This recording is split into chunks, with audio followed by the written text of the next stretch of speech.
Welcome to our channel. We hope you enjoy our narrated stories. Heart and Science, A Story of the Present Time by Wilkie Collins. Chapter 1. The weary old 19th century had advanced into the last 20 years of its life. Towards 2 o'clock in the afternoon, Ovid Vere, of the Royal College of Surgeons, stood at the window of his consulting room in London, looking out at the summer sunshine and the quiet, dusty street. He had received a warning, familiar to the busy men of our time, the warning from overwrought nature, which counsels rest after excessive work. With a prosperous career before him, he had been compelled, at only 31 years of age, to ask a colleague to take charge of his practice, and to give the brain, which he had cruelly wearied, a rest of some months to come. On the next day he had arranged to embark for the Mediterranean in a friend's yacht. An active man, devoted heart and soul to his profession, is not a man who can learn the happy knack of being idle at a moment's notice.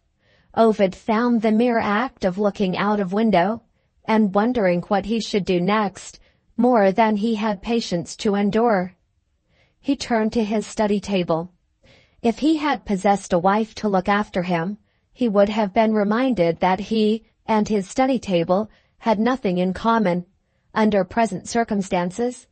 Being deprived of conjugal superintendence, he broke through his own rules. His restless hand unlocked a drawer and took out a manuscript work on medicine of his own writing. Surely, he thought, I may finish a chapter before I go to sea tomorrow. His head, steady enough while he was only looking out of window, began to swim before he had got to the bottom of the page. The last sentences of the unfinished chapter alluded to a matter of fact which he had not yet verified. In emergencies of any sort, he was a patient man and a man of resource. The necessary verification could be accomplished by a visit to the College of Surgeons, situated in the great square called Lincoln's Inn Fields. Here was a motive for a walk, with an occupation at the end of it, which only involved a question to a curator, and an examination of a specimen. He locked up his manuscript and set forth for Lincoln's Inn Fields. Chapter 2. When two friends happen to meet in the street, do they ever look back along the procession of small circumstances which has led them both, from the starting point of their own houses, to the same spot at the same time? Not one man in 10,000 has probably ever thought of making such a fantastic inquiry as this. And consequently, not one man in 10,000, living in the midst of reality, has discovered that he is also living in the midst of romance. From the moment when the young surgeon closed the door of his house, he was walking blindfold on his way to a patient in the future who was personally still a stranger to him. He never reached the College of Surgeons. He never embarked on his friend's yacht. What were the obstacles which turned him aside from the course that he had in view? Nothing but a series of trivial circumstances occurring in the experience of a man who goes out for a walk.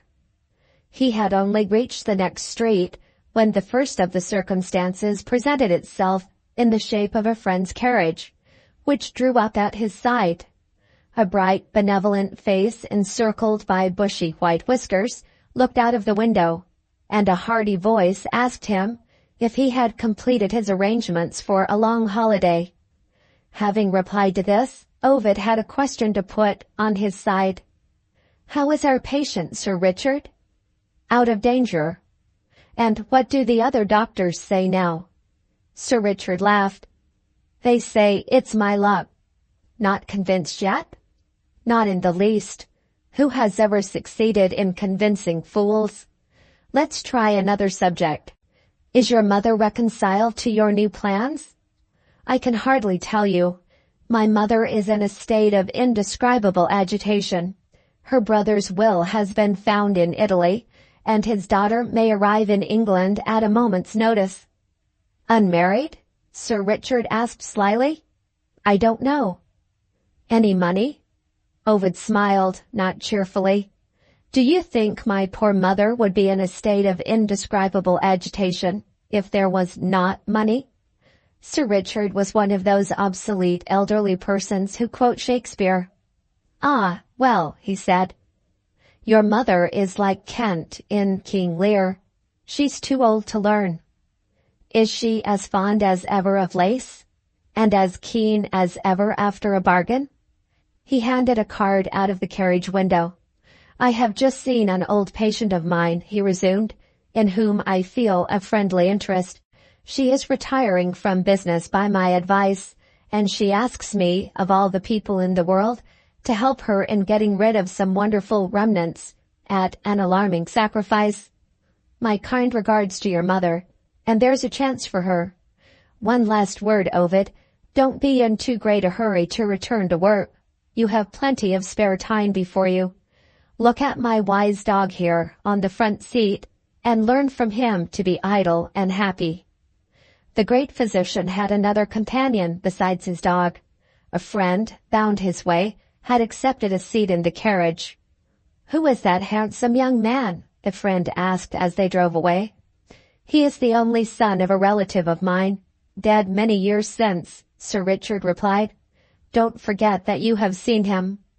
"May I ask why?"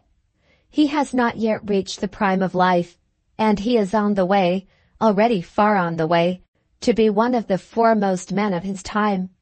With a private fortune, he has worked as few surgeons work who have got their bread to get by their profession. The money comes from his late father. His mother has married again. The second husband is a lazy, harmless old fellow named Galilee, possessed of one small attraction, £50,000, grubbed up in trade. There are 2 little daughters by the second marriage, with such a stepfather as I have described, and between ourselves, with a mother who has rather more than her fair share of the jealous, envious, and money-loving propensities of humanity, my friend Ovid is not diverted by family influences from the close pursuit of his profession. You will tell me he may marry. Well, if he gets a good wife, she will be a circumstance in his favor. But so far as I know, he is not that sort of man. Cooler, a deal cooler with women than I am, though I am old enough to be his father. Let us get back to his professional prospects. You heard him ask me about a patient?" "Yes." "Very good. Death was knocking hard at that patient's door. When I called Ovid into consultation with myself and with 2 other doctors who differed with me, it was one of the very rare cases in which the old practice of bleeding was, to my mind, the only treatment to pursue. I never told him that this was the point in dispute between me and the other men, and they said nothing on their side at my express request. He took his time to examine and think, and he saw the chance of saving the patient by venturing on the use of the lancet as plainly as I did, with my 40 years' experience to teach me. A young man with that capacity for discovering the remote cause of disease, and with that superiority to the trammels of routine in applying the treatment, has no common medical career before him. His holiday will set his health right in next to no time. I see nothing in his way, at present, not even a woman." "But," said Sir Richard, with an explanatory wink of one eye, peculiar, like quotation from Shakespeare, to persons of the obsolete old time, "we know better than to forecast the weather if a petticoat influence appears on the horizon. One prediction, however, I do risk. If his mother buys any of that lace, I will know who will get the best of the bargain." The conditions under which the old doctor was willing to assume the character of a prophet never occurred. Ovid remembered that he was going away on a long voyage, and Ovid was a good son. He bought some of the lace as a present to his mother at parting, and most assuredly he got the worst of the bargain. His shortest way back to the straight course, from which he had deviated in making his purchase, led him into a by-street, near the flower and fruit market of Covent Garden. Here he met with the second in a number of the circumstances which attended his walk. He found himself encountered by an intolerably filthy smell. The market was not out of the direct way to Lincoln's Inn Fields. He fled from the smell to the flowery and fruity perfumes of Covent Garden, and completed the disinfecting process by means of a basket of strawberries. Why did a poor ragged little girl, carrying a big baby, look with such longing eyes at the delicious fruit, that, as a kind-hearted man, he had no alternative but to make her a present of the strawberries? Why did two dirty boyfriends of hers appear immediately afterwards with news of Punch in a neighboring street, and lead the little girl away with them? Why did these two new circumstances inspire him with a fear that the boys might take the strawberries away from the poor child, burdened as she was with a baby almost as big as herself? When we suffer from overwrought nerves, we are easily disturbed by small misgivings. The idle man of wearied mind followed the friends of the street drama to see what happened, forgetful of the College of Surgeons, and finding a new fund of amusement in himself. Arrived in the neighboring street, he discovered that the Punch performance had come to an end, like some other dramatic performances of higher pretensions, for want of a paying audience. He waited at a certain distance, watching the children. His doubts had done them an injustice. The boys only said, "Give us a taste," and the liberal little girl rewarded their good conduct. An equitable and friendly division of the strawberries was made in a quiet corner. Where, always excepting the case of a miser or a millionaire, is the man to be found who could have returned to the pursuit of his own affairs, under these circumstances, without encouraging the practice of the social virtues by a present of a few pennies? Ovid was not that man. Putting back in his breast pocket the bag in which he was accustomed to carry small coins for small charities, his hand touched something which felt like the envelope of a letter. He took it out, looked at it with an expression of annoyance and surprise, and once more turned aside from the direct way to Lincoln's Inn Fields. The envelope contained his last prescription. Having occasion to consult the pharmacopoeia, he had written it at home, and had promised to send it to the patient immediately. In the absorbing interests of making his preparations for leaving England, it had remained forgotten in his pocket for nearly 2 days. The one means of setting this unlucky error right, without further delay, was to deliver his prescription himself, and to break through his own rules for the second time by attending to a case of illness, purely as an act of atonement. The patient lived in a house nearly opposite to the British Museum. In this northward direction he now set his face.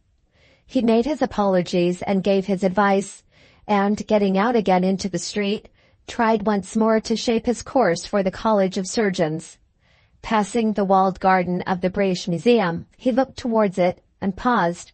What had stopped him this time? Nothing but a tree, fluttering its bright leaves in the faint summer air. A marked change showed itself in his face.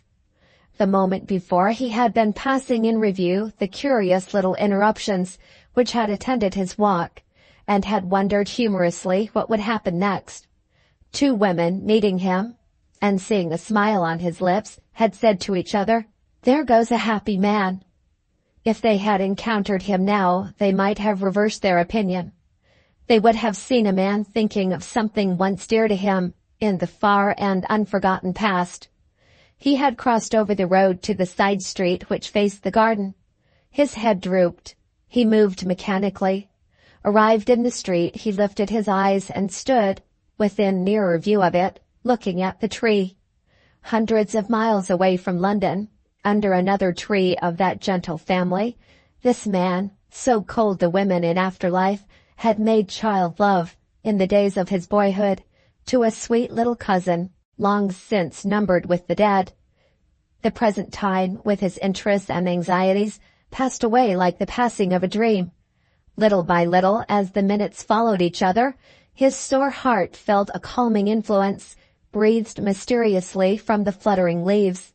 Still forgetful of the outward world, he wandered slowly up the street, living in the old scenes, thinking, not unhappily now, the old thoughts. Where in all London could he have found a solitude more congenial to a dreamer in daylight? The broad district stretching northward and eastward from the British Museum is like the quiet quarter of a country town, set in the midst of the roaring activities of the largest city in the world. Here you can cross the road without putting limb or life in peril. Here, when you are idle, you can saunter and look about, safe from collision with merciless streetwalkers whose time is money and whose destiny is business. Here you may meet undisturbed cats on the pavement in the full glare of noontide, and may watch, through the railings of the squares, children at play on grass that almost glows with the luster of the Sussex Downs. This haven of rest is alike out of the way of fashion and business, and is yet within easy reach of the one and the other. Ovid paused in a vast and silent square. If his little cousin had lived, he might perhaps have seen his children at play in some such secluded place as this. The birds were singing blithely in the trees.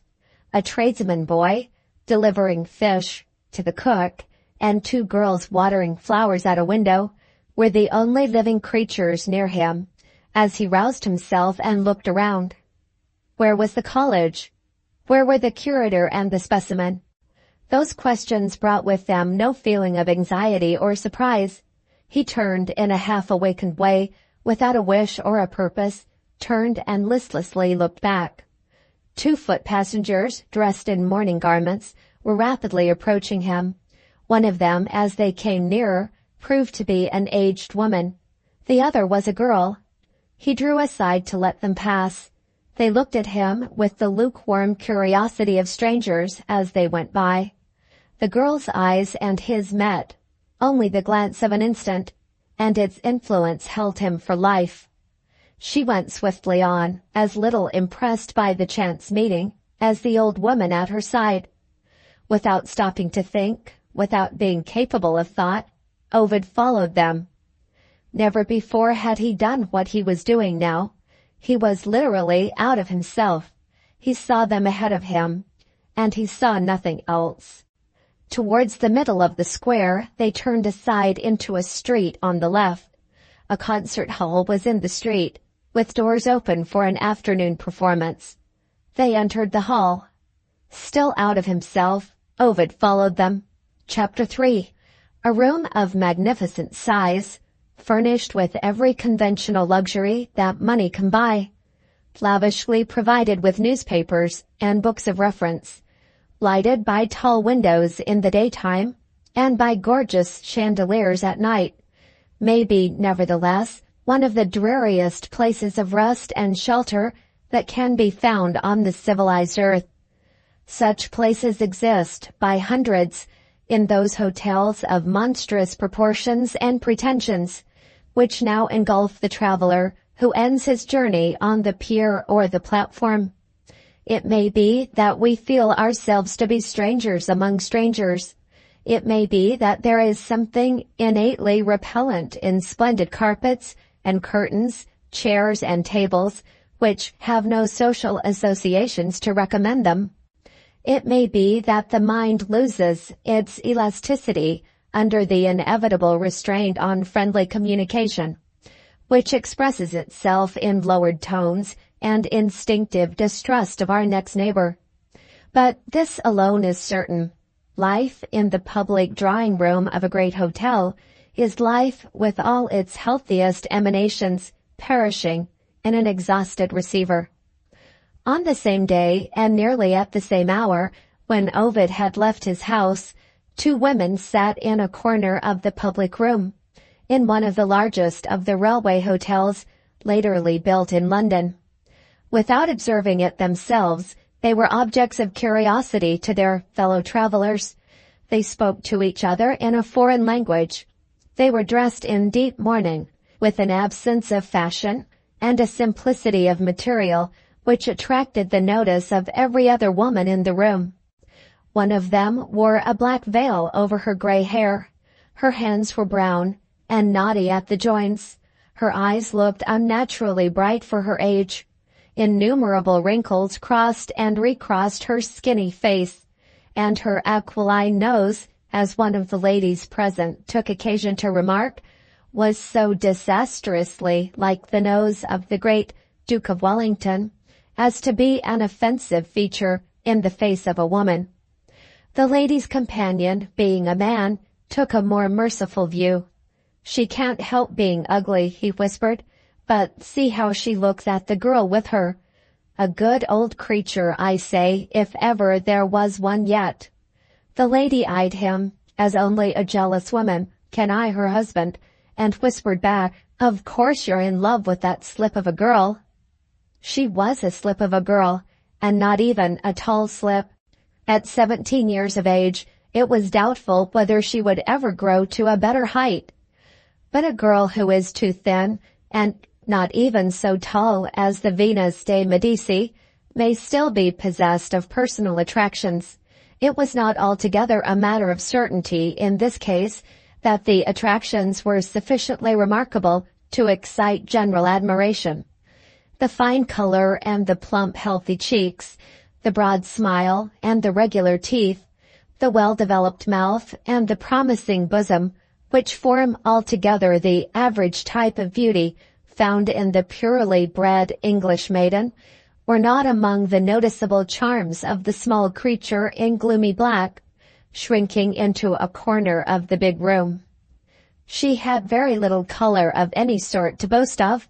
Her hair was of so light a brown that it just escaped being flaxen, but it had the negative merit of not being forced down to her eyebrows and twisted into the hideous curly wig which exhibits a liberal equality of ugliness on the heads of women in the present day. There was a delicacy of finish in her features, in the nose and the lips especially, a sensitive changefulness in the expression of her eyes, to darken themselves to be quite in harmony with her light hair, and a subtle yet simple witchery in her rare smile, which atoned, in some degree at least, for want of complexion in the face and of flesh in the figure. Men might dispute her claims to beauty, but no one could deny that she was, in the common phrase, an interesting person. Grace and refinement, a quickness of apprehension, and a vivacity of movement, suggestive of some foreign origin, a childish readiness of wonder in the presence of new objects, and perhaps, under happier circumstances, a childish playfulness with persons whom she loved, were all characteristic attractions of the modest stranger who was in the charge of the ugly old woman, and who was palpably the object of that wrinkled duenna's devoted love. A traveling writing case stood open on a table near them. In an interval of silence, the girl looked at it reluctantly. They had been talking of family affairs, and had spoken in Italian, so as to keep their domestic secrets from the ears of the strangers about them. The old woman was the first to resume the conversation. "My Carmina, you really ought to write that letter," she said. "The illustrious Mrs. Galilee is waiting to hear of our arrival in London." Carmina took up the pen and put it down again with a sigh. "We only arrived last night," she pleaded. "Dear old Teresa, let us have one day in London by ourselves." Teresa received this proposal with undisguised amazement and alarm. "Jesu Maria, a day in London, and your aunt waiting for you all the time? She is your second mother, my dear, by appointment, and her house is your new home, and you propose to stop a whole day at a hotel instead of going home? Impossible. Write, my Carmina, write. See, here is the address on a card. Fairfield Gardens. What a pretty place it must be to live in, with such a name as that. And a sweet lady, no doubt. Come, come." But Carmina still resisted. I have never even seen my aunt, she said. It is dreadful to pass my life with a stranger. Remember, I was only a child when you came to us after my mother's death. It is hardly 6 months yet since I lost my father. I have no one but you, and when I go to this new home, you will leave me. I only ask for one more day to be together before we part. The poor old duenna drew back out of sight in the shadow of a curtain and began to cry. Carmina took her hand under cover of a tablecloth. Carmina knew how to console her. "We will go and see sights," she whispered, "and when dinner time comes, you shall have a glass of the Porto wine." Teresa looked round out of the shadow, as easily comforted as a child. "Sights!" she exclaimed, and dried her tears. Porto wine," she repeated, and smacked her withered lips at the relishing words. "Ah, my child, you have not forgotten the consolations I told you of when I lived in London in my young days. To think of you with an English father, and never in London till now. I used to go to museums and concerts sometimes when my English mistress was pleased with me. That gracious lady often gave me a glass of the fine, strong purple wine. The Holy Virgin grant that Aunt Galilee may be as kind a woman. Such a head of hair as the other one she cannot hope to have. It was a joy to dress it. Do you think I wouldn't stay here in England with you if I could? What is to become of my old man in Italy, with his cursed asthma, and nobody to nurse him? Oh, but those were dull years in London. The black, endless streets, the dreadful Sundays, the hundreds of thousands of people, always in a hurry, always with grim faces set on business, business, business. I was glad to go back and be married in Italy. And here I am in London again, after God knows how many years. No matter, we will enjoy ourselves today, and when we go to Madame Galilee's tomorrow, we will tell a little lie and say we only arrived on the evening that has not yet come." The duenna's sense of humor was so tickled by this prospective view of the little lie that she leaned back in her chair and laughed. Carmina's rare smile showed itself faintly. The terrible first interview with the unknown aunt still oppressed her. She took up a newspaper in despair. "Oh, my old dear," she said, "let us get out of this dreadful room and be reminded of Italy." Teresa lifted her ugly hands in bewilderment. "Reminded of Italy? In London?" "Is there no Italian music in London?" Carmina asked suggestively. The duenna's bright eyes answered this in their own language. She snatched up the nearest newspaper. It was then the height of the London concert season. Morning performances of music were announced in rows. Reading the advertised programs, Carmina found them, in one remarkable respect, all alike.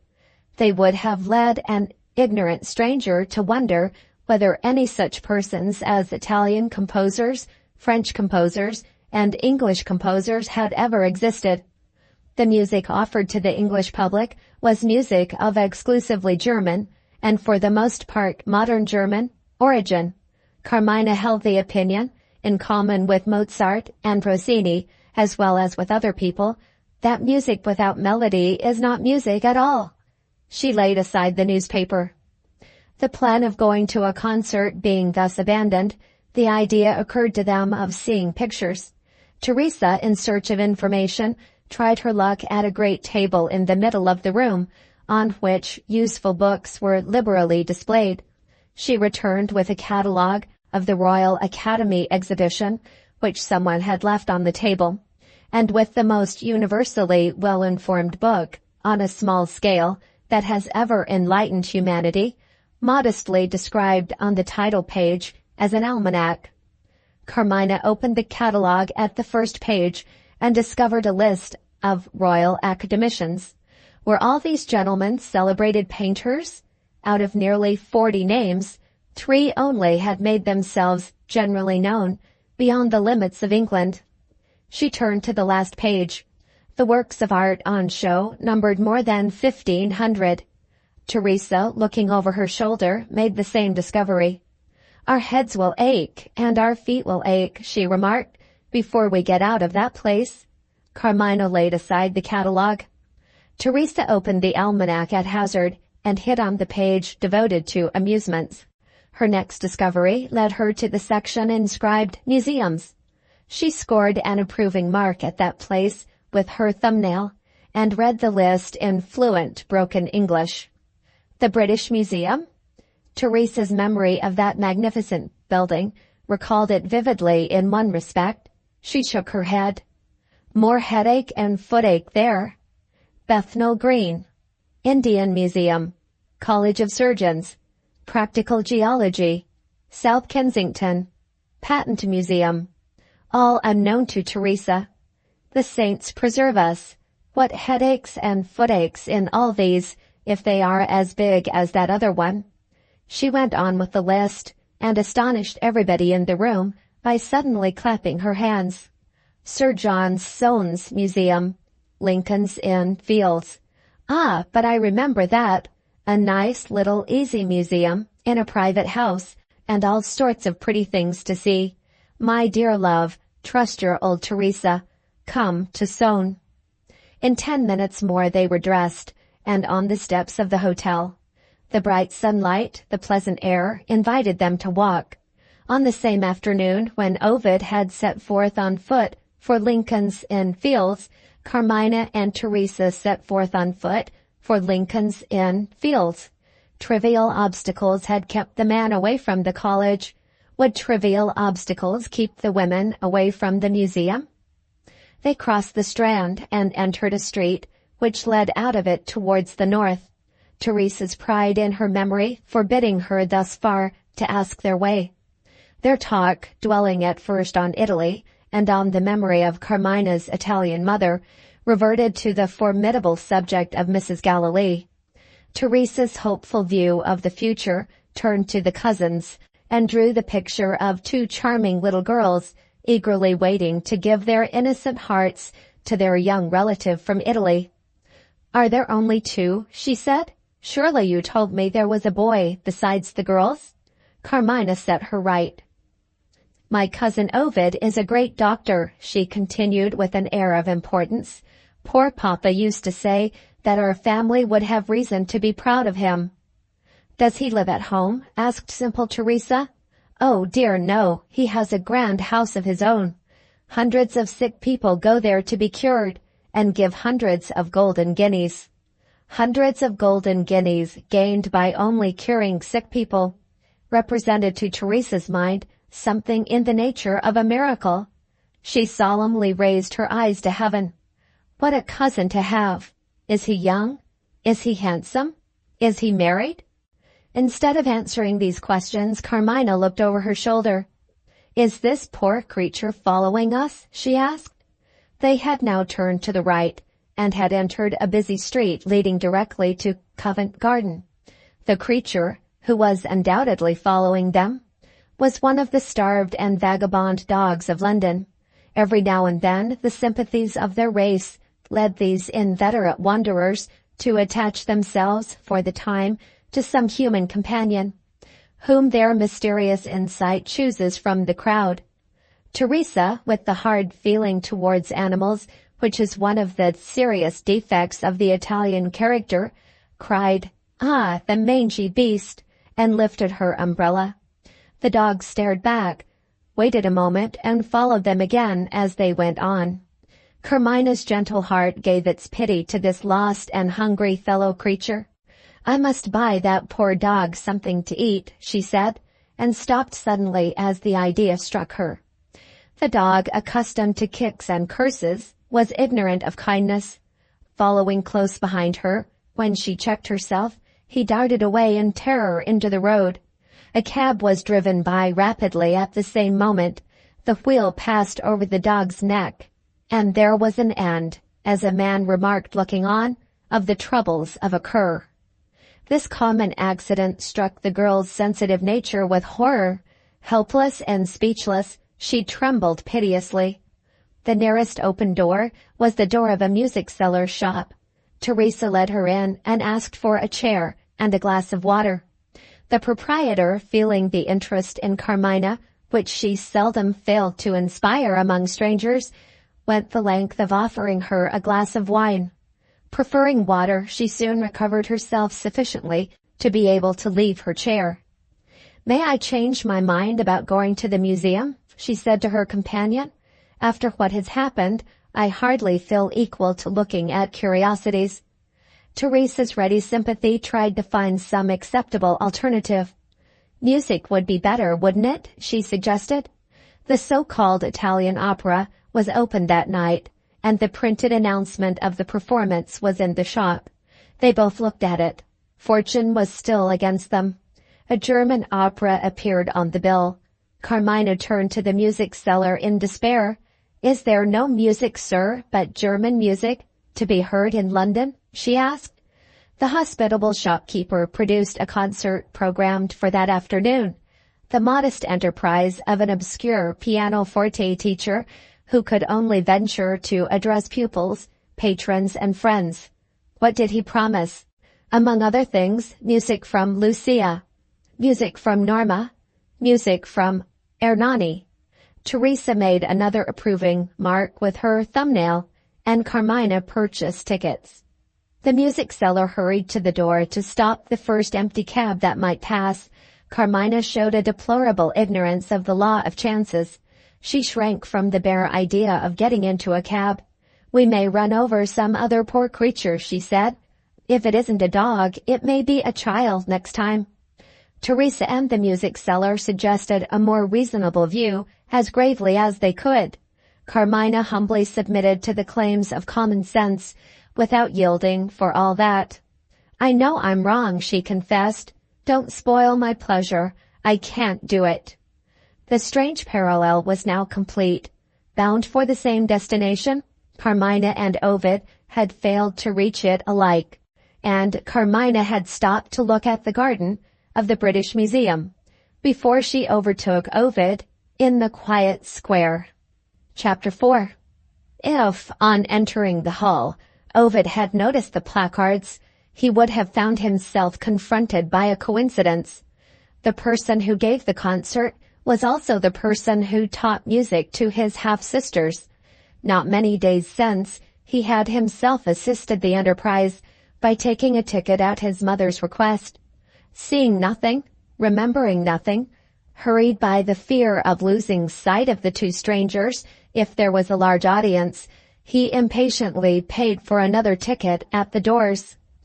The room was little more than half full, and so insufficiently ventilated that the atmosphere was oppressive even under those circumstances. He easily discovered the two central chairs in the midway row of seats, which she and her companion had chosen. There was a vacant chair, among many others, at one extremity of the row, in front of them. He took that place. To look at her without being discovered there, so far, was the beginning and the end of his utmost desire. The performances had already begun. So long as her attention was directed to the singers and players on the platform, he could feast his eyes on her with impunity. In an unoccupied interval, she looked at the audience and discovered him. Had he offended her? If appearances were to be trusted, he had produced no impression of any sort. She quietly looked away, towards the other side of the room. The mere turning of her head was misinterpreted by Ovid as an implied rebuke. He moved to the row of seats behind her. She was now nearer to him than she had been yet. He was again content, and more than content. The next performance was a solo on the piano. A round of applause welcomed the player. Ovid looked at the platform for the first time. In the bowing man, with a prematurely bald head and a servile smile, he recognized Mrs. Galloway's music master. The inevitable inference followed. His mother might be in the room. After careful examination of the scanty audience, he failed to discover her, thus far. She would certainly arrive, nevertheless. My money's worth for my money was a leading principle in Mrs. Galloway's life. He sighed as he looked towards the door of the entrance. Not for long had he reveled in the luxury of a new happiness. He had openly avowed his dislike of concerts when his mother had made him take a ticket for this concert. With her quickness of apprehension, what might she not suspect if she found him among the audience? Come what might of it, he still kept his place. He still feasted his eyes on the slim figure of the young girl, on the gentle yet spirited carriage of her head. But the pleasure was no longer pleasure without alloy. His mother had got between them now. The solo on the piano came to an end. In the interval that followed, he turned once more towards the entrance. Just as he was looking away again, he heard Mrs. Gallilee's loud voice. She was administering a maternal caution to one of the children. "Behave better here than you behaved in the carriage, or I shall take you away." If she found him in his present place, if she put her own clever construction on what she saw, her opinion would assuredly express itself in some way. She was one of those women who can insult another woman and safely disguise it by an inquiring look. For the girl's sake, Ovid instantly moved away from her to the seats at the back of the hall. Mrs. Galilee made a striking entrance, dressed to perfection, powdered and painted to perfection, leading her daughters and followed by her governess. The usher courteously indicated places near the platform. Mrs. Galilee astonished him by a little lecture on acoustics, delivered with the sweetest condescension. Her Christian humility smiled and called the usher, "Sir." Sound is most perfectly heard towards the center of the auditorium. She led the way towards the center. Vacant places invited her to the row of seats occupied by Carmina and Teresa. She, the unknown aunt, seated herself next to the unknown niece. They looked at each other. Perhaps it was the heat of the room. Perhaps she had not perfectly recovered the nervous shock of seeing the dog killed. Carmina's head sank on good Teresa's shoulder. She had fainted. Chapter 5. "May I ask for a cup of tea, Miss Minerva?" "Delighted, I'm sure, Mr. Lefrank." "And was Mrs. Galilee pleased with the concert?" "Charmed." Mr. Lefrank shook his head. "I am afraid there was a drawback," he suggested. "You forget the lady who fainted. So alarming to the audience, so disagreeable to the artists." "Take care, Mr. Lefrank. These new houses are flimsily built. They might hear you upstairs. The fainting lady is upstairs. All the elements of a romance are upstairs. Is your tea to your liking?" In this playfully provocative manner, Miss Minerva, the governess, trifled with the curiosity of Mr. Lefrank, the music-master, as the proverbial cat trifles with the terror of the captive mouse. The man of the bald head and the servile smile showed a polite interest in the coming disclosure. He opened his deeply sunk eyes and lazily lifted his delicate eyebrows. He had called at Mrs. Galilee's house after the concert to get a little tea, with a large infusion of praise, in the schoolroom. A striking personal contrast confronted him in the face of a lady who was dispensing the hospitalities of the table. Mr. Lefrank's plump cheeks were in color of the obtrusively florid sort. The relics of yellow hair, still adhering to the sides of his head, looked as silkily frail as spun glass. His noble beard made amends for his untimely baldness. The glossy glory of it exhaled delicious perfumes. The keenest eyes might have tried in vain to discover a hair that was out of place. Miss Minerva's eager, sallow face, so lean and so hard and so long, looked by contrast as if it wanted some sort of discreet covering thrown over some part of it. Her coarse black hair projected like a penthouse over her bushy black eyebrows and her keen black eyes. "Oh, dear me," as they said in the servants' hall, she would never be married. So yellow and so learned, so ugly and so poor. And yet, if mystery is interesting, this was an interesting woman. The people about her felt an uneasy perception of something secret, ominously secret, in the nature of the governess, which defied detection. If inquisitive science, vowed to medical research, could dissect firmness of will, working at its steadiest repressive action, then the mystery of Miss Minerva's inner nature might possibly have been revealed. As it was, nothing more remarkable exposed itself to view than an irritable temper, serving perhaps as safety valve to an underlying explosive force which, with strong enough temptation and sufficient opportunity, might yet break out. "Gently, Mr. Lefranc, the tea is hot. You may burn your mouth. How am I to tell you what has happened?" Miss Minerva dropped the playfully provocative tone with infinite tact, exactly at the right moment. "Just imagine," she resumed, "a scene on the stage occurring in private life. The lady who fainted at your concert turns out to be no less a person than Mrs. Galilee's niece. The general folly which reads a prospectus and blindly speculates in shares is matched by the equally diffused stupidity which is incapable of discovering that there can be any possible relation between fiction and truth. Say it's in a novel, and you are a fool if you believe it. Say it's in a newspaper, and you are a fool if you doubt it."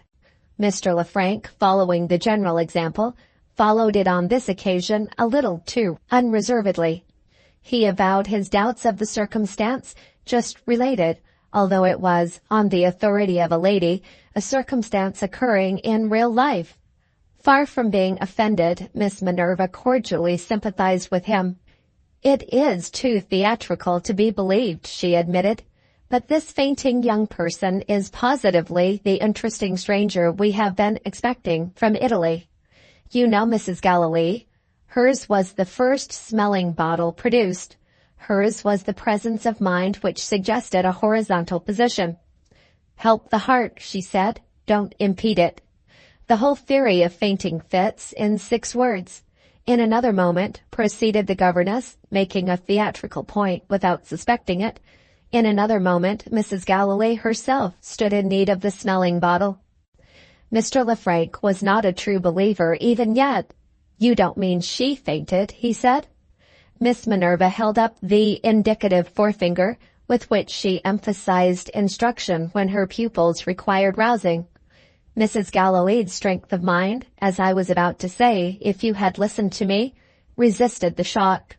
What the effort must have cost her you will presently understand. Our interesting young lady was accompanied by a hideous old foreign woman who completely lost her head.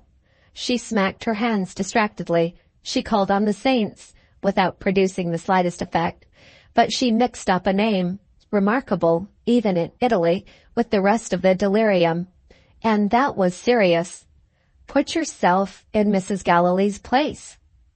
"I couldn't do it," said Mr. Lefranc with humility. Miss Minerva passed over this reply without notice. Perhaps she was not a believer in the humility of musicians. "The young lady's Christian name," she proceeded, "is Carmina. Put the accent, if you please, on the first syllable." The moment Mrs. Galilee heard the name, it struck her like a blow. She enlightened the old woman, and asserted herself as Miss Carmina's aunt in an instant. "I am Mrs. Galilee," and that was all she said. The result, Miss Minerva paused and pointed to the ceiling. "The result is up there. Our charming guest was on the sofa, and the hideous old nurse was fanning her when I had the honor of seeing them just now. No, Mr. Lefranc, I haven't done yet. There is a last act in this drama of private life still to relate. A medical gentleman was present at the concert who offered his services in reviving Miss Carmina. The same gentleman is now in attendance on the interesting patient. Can you guess who he is?" Mr. Lefranc had sold a ticket for his concert to the medical adviser of the family, one Mr. Null. A cautious guess in this direction seemed to offer the likeliest chance of success. "He is a patron of music," the pianist began. "He hates music," the governess interposed. "I mean Mr. Null," Mr. Lefranc persisted. "I mean," Miss Minerva paused, like the cat with the mouse again. "I mean Mr. Ovid Vara." What form the music master's astonishment might have assumed may be matter for speculation. It was never destined to become matter of fact. At the moment when Miss Minerva overwhelmed him with the climax of her story, a little, rosy, elderly gentleman with a round face, a sweet smile, and a curly gray head walked into the room, accompanied by two girls. Persons of small importance. Only Mr. Galilee and his daughters. "How do you do, Mr. Lefranc? I hope you got plenty of money by the concert. I gave away my own 2 tickets. You will excuse me, I'm sure. Music, I can't think why, always sends me to sleep. Here are your 2 pupils, Miss Minerva, safe and sound. It struck me we were rather in the way when that sweet young creature was brought home.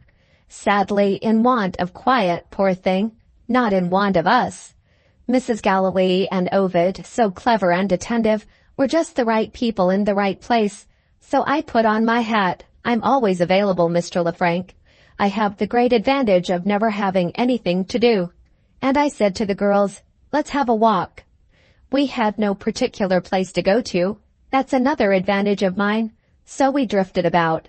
I didn't mean it, but somehow or other, we stopped at a pastry cook shop. What was the name of the pastry cook? So far Mr. Galilee proceeded, speaking in the oddest self-contradictory voice, if such a description is permissible. A voice at once high in pitch and mild in tone. In short, as Mr. Lefranc once professionally remarked, a soft falsetto. When the good gentleman paused to make his little effort of memory, his eldest daughter, aged 12, and always ready to distinguish herself, saw her opportunity and took the rest of the narrative into her own hands. Miss Maria, named after her mother, was one of the successful new products of the age we live in.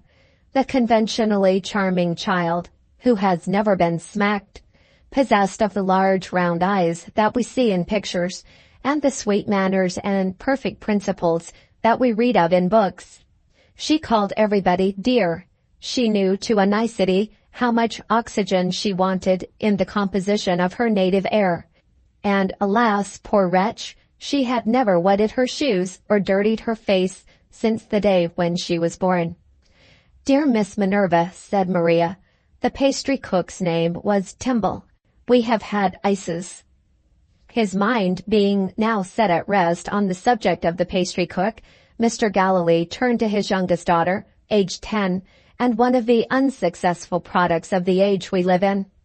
This was a curiously slow, quaint, self-contained child, the image of her father, with an occasional reflection of his smile.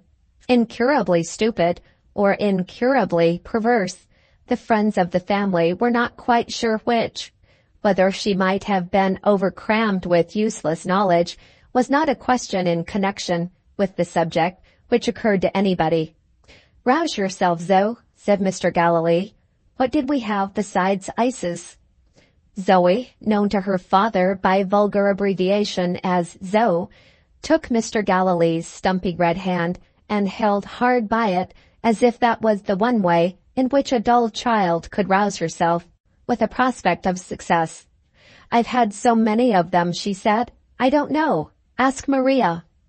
Maria responded with the sweetest readiness. Dear Zoe, you are so slow. Cheesecakes. Mr. Galilee patted Zoe's head as encouragingly as if she had discovered the right answer by herself. That's right, ices and cheesecakes, he said. We tried cream ice, and then we tried water ice. The children, Miss Minerva, preferred the cream ice. And do you know, I'm of their opinion. There's something in a cream ice. What do you think yourself of cream ices, Mr. Lefranc? It was among the many weaknesses of Mr. Galilee's character to be incapable of opening his lips without, sooner or later, taking somebody into his confidence. In the merest trifles, he instinctively invited sympathy and agreement from any person within his reach, from a total stranger quite as readily as from an intimate friend. Mr. Lefranc, representing the present court of social appeal, attempted to deliver judgment on the question of ices, and was interrupted without ceremony by Miss Minerva. She, too, had been waiting her opportunity to speak, and now she took it, not amiably. With all possible respect, Mr. Galilee, I venture to entreat that you will be a little more thoughtful where the children are concerned. I beg your pardon, Mr. Lefranc, for interrupting you, but it is really a little too hard on me. I am held responsible for the health of these girls. I am blamed over and over again when it is not my fault, for irregularities in their diet, and there they are at this moment, chilled with ices and cloyed with cakes. What will Mrs. Galilee say? Don't tell her, Mr. Galilee suggested. The girls will be thirsty for the rest of the evening, Miss Minerva persisted. The girls will have no appetite for the last meal before bedtime, and their mother will ask me what it means. My good creature, cried Mr. Galilee, don't be afraid of the girls' appetites. Take off their hats and give them something nice for supper. They inherit my stomach, Miss Minerva, and they'll tuck in, as we used to say at school. Did they say so in your time, Mr. Lefranc? Mrs. Galilee's governess and vulgar expressions were anomalies never to be reconciled under any circumstances. Miss Minerva took off the hats in stern silence. Even Papa might have seen the contempt in her face if she had not managed to hide it in this way by means of the girls. In the silence that ensued, Mr. Lefranc had his chance of speaking and showed himself to be a gentleman with a happily balanced character, a musician with an eye to business. Using gratitude to Mr. Galilee as a means of persuasion, he gently pushed the interests of a friend who is giving a concert next week. We poor artists have our faults, my dear sir, but we are all earnest in helping each other. My friend sang for nothing at my concert. Don't suppose for a moment that he expects it of me, but I am going to play for nothing at his concert. May I appeal to your kind patronage to take 2 tickets? The reply ended appropriately in musical sound, a golden tinkling in Mr. Lefranc's pocket. Having paid his tribute to arts and artists, Mr. Galloway looked furtively at Miss Minerva. On the wise principle of letting well alone, he perceived that the happy time had arrived for leaving the room. How was he to make his exit? He prided himself on his readiness of resource in difficulties of this sort, and he was equal to the occasion as usual. He said he would go to his club. "We really have a capital smoking room at that club," he said. "I do like a good cigar. And what do you think, Mr. Lefranc? Isn't a pint of champagne nice drinking this hot weather? Just cooled with ice. I don't know whether you feel the weather, Miss Minerva, as I do." And poured, fizzing, into a silver mug. "Lord, how delicious. Goodbye, girls. Give me a kiss before I go." Maria led the way, as became the elder. She not only gave the kiss, but threw an appropriate sentiment into the bargain. "I do love you, dear papa," said this perfect daughter, with a look in Miss Minerva's direction, which might have been a malicious look in any eyes but Maria's. Mr. Galilee turned to his youngest child. "Well, Zoe, what do you say?" Zoe took her father's hand once more and rubbed her head against it like a cat. This new method of expressing filial affection seemed to interest Mr. Galilee. "Does your head itch, my dear?" he asked. The idea was new to Zoe. She brightened and looked at her father with a sly smile. "Why do you do it?" Miss Minerva asked sharply. Zoe clouded over again and answered, "I don't know." Mr. Galilee rewarded her with a kiss and went away to champagne and the club. Mr. Lefranc left the schoolroom next. He paid the governess the compliment of reverting to her narrative of events at the concert. "I am greatly struck," he said, "by what you told me about Mr. Ovid Vere. We may perhaps have misjudged him in thinking that he doesn't like music. His coming to my concert suggests a more cheering view. Do you think there would be any impropriety in my calling to thank him? Perhaps it would be better if I wrote and enclosed 2 tickets for my friend's concert. To tell you the truth, I've pledged myself to dispose of a certain number of tickets. My friend is so much in request. It's expecting too much to ask him to sing for nothing. I think all right. Good evening." Left alone with her pupils, Miss Minerva looked at her watch. "Prepare your lessons for tomorrow," she said. The girls produced their books. Maria's library of knowledge was in perfect order. The pages over which Zoe pondered in endless perplexity were crumpled by weary fingers and stained by frequent tears. Oh, fatal knowledge, mercifully forbidden to the first two of our race, who shall count the crimes and stupidities committed in your name? Miss Minerva leaned back in her easy chair. Her mind was occupied by the mysterious question of Ovid's presence at the concert. She raised her keenly penetrating eyes to the ceiling and listened for sounds from above. I wonder, she thought to herself, what they are doing upstairs. Chapter 6. Mrs. Galilee was as complete a mistress of the practice of domestic virtue as of the theory of acoustics and fainting fits. At dressing with taste and ordering dinners with invention, at heading her table gracefully and making her guests comfortable, at managing refractory servants and detecting dishonest tradespeople, she was the equal of the least intellectual woman that ever lived. Her preparations for the reception of her niece were finished in advance, without an oversight in the smallest detail. Carmina's inviting bedroom in blue opened into Carmina's irresistible sitting room in brown. The ventilation was arranged, the light and shade were disposed, the flowers were attractively placed, under Mrs. Galilee's infallible superintendence. Before Carmina had recovered her senses, she was provided with a second mother, who played the part to perfection. The four persons now assembled in the pretty sitting room upstairs were in a position of insupportable embarrassment towards each other. Finding her son at a concert, after he had told her that he hated music, Mrs. Galilee had first discovered him hurrying to the assistance of a young lady in a swoon, with all the anxiety and alarm which he might have shown in the case of a near and dear friend.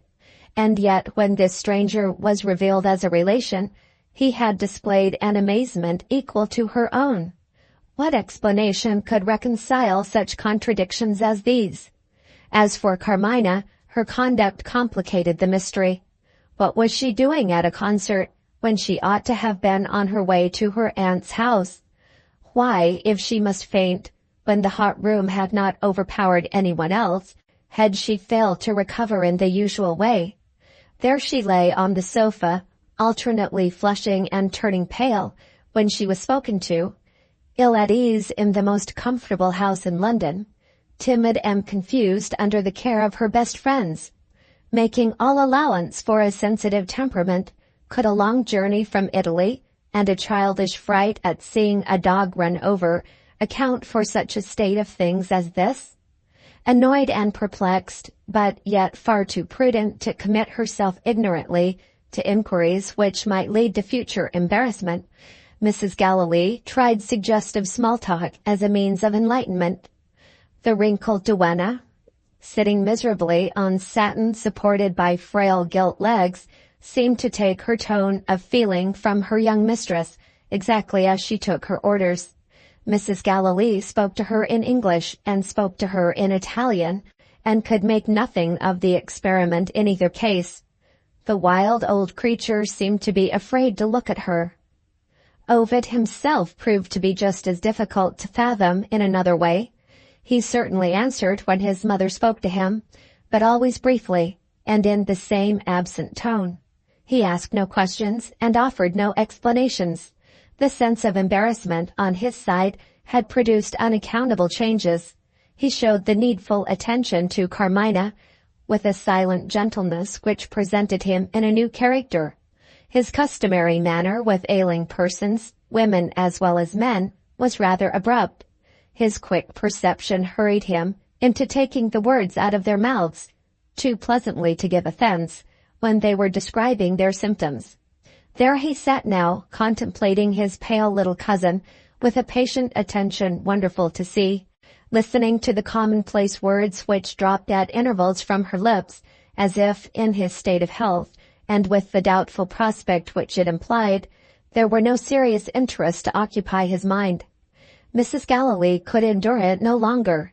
If she had not deliberately starved her imagination, and emptied her heart of any tenderness of feeling which it might once have possessed, Her son's odd behavior would have interested instead of perplexing her. As it was, her scientific education left her as completely in the dark where questions of sentiment were concerned, as if her experience of humanity in its relation to love had been experience in the Cannibal Islands. She decided on leaving her niece to repose and on taking her son away with her. "In your present state of health, Ovid," she began, "Carmina must not accept your professional advice." Something in those words stung Ovid's temper. "My professional advice," he repeated. "You talk as if she was seriously ill." Carmina's sweet smile stopped him there. "We don't know what may happen," she said playfully. "God forbid that should happen." He spoke so fervently that the women all looked at him in surprise. Mrs. Gallilee turned to her niece and proceeded quietly with what she had to say. "Ovid is so sadly overworked, my dear, that I actually rejoice in his giving up practice and going away from us tomorrow. We will leave you for the present with your old friend. Pray ring if you want anything." She kissed her hand to Carmina and, beckoning to her son, advanced towards the door. Teresa looked at her and suddenly looked away again. Mrs. Gallilee stopped on her way out at a chiffonier and altered the arrangement of some of the china on it. The duenna followed on tiptoe, folded her thumb and 2 middle fingers into the palm of her hand, and, stretching out the forefinger and the little finger, touched Mrs. Gallilee on the back, so gently that she was unaware of it. "The evil eye," Teresa whispered to herself in Italian, as she stole back to her place. Ovid lingered near his cousin. Neither of them had seen what Teresa had done. He rose reluctantly to go. Feeling his little attentions gratefully, Carmina checked him with innocent familiarity as he left his chair. "I must thank you," she said simply. "It seems hard indeed that you, who cure others, should suffer from illness yourself." Teresa, watching them with interest, came a little nearer. She could now examine Ovid's face with close and jealous scrutiny. Mrs. Gallilee reminded her son that she was waiting for him. He had some last words yet to say. The duenna drew back from the sofa, still looking at Ovid. She muttered to herself, "Holy Teresa, my patroness, show me that man's soul in his face." At last Ovid took his leave. "I shall call and see how you are tomorrow," he said, "before I go." He nodded kindly to Teresa. Instead of being satisfied with that act of courtesy, she wanted something more. "May I shake hands?" she asked. Mrs. Gallilee was a liberal in politics. Never had her principles been tried as they were tried when she heard those words. Teresa wrung Ovid's hand with tremulous energy, still intent on reading his character in his face. He asked her, smiling, what she saw to interest her. "A good man, I hope," she answered sternly. Carmina and Ovid were amused. Teresa rebuked them, as if they had been children. "Laugh at some fitter time," she said, "not now." Descending the stairs, Mrs. Gallilee and Ovid met the footman.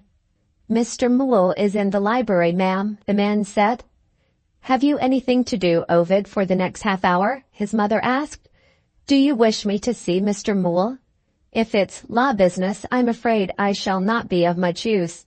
"The lawyer is here by appointment with a copy of your late uncle's will," Mrs. Gallilee answered. "You may have some interest in it. I think you ought to hear it read." Ovid showed no inclination to adopt this proposal. He asked an idle question. "I heard of their finding the will. Are there any romantic circumstances?" Mrs. Gallilee surveyed her son with an expression of good-humoured contempt. "What a boy you are in some things. Have you been reading a novel lately?" "My dear, when the people in Italy made up their minds at last to have the furniture in your uncle's room taken to pieces, they found the will. It had slipped behind a drawer in a rotten old cabinet full of useless papers. Nothing romantic, thank God, and nothing, as Mr. Moole's letter tells me, that can lead to misunderstandings or disputes." Ovid's indifference was not to be conquered. He left it to his mother to send him word if he had a legacy.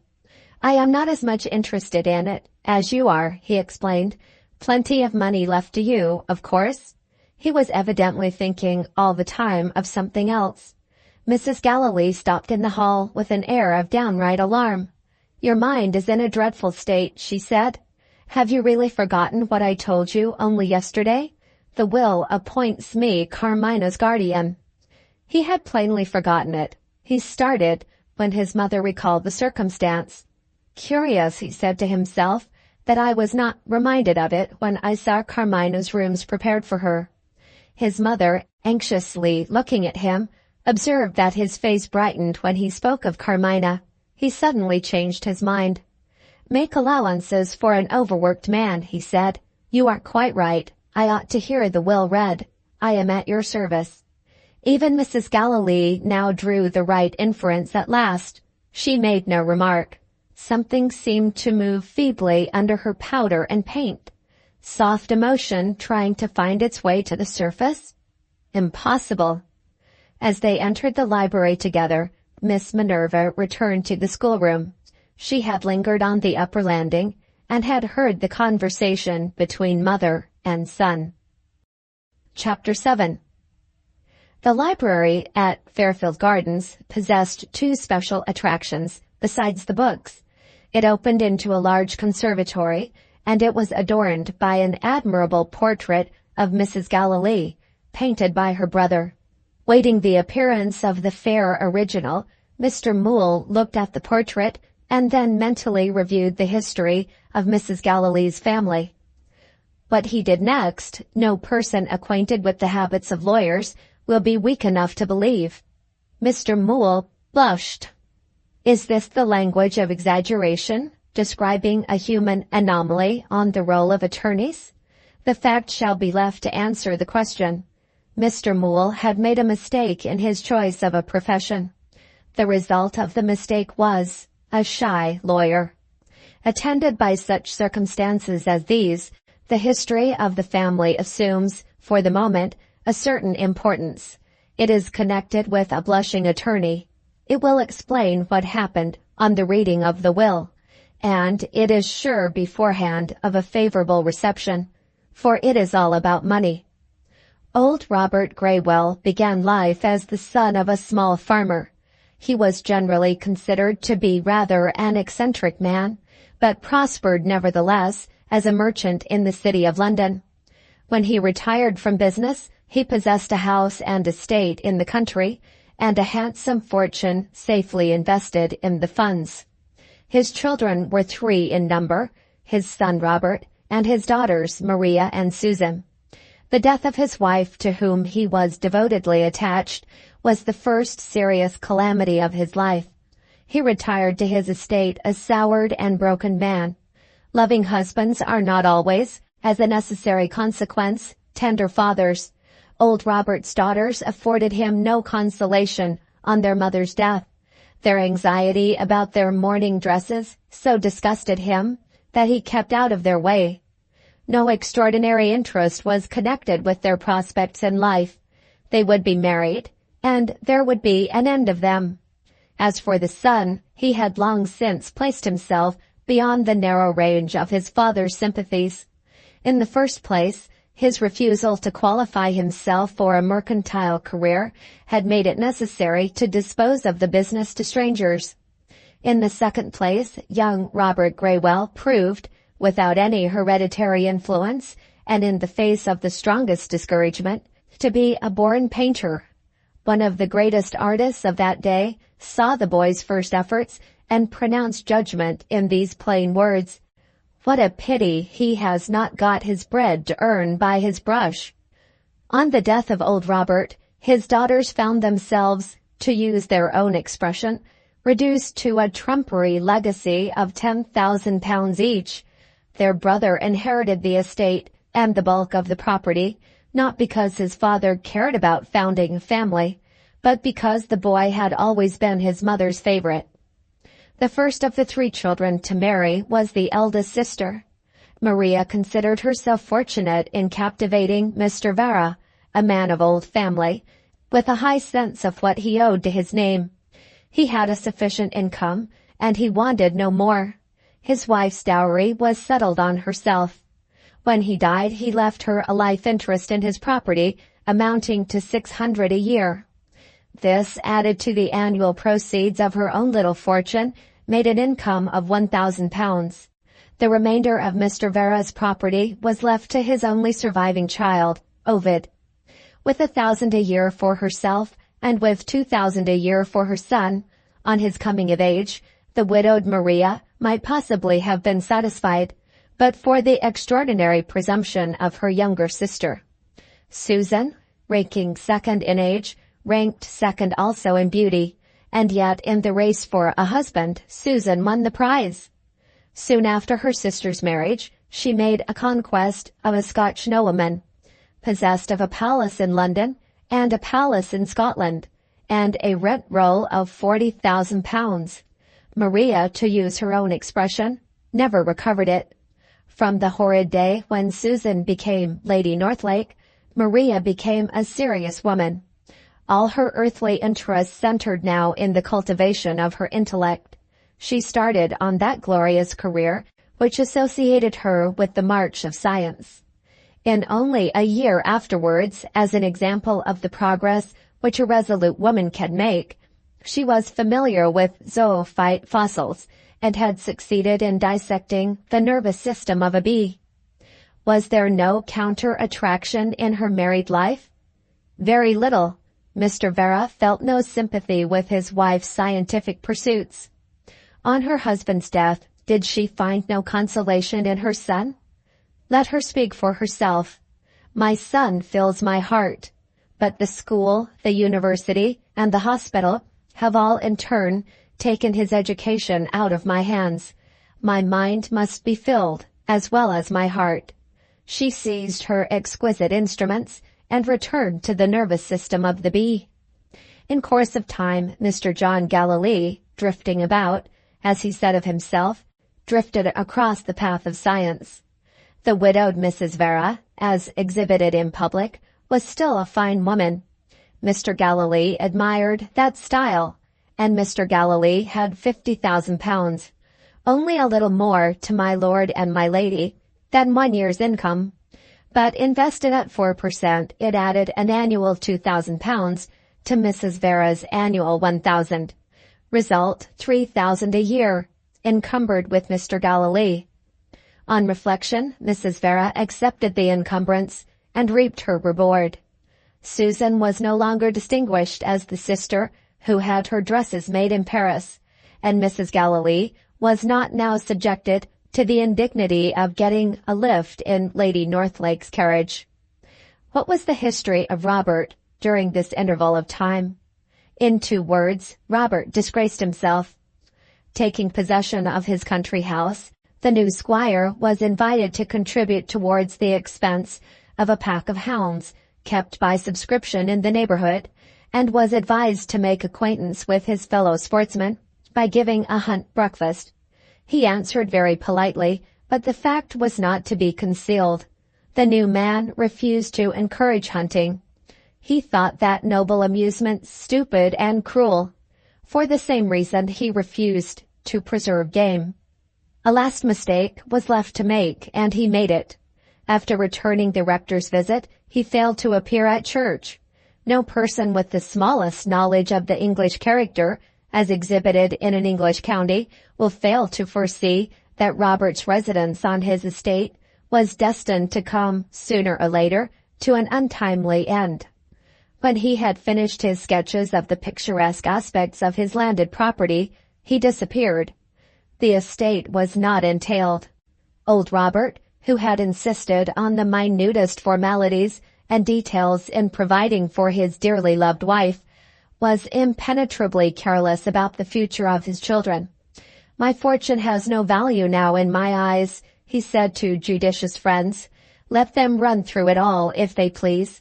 It would do them a deal of good if they were obliged to earn their own living, like better people than themselves." Left free to take his own way, Robert sold the estate merely to get rid of it. With no expensive tastes, except the taste for buying pictures, he became a richer man than ever. When their brother next communicated with them, Lady Northlake and Mrs. Galilee heard of him as a voluntary exile in Italy. He was building a studio and a gallery. He was contemplating a series of pictures, and he was a happy man for the first time in his life. Another interval passed, and the sisters heard of Robert again. Having already outraged the sense of propriety among his English neighbors, he now degraded himself in the estimation of his family by marrying a model. The letter announcing this event declared, with perfect truth, that he had chosen a virtuous woman for his wife. She sat to artists, as any lady might sit to any artist, for the head only. Her parents gained a bare subsistence by farming their own little morsel of land. They were honest people, and what did Brother Robert care for rank? His own grandfather had been a farmer. Lady Northlake and Mrs. Galilee felt it due to themselves to hold a consultation on the subject of their sister-in-law. Was it desirable, in their own social interests, to cast Robert off from that moment? Susan, previously advised by her kind-hearted husband, leaned to the side of mercy. Robert's letter informed them that he proposed to live and die in Italy. If he held to this resolution, his marriage would surely be an endurable misfortune to his relatives in London. Suppose we write to him, Susan concluded, and say we are surprised, but we have no doubt he knows best. We offer our congratulations to Mrs. Robert and our sincere wishes for his happiness. To Lady Northlake's astonishment, Mrs. Galilee adopted this indulgent point of view without a word of protest. She had her reasons, but they were not producible to a relative whose husband had 40,000 a year. Robert had paid her debts. An income of £3,000, even in these days, represents a handsome competence, provided you don't owe a duty to society. In Mrs. Galilee's position, an income of £3,000 represented genteel poverty. She was getting into debt again, and she was meditating future designs on her brother's purse. A charming letter to Robert was the result. It ended with, "Do send me a photograph of your lovely wife." When the poor model died not many years afterwards, leaving one little daughter, Mrs. Galilee implored her brother to return to England. "Come, dearest Robert, and find consolation and a home under the roof of your affectionate Maria." But Robert remained in Italy and was buried in Italy. At the date of his death, he had 3 times paid his elder sister's debts. On every occasion when he helped her in this liberal way, she proved her gratitude by anticipating a larger and a larger and a larger legacy if she outlived him. Knowing, as the family lawyer, what sums of money Mrs. Galilee had extracted from her brother, Mr. Moole also knew that the advances thus made had been considered as representing the legacy to which she might otherwise have some sisterly claim.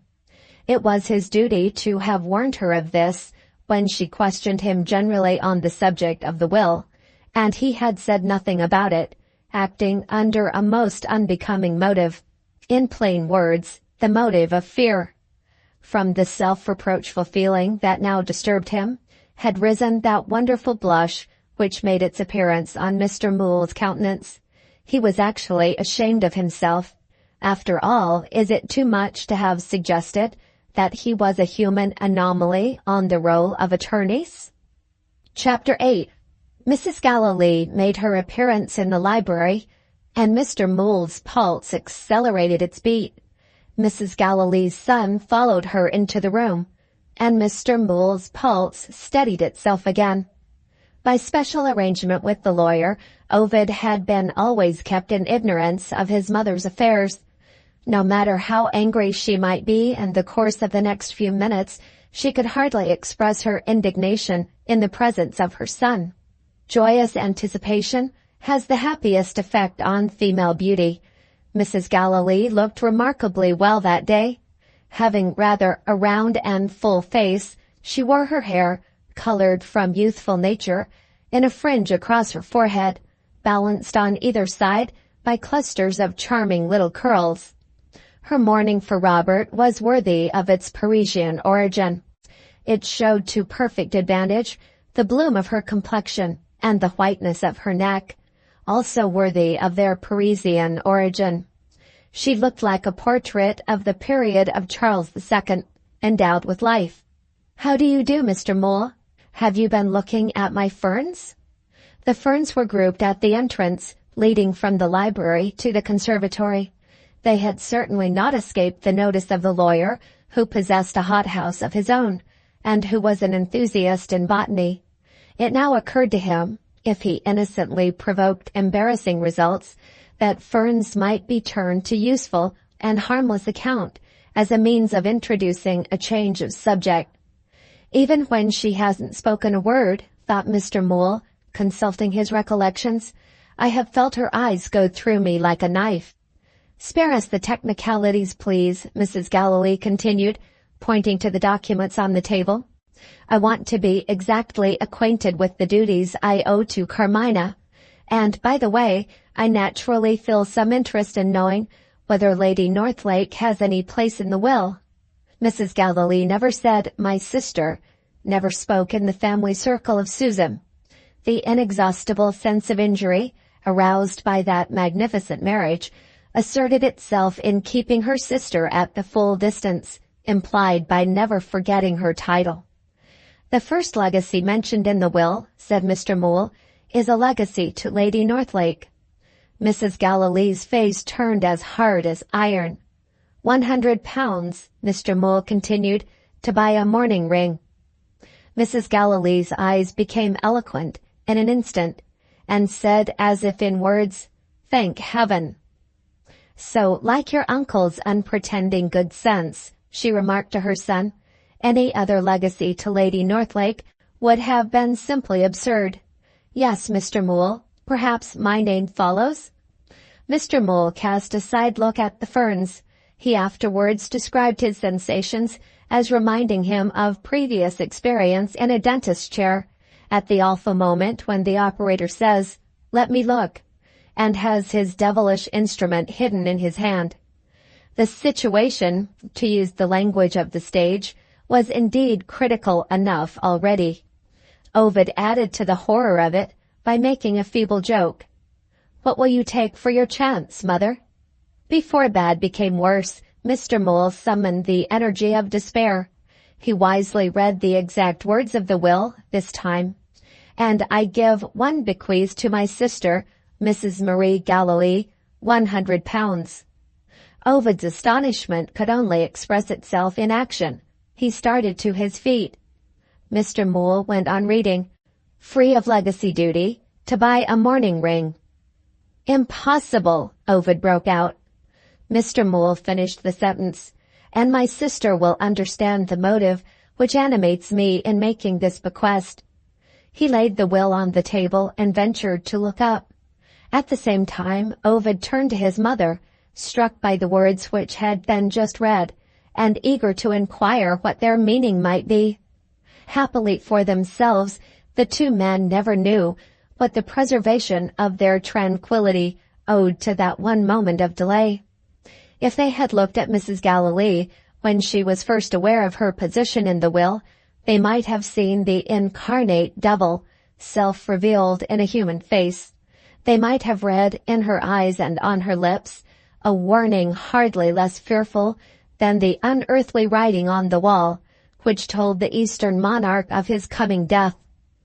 "See this woman, and know what I can do with her, when she has repelled her guardian angel, and her soul is left to me."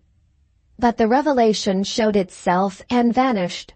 Her face was composed again when her son and her lawyer looked at it. Her voice was under control. Her inbred capacity for deceit was ready for action. All those formidable qualities in her nature, which a gentler and wiser training than hers had been, might have held in check by development of preservative influences that lay inert, were now driven back to their lurking place, leaving only the faintest traces of their momentary appearance on the surface. Her breathing seemed to be oppressed, her eyelids drooped heavily, and that was all. "Is the room too hot for you?" Ovid asked. It was a harmless question, but any question annoyed her at that moment. "Nonsense," she exclaimed irritably. "The atmosphere of the conservatory is rich in reviving smells," Mr. Moole remarked. "Do I detect among the delightful perfumes which reach us the fragrant rootstock of the American fern? If I am wrong, Mrs. Galloway, may I send you some of the sweet-smelling maidenhair from my own little hothouse?" He smiled persuasively. The ferns were already justifying his confidence in their peacemaking virtues, turned discreetly to account. Those terrible eyes rested on him mercifully. Not even a covert allusion to his silence in the matter of the legacy escaped her. Did the lawyer's artlessly abrupt attempt to change the subject warn her to be on her guard? In any case, she thanked him with the readiest courtesy for his kind offer. Might she trouble him in the meantime to let her see the will? She read attentively the concluding words of the clause in which her name appeared. "My sister will understand the motive which animates me in making this bequest," and then handed back the will to Mr. Moole. Before Ovid could ask for it, she was ready with a plausible explanation. "When your uncle became a husband and a father," she said, "those claims on him were paramount. He knew that a token of remembrance, the smaller the better, was all I could accept if I happened to outlive him." "Please go on, Mr. Moole." In one respect, Ovid resembled his late uncle. They both belonged to that high-minded order of men who are slow to suspect, and therefore easy to deceive. Ovid tenderly took his mother's hand. "I ought to have known it," he said, "without obliging you to tell me." Mrs. Galloway did not blush. Mr. Moole did. "Go on," Mrs. Galloway repeated. Mr. Moole looked at Ovid. "The next name, Mr. Vera, is yours." "Does my uncle remember me as he has remembered my mother?" asked Ovid. "Yes, sir, and let me tell you, a very pretty compliment is attached to the bequest. It is needless, your late uncle says, to leave any more important proof of remembrance to my nephew. His father has already provided for him, and with his rare abilities, he will make a second fortune by the exercise of his profession. Most gratifying, Mrs. Galloway, is it not? The next clause provides for the good old housekeeper, Teresa, and for her husband if he survives her, in the following terms." Mrs. Galloway was becoming impatient to hear more of herself. "We may, I think, pass over that," she suggested, "and get to the part which relates to Carmina and me. Don't think I am impatient. I'm only desirous—" The growling of a dog in the conservatory interrupted her. "That tiresome creature," she said sharply. "I shall be obliged to get rid of him." Mr. Moole volunteered to drive the dog out of the conservatory. Mrs. Galloway, as irritable as ever, stopped him at the door. "Don't, Mr. Moole. That dog's temper is not to be trusted. He shows it with Miss Minerva, my governess. Growls just in that way whenever he sees her. I dare say he smells you. There! Now he barks. You are only making him worse. Come back." Being at the door, gentle Mr. Moole tried the ferns as peacemakers once more. He gathered a leaf and returned to his place in a state of meek admiration. "The flowering fern," he said softly. "A really fine specimen, Mrs. Galloway, of the Osmunda regalis. What a world of beauty in this bipinnate frond! One hardly knows where the stalk ends and the leaf begins." The dog, a bright little terrier, came trotting into the library. He saluted the company briskly with his tail, not excepting Mr. Moole. No growl or approach to a growl now escaped him. The manner in which he laid himself down at Mrs. Galloway's feet completely refuted her aspersion on his temper. Ovid suggested that he might have been provoked by a cat in the conservatory. Meanwhile, Mr. Moole turned over a page of the will, and arrived at the clauses relating to Carmina and her guardian. "It may not be amiss," he began, "to mention in the first place that the fortune left to Miss Carmina amounts, in round numbers, to £130,000. The trustees—" "Skip the trustees," said Mrs. Galloway. Mr. Moole skipped. "In the matter of the guardian," he said, "there is a preliminary clause, in the event of your death or refusal to act, appointing Lady Northlake." "Skip Lady Northlake." said Mrs. Galilee. Mr. Mole skipped. "You are appointed Miss Carmina's guardian until she comes of age," he resumed. "If she marries in that interval—" He paused to turn over a page. Not only Mrs. Galilee, but Ovid also, now listened with the deepest interest. "If she marries in that interval with her guardian's approval—" "Suppose I don't approve of her choice," Mrs. Galilee interposed. Ovid looked at his mother and quickly looked away again. The restless little terrier caught his eye and jumped up to be patted. Ovid was too preoccupied to notice this modest advance. The dog's eyes and ears expressed reproachful surprise. His friend Ovid had treated him rudely for the first time in his life. "If the young lady contracts a matrimonial engagement of which you disapprove," Mr. Mole answered, "you are instructed by the testator to assert your reasons in the presence of— well, I may describe it as a family council, composed of Mr. Galilee and of Lord and Lady Northlake." "Excessively foolish of Robert," Mrs. Galilee remarked. "And what, Mr. Mole, is this meddling council of three to do?" "A majority of the council, Mrs. Galilee, is to decide the question absolutely. If the decision confirms your view, and if Miss Carmina still persists in her resolution notwithstanding—" "Am I to give way?" Mrs. Galilee asked. "Not until your niece comes of age, ma'am. Then she decides for herself." "And inherits the fortune?" "Only an income from part of it, if her marriage is disapproved by her guardian and her relatives." "And what becomes of the rest?" "The whole of it," said Mr. Mole, "will be invested by the trustees, and will be divided equally, on her death, among her children." "Suppose she leaves no children?" "That case is provided for, ma'am, by the last clause." "I will only say now that you are interested in the result." Mrs. Galilee turned swiftly and sternly to her son. "When I am dead and gone," she said, "I look to you to defend my memory." "To defend your memory?" Ovid repeated, wondering what she could possibly mean. "If I do become interested in the disposal of Robert's fortune, which God forbid, can't you foresee what will happen?" his mother inquired bitterly. "Lady Northlake will say, 'Maria intrigued for this.'" Mr. Mole looked doubtfully at the ferns. No, his vegetable allies were not strong enough to check any further outpouring of such family feeling as this. Nothing was to be trusted, in the present emergency, but the superior authority of the will. "Pardon me," he said. "There are some further instructions, Mrs. Galilee, which, as I venture to think, exhibit your late brother's well-known liberality of feeling in a very interesting light. They relate to the provision made for his daughter while she is residing under your roof. Miss Carmina is to have the services of the best masters in finishing her education." "Certainly," cried Mrs. Galilee with the utmost fervor. "And the use of a carriage to herself whenever she may require it." "No, Mr. Mole. 2 carriages in such a climate as this, one open and one closed. And to defray those and other expenses, the trustees are authorized to place at your disposal 1,000 a year." "Too much, too much."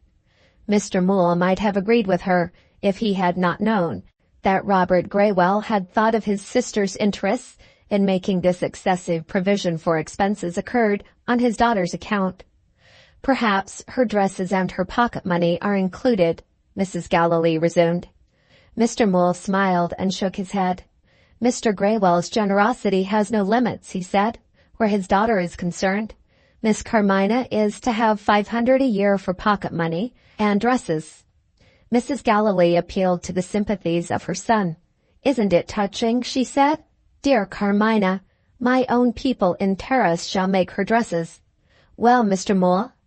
"Allow me to read the exact language of the will next," Mr. Mole answered. "If her sweet disposition leads her into exceeding her allowance in the pursuit of her own little charities, my trustees are hereby authorized, at their own discretion, to increase the amount within the limit of another £500 annually." "It sounds presumptuous, perhaps, on my part," said Mr. Mole, venturing on a modest confession of enthusiasm, "but one can't help thinking, what a good father! What a good child!" Mrs. Galloway had another appropriate remark ready on her lips when the unlucky dog interrupted her once more.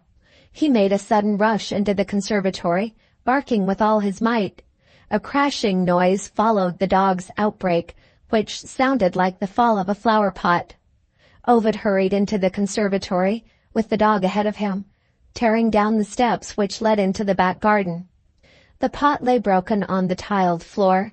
Struck by the beauty of the flower that grew in it, he stooped to set it up again.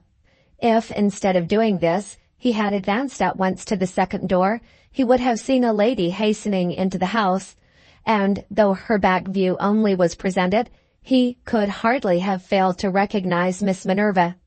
As it was, when he reached the door, the garden was empty. He looked up at the house and saw Carmina at the open window of her bedroom. The sad expression on that sweet young face grieved him. Was she thinking of her happy past life, or of the doubtful future among strangers in a strange country? She noticed Ovid, and her eyes brightened.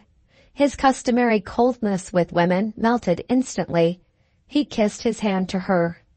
She returned the salute, so familiar to her in Italy, with her gentle smile, and looked back into the room. Teresa showed herself at the window. Always following her impulses, without troubling herself to think first, the duenna followed them now. "We are dull up here," she called out. "Come back to us, Mr. Ovid." The words had hardly been spoken before they both turned from the window. Teresa pointed significantly into the room. They disappeared. Ovid went back to the library. "Anybody listening?" Mr. Mole inquired. "I have not discovered anybody, but I doubt if a stray cat could have upset that heavy flower pot."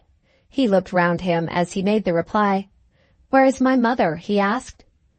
Mrs. Galloway had gone upstairs, eager to tell Carmina of the handsome allowance made to her by her father. Having answered in these terms, Mr. Mole began to fold up the will, and suddenly stopped. "Very inconsiderate on my part," he said. "I forgot, Mr. Ovid, that you haven't heard the end of it. Let me give you a brief abstract. You know, perhaps, that Miss Carmina is a Catholic. Very natural, her poor mother's religion. Well, sir, her good father forgets nothing.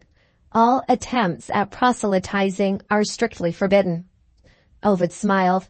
His mother's religious convictions began and ended with the inorganic matter of the earth.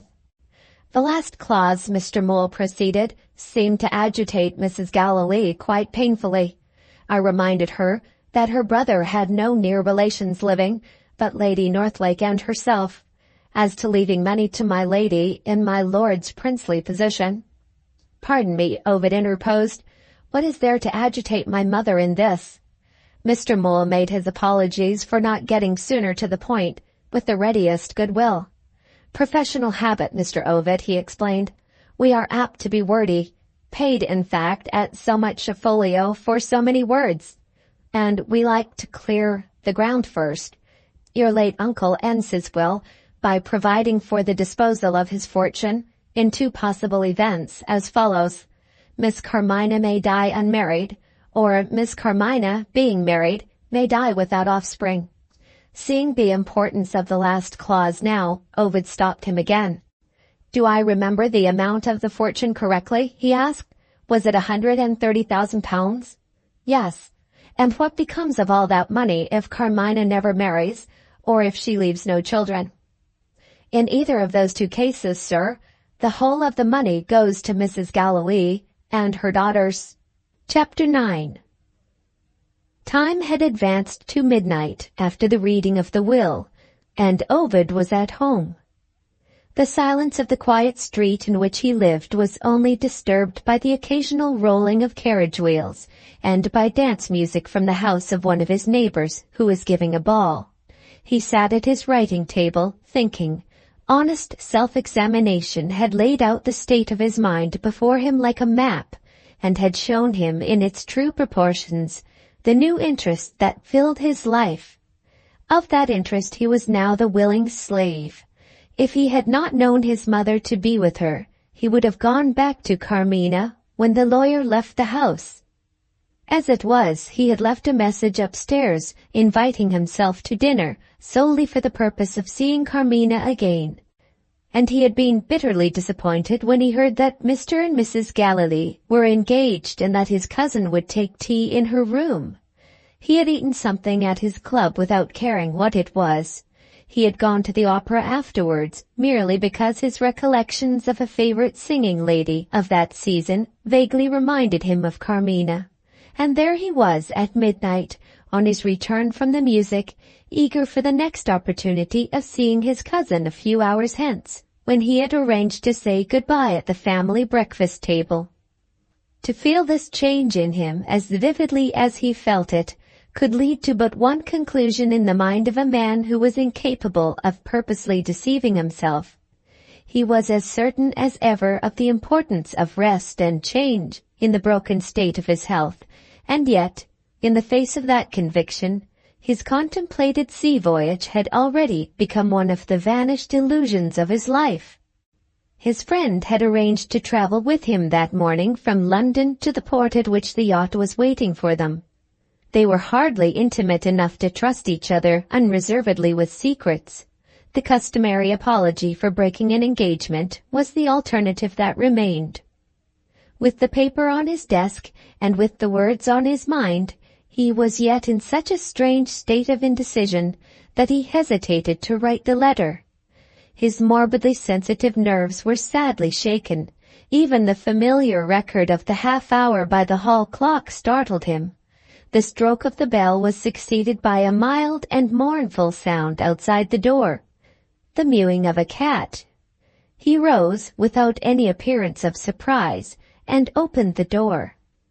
With grace and dignity entered a small black female cat, exhibiting, by way of variety of color, a melancholy triangular patch of white over the lower part of her face, and 4 brilliantly clean white paws. Ovid went back to his desk. As soon as he was in his chair again, the cat jumped on his shoulder and sat there, purring in his ear. This was the place she occupied whenever her master was writing alone. Passing one day through a suburban neighborhood on his round of visits, the young surgeon had been attracted by a crowd in a by-street. He had rescued his present companion from starvation in a locked-up house, the barbarous inhabitants of which had gone away for a holiday and had forgotten the cat.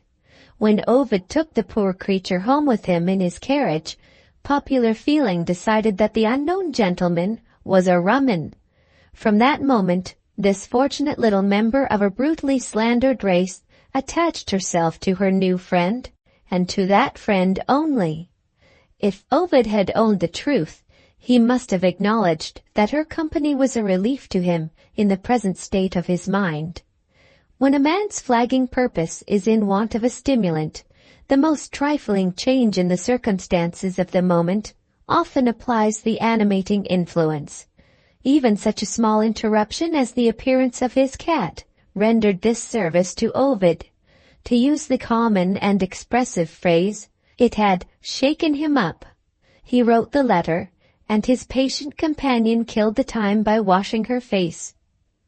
His mind being so far relieved, he went to bed, the cat following him upstairs to her bed in a corner of the room. Clothes are unwholesome superfluities not contemplated in the system of nature. When we are exhausted, there is no such thing as true repose for us until we are freed from our dress. Men subjected to any excessive exertion, fighting, rowing, walking, working, must strip their bodies as completely as possible, or they are not equal to the call on them. Ovid's knowledge of his own temperament told him that sleep was not to be hoped for that night. But the way to bed was the way to rest notwithstanding, by getting rid of his clothes. With the sunrise he rose and went out. He took his letter with him and dropped it into the box in his friend's door. The sooner he committed himself to the new course that he had taken, the more certain he might feel of not renewing the miserable and useless indecision of the past night. "Thank God that's done," he said to himself as he heard the letter fall into the box, and left the house. After walking in the park until he was weary, he sat down by the ornamental lake and watched the waterfowl enjoying their happy lives. Wherever he went, whatever he did, Carmina was always with him. He had seen thousands of girls whose personal attractions were far more remarkable, and some few among them whose manner was perhaps equally winning. What was the charm in the little half-foreign cousin that had seized on him in an instant, and that seemed to fasten its subtle hold more and more irresistibly with every minute of his life? He was content to feel the charm without caring to fathom it. The lovely morning light took him in imagination to her bedside. He saw her sleeping peacefully in her new room. Would the time come when she might dream of him? He looked at his watch. It was 7 o'clock. The breakfast hour at Fairfield Gardens had been fixed for 8, to give him time to catch the morning train. Half an hour might be occupied in walking back to his own house. Add 10 minutes to make some change in his dress, and he might set forth for his next meeting with Carmina. No uneasy anticipation of what the family circle might think of his sudden change of plan troubled his mind. A very different question occupied him. For the first time in his life, he wondered what dress a woman would wear at breakfast time. He opened his house door with his own key. An elderly person in a coarse black gown was seated on the bench in the hall. She rose and advanced towards him. In speechless astonishment, he confronted Carmina's faithful companion, Teresa. "If you please, I want to speak to you," she said in her best English. Ovid took her into his consulting room. She wasted no time in apologies or explanations. "Don't speak," she broke out. "Carmina has had a bad night." "I shall be at the house in half an hour," Ovid eagerly assured her. The duenna shook her forefinger impatiently. "She doesn't want a doctor. She wants a friend when I am gone. What is her life here? A new life among new people. Don't speak.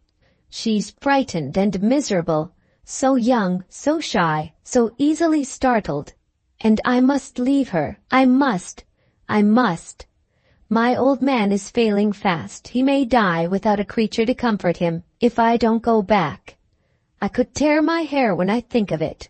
Don't speak. It's my business to speak. Ha! I know what I know. Young doctor, you're in love with Carmina. I've read you like a book. You're quick to see, sudden to feel, like one of my people. Be one of my people. Help me." She dragged a chair close to Ovid and laid her hand suddenly and heavily on his arm.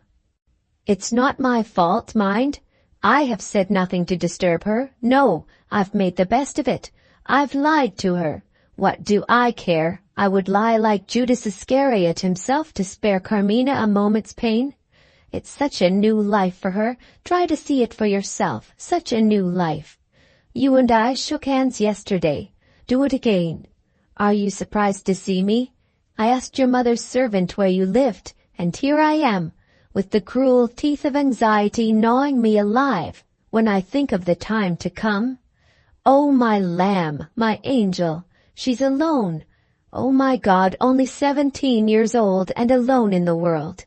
No father, no mother, and soon, oh, too soon, not even Teresa. What are you looking at? What is there so wonderful in the tears of a stupid old fool? Drops of hot water. Ha! Ha! If they fall on your fine carpet here, they won't hurt it. You're a good fellow. You're a dear fellow. Hush! I know the evil eye when I see it. No more of that. A secret in your ear. I've said a word for you to Carmina already. Give her time. She's not cold. Young and innocent, that's all. Love will come. I know what I know. Love will come." She laughed, and in the very act of laughing, changed again. Fright looked wildly at Ovid out of her staring eyes. Some terrifying remembrance had suddenly occurred to her. She sprang to her feet. "You said you were going away," she cried. "You said it when you left us yesterday. It can't be. It shan't be. You're not going to leave Carmina, too." Ovid's first impulse was to tell the whole truth. He resisted the impulse. To own that Carmina was the cause of his abandonment of the sea voyage before she was even sure of the impression she had produced on him, would be to place himself in a position from which his self-respect recoiled. "My plans are changed," was all he said to Teresa. "Make your mind easy. I'm not going away." The strange old creature snapped her fingers joyously. "Goodbye. I want no more of you." With those cool and candid words of farewell, she advanced to the door, stopped suddenly to think, and came back. Only a moment had passed, and she was as sternly in earnest again as ever. "May I call you by name?" she asked. "Certainly." "Listen, Ovid, I may not see you again before I go back to my husband. This is my last word. Never forget it. Even Carmina may have enemies." What could she be thinking of? "Enemies in my mother's house!" Ovid exclaimed. "What can you possibly mean?" Teresa returned to the door and only answered him when she had opened it to go. "The evil eye never lies," she said. "Wait, and you will see." Chapter 10. Mrs. Galilee was on her way to the breakfast room when her son entered the house. They met in the hall. "Is your packing done?" she asked. He was in no humor to wait and make his confession at that moment. "Not yet," was his only reply. Mrs. Galilee led the way into the room. "Ovid's luggage is not ready yet," she announced. "I believe he will lose his train." They were all at the breakfast table, the children and the governess included. Carmina's worn face, telling its tale of a wakeful night, brightened again, as it had brightened at the bedroom window when she saw Ovid. She took his hand frankly and made light of her wearied looks. "No, my cousin," she said playfully. "I mean to be worthier of my pretty bed tonight. I am not going to be your patient yet." Mr. Galilee, with his mouth full at the moment, offered good advice. "Eat and drink as I do, my dear," he said to Carmina, "and you will sleep as I do. Off I go when the light's out, flat on my back, as Mrs. Galilee will tell you. And wake me if you can, till it's time to get up. Have some buttered eggs, Ovid. They're good, ain't they, Zoe?" Zoe looked up from her plate and agreed with her father in one emphatic word: "Jolly."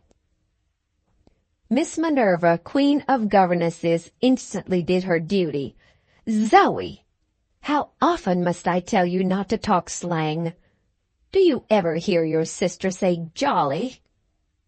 That highly cultivated child, Maria, strong in conscious virtue, added her authority in support of the protest. "No young lady who respects herself, Zoe, will ever talk slang." Mr. Galilee was unworthy of such a daughter. He muttered under his breath, "Oh, bother." Zoe held up her plate for more. Mr. Galilee was delighted. "My child all over," he exclaimed. "We are both of us good feeders. Zoe will grow up a fine woman." He appealed to his stepson to agree with him. "That's your medical opinion, Ovid, isn't it?" Carmina's pretty smile passed like rippling light over her eyes and her lips. In her brief experience of England, Mr. Galilee was the one exhilarating element in family life. Mrs. Galilee's mind still dwelt on her son's luggage and on the rigorous punctuality of railway arrangements. "What is your servant about?" she said to Ovid. "It's his business to see that you are ready in time."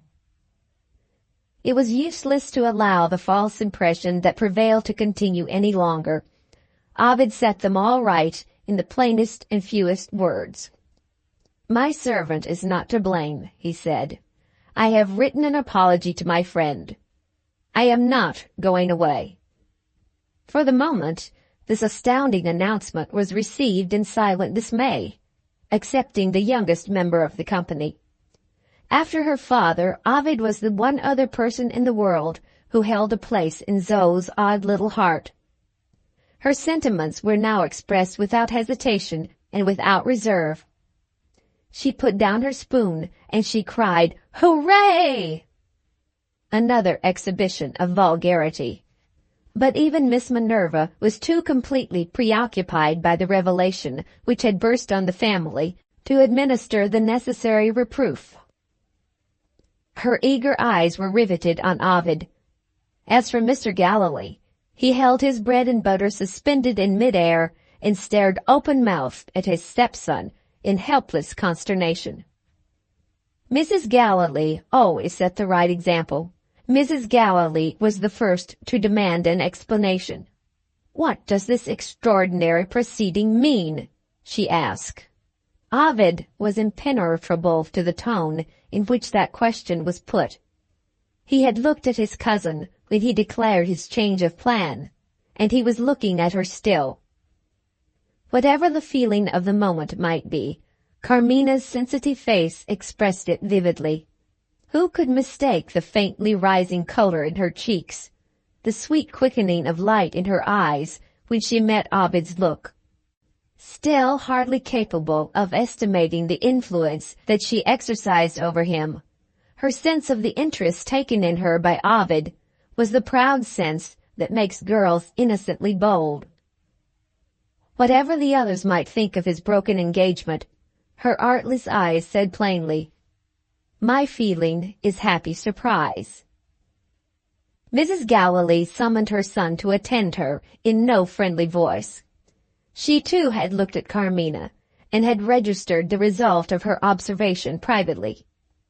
"Are we to hear your reasons?" she inquired. Ovid had made the one discovery in the world on which his whole heart was set. He was so happy that he kept his mother out of his secret with a masterly composure worthy of herself. "I don't think a sea voyage is the right thing for me," he answered. "Rather a sudden change of opinion," Mrs. Galilee remarked. Ovid coolly agreed with her.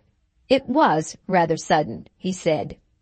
The governess still looked at him, wondering whether he would provoke an outbreak.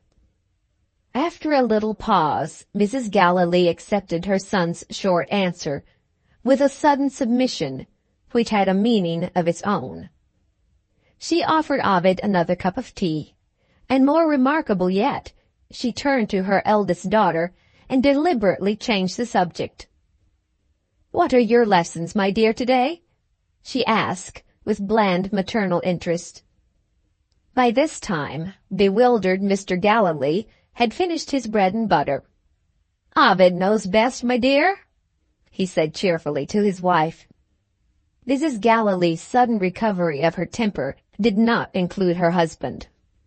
If a look could have annihilated that worthy man, his corporal presence must have vanished into air when he had delivered himself of his opinion.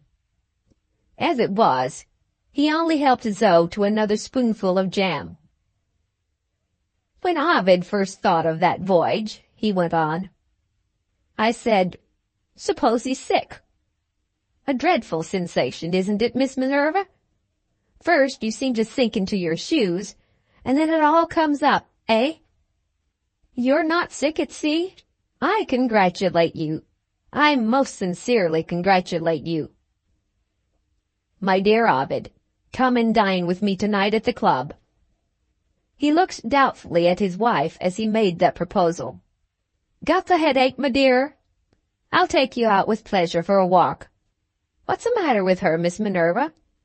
Oh, I see. Hush, Maria's going to say grace. Amen, amen."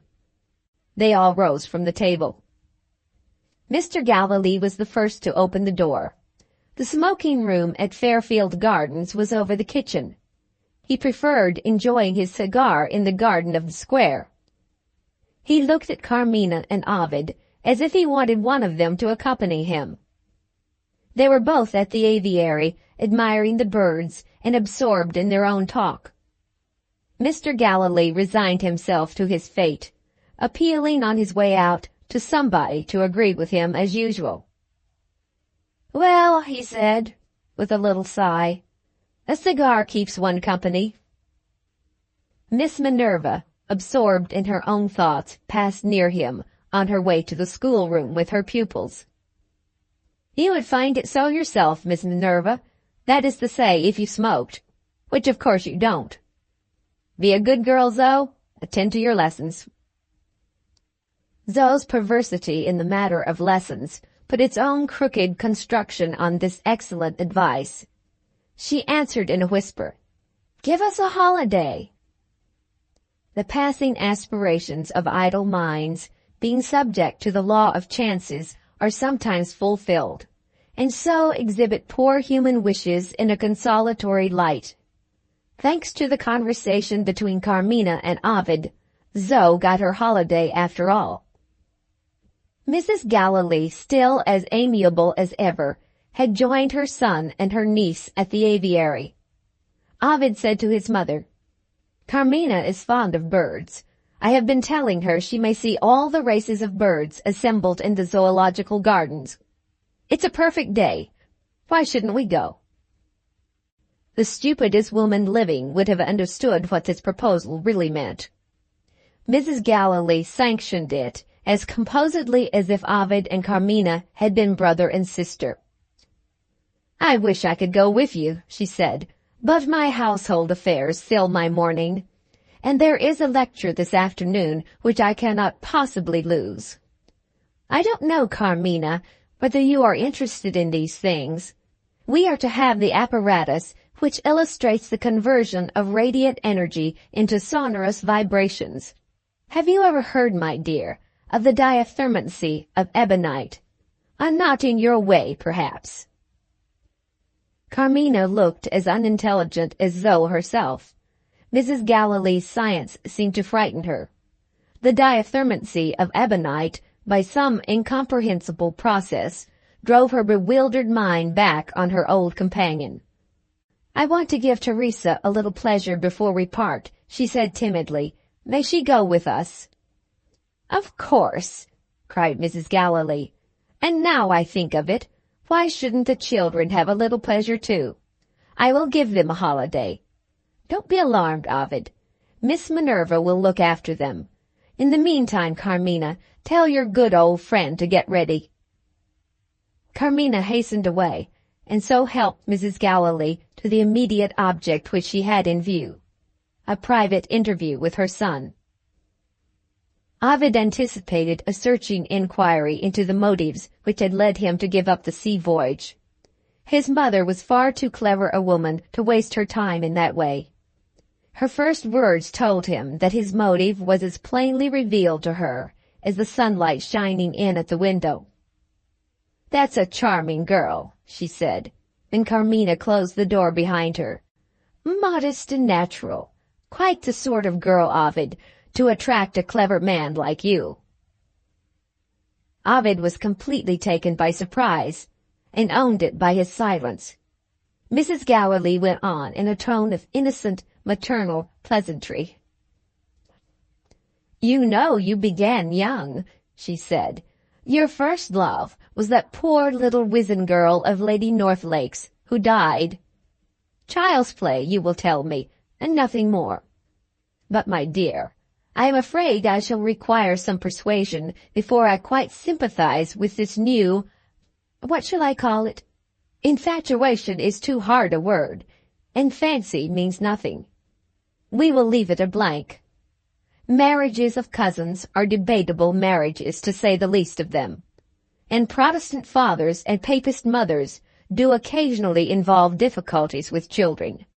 Not that I say no, far from it. But if this is to go on, I do hesitate." Something in his mother's tone grated on Ovid's sensibilities. "I don't at all follow you," he said rather sharply. "You are looking a little too far into the future." "Then we will return to the present," Mrs. Galilee replied, still with the readiest submission to the humor of her son. On recent occasions, she had expressed the opinion that Ovid would do wisely at his age and with his professional prospects to wait a few years before he thought of marrying. Having said enough in praise of her niece to satisfy him for the time being, without appearing to be meanly influenced in modifying her opinion by the question of money, her next object was to induce him to leave England immediately for the recovery of his health. With Ovid absent, and with Carmina under her sole superintendence, Mrs. Galilee could see her way to her own private ends. "Really," she resumed, "you ought to think seriously of a change of air and scene. You know you would not allow a patient in your present state of health to trifle with himself as you are trifling now. If you don't like the sea, try the continent. Get away somewhere, my dear, for your own sake." It was only possible to answer this in one way. Ovid owned that his mother was right and asked for time to think. To his infinite relief, he was interrupted by a knock at the door. Miss Minerva entered the room, not in a very amiable temper, judging by appearances. "I am afraid I disturb you," she began. Ovid seized the opportunity of retreat. He had some letters to write. He hurried away to the library. "Is there any mistake?" the governess asked, when she and Mrs. Galilee were alone. "In what respect, Miss Minerva?" "I met your niece, ma'am, on the stairs. She says you wish the children to have a holiday." "Yes, to go with my son and Miss Carmina to the Zoological Gardens. Miss Carmina said I was to go too. Miss Carmina was perfectly right." The governess fixed her searching eyes on Mrs. Galilee. "You really wish me to go with them?" she said. "I do." "I know why." In the course of their experience, Mrs. Galilee and Miss Minerva had once quarreled fiercely, and Mrs. Galilee had got the worst of it. She learned her lesson. For the future, she knew how to deal with her governess. When one said, "I know why," the other only answered, "Do you?" "Let's have it out plainly, ma'am," Miss Minerva proceeded. "I am not to let Mr. Ovid—" She laid a bitterly strong emphasis on the name, and flushed angrily. "I am not to let Mr. Ovid and Miss Carmina be alone together." "You are a good guesser," Mrs. Galilee remarked quietly. "No," said Miss Minerva more quietly still. "I have only seen what you have seen." "Did I tell you what I have seen?" "Quite needless, ma'am. Your son is in love with his cousin. When am I to be ready?" The bland mistress mentioned the hour. The rude governess left the room. Mrs. Galilee looked at the closing door with a curious smile. She had already suspected Miss Minerva of being crossed in love. The suspicion was now confirmed, and the man was discovered. "Soured by a hopeless passion," she said to herself, "and the object is my son." Chapter 11. On entering the Zoological Gardens, Ovid turned at once to the right, leading Carmina to the aviaries so that she might begin by seeing the birds. Miss Minerva, with Maria in dutiful attendance, followed them. Teresa kept at a little distance behind, and Zoe took her own erratic course, now attaching herself to one member of the little party, and now to another. When they reached the aviaries, the order of march became confused. Differences in the birds made their appeal to differences in the taste of the visitors. Insatiably eager for useful information, that prize pupil Maria held her governess captive at one cage, while Zoe darted away towards another, out of reach of discipline, and good Teresa volunteered to bring her back. For a minute Ovid and his cousin were left alone. He might have taken a lover's advantage even of that small opportunity. But Carmina had something to say to him, and Carmina spoke first. "Has Miss Minerva been your mother's governess for a long time?" she inquired. "For some years," Ovid replied. "Will you let me put a question on my side? Why do you ask?" Carmina hesitated, and answered in a whisper, "She looks ill-tempered." "She is ill-tempered," Ovid confessed. "I suspect," he added with a smile, "you don't like Miss Minerva." Carmina attempted no denial. Her excuse was a woman's excuse all over. "She doesn't like me." How do you know? I have been looking at her. Does she beat the children? My dear Carmina, do you think she would be my mother's governess if she treated the children in that way? Besides, Miss Minerva is too well-bred a woman to degrade herself by acts of violence. Family misfortunes have very materially lowered her position in the world. He was reminded, as he said those words, of the time when Miss Minerva had entered on her present employment, and when she had been the object of some little curiosity on his own part. Mrs. Galilee's answer, when he once asked why she kept such an irritable woman in the house, had been entirely satisfactory, so far as she herself was concerned.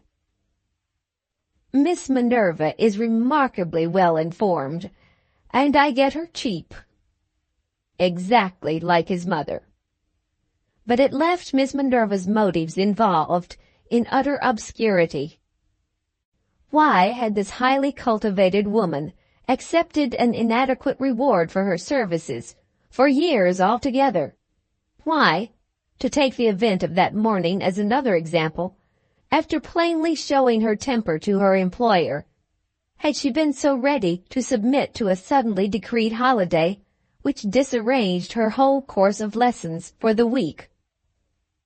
Little did Ovid think that the one reconciling influence which adjusted these contradictions and set at rest every doubt that grew out of them was to be found in himself. Even the humiliation of watching him in his mother's interests and of witnessing his devotion to another woman was a sacrifice which Miss Minerva could endure for the one inestimable privilege of being in Ovid's company. Before Carmina could ask any more questions, a shrill voice, at its highest pitch of excitement, called her away. Zoe had just discovered the most amusing bird in the gardens, the low comedian of the feathered race, otherwise known as the piping crow. Carmina hurried to the cage as if she had been a child herself. Seeing Ovid left alone, the governess seized her chance of speaking to him. The first words that passed her lips told their own story. While Carmina had been studying Miss Minerva had been studying Carmina.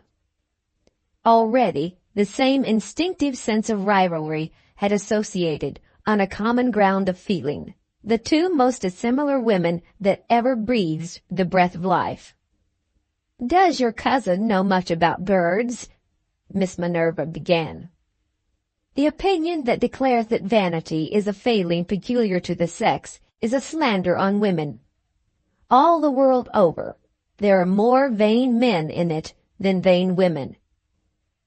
If Ovid had not been one of the exceptions to a general rule among men, or even if his experience of the natures of women had been a little less limited, he too might have discovered Miss Minerva's secret. Even her capacity for self-control failed at the moment she took Carmina's place. Those keen black eyes, so hard and cold when they looked at anyone else, flamed with an all-devouring sense of possession when they first rested on Ovid. "He's mine. For one golden moment he's mine," they spoke. And suddenly the everyday blind was drawn down again. There was nobody present but a well-bred woman talking with delicately implied deference to a distinguished man. "So far we have not spoken of the birds," Ovid innocently answered. "And yet you seem to be both looking at them."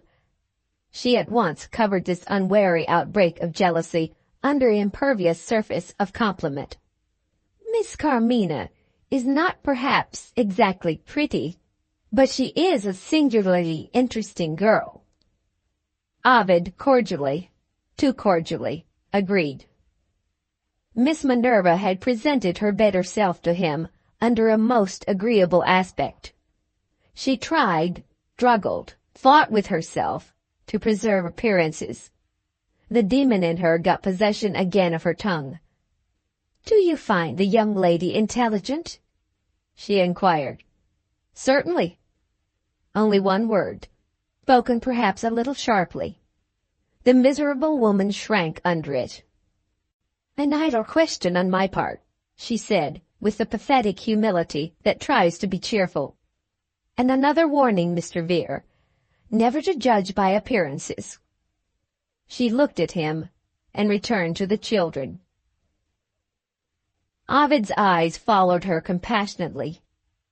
Poor wretch, he thought. What an infernal temper, and how hard she tries to control it.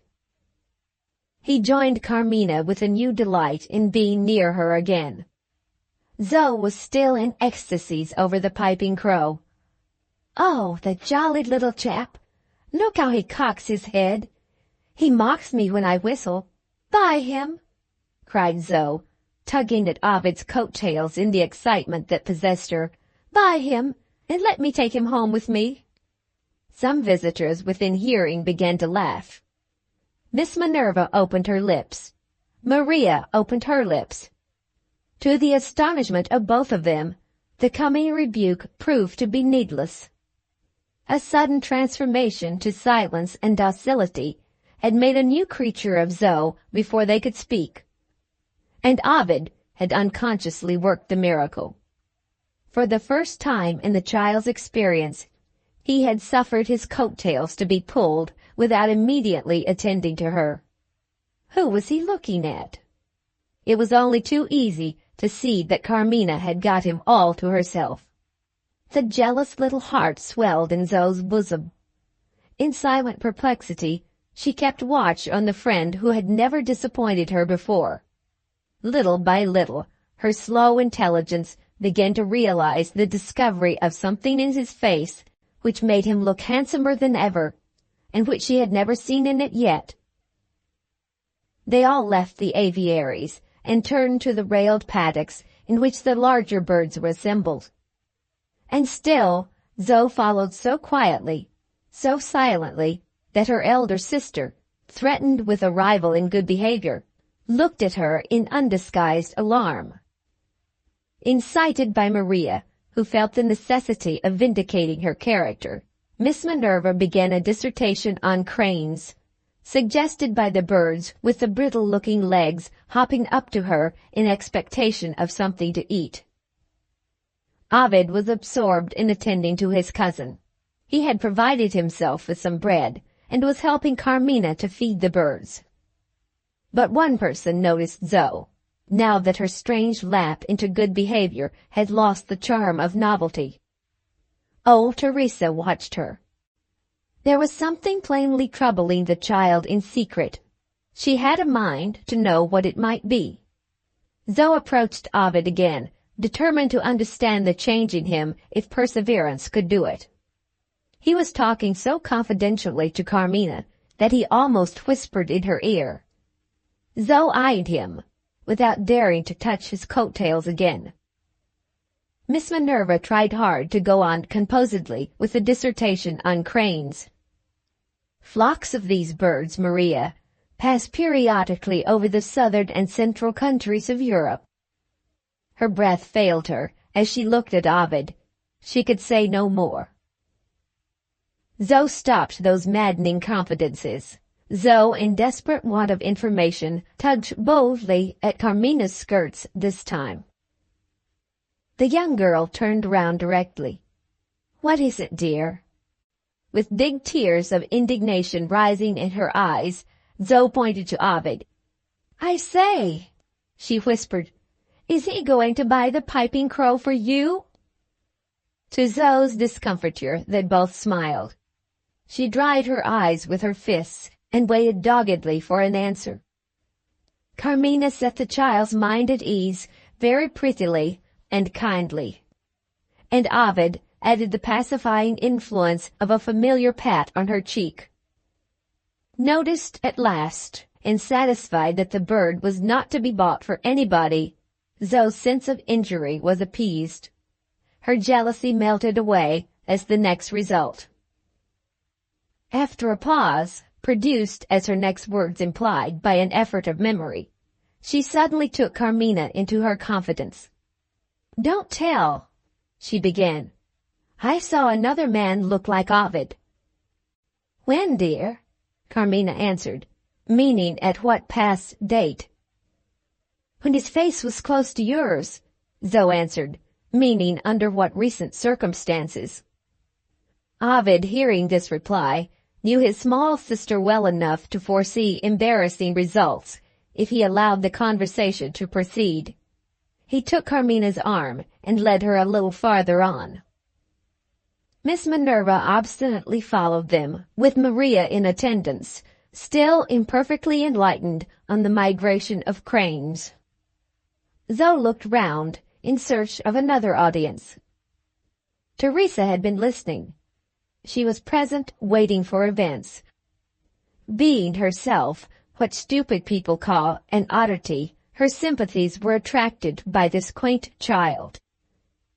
In Teresa's opinion, seeing the animals was very inferior as an amusement to exploring Zoe's mind.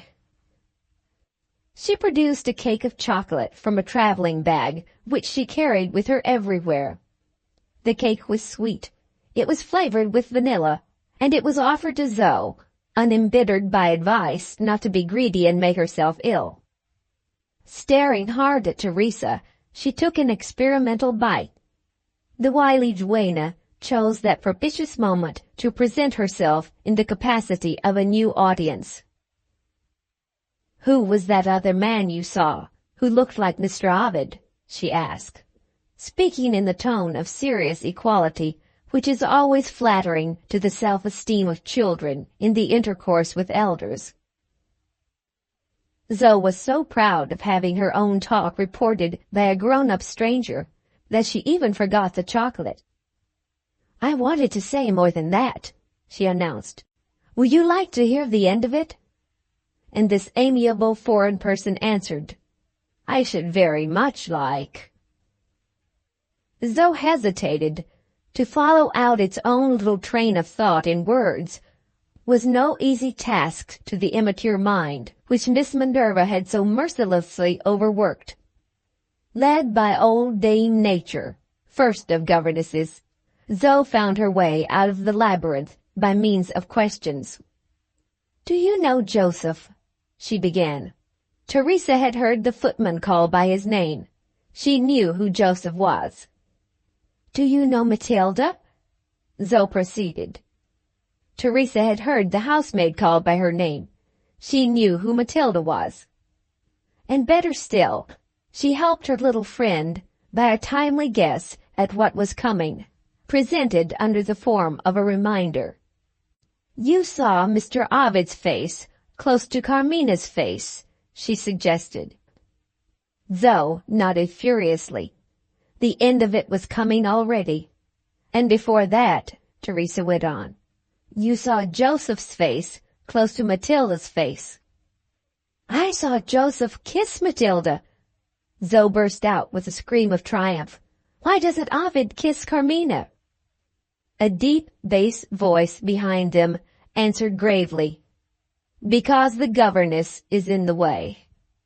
And a big bamboo walking stick pointed over their heads at Miss Minerva. Zoe instantly recognized the stick and took it into her own hands. Teresa turned and found herself in the presence of a remarkable man.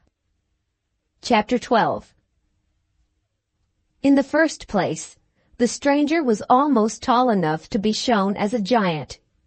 He towered to a stature of 6 feet 6 inches, English measure.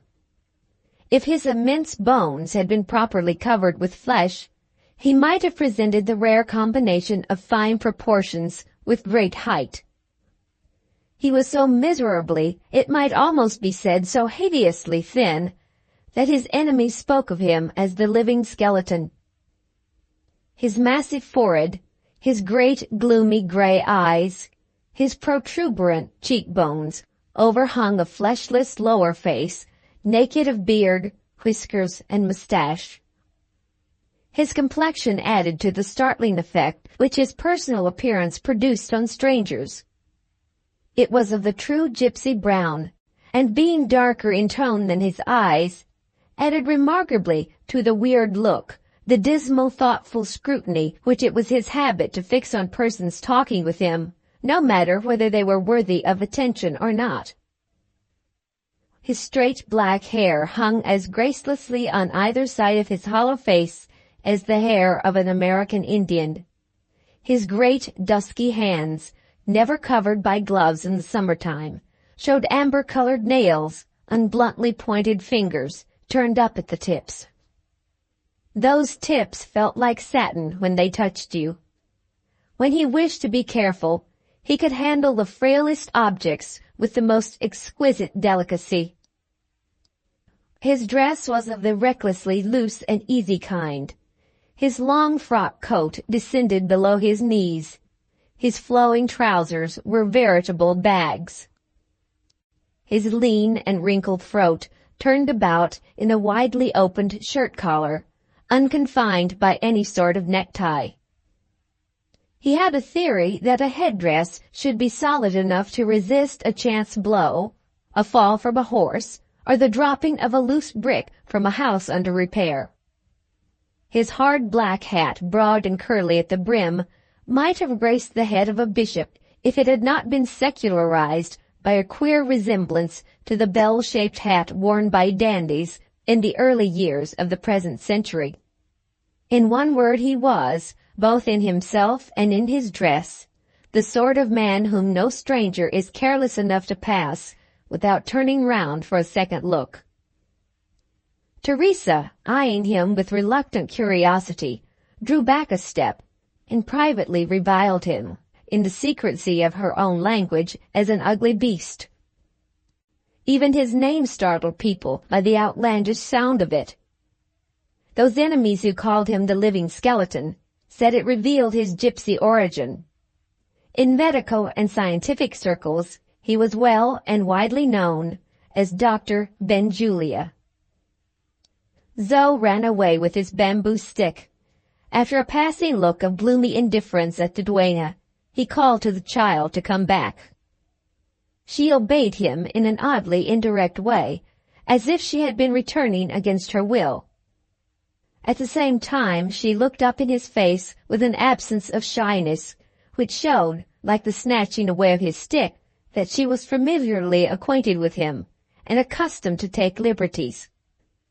And yet there was an expression of uneasy expectation in her round, attentive eyes. "Do you want it back again?" she asked, offering the stick. "Of course I do. What would your mother say to me if you tumbled over my big bamboo and dashed out your brains on this hard gravel walk?" "Have you been to see Mamma?" Zoe asked. "I have not been to see Mamma, but I know what she would say to me if you dashed out your brains for all that." "What would she say?" "She would say, 'Dr. Benjulia, your name ought to be Herod.'" "Who was Herod?" "Herod was a royal Jew who killed little girls when they took away his walking stick. Come here, child. Shall I tickle you?" "I knew you'd say that," Zoe answered. When men in general thoroughly enjoy the pleasure of talking nonsense to children, they can no more help smiling than they can help breathing. The doctor was an extraordinary exception to this rule. His grim face never relaxed, not even when Zoe reminded him that one of his favorite recreations was tickling her. She obeyed, however, with the curious appearance of reluctant submission showing itself once more. He put two of his soft, big fingertips on her spine, just below the back of her neck, and pressed on the place. Zoe started and wriggled under his touch. He observed her with as serious an interest as if he had been conducting a medical experiment. "That's how you make our dog kick his leg," said Zoe, recalling her experience of the doctor in the society of the dog. "How do you do it?" "I touched the cervical plexus," Dr. Benjulia answered as gravely as ever. This attempt at mystifying the child failed completely. Zoe considered the unknown tongue in which he had answered her as being equivalent to lessons. She declined to notice the cervical plexus and returned to the little terrier at home. "Do you think the dog likes it?" she asks. "Never mind the dog. Do you like it?" "I don't know." Dr. Benjulia turned to Teresa. His gloomy gray eyes rested on her as they might have rested on any inanimate object near him, on the railing that imprisoned the birds, or on the pipes that kept the monkey house warm. "I have been playing the fool, ma'am, with this child," he said, "and I fear I have detained you. I beg your pardon." He pulled off his episcopal hat and walked grimly on, without taking any further notice of Zoe. Teresa made her best courtesy in return. The magnificent civility of the ugly giant daunted while it flattered her. "The manners of a prince," she said, "and the complexion of a gypsy. Is he a nobleman?" Zoe answered, "He's a doctor," as if that was something much better. "Do you like him?" Teresa inquired next. Zoe answered the duenna, as she had answered the doctor. "I don't know." In the meantime, Ovid and his cousin had not been unobservant of what was passing at a little distance from them. Benjulia's great height, and his evident familiarity with the child, stirred Carmina's curiosity. Ovid seemed to be disinclined to talk of him. Miss Minerva made herself useful with the readiest politeness. She mentioned his odd name, and described him as one of Mrs. Gowerly's old friends. "Of late years," she proceeded, "he is said to have discontinued medical practice, and devoted himself to chemical experiments. Nobody seems to know much about him. He has built a house in a desolate field, in some lost suburban neighborhood that nobody can discover. In plain English, Dr. Benjulia is a mystery." Hearing this, Carmina appealed again to Ovid. "When I am asked riddles," she said, "I am never easy till the answer is guessed for me, and when I hear of mysteries, I am dying to have them revealed. You are a doctor yourself. Do tell me something more." Ovid might have evaded her entreaties by means of an excuse, but her eyes were irresistible. They looked him into submission in an instant. "Dr. Benjulia is what we call a specialist," he said. "I mean that he only professes to treat certain diseases. Brains and nerves are Benjulia's diseases. Without quite discontinuing his medical practice, he limits himself to serious cases, when other doctors are puzzled, you know, and want him to help them. With this exception, he has certainly sacrificed his professional interests to his mania for experiments in chemistry. What those experiments are, nobody knows but himself. He keeps the key of his laboratory about him by day and by night. When the place wants cleaning, he does the cleaning with his own hands." Carmina listened with great interest. "Has nobody peeped in at the windows?" she asked. "There are no windows. Only a skylight in the roof." "Can't somebody get up on the roof and look in through the skylight?" Ovid laughed. "One of his men-servants is said to have tried that experiment," he replied. "And what did the servant see?" "A large white blind, drawn under the skylight, and hiding the whole room from view. Somehow the doctor discovered him, and the man was instantly dismissed." Of course, there are reports which explain the mystery of the doctor in his laboratory. One report says that he is trying to find a way of turning common metals into gold. Another declares that he is inventing some explosive compound so horribly destructive that it will put an end to war. All I can tell you is that his mind, when I happen to meet him, seems to be as completely absorbed as ever in brains and nerves. But what they can have to do with chemical experiments secretly pursued in a lonely field is a riddle in which I have thus far found no answer. "Is he married?" Carmina inquired. The question seemed to amuse Ovid. "If Dr. Benjulia had a wife, you think we might get at his secrets?" "There is no such chance for us. He manages his domestic affairs for himself." "Hasn't he even got a housekeeper?" "Not even a housekeeper." While he was making that reply, he saw the doctor slowly advancing towards them. "Excuse me for 1 minute," he resumed. "I will just speak to him and come back to you." Carmina turned to Miss Minerva in surprise. "Ovid seems to have some reason for keeping the tall man away from us," she said. "Does he dislike Dr. Benjulia?" But for restraining motives, the governess might have gratified her hatred of Carmina by a sharp reply. She had her reasons, not only after what she had observed in the conservatory, but after what she had seen in the gardens, for winning Carmina's confidence and exercising over her the influence of a trusted friend. Miss Minerva made instant use of her first opportunity. "I can tell you what I have noticed myself," she said confidentially.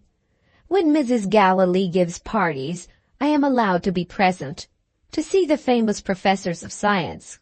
On one of these occasions, they were talking of instinct and reason. Your cousin, Mr. Ovid Vere, said it was no easy matter to decide where instinct ended and reason began.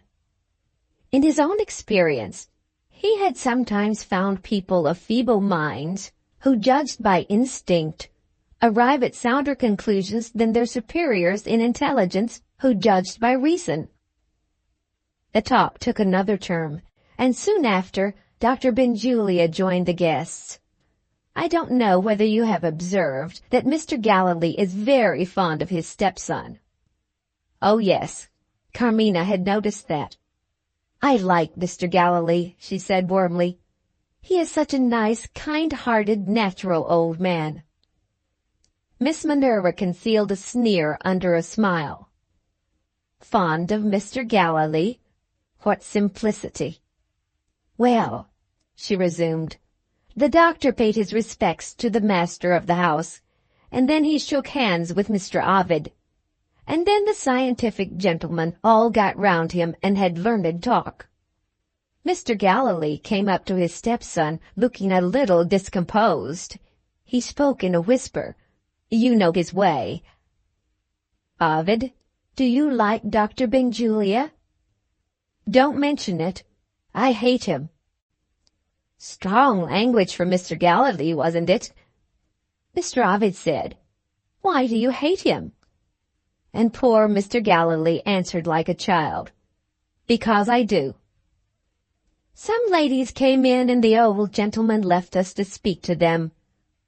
I ventured to say to Mr. Ovid, 'Is that instinct or reason?' He took it quite seriously. 'Instinct,' he said, 'and it troubles me.' I leave you, Miss Carmina, to draw your own conclusion." They both looked up. Ovid and the doctor were walking slowly away from them, and were just passing Teresa and the child. At the same moment, one of the keepers of the animals approached Benjulia. After they had talked together for a while, the man withdrew. Zoe, who had heard it all, and had understood a part of it, ran up to Carmina, charged with news. "There's a sick monkey in the gardens, in a room all by himself," the child cried. "And I say, look there!" She pointed excitedly to Benjulia and Ovid, walking on again slowly in the direction of the aviaries. "There's the big doctor who tickles me. He says he'll see the poor monkey as soon as he's done with Ovid. And what do you think he said besides? He said perhaps he'd take the monkey home with him." "I wonder what's the matter with the poor creature?" Carmina asked. "After what Mr. Ovid has told us, I think I know," Miss Minerva answered. "Dr. Benjulia wouldn't be interested in the monkey unless it had a disease of the brain." Chapter 13.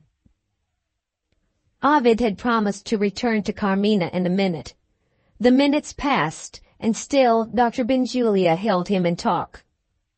Now that he was no longer seeking amusement in his own dreary way by mystifying Zoe, the lines seemed to harden in the doctor's fleshless face. A scrupulously polite man, he was always cold in his politeness. He waited to have his hand shaken and waited to be spoken to. And yet, on this occasion, he had something to say. When Ovid opened the conversation, he changed the subject directly. "Benjulia, what brings you to the zoological gardens?" "One of the monkeys has got brain disease, and they fancy I might like to see that beast before they kill him." "Have you been thinking lately of that patient we lost?" Not at the moment remembering the patient, Ovid made no immediate reply. The doctor seemed to distrust his silence. "You don't mean to say you have forgotten the case?" he resumed. "We called it hysteria, not knowing what else it was. I don't forgive that girl for slipping through our fingers. I hate to be beaten by death in that way. Have you made up your mind what to do on the next occasion? Perhaps you think you could have saved her life if you had been sent for, now." "No, indeed. I am just as ignorant." "Give ignorance time," Benjulia interposed, "and ignorance will become knowledge, if a man is in earnest. The proper treatment might occur to you tomorrow." He held to his idea with such obstinacy that Ovid set him right rather impatiently. "The proper treatment has as much chance of occurring to the greatest ass in the profession," he answered, "as it has of occurring to me. I can put my mind to no good medical use. My work has been too much for me. I am obliged to give up practice and rest for a time." Not even a formal expression of sympathy escaped Dr. Benjulia. Having been a distrustful friend so far, he became an inquisitive friend now. "You're going away, of course," he said. "Where to?" "On the continent? Not to Italy, if you really want to recover your health." "What is the objection to Italy?" The doctor put his great hand solemnly on his young friend's shoulder. "The medical schools in that country are recovering their past reputation," he said. "They are becoming active centers of physiological inquiry. You will be dragged into it to a dead certainty. They're sure to try what they can strike out by collision with a man like you. What will become of that overworked mind of yours when a lot of professors are searching it without mercy? Have you ever been to Canada?" "No. Have you?" "I have been everywhere. Canada is just the place for you in the summer season. Bracing air and steady-going doctors who leave the fools in Europe to pry into the secrets of nature. Thousands of miles of land, if you like riding. Thousands of miles of water, if you like sailing. Pack up and go to Canada." What did all this mean? Was he afraid that his colleague might stumble on some discovery which he was in search of himself? And did the discovery relate to his own special subject of brains and nerves? Ovid made an attempt to understand him. "Tell me something about yourself, Benjulia," he said. "Are you returning to your regular professional work?" Benjulia struck his bamboo stick emphatically on the gravel walk. "Never. Unless I know more than I know now." This surely meant that he was as much devoted to his chemical experiments as ever. In that case, how could Ovid, who knew nothing of chemical experiments, be an obstacle in the doctor's way? Baffled thus far, he made another attempt at inducing Benjulia to explain himself. "When is the world to hear of your discoveries?" he asked. The doctor's massive forehead gathered ominously into a frown. "Damn the world!" That was his only reply. Ovid was not disposed to allow himself to be kept in the dark in this way. "I suppose you are going on with your experiments," he said. The gloom of Benjulia's grave eyes deepened. They stared with a stern fixedness into vacancy. His great head bent slowly over his broad breast. The whole man seemed to be shut up in himself. "I go on a way of my own," he growled. "Let nobody cross it." After that reply, to persist in making inquiries would only have ended in needlessly provoking an irritable man. Ovid looked back towards Carmina. "I must return to my friends," he said. The doctor lifted his head like a man awakened. "Have I been rude?" he asked. "Don't talk to me about my experiments.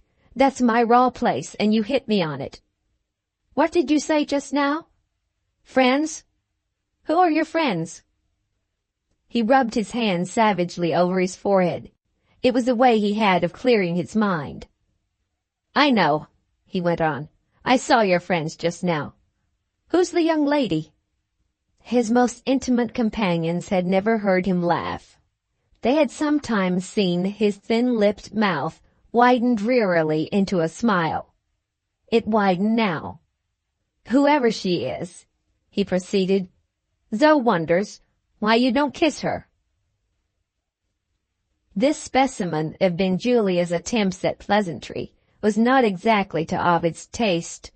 He shifted the topic to his little sister. "You were always fond of Zoe," he said.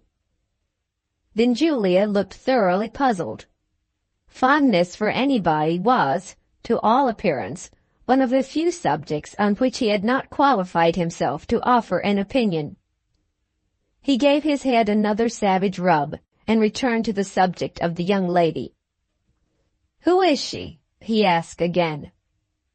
"My cousin," Ovid replied as shortly as possible. "Your cousin? A girl of Lady Northlake's?" "No, my late uncle's daughter." Benjulia suddenly came to a standstill. "What?" he cried. "Has that misbegotten child grown up to be a woman?" Ovid started. Words of angry protest were on his lips, when he perceived Teresa and Zoe on one side of him, and the keeper of the monkeys on the other. Benjulia dismissed the man with the favorable answer which Zoe had already reported. They walked on again. Ovid was at liberty to speak. "Do you know what you said of my cousin just now?" he began. His tone seemed to surprise the doctor. "What did I say?" he asked. "You used a very offensive word. You called Carmina a misbegotten child. Are you repeating some vile slander on the memory of her mother?" Benjulia came to another standstill. "Slander," he repeated, and said no more. Ovid's anger broke out. "Yes," he replied, "or a lie, if you like, told of a woman as high above reproach as your mother or mine." "You are hot," the doctor remarked, and walked on again. "When I was in Italy," he paused to calculate, "when I was at Rome 15 years ago, your cousin was a wretched little rickety child. I said to Robert Graywell, 'Don't get too fond of that girl. She'll never live to grow up.' He said something about taking her away to the mountain air. I didn't think myself the mountain air would be of any use. It seems I was wrong. Well, it's a surprise to me to find her," he waited and calculated again, "to find her grown up to be 17 years old." To Ovid's ears there was an inhuman indifference in his tone as he said this, which it was impossible not to resent, by looks if not in words. Benjulia noticed the impression that he had produced, without in the least understanding it. "Your nervous system's in a nasty state," he remarked. "You had better take care of yourself. I'll go and look at the monkey." His face was like the face of the impenetrable Sphinx. His deep bass voice droned placidly. Ovid's anger had passed by him like the passing of the summer air. "Goodbye," he said, "and take care of those nasty nerves. I tell you again, they mean mischief." Not altogether willingly, Ovid made his apologies. If I had misunderstood you, I beg your pardon. At the same time, I don't think I am to blame. Why did you mislead me by using that detestable word? Wasn't it the right word? The right word when you only wanted to speak of a poor sickly child? Considering that you took your degree at Oxford? You can expect nothing better from the disadvantages of my education, said the doctor, finishing the sentence with the grave composure that distinguished him. When I said misbegotten, perhaps I ought to have said half-begotten. Thank you for reminding me. I'll look at the dictionary when I get home. Ovid's mind was not set at ease yet. There's one other thing, he persisted, that seems unaccountable. He started and seized Benjulia by the arm. "Stop!" he cried with a sudden outburst of alarm. "Well?" asked the doctor, stopping directly. "What is it?" "Nothing," said Ovid, recoiling from a stain on the gravel walk, caused by the remains of an unlucky beetle crushed under his friend's heavy foot.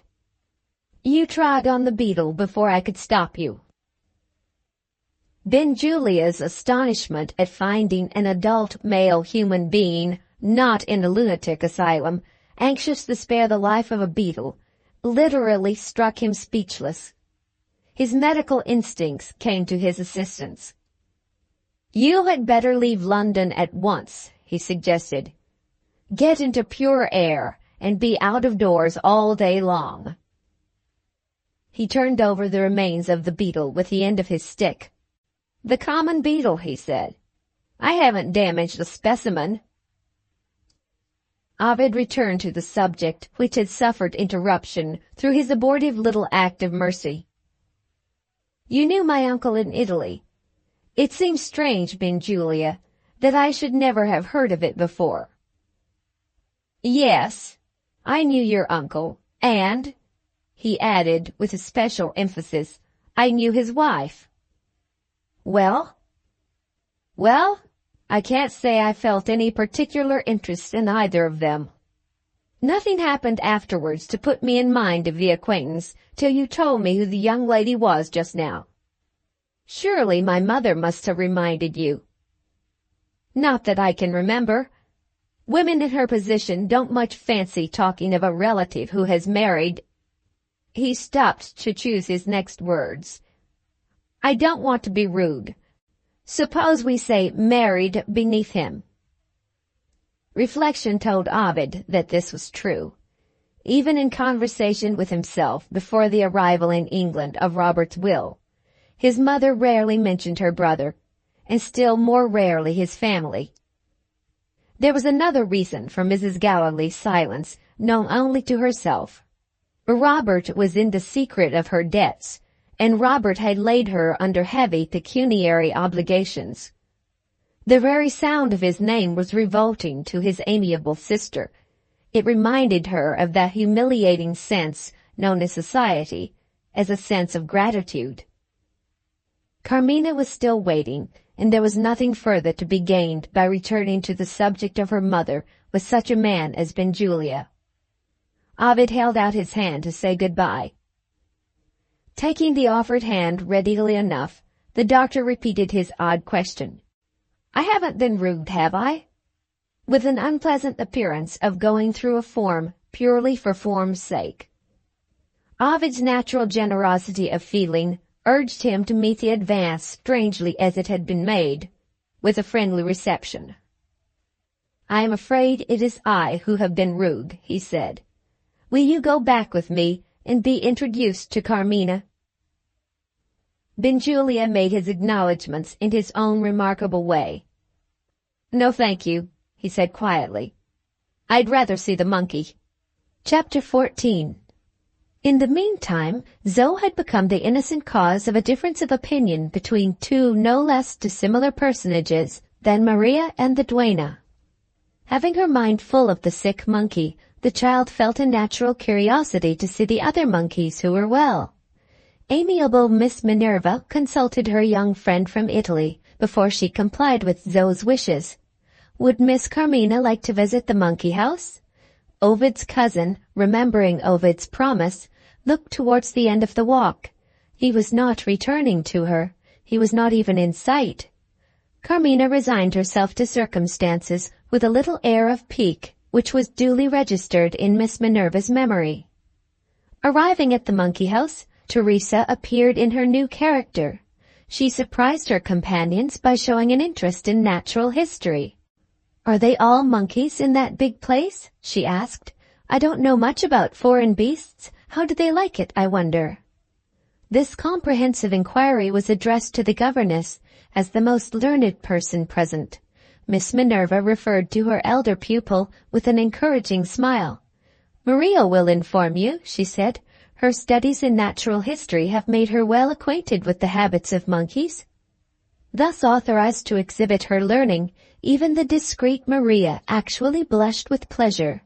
It was that young lady's most highly prized reward to display her knowledge, in imitation of her governess's method of instruction, for the benefit of unfortunate persons of the lower rank, whose education had been imperfectly carried out.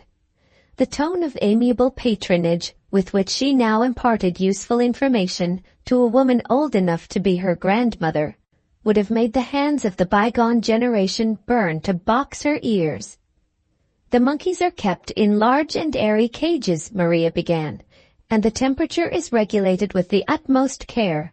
I shall be happy to point out to you the difference between the monkey and the ape. You are not perhaps aware that the members of the latter family are called Simiidae, and are without tails and cheek pouches?" Listening so far in dumb amazement, Teresa checked the flow of information at tails and cheek pouches. "What gibberish is this child talking to me? I want to know how the monkeys amuse themselves in that large house." Maria's perfect training condescended to enlighten even this state of mind. "They have ropes to swing on," she answered sweetly, "and visitors feed them through the wires of the cage. Branches of trees are also placed for their diversion, reminding many of them no doubt of the vast tropical forests in which, as we learn from travelers, they pass in flocks from tree to tree." Teresa held up her hand as a signal to stop. "A little of you, my young lady, goes a long way," she said. "Consider how much I can hold before you cram me at this rate." Maria was bewildered, but not daunted yet. "Pardon me," she pleaded. "I fear I don't quite understand you." "Then there are two of us puzzled," the duenna remarked. "I don't understand you. I shan't go into that house. A Christian can't be expected to care about beasts, but right is right all the world over. Because a monkey is a nasty creature, as I have heard, not even good to eat when he's dead. That's no reason for taking him out of his own country and putting him into a cage. If we are to see creatures in prison, let's see creatures who have deserved it. Men and women, rogues and sluts. The monkeys haven't deserved it. Go in. I'll wait for you at the door." Setting her bitterest emphasis on this protest, which expressed inveterate hostility to Maria, using compassion for caged animals as the readiest means at hand, Teresa seated herself in triumph on the nearest bench. A young person, possessed of no more than ordinary knowledge, might have left the old woman to enjoy the privilege of saying the last word. Miss Minerva's pupil, exuding information as if it were at every pore in her skin, had been rudely dried up at a moment's notice. Even earthly perfection has its weak places within reach. Maria lost her temper. "You will allow me to remind you," she said, "that intelligent curiosity leads us to study the habits of animals that are new to us. We place them in a cage." Teresa lost her temper. "You're an animal that's new to me," cried the irate duenna. "I never in all my life met with such a child before. If you please, Madam Governess, put this girl into a cage. My intelligent curiosity wants to study a monkey that's new to me." It was fortunate for Teresa that she was Carmina's favorite and friend, and, as such, a person to be carefully handled. Miss Minerva stopped the growing quarrel with the readiest discretion and good feeling. She patted Teresa on the shoulder and looked at Carmina with a pleasant smile. Worthy old creature, how full of humor she is. The energy of the people, Miss Carmina. I often remark the quaint force with which they express their ideas. No, not a word of apology, I beg and pray. Maria, my dear, take your sister's hand and we will follow. She put her arm in Carmina's arm with the happiest mixture of familiarity and respect, and she nodded to Carmina's old companion with the cordiality of a good-humored friend. Teresa was not further irritated by being kept waiting for any length of time. In a few minutes Carmina joined her on the bench. "Tired of the beasts already, my pretty one?" "Worse than tired. Driven away by the smell. Dear old Teresa, why did you speak so roughly to Miss Minerva and Maria?" "Because I hate them. Because I hate the family. Was your poor father demented in his last moments, when he trusted you among these detestable people?" Carmina listened in astonishment. "You said just the contrary of the family," she exclaimed, "only yesterday." Teresa hung her head in confusion. Her well-meant attempt to reconcile Carmina to the new life on which she had entered was now revealed as a sham, thanks to her own outbreak of temper. The one honest alternative left was to own the truth and put Carmina on her guard without alarming her, if possible. "I'll never tell a lie again as long as I live," Teresa declared. "You see, I didn't like to discourage you. After all, I dare say I'm more wrong than right in my opinion, but it is my opinion for all that. I hate those women, mistress and governess, both alike. There, now it's out. Are you angry with me?" "I am never angry with you, my dear friend. I am only a little vexed. Don't say you hate people after only knowing them for a day or two. I'm sure Miss Minerva has been very kind, to me as well as to you. I feel ashamed of myself already for having begun by disliking her." Teresa took her young mistress's hand and patted it compassionately. "Poor innocent, if you only had my experience to help you. There are good ones and bad ones among all creatures. I say to you, the Gallilees are bad ones. Even their music master, I saw him this morning, looks like a rogue. You will tell me the poor old gentleman is harmless, surely. I shall not contradict that. I shall only ask, what is the use of a man who is as weak as water? Oh, I like him, but I distinguish. I also like Zoe. But what is a child? Especially when that beastly governess has muddled her unfortunate little head with learning. No, my angel, there's but one person among these people who comforts me when I think of the day that will part us. Ha! Do I see a little color coming into your cheeks? You sly girl, you know who it is. There is what I call a man. If I was as young as you are, and as pretty as you are." A warning gesture from Carmina closed Teresa's lips. Ovid was rapidly approaching them. He looked a little annoyed, and he made his apologies without mentioning the doctor's name. His cousin was interested enough in him already to ask herself what this meant. Did he really dislike Benjulia, or had there been some disagreement between them? Was the tall doctor so very interesting? She ventured to inquire. "Not in the least," he answered, as if the subject was disagreeable to him, and yet he returned to it. "By the by, did you ever hear Benjulia's name mentioned at home in Italy?" "Never. Did he know my father and mother?" "He says so." "Oh, do introduce me to him." "We must wait a little. He prefers being introduced to the monkey today. Where are Miss Minerva and the children?" Teresa replied. She pointed to the monkey house, and then drew Ovid aside. "Take her to see some more birds, and trust me to keep the governess out of your way," whispered the good creature. "Make love, hot love to her, doctor." In a minute more the cousins were out of sight. How are you to make love to a young girl after an acquaintance of a day or two?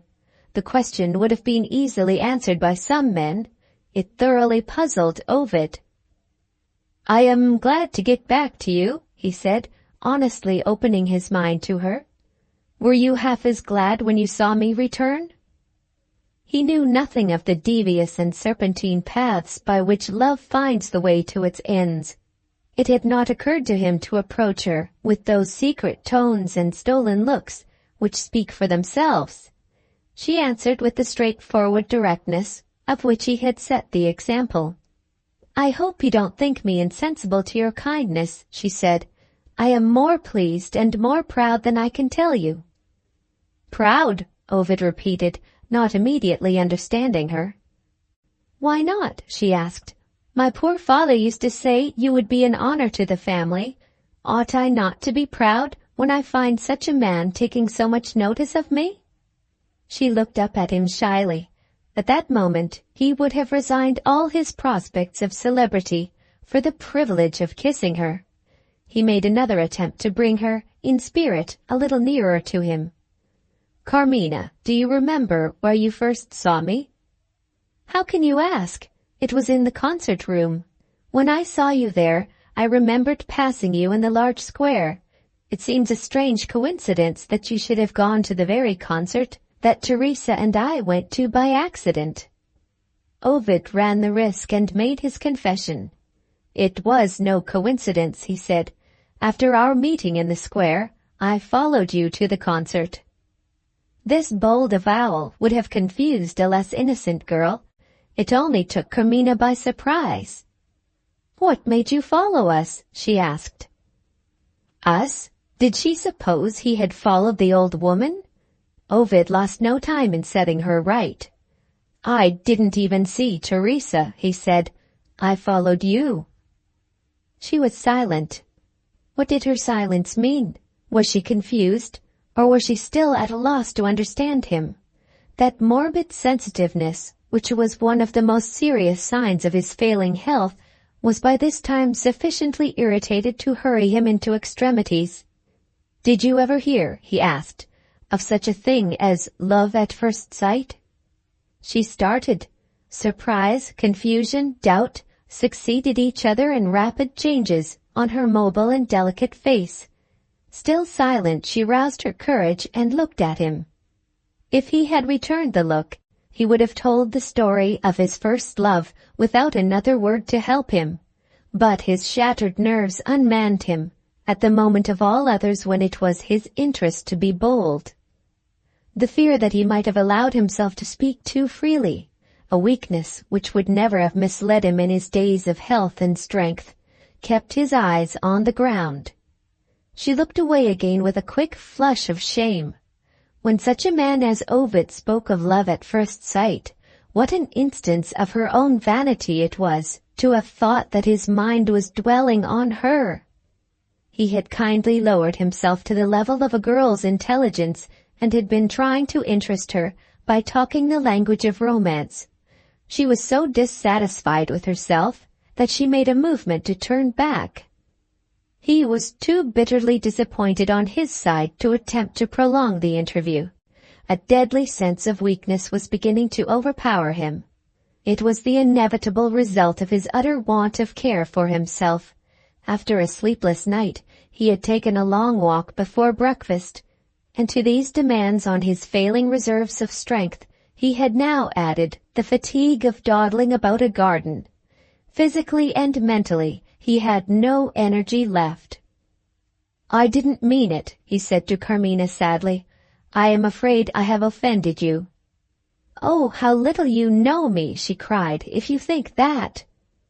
This time their eyes met. The truth dawned on her, and he saw it. He took her hand. The clammy coldness of his grasp startled her.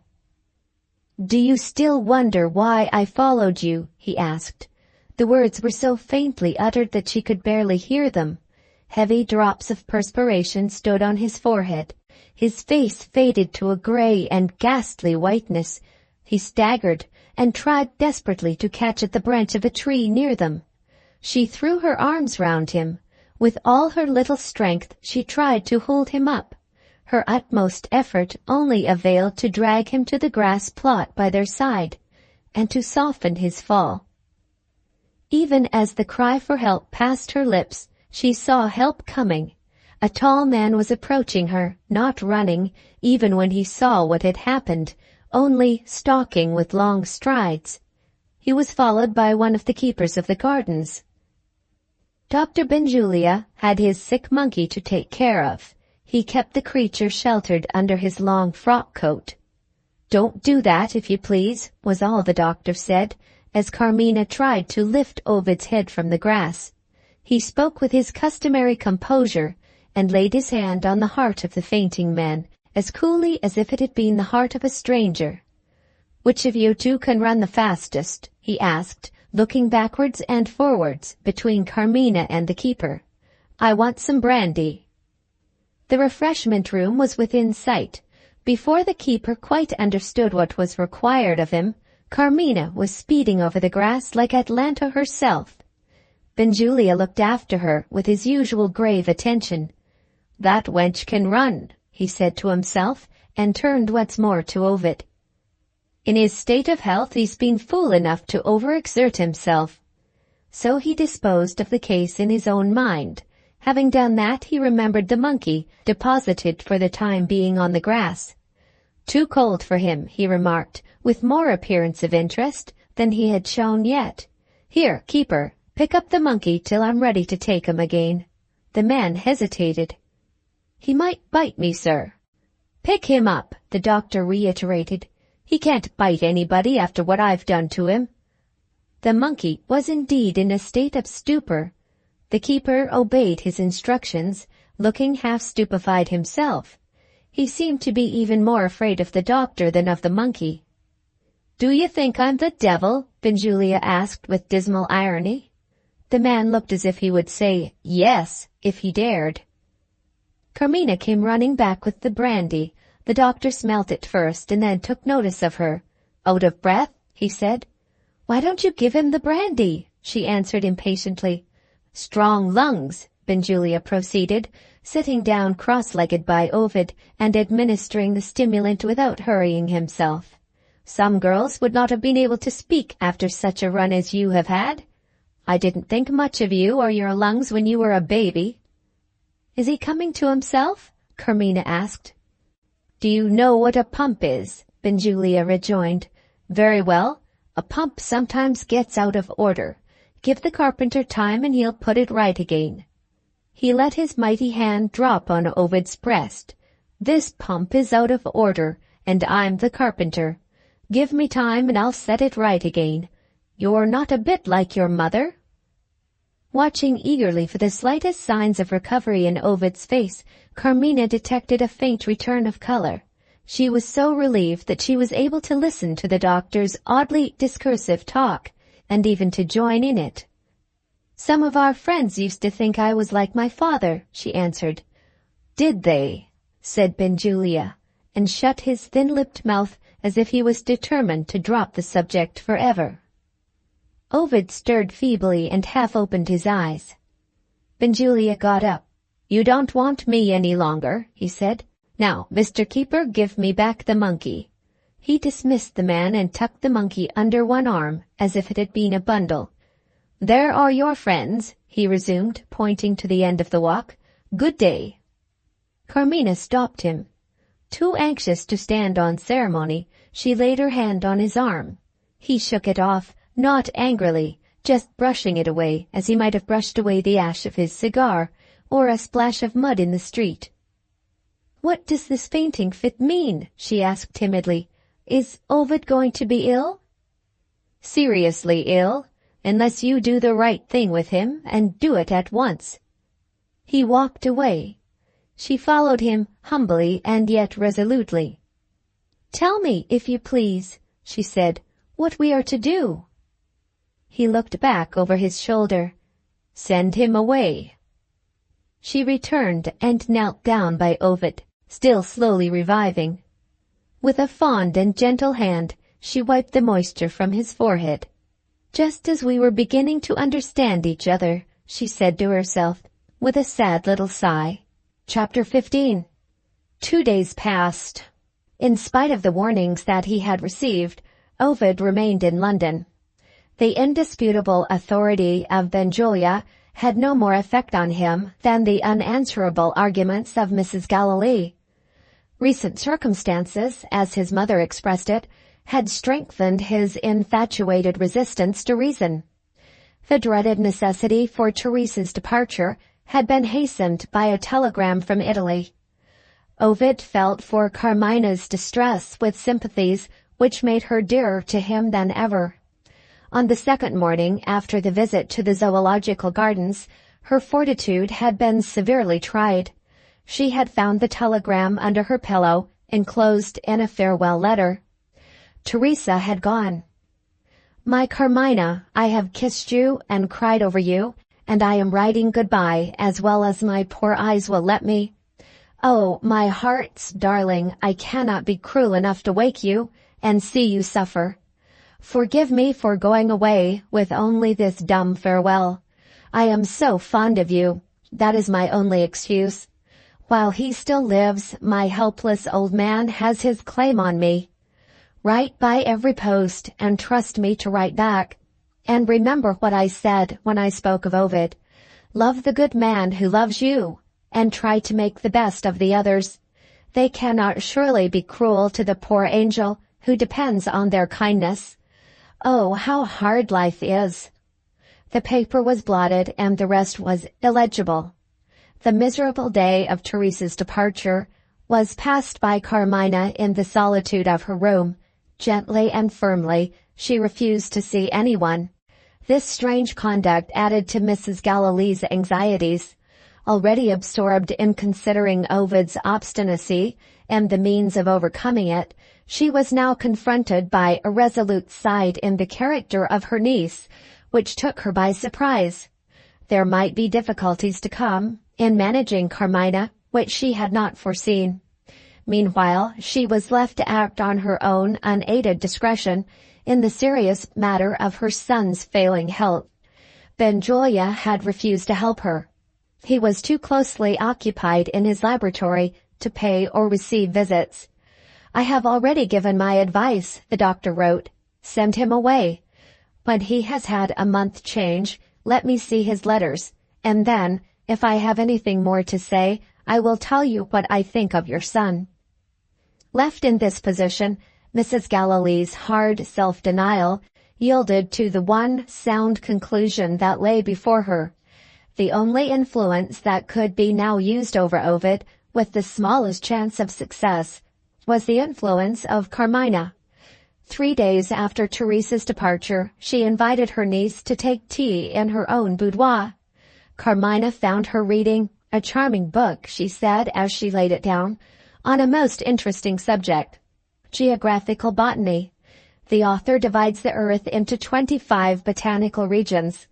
"But I forget, you are not like Maria, you don't care about these things." "I am so ignorant," Carmina pleaded. "Perhaps I may know better when I get older." A book on the table attracted her by its beautiful binding. She took it up. Mrs. Galilee looked at her with compassionate good humor. "Science again, my dear," she said facetiously, "inviting you in a pretty dress. You have taken up the Curiosities of Coprolites. That book is one of my distinctions, a presentation copy from the author." "What are coprolites?" Carmina asked, trying to inform herself on the subject of her aunt's distinctions. Still good-humored, but with an effort that began to appear, Mrs. Galilee lowered herself to the level of her niece. "Coprolites," she explained, "are the fossilized indigestions of extinct reptiles. The great philosopher who has written that book has discovered scales, bones, teeth, and shells, the undigested food of those interesting saurians. What a man! What a field for investigation! Tell me about your own reading. What have you found in the library?" "Very interesting books, at least to me," Carmina answered. "I have found many volumes of poetry. Do you ever read poetry?" Mrs. Galilee laid herself back in her chair and submitted patiently to her niece's simplicity. "Poetry," she repeated in accents of resignation. "Oh, good heavens!" Unlucky Carmina tried a more promising topic. "What beautiful flowers you have in the drawing-room," she said. "Nothing remarkable, my dear.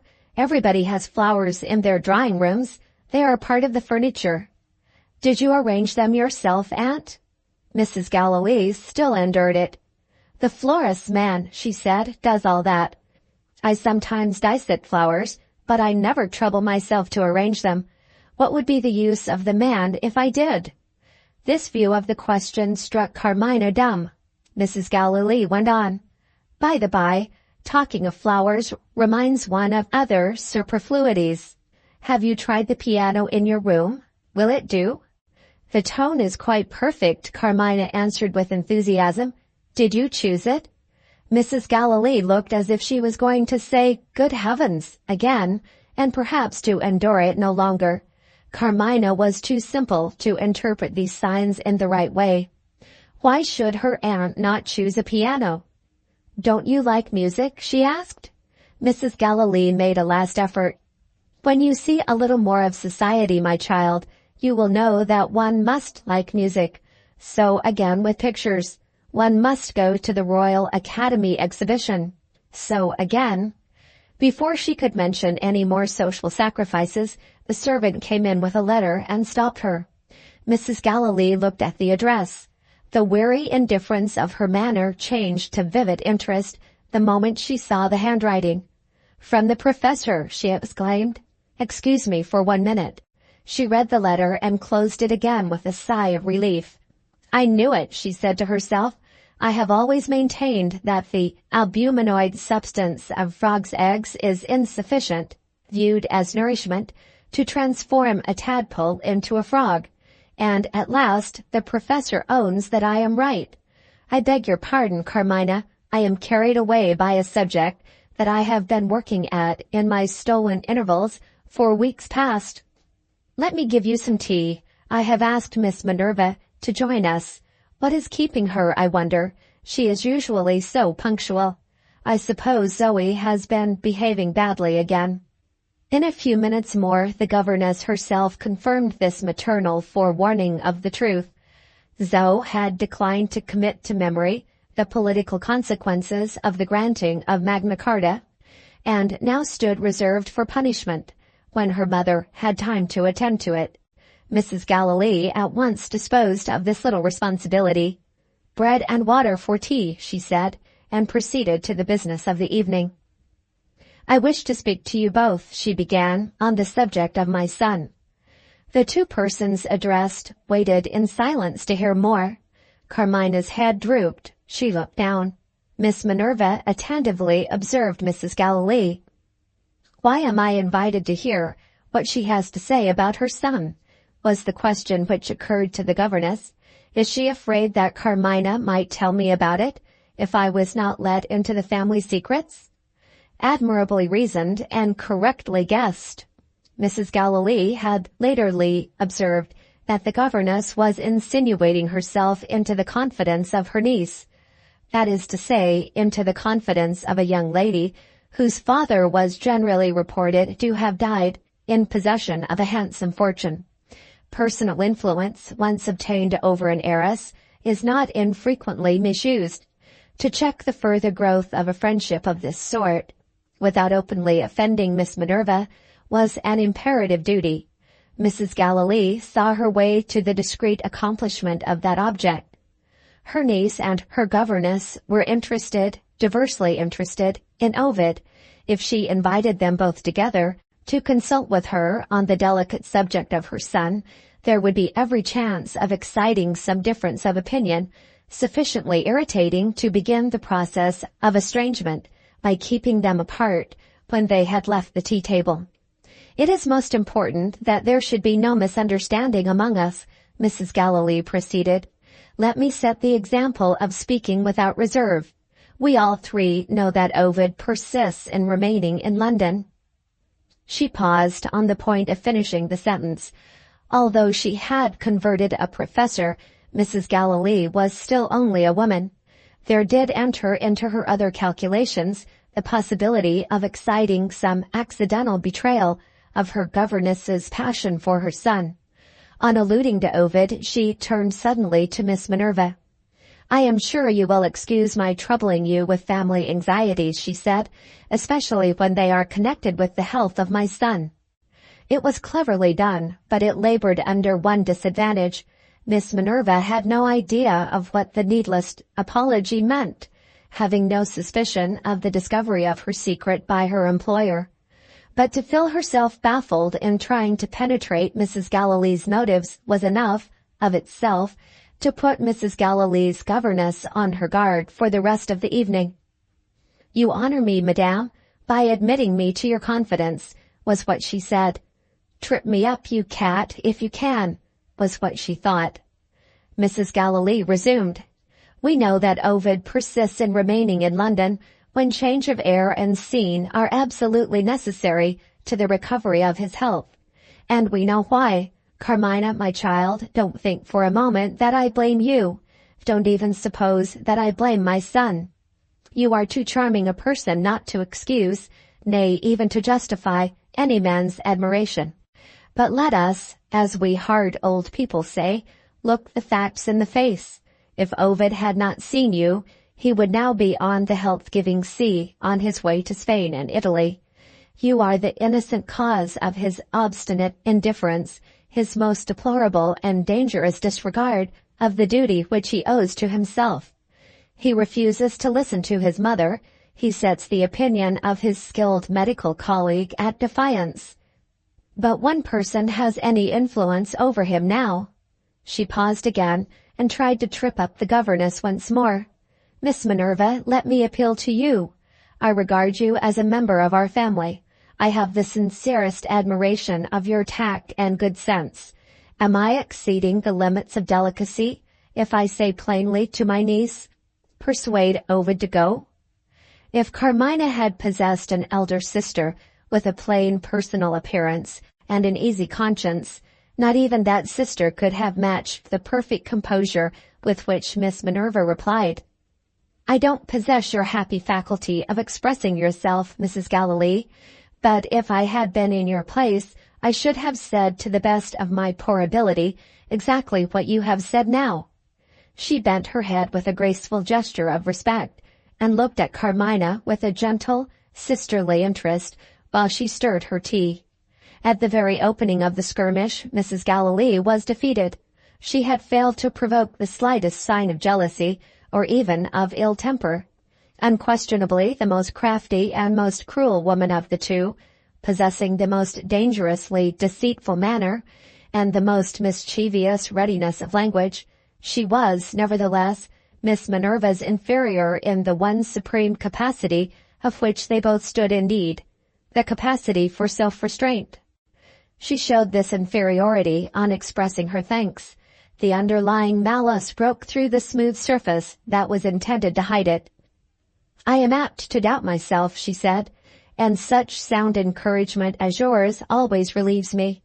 Of course I don't ask you for more than a word of advice. Of course I don't expect you to persuade Ovid." "Of course not," Miss Minerva agreed. "May I ask for a little more sugar in my tea?" Mrs. Gallilee turned to Carmina. "Well, my dear, I have spoken to you as I might have spoken to one of my own daughters, if she had been of your age. Tell me frankly in return whether I may count on your help." Still pale and downcast, Carmina obeyed. "I will do my best if you wish it, but—" "Yes, go on." She still hesitated. Mrs. Gallilee tried gentle remonstrance. "My child, surely you are not afraid of me?" She was certainly afraid, but she controlled herself. "You are Ovid's mother, and I am only his cousin," she resumed. "I don't like to hear you say that my influence over him is greater than yours." It was far from the poor girl's intention, but there was an implied rebuke in this. In her present state of irritation, Mrs. Gallilee felt it. "Come, come," she said, "don't affect to be ignorant, my dear, of what you know perfectly well." Carmina lifted her head. For the first time in the experience of the two elder women, this gentle creature showed that she could resent an insult. The fine spirit that was in her fired her eyes and fixed them firmly on her aunt. "Do you accuse me of deceit?" she asked. "Let us call it false modesty," Mrs. Gallilee retorted. Carmina rose without another word and walked out of the room. In the extremity of her surprise, Mrs. Galilee appealed to Miss Minerva. "Is she in a passion?" "She didn't bang the door," the governess quietly remarked. "I am not joking, Miss Minerva." "I am not joking either, madame." The tone of that answer implied an uncompromising assertion of equality. "You are not to suppose," it said, "that a lady drops below your level because she receives a salary and teaches your children." Mrs. Galilee was so angry by this time that she forgot the importance of preventing a conference between Miss Minerva and her niece. For once she was the creature of impulse, the overpowering impulse to dismiss her insolent governess from her hospitable table. "May I offer you another cup of tea?" "Thank you, no more. May I return to my pupils?" "By all means." Carmina had not been 5 minutes in her own room before she heard a knock at the door. Had Mrs. Galilee followed her? "Who is there?" she asked, and a voice outside answered, "Only Miss Minerva." Chapter 16. "I am afraid I have startled you," said the governess, carefully closing the door. "I thought it was my aunt," Carmina answered as simply as a child. "Have you been crying?" "I couldn't help it, Miss Minerva." "Mrs. Galilee spoke cruelly to you. I don't wonder at your feeling angry." Carmina gently shook her head. "I have been crying," she explained, "because I am sorry and ashamed. How can I make it up with my aunt? Shall I go back at once and beg her pardon? I think you are my friend, Miss Minerva. Will you advise me?"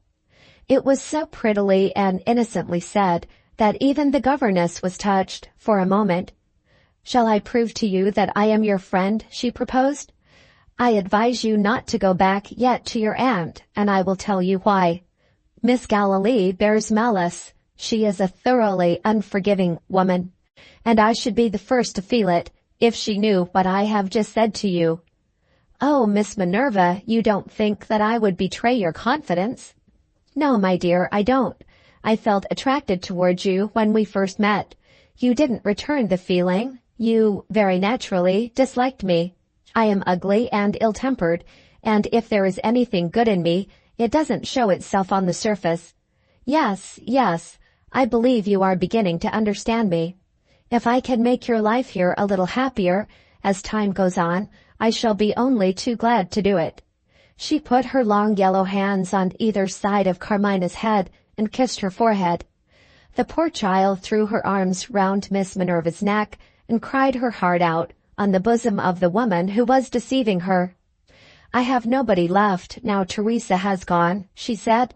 "Oh, do try to be kind to me. I feel so friendless and so lonely." Miss Minerva neither moved nor spoke. She waited and let the girl cry. Her heavy black eyebrows gathered into a frown. Her sallow face deepened in color. She was in a state of rebellion against herself. Through all the hardening influences of the woman's life, through the fortifications against good, which watchful evil builds in human hearts, that innocent outburst of trust and grief had broken its way, and had purified for a while the fetid inner darkness with divine light. She had entered the room with her own base interest to serve. In her small, sordid way, she, like her employer, was persecuted by debts, miserable debts to sellers of expensive washes, which might render her ugly complexion more passable in Ovid's eyes, to makers of costly gloves, which might show Ovid the shape of her hands and hide their color, to skilled workmen in fine leather who could tempt Ovid to look at her high instep and her fine ankle, the only beauties that she could reveal to the only man whom she cared to please. For the time, those importunate creditors ceased to threaten her. For the time, what she heard in the conservatory, while they were reading the will, lost its tempting influence. She remained in the room for half an hour more, and she left it without having borrowed a farthing. "Are you easier now?" "Yes, dear." Carmina dried her eyes and looked shyly at Miss Minerva. "I have been treating you as if I had a sister," she said. "You don't think me too familiar, I hope." "I wish I was your sister, God knows." The words were hardly out of her mouth before she was startled by her own fervor. "Shall I tell you what to do with Mrs. Galilee?" she said abruptly. "Write her a little note." "Yes, yes, and you will take it for me?" Carmina's eyes brightened through her tears. The suggestion was such a relief. In a minute the note was written. "My dear aunt, I have behaved very badly, and I am very much ashamed of it. May I trust to your kind indulgence to forgive me? I will try to be worthier of your kindness for the future, and I sincerely beg your pardon." She signed her name in breathless haste. "Please take it at once," she said eagerly. Miss Minerva smiled. "If I take it," she said, "I shall do harm instead of good. I shall be accused of interfering. Give it to one of the servants." "Not yet. When Mrs. Galilee is angry, she doesn't get over it so soon as you seem to think. Leave her to dabble in science first," said the governess in tones of immeasurable contempt. "When she has half stifled herself with some filthy smell, or dissected some wretched insect or flower, she may be in a better humor. Wait." Carmina thought of the happy days at home in Italy, when her father used to laugh at her little outbreaks of temper. And good Teresa only shrugged her shoulders. What a change! Oh me, what a change for the worse! She drew from her bosom a locket, hung round her neck by a thin gold chain, and opened it, and kissed the glass over the miniature portraits inside. "Would you like to see them?" she said to Miss Minerva. "My mother's likeness was painted for me by my father, and then he had his photograph taken to match it. I open my portraits and look at them while I say my prayers. It's almost like having them alive again sometimes. Oh, if I only had my father to advise me now!" Her heart swelled, but she kept back the tears. She was learning that self-restraint, poor soul, already. "Perhaps," she went on, "I ought not to want advice. After that fainting fit in the gardens, if I can persuade Ovid to leave us, I ought to do it, and I will do it." Miss Minerva crossed the room and looked out of the window. Carmina had roused the dormant jealousy. Carmina had fatally weakened the good influences which she had herself produced. The sudden silence of her new friend perplexed her. She too went to the window. "Do you think it would be taking a liberty?" she asked. "No." A short answer, and still looking out of window, Carmina tried again. "Besides, there are my aunt's wishes to consider, after my bad behavior." Miss Minerva turned round from the window sharply. "Of course, there can't be a doubt of it." Her tone softened a little. "You are young, Carmina. I suppose I may call you by your name. You are young and simple. Do those innocent eyes of yours ever see below the surface? I don't quite understand you. Do you think your aunt's only motive in wishing Mr. Ovid Vere to leave London is anxiety about his health? Do you feel no suspicion that she wants to keep him away from you?" Carmina toyed with her locket, in an embarrassment which she was quite unable to disguise. "Are you afraid to trust me?" Miss Minerva asked. That reproach opened the girl's lips instantly. "I am afraid to tell you how foolish I am," she answered. "Perhaps I still feel a little strangeness between us. It seems to be so formal to call you Miss Minerva. I don't know what your Christian name is. Will you tell me?" Miss Minerva replied rather unwillingly, "My name is Frances. Don't call me Fanny." "Why not?" "Because it's too absurd to be endured." "What does the mere sound of Fanny suggest?" "A flirting, dancing creature, plump and fair, and playful and pretty." She went to the looking-glass and pointed disdainfully to the reflection of herself. "Sickening to think of," she said, "when you look at that. Call me Frances, a man's name, with only the difference between an I and an E. No sentiment in it. Hard, like me. Well, what was it you didn't like to say of yourself?" Carmina dropped her voice to a whisper. "It's no use asking me what I do see or don't see in my aunt," she answered. "I am afraid we shall never be what we ought to be to each other. When she came to that concert and sat by me and looked at me," she stopped and shuddered over the recollection of it. Miss Minerva urged her to go on. first by a gesture, then by a suggestion. They said you fainted under the heat. I didn't feel the heat. I felt a horrid creeping all over me. Before I looked at her, mind, when I only knew that somebody was sitting next to me. And then I did look round. Her eyes and my eyes flashed into each other. In that one moment, I lost all sense of myself as if I was dead. I can only tell you of it in that way. It was a dreadful surprise to me to remember it, and a dreadful pain when they brought me to myself again. Though I do look so little and so weak, I am stronger than people think. I never fainted before. My aunt is, how can I say it properly, hard to get on with since that time. Is there something wicked in my nature? I do believe she feels in the same way towards me. Yes, I dare say it's imagination, but it's as bad as reality for all that. Oh, I am sure you are right. She does want to keep Ovid out of my way. Because she doesn't like you, said Miss Minerva. Is that the only reason you can think of? What other reason can there be? The governess summoned her utmost power of self-restraint. She needed it, even to speak of the bare possibility of Carmina's marriage to Ovid, as if it was only a matter of speculative interest to herself. Some people object to marriages between cousins, she said. You are cousins. Some people object to marriages between Catholics and Protestants. You are Catholic. No, she could not trust herself to refer to him directly. She went on to the next sentence. And there might be some other reason, she resumed. Do you know what it is? Carmina asked. No more than you do, thus far. She spoke the plain truth.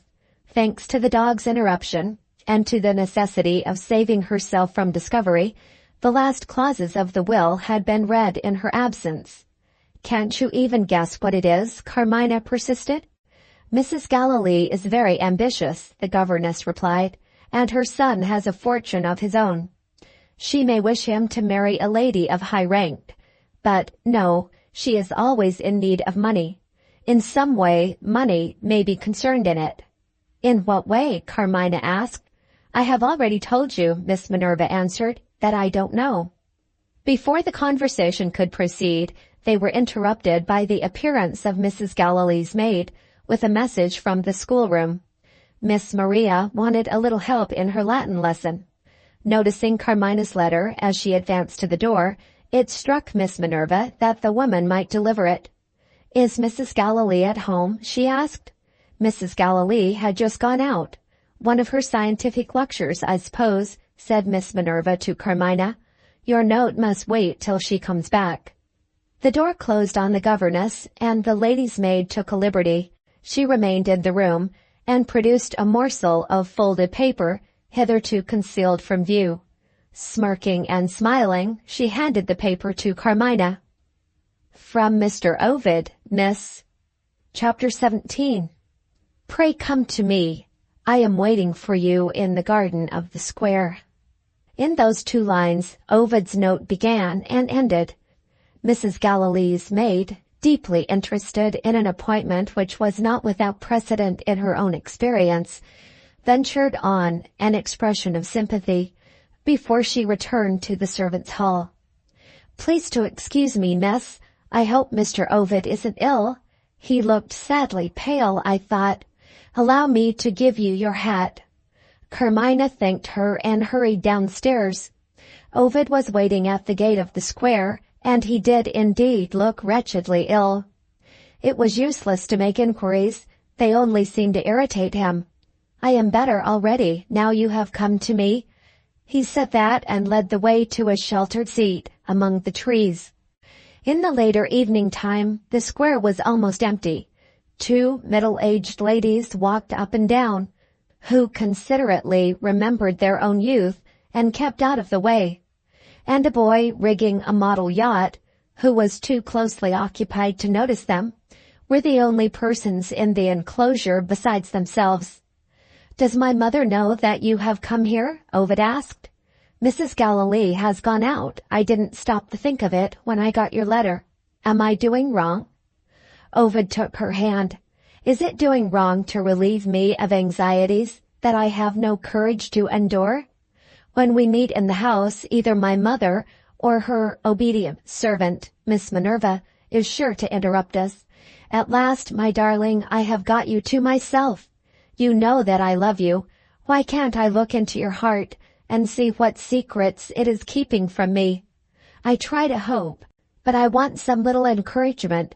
Carmina, shall I ever hear you say that you love me?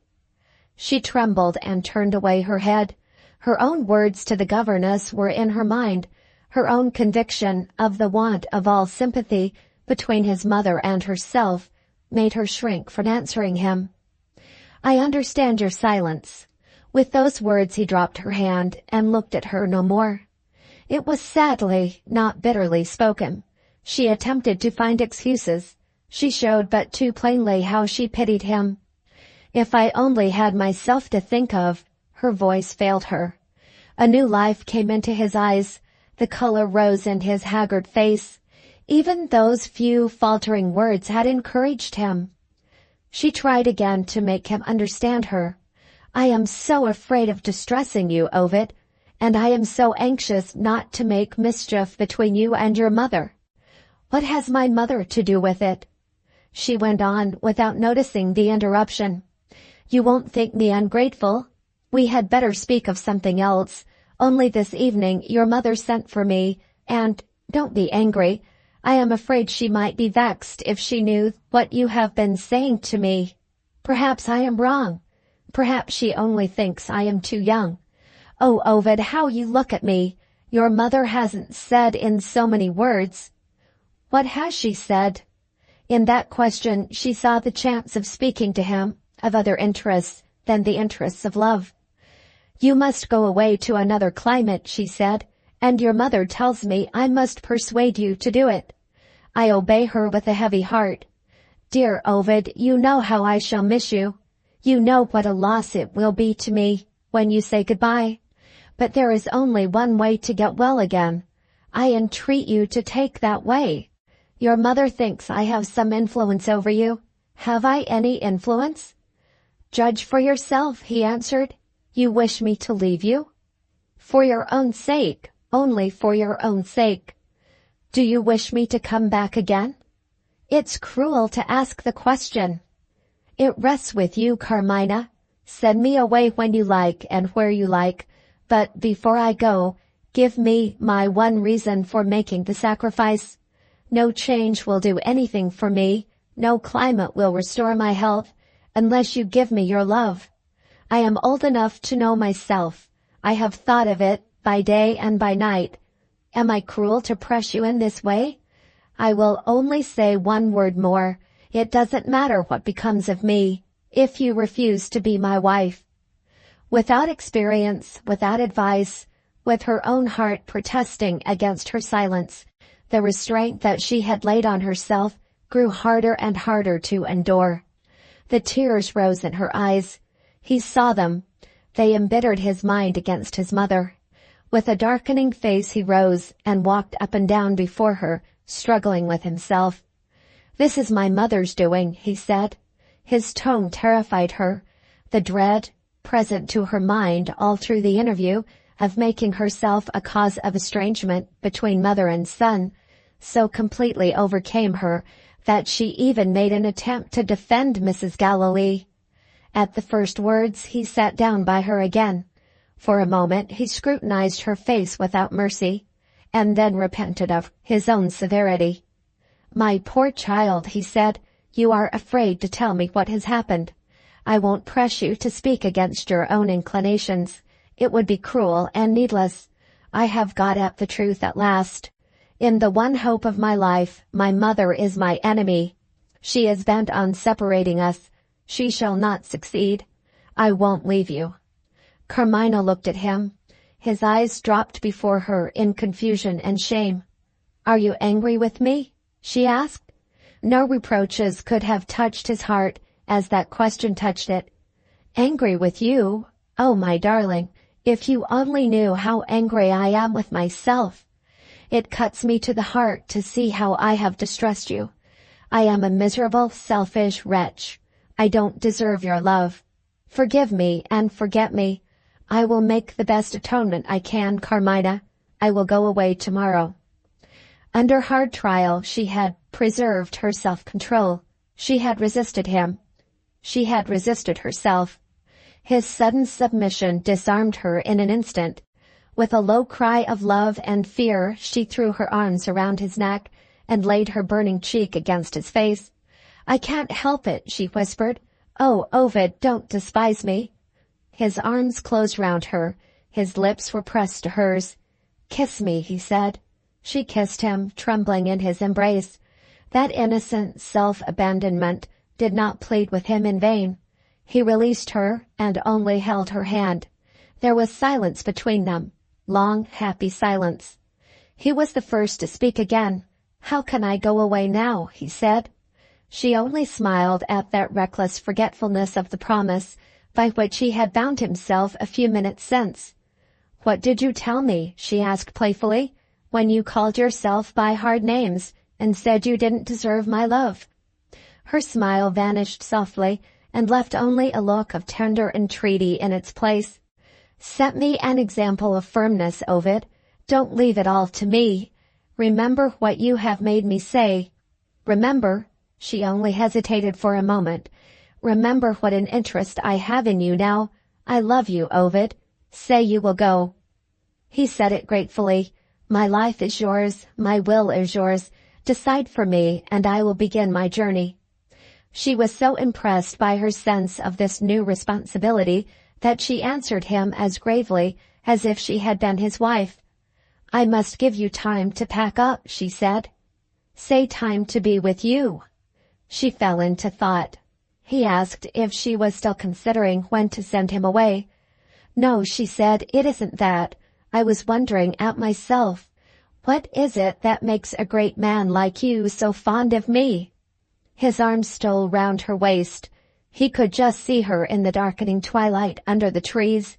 The murmuring of the leaves was the only sound near them.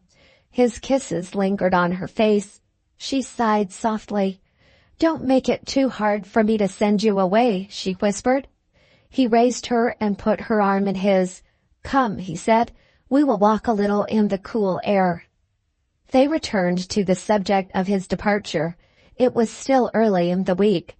She inquired if Saturday would be too soon to begin his journey. No, he felt it, too. The longer they delayed, the harder the parting would be. Have you thought yet where you will go? She asked. I must begin with a sea voyage, he replied. Long railway journeys in my present state will only do me harm. The difficulty is where to go to. I have been to America. India is too hot. Australia is too far. Benjulia has suggested Canada. As he mentioned the doctor's name, her hand mechanically pressed his arm. That strange man, she said. Even his name startles one. I hardly know what to think of him. He seemed to have more feeling for the monkey than for you or me. It was certainly kind of him to take the poor creature home and try what he could do with it. Are you sure he is a great chemist? Ovid stopped. Such a question from Carmina sounded strange to him. What makes you doubt it? He said. You won't laugh at me, Ovid. You know I won't. Now you shall hear. We knew a famous Italian chemist at Rome, such a nice old man. He and my father used to play piquet, and I looked at them and tried to learn, and I was too stupid. But I had plenty of opportunities of noticing our old friend's hands. They were covered with stains, and he caught me looking at them. He was not in the least offended. He told me his experiments had spotted his skin in that way, and nothing would clean off the stains. I saw Dr. Benjulia's great big hands while he was giving you the brandy, and I remembered afterwards that there were no stains on them. I seem to surprise you. You do indeed surprise me. After knowing Benjulia for years, I have never noticed what you have discovered on first seeing him. Perhaps he has some way of cleaning the stains off his hands. Ovid agreed to this as the readiest means of dismissing the subject. Carmina had really startled him. Some irrational connection between the great chemist's attention to the monkey and the perplexing purity of his hands persisted in vaguely asserting itself in Ovid's mind. His unacknowledged doubts of Benjulia troubled him as they had never troubled him yet. He turned to Carmina for relief. "Still thinking, my love?" "Thinking of you," she answered. "I want you to promise me something, and I am afraid to ask it." "Afraid? You don't love me after all?" "Then I will say it at once. How long do you expect to be away?" "For 2 or 3 months, perhaps." "Promise to wait till you return, before you tell your mother that we are engaged." "Yes." "You have my promise, Carmina, but you make me uneasy." "Why?" "In my absence you will be under my mother's care, and you don't like my mother." Few words and plain words, and they sorely troubled her. If she owned that he was right, what would the consequence be? He might refuse to leave her.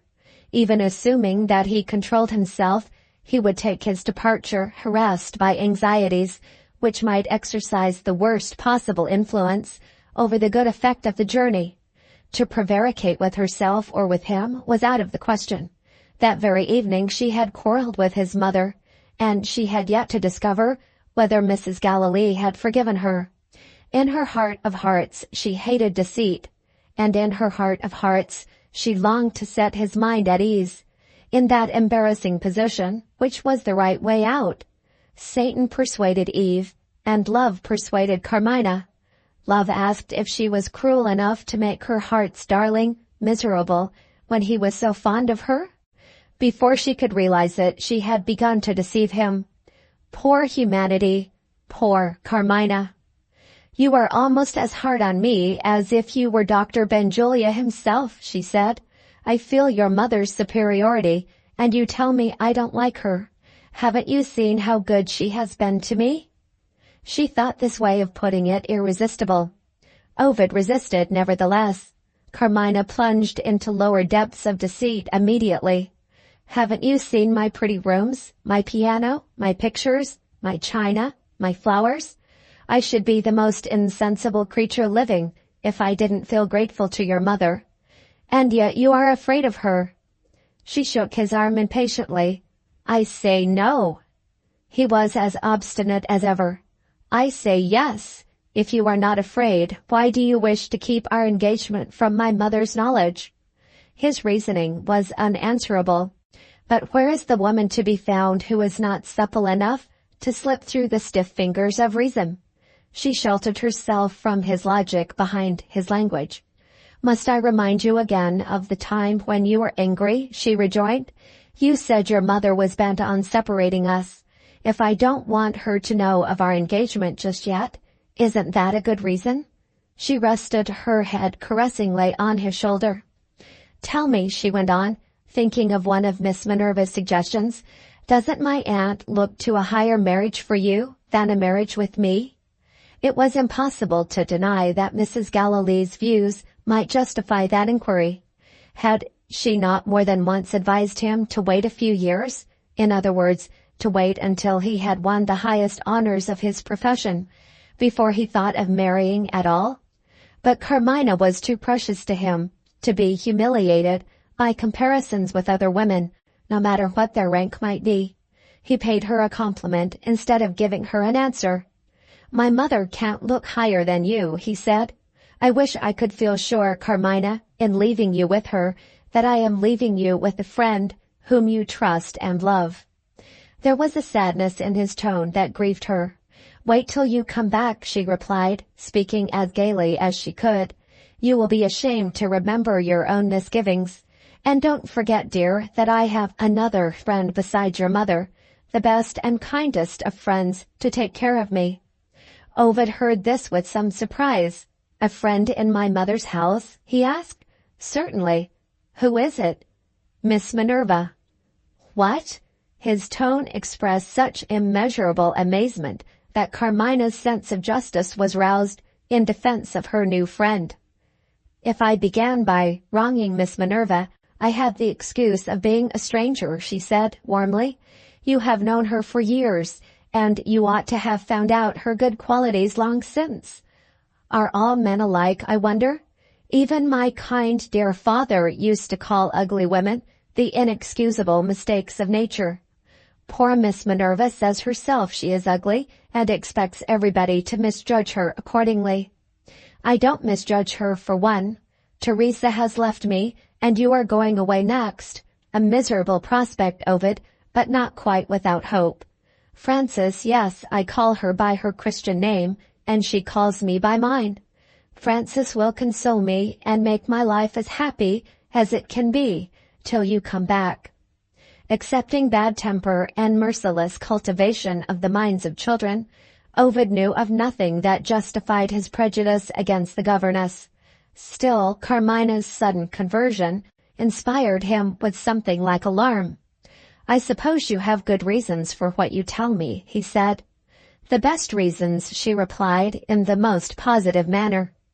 He considered for a moment how he could most delicately inquire what those reasons might be, but valuable opportunities may be lost even in a moment.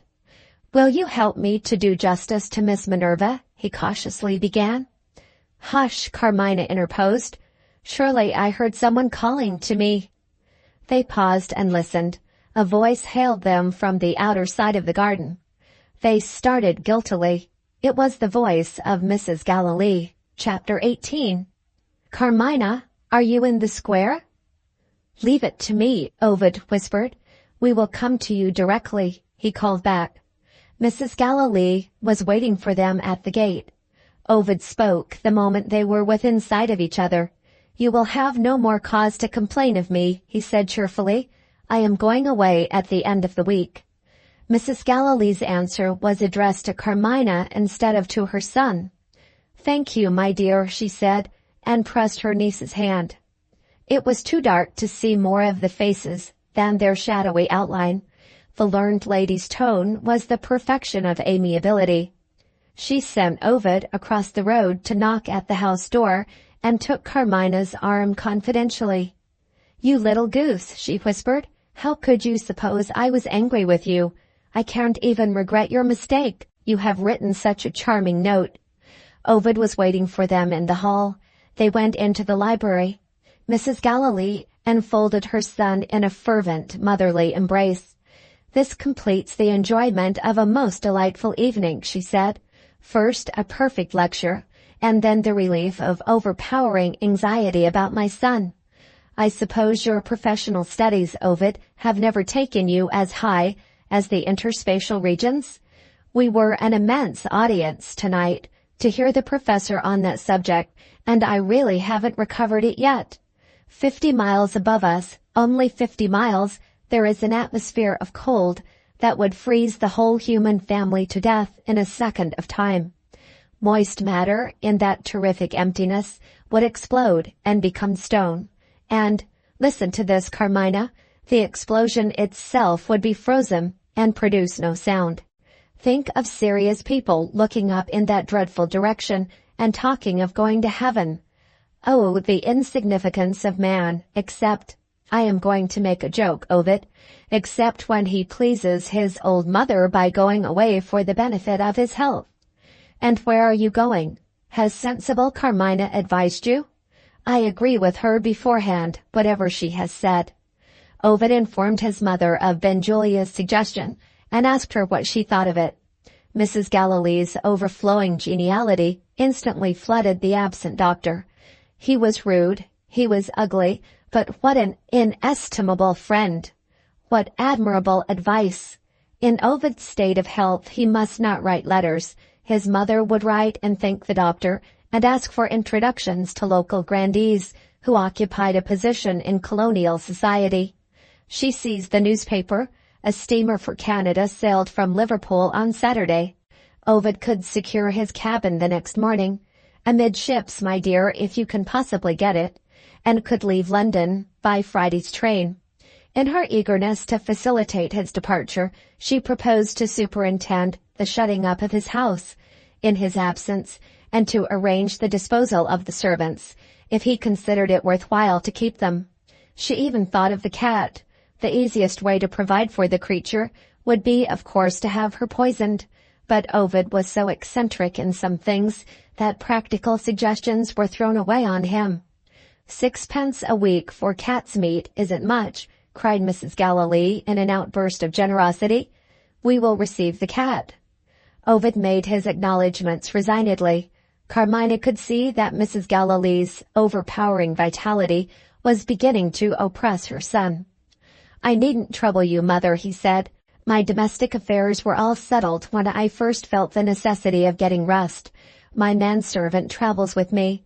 My housemaid and kitchen-maid will go to their friends in the country. The cook will look after the house, and her nephew, the little page, is almost as fond of the cat as I am. If you will send for a cab, I think I will go home. Like other people in my wretched state, I feel fatigued towards night-time." His lips just touched Carmina's delicate little ear, while his mother turned away to ring the bell. "Expect me tomorrow," he whispered. "I love you, love you, love you." He seemed to find the perfection of luxury in the reiteration of those words. When Ovid had left them, Carmina expected to hear something of her aunt's discovery in the square. Mrs. Galilee's innocence was impenetrable. Not finding her niece in the house, she had thought of the square. What could be more natural than that the cousin should take an evening walk in one of the prettiest enclosures in London? Her anticipation of Ovid's recovery and her admiration of Carmina's powers of persuasion appeared, for the time, to be the only active ideas in that comprehensive mind. When the servant brought in the tray with the claret and soda water, she sent for Miss Minerva to join them and hear the good news, completely ignoring the interruption of their friendly relations earlier in the evening. She became festive and facetious at the sight of the soda water. "Let us imitate the men, Miss Minerva, and drink a toast before we go to bed. Be cheerful, Carmina, and share half a bottle of soda water with me. A pleasant journey to Ovid and a safe return." Cheered by the influences of conviviality, the friend of professors, the tender nurse of half-developed tadpoles, lapsed into learning again. Mrs. Galilee improvised an appropriate little lecture on Canada, on the botany of the Dominion, on the geology of the Dominion, on the number of gallons of water wasted every hour by the falls of Niagara. "Science will set it all right, my dears. We shall make that idle water work for us one of these days. Good night, Miss Minerva. Dear Carmina, pleasant dreams."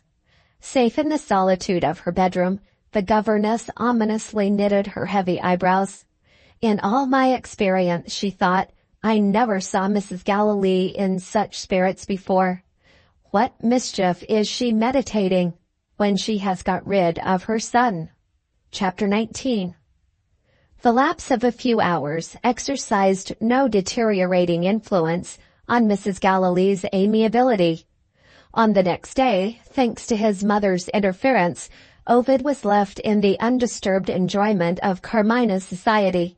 Not only Miss Minerva, but even Mr. Galilee and the children were kept out of the way with a delicately exercised dexterity which defied the readiest suspicion to take offense. In one word, all that sympathy and indulgence could do to invite Ovid's confidence was unobtrusively and modestly done.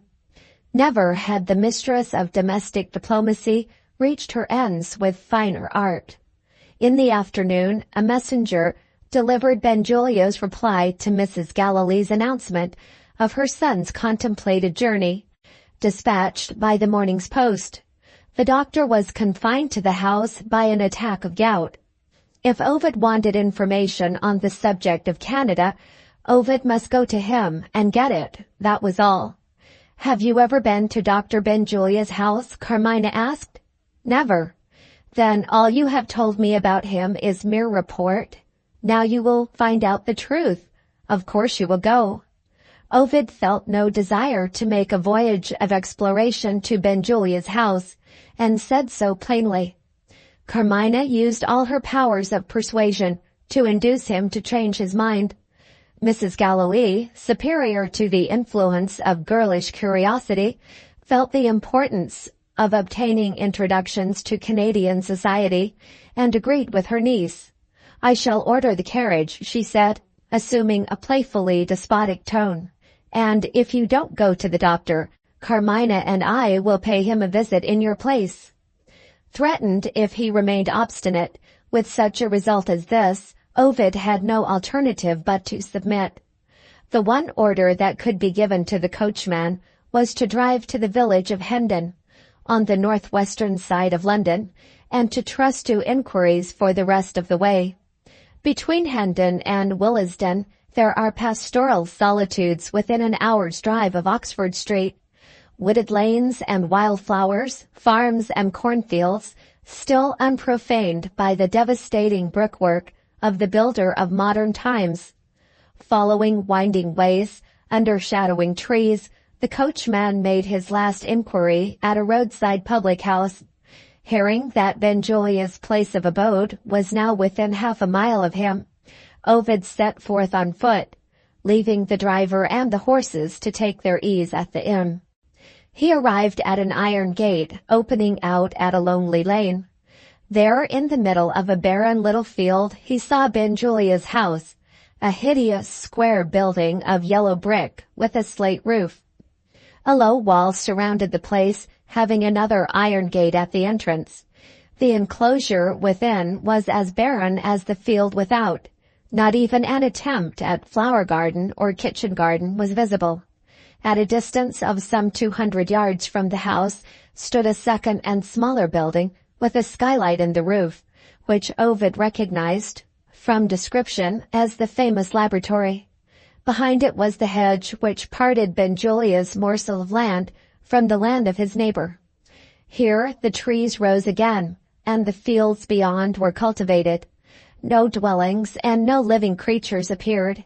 So near to London, and yet in its loneliness so far away.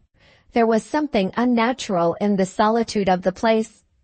Led by a feeling of curiosity which was fast degenerating into suspicion, Ovid approached the laboratory without showing himself in front of the house. No watchdog barked. No servant appeared on the lookout for a visitor. He was ashamed of himself as he did it, but so strongly had he been impressed by Carmina's observation of the doctor, he even tried the locked door of the laboratory and waited and listened. It was a breezy summer day. The leaves of the trees near him rustled cheerfully. Was there another sound audible? Yes, low and faint. There rose through the sweet woodland melody a moaning cry. It paused. It was repeated. It stopped. He looked round him, not quite sure whether the sound proceeded from the outside or the inside of the building. He shook the door. Nothing happened. The suffering creature, if it was a suffering creature, was silent or dead. Had chemical experiment accidentally injured some living thing? Or... He recoiled from pursuing that second inquiry. The laboratory had, by this time, become an object of horror to him. He returned to the dwelling house. He put his hand on the latch of the gate and looked back at the laboratory. He hesitated. That moaning cry, so piteous and so short-lived, haunted his ears. The idea of approaching Benjulia became repellent to him. What he might afterwards think of himself, what his mother and Carmina might think of him, if he returned without having entered the doctor's house, were considerations which had no influence over his mind in its present mood. The impulse of the moment was the one power that swayed him. He put the latch back in the socket. "I won't go in," he said to himself. It was too late. As he turned from the house, a manservant appeared at the door, crossed the enclosure, and threw the gate open for Ovid, without uttering a word. They entered the passage. The speechless manservant opened a door on the right and made a bow, inviting the visitor to enter. Ovid found himself in a room as barren as the field outside. There were the plastered walls, there was the bare floor, left exactly as the builders had left them when the house was finished. After a short absence, the man appeared again. He might be depressed in spirits or crabbed in temper. The fact remained that even now he had nothing to say. He opened a door on the opposite side of the passage, made another bow, and vanished. "Don't come near me," cried Benjulia, the moment Ovid showed himself. The doctor was seated in an inner corner of the room, robed in a long black dressing gown buttoned round his throat, which hid every part of him below his fleshless face, except his big hands and his tortured gouty foot. Rage and pain glared in his gloomy gray eyes and shook his clenched fists, resting on the arms of an easy-chair. 10,000 red-hot devils are boring 10,000 holes through my foot, he said. If you touch the pillow on my stool, I shall fly at your throat. He poured some cooling lotion from a bottle into a small watering pot and irrigated his foot as if it had been a bed of flowers. By way of further relief to the pain, he swore ferociously, addressing his oaths to himself in thunderous undertones which made the glasses ring on the sideboard. Relieved in his present frame of mind to have escaped the necessity of shaking hands, Ovid took a chair and looked about him. Even here he discovered but little furniture, and that little of the heavy old-fashioned sort. Besides the sideboard, he perceived a dining table, 6 chairs, and a dingy brown carpet. There were no curtains on the window, and no pictures or prints on the drab-colored walls. The empty grate showed its bleak black cavity undisguised, and the mantelpiece had nothing on it but the doctor's dirty and strong-smelling pipe. Benjulia set down his watering pot as a sign that the paroxysm of pain had passed away. "A dull place to live in, isn't it?" In those words he welcomed the visitor to his house. Irritated by the accident which had forced him into the repellent presence of Benjulia, Ovid answered in a tone which matched the doctor on his own hard ground. "It's your own fault if the place is dull. Why haven't you planted trees and laid out a garden?" "I dare say I shall surprise you," Benjulia quietly rejoined, "but I have a habit of speaking my mind. I don't object to a dull place, and I don't care about trees and gardens." "You don't seem to care about furniture either," said Ovid. Now that he was out of pain for a while, the doctor's innate insensibility to what other people might think of him, or might say to him, resumed its customary torpor in its own strangely unconscious way. He seemed only to understand that Ovid's curiosity was in search of information about trifles. Well, there would be less trouble in giving him his information than in investigating his motives. So Benjulia talked of his furniture. "I dare say you're right," he said. "My sister-in-law— did you know I had a relation of that sort? My sister-in-law got the tables and chairs and beds and basins. Buying things at shops doesn't interest me. I gave her a check, and I told her to furnish a room for me to eat in, and a room for me to sleep in, and not to forget the kitchen and the garrets for the servants. What more do I want?" His intolerable composure only added to his guest's irritability. "A selfish way of putting it," Ovid broke out. "Have you nobody to think of but yourself?" "Nobody, I am happy to say." "That's downright cynicism, Benjulia." The doctor reflected. "Is it?" he said. "Perhaps you may be right again. I think it's only indifference myself. Curiously enough, my brother looks at it from your point of view. He even used the same word that you used just now. I suppose he found my cynicism beyond the reach of reform. At any rate, he left off coming here. I got rid of him on easy terms. What do you say? That inhuman way of talking is unworthy of me? Really, I don't think so. I'm not a downright savage. It's only indifference." "Does your brother return your indifference? You must be a nice pair if he does." Benjulia seemed to find a certain dreary amusement in considering the question that Ovid had proposed. He decided on doing justice to his absent relative. "My brother's intelligence is perhaps equal to such a small effort as you suggest," he said. "He has just brains enough to keep himself out of an asylum for idiots. Shall I tell you what he is in 2 words? A stupid sensualist, that's what he is. I let his wife come here sometimes and cry. It doesn't trouble me, and it seems to relieve her." "More of my indifference, eh?" "Well, I don't know. I gave her the change out of the furniture check to buy a new bonnet with. You might call that indifference, and you might be right once more. I don't care about money. Will you have a drink? You see, I can't move. Please ring for the man. Ovid refused the drink and changed the subject. Your servant is a remarkably silent person, he said. That's his merit, Benjulia answered. The women servants have quarreled with every other man I've had. They can't quarrel with this man. I have raised his wages in grateful acknowledgement of his usefulness to me. I hate noise. Is that the reason why you don't keep a watchdog? I don't like dogs. They bark. He had apparently some other disagreeable association with dogs, which he was not disposed to communicate. His hollow eyes stared gloomily into vacancy. Ovid's presence in the room seemed to have become, for the time being, an impression erased from his mind.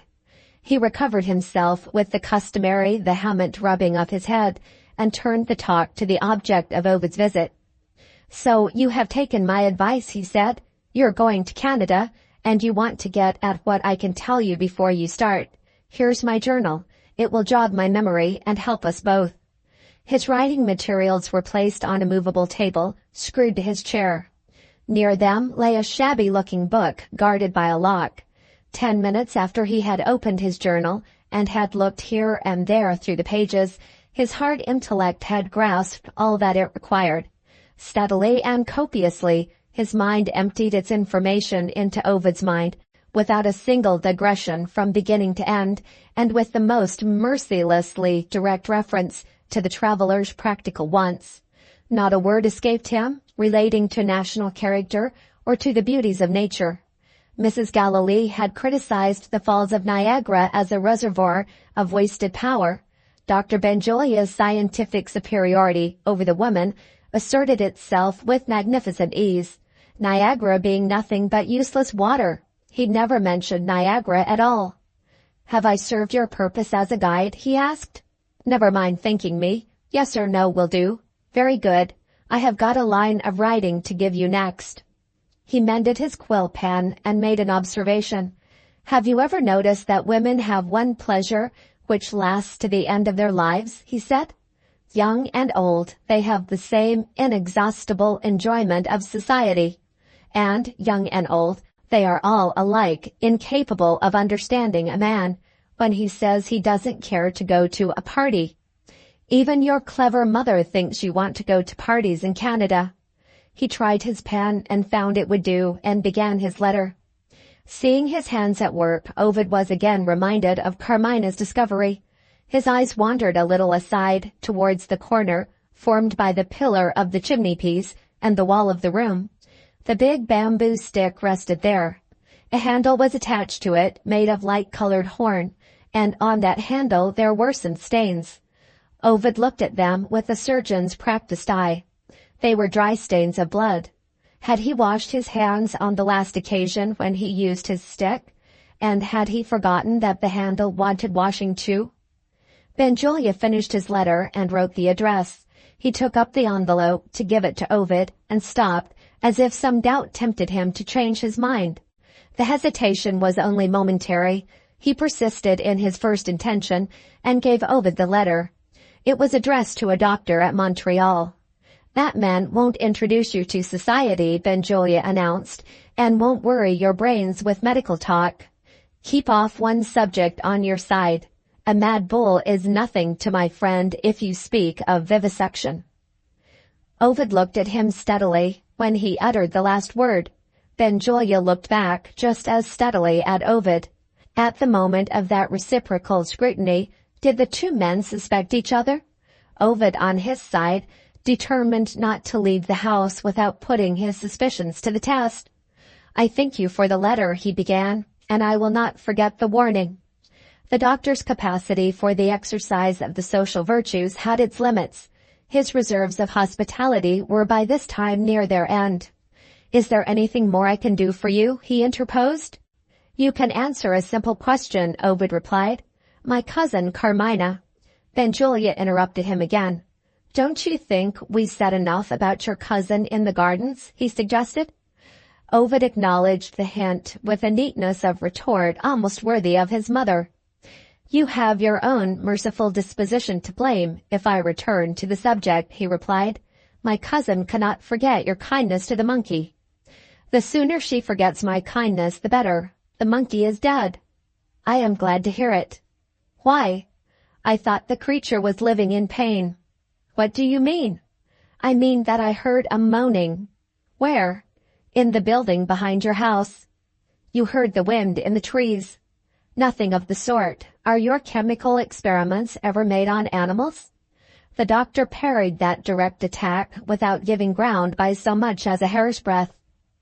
What did I say when I gave you your letter of introduction? He asked.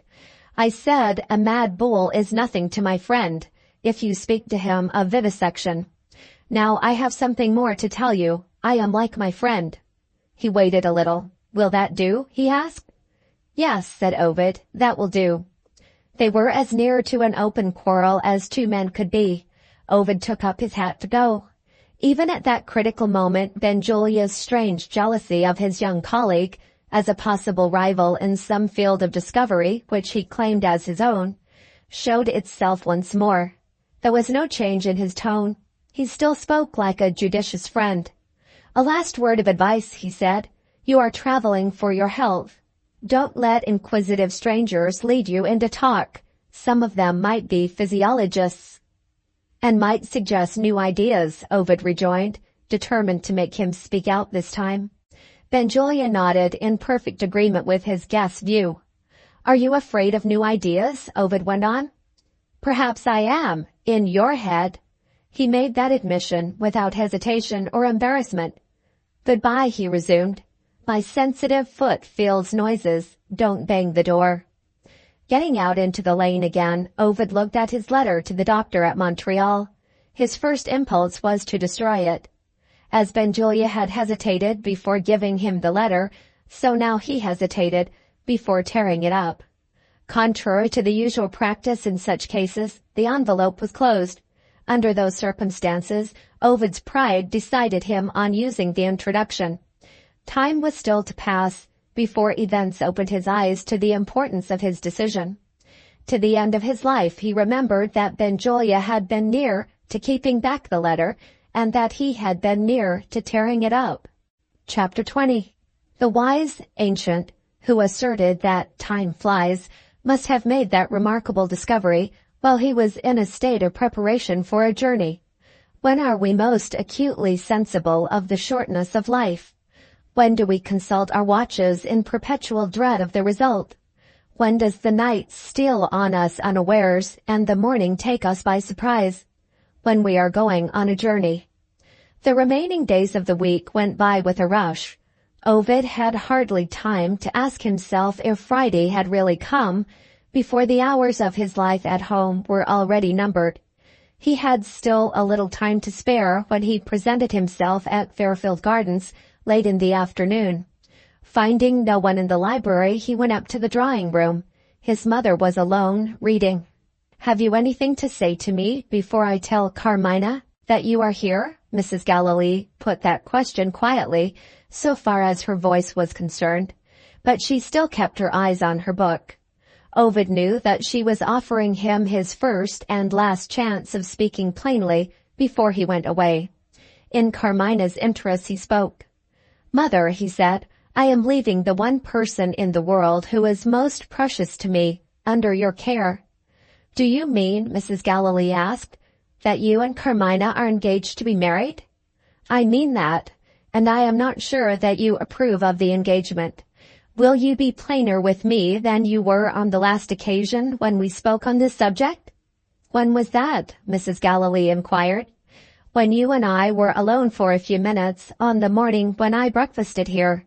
You said it was quite natural that Carmina should have attracted me, but you were careful not to encourage the idea of a marriage between us.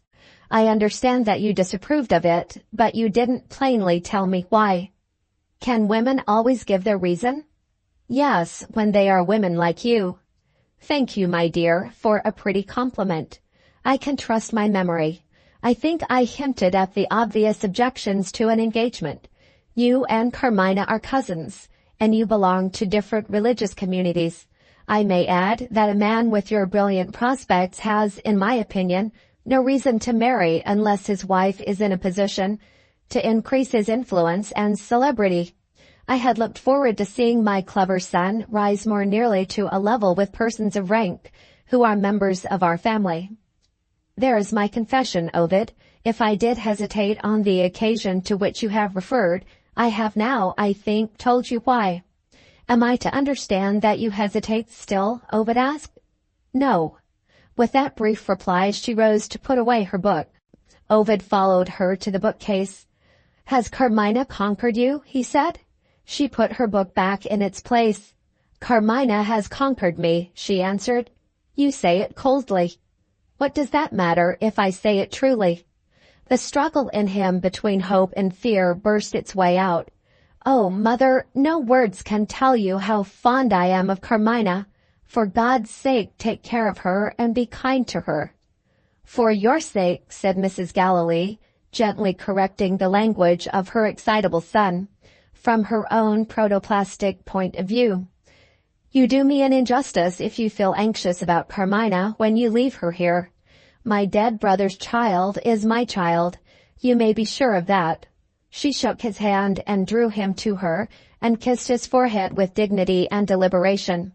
If Mr. Moole had been present during the registration of that solemn pledge, he would have been irresistibly reminded of the other ceremony, which is called signing a deed.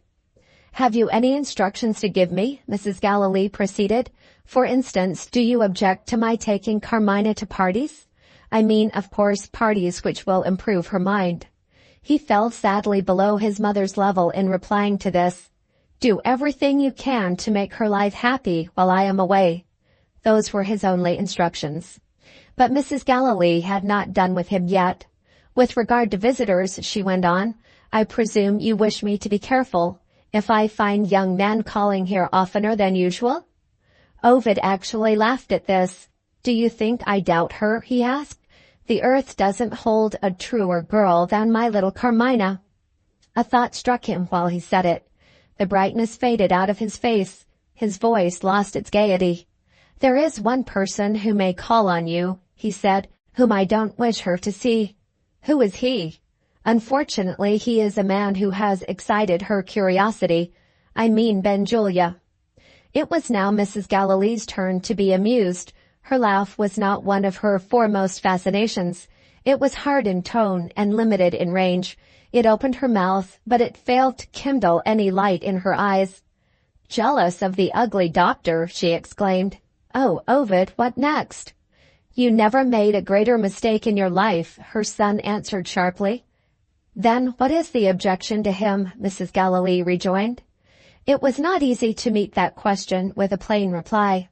If Ovid asserted that Benjulia's chemical experiments were assumed, for some reason known only to himself, as a cloak to cover the atrocities of this savage science, he would only raise the doctor in his mother's estimation. If, on the other hand, he described what had passed between them when they met in the zoological gardens, Mrs. Galilee might summon Benjulia to explain the slur which he had indirectly cast on the memory of Carmina's mother, and might find in the reply some plausible reason for objecting to her son's marriage. Having rashly placed himself in this dilemma, Ovid unwisely escaped from it by the easiest way. I don't think Benjulia a fit person, he said, to be in the company of a young girl. Mrs. Galilee accepted this expression of opinion with a readiness which would have told a more suspicious man that he had made a mistake. Ovid had roused the curiosity, perhaps awakened the distrust of his clever mother. You know best, Mrs. Galilee replied. I will bear in mind what you say. She rang the bell for Carmina and left the room. Ovid found the minutes passing slowly for the first time since the day had been fixed for his departure.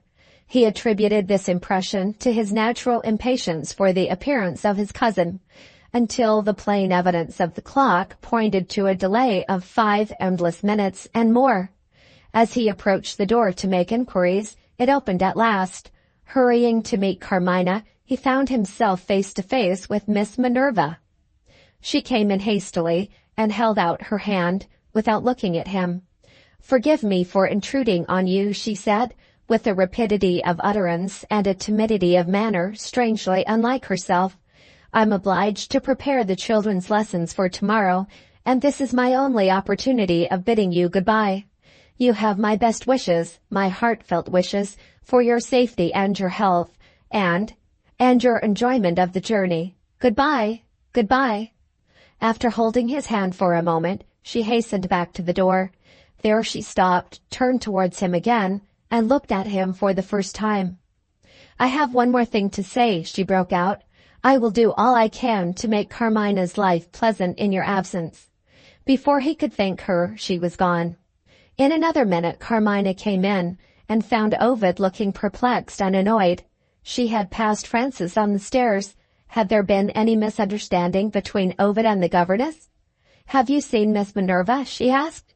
He put his arm round her and seated her by him on the sofa. "I don't understand Miss Minerva," he said. "How is it that she came here when I was expecting you?" "She asked me as a favor to let her see you first, and she seemed to be so anxious about it that I gave way. I didn't do wrong, Ovid, did I?" "My darling, you are always kind and always right. But why couldn't she say goodbye with the others downstairs? Do you understand this curious woman?" "I think I do." She paused and toyed with the hair over Ovid's forehead. "Miss Minerva is fond of you, poor thing," she said innocently. "Fond of me?"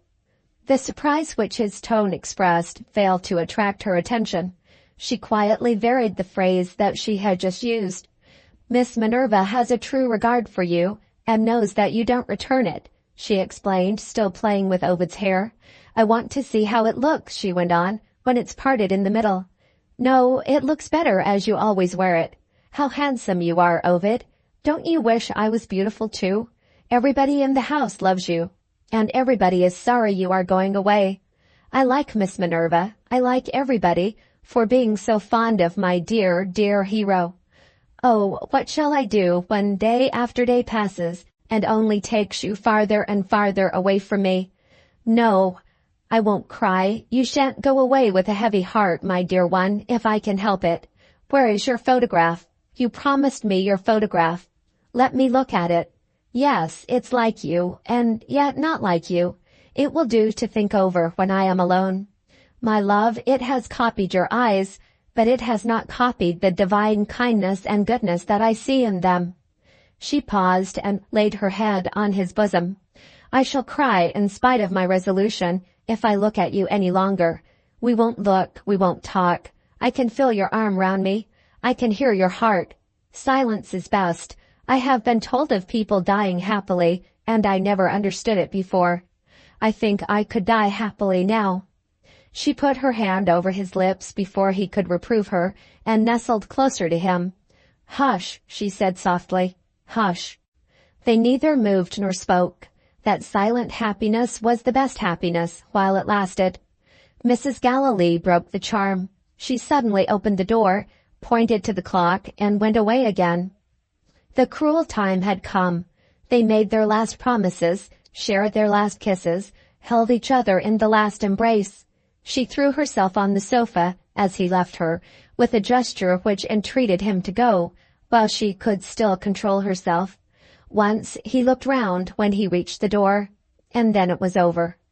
Alone on the landing, he dashed the tears away from his eyes. Suffering and sorrow tried hard to get the better of his manhood. They had shaken, but had not conquered him. He was calm when he joined the members of the family waiting in the library. Perpetually setting an example, Mrs. Galilee ascended her domestic pedestal as usual.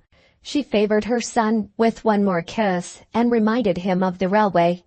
"We understand each other, Ovid. You have only 5 minutes to spare. Write when you get to Quebec.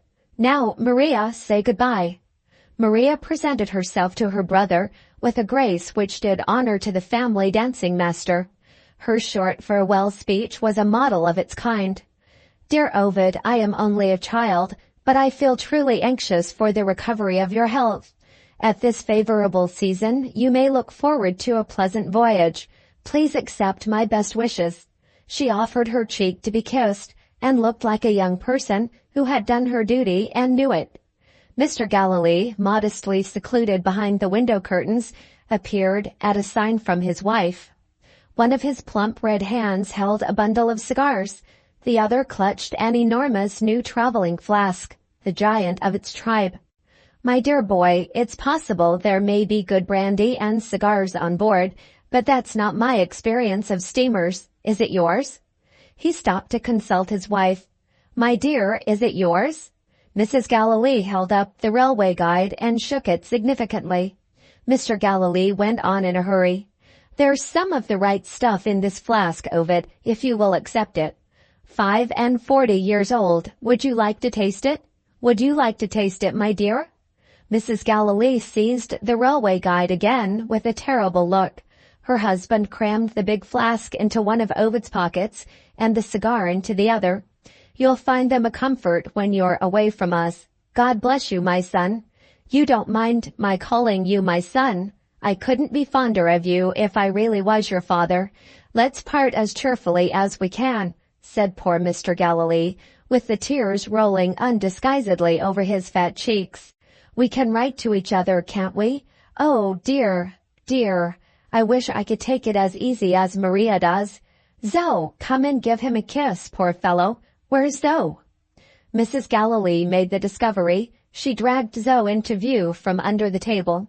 Ovid took his little sister on his knee and asked why she had hidden herself. "Because I don't want to say goodbye," cried the child, giving her reason with a passionate outbreak of sorrow that shook her from head to foot. "Take me with you, Ovid, take me with you." He did his best to console her under adverse circumstances. Mrs. Galilee's warning voice sounded like a knell. "Time! Time!" Zoe's shrill treble rang out louder still. Zoe was determined to write to Ovid, if she was not allowed to go with him. "Pa's going to write to you. Why shouldn't I?" she screamed through her tears. "Dear Zoe, you are too young," Maria remarked. "Damned nonsense," sobbed Mr. Galilee. "She shall write." "Time, time," Mrs. Galilee reiterated. Taking no part in the dispute, Ovid directed 2 envelopes for Zoe, and quieted her in that way. He hurried into the hall. He glanced at the stairs that led to the drawing-room. Carmina was on the landing, waiting for a farewell look at him. On the higher flight of stairs, invisible from the hall, Miss Minerva was watching the scene of departure. Reckless of railways and steamers, Ovid ran up to Carmina.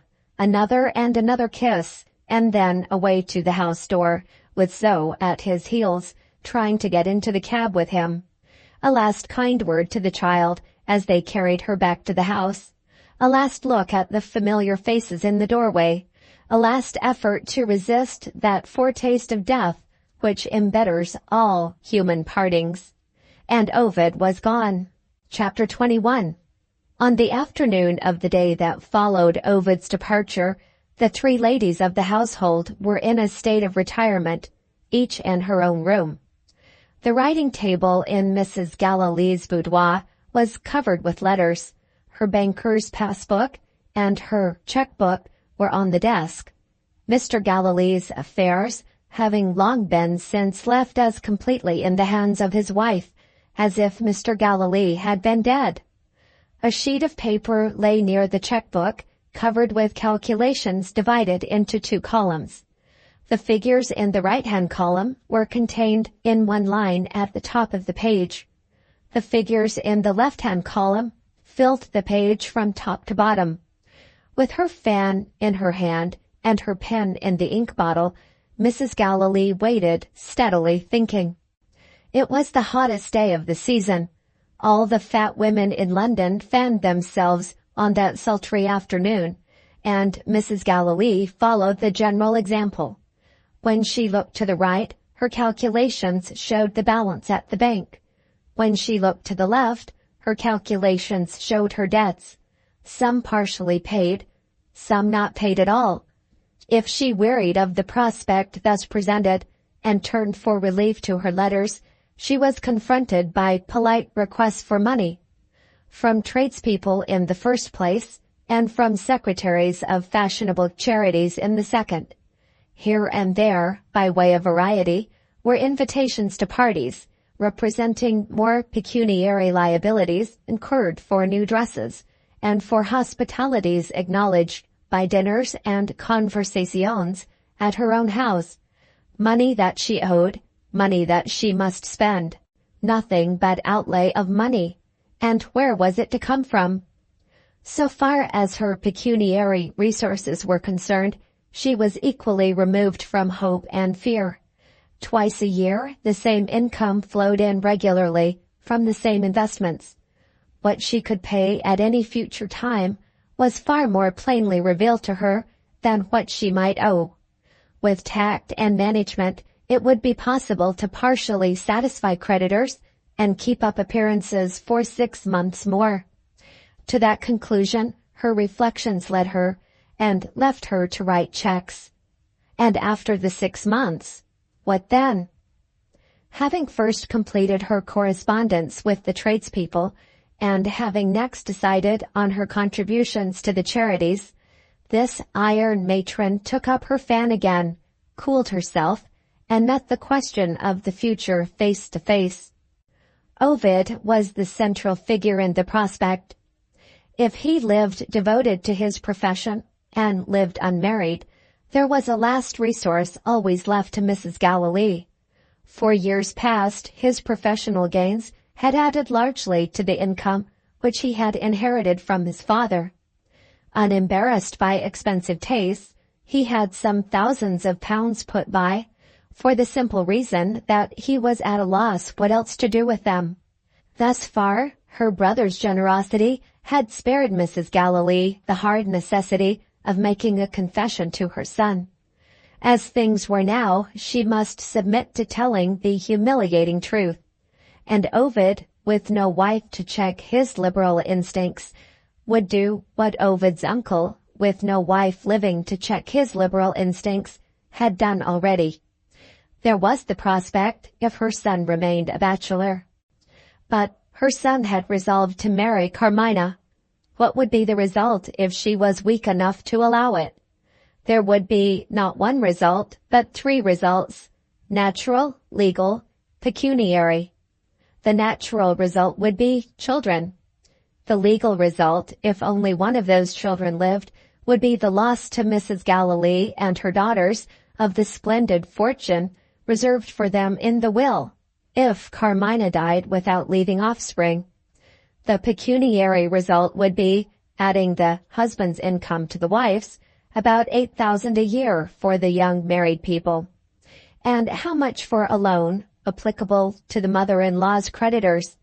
Judging Carmina by the standard of herself, by what other standard do we really judge our fellow creatures, no matter how clever we may be? Mrs. Galilee decided that not 1 farthing would be left to help her pay debts, which were steadily increasing with every new concession that she made to the claims of society. Young Mrs. Ovid Vere, at the head of a household, would have the grand example of her other aunt before her eyes. Although her place of residence might not be a palace, she would be a poor creature indeed if she failed to spend 8,000 a year in the effort to be worthy of the social position of Lady Northlake. Add to these results of Ovid's contemplated marriage the loss of 1,000 a year, secured to the guardian by the will, while the ward remained under her care, and the statement of disaster would be complete. We must leave this house and submit to be Lady Northlake's poor relations. There is the price I pay for it, if Ovid and Carmina become man and wife. She quietly laid aside her fan, as the thought in her completed itself in this form. The trivial action and the look which accompanied it had a sinister meaning of their own, beyond the reach of words, and Ovid was already on the sea, and Teresa was far away in Italy. The clock on the mantelpiece struck 5. The punctual parlour maid appeared with her mistress's customary cup of tea. Mrs. Galilee asked for the governess. The servant answered that Miss Minerva was in her room. "Where are the young ladies?" "My master has taken them out for a walk." "Have they had their music lesson?" "Not yet, ma'am. Mr. Lefranc left word yesterday that he would come at 6 this evening. Does Mr. Galilee know that? I heard Miss Minerva tell my master while I was helping the young ladies to get ready. Very well. Ask Miss Minerva to come here and speak to me.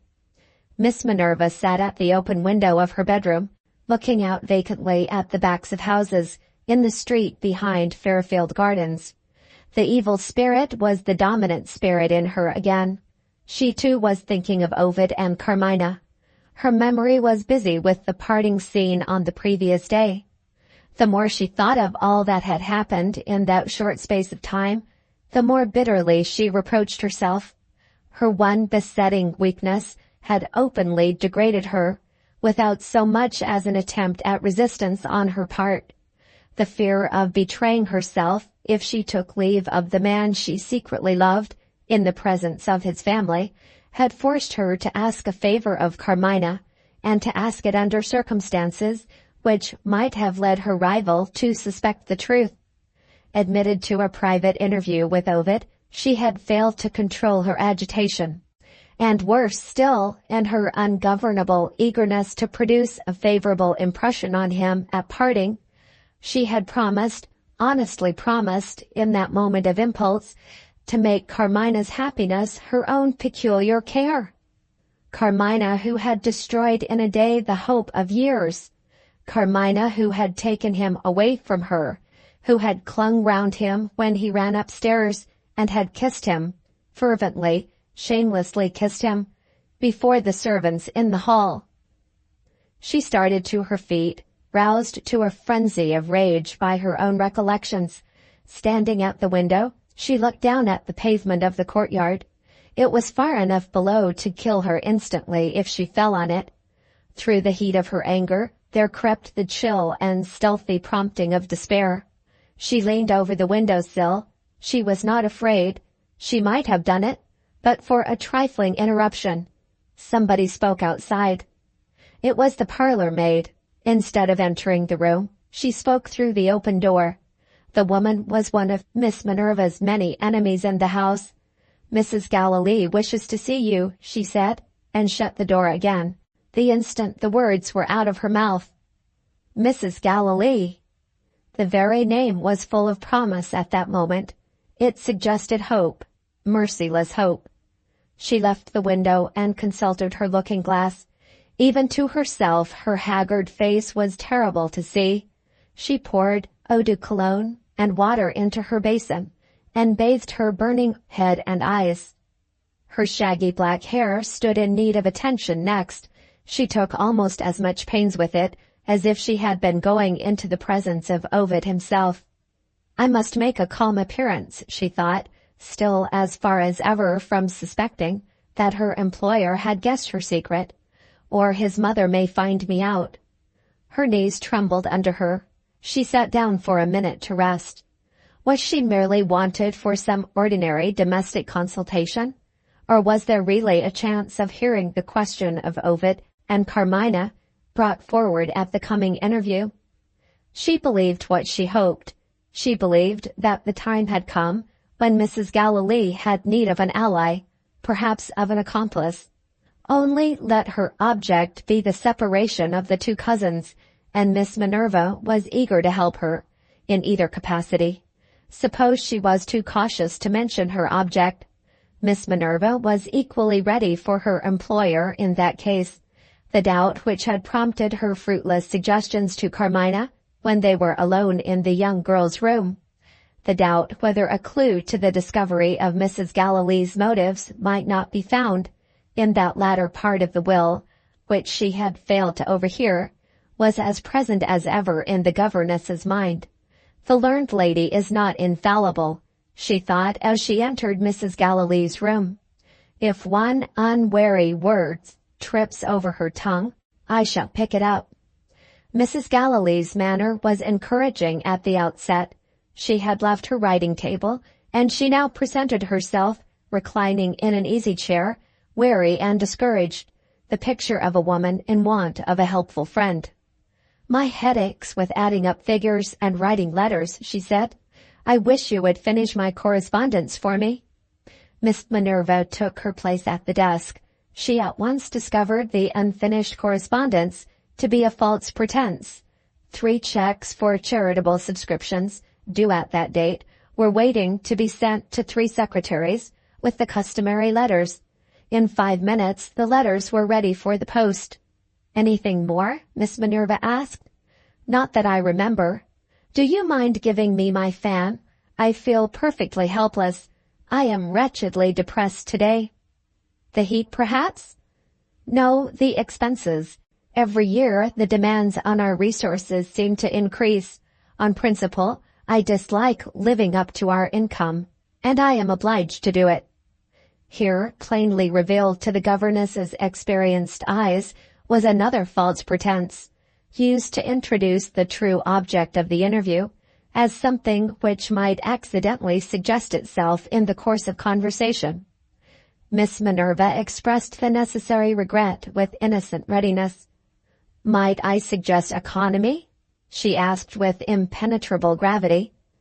"Admirably advised," Mrs. Gallilee admitted, "but how is it to be done? Those subscriptions, for instance, are more than I ought to give. And what happens if I lower the amount?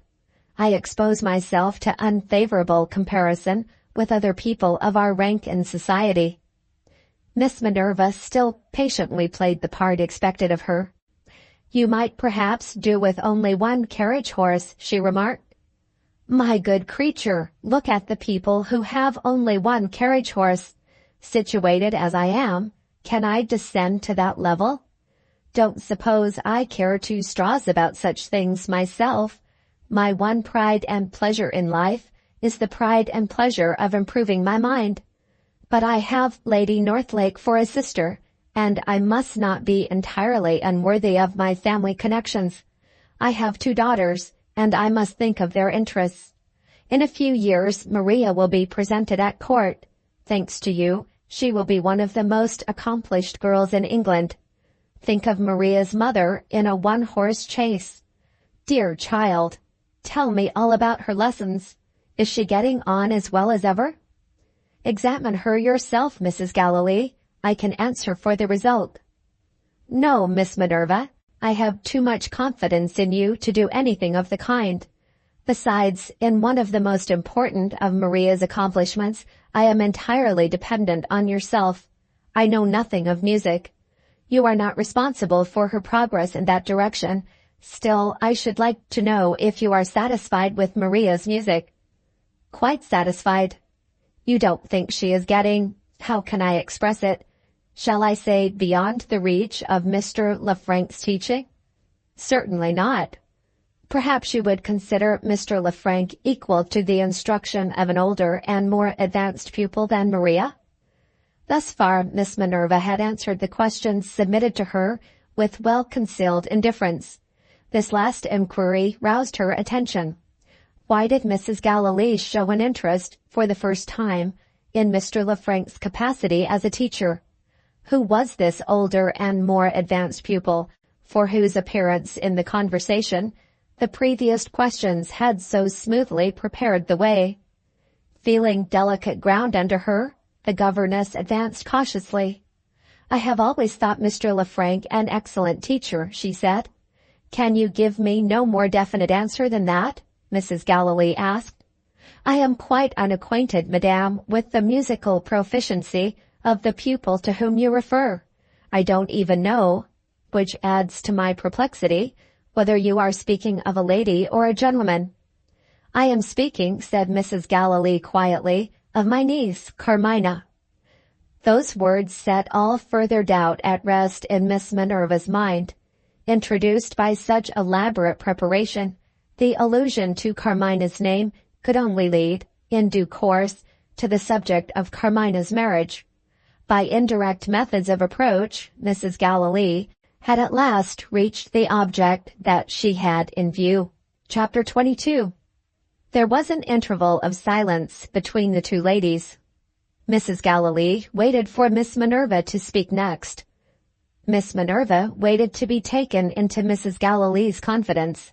The sparrows twittered in the garden, and far away in the schoolroom, The notes of the piano announced that the music lesson had begun. "The birds are noisy," said Mrs. Galilee. "And the piano sounds out of tune," Miss Minerva remarked. There was no help for it. Either Mrs. Galilee must return to the matter in hand, or the matter in hand must drop. "I am afraid I have not made myself understood," she resumed.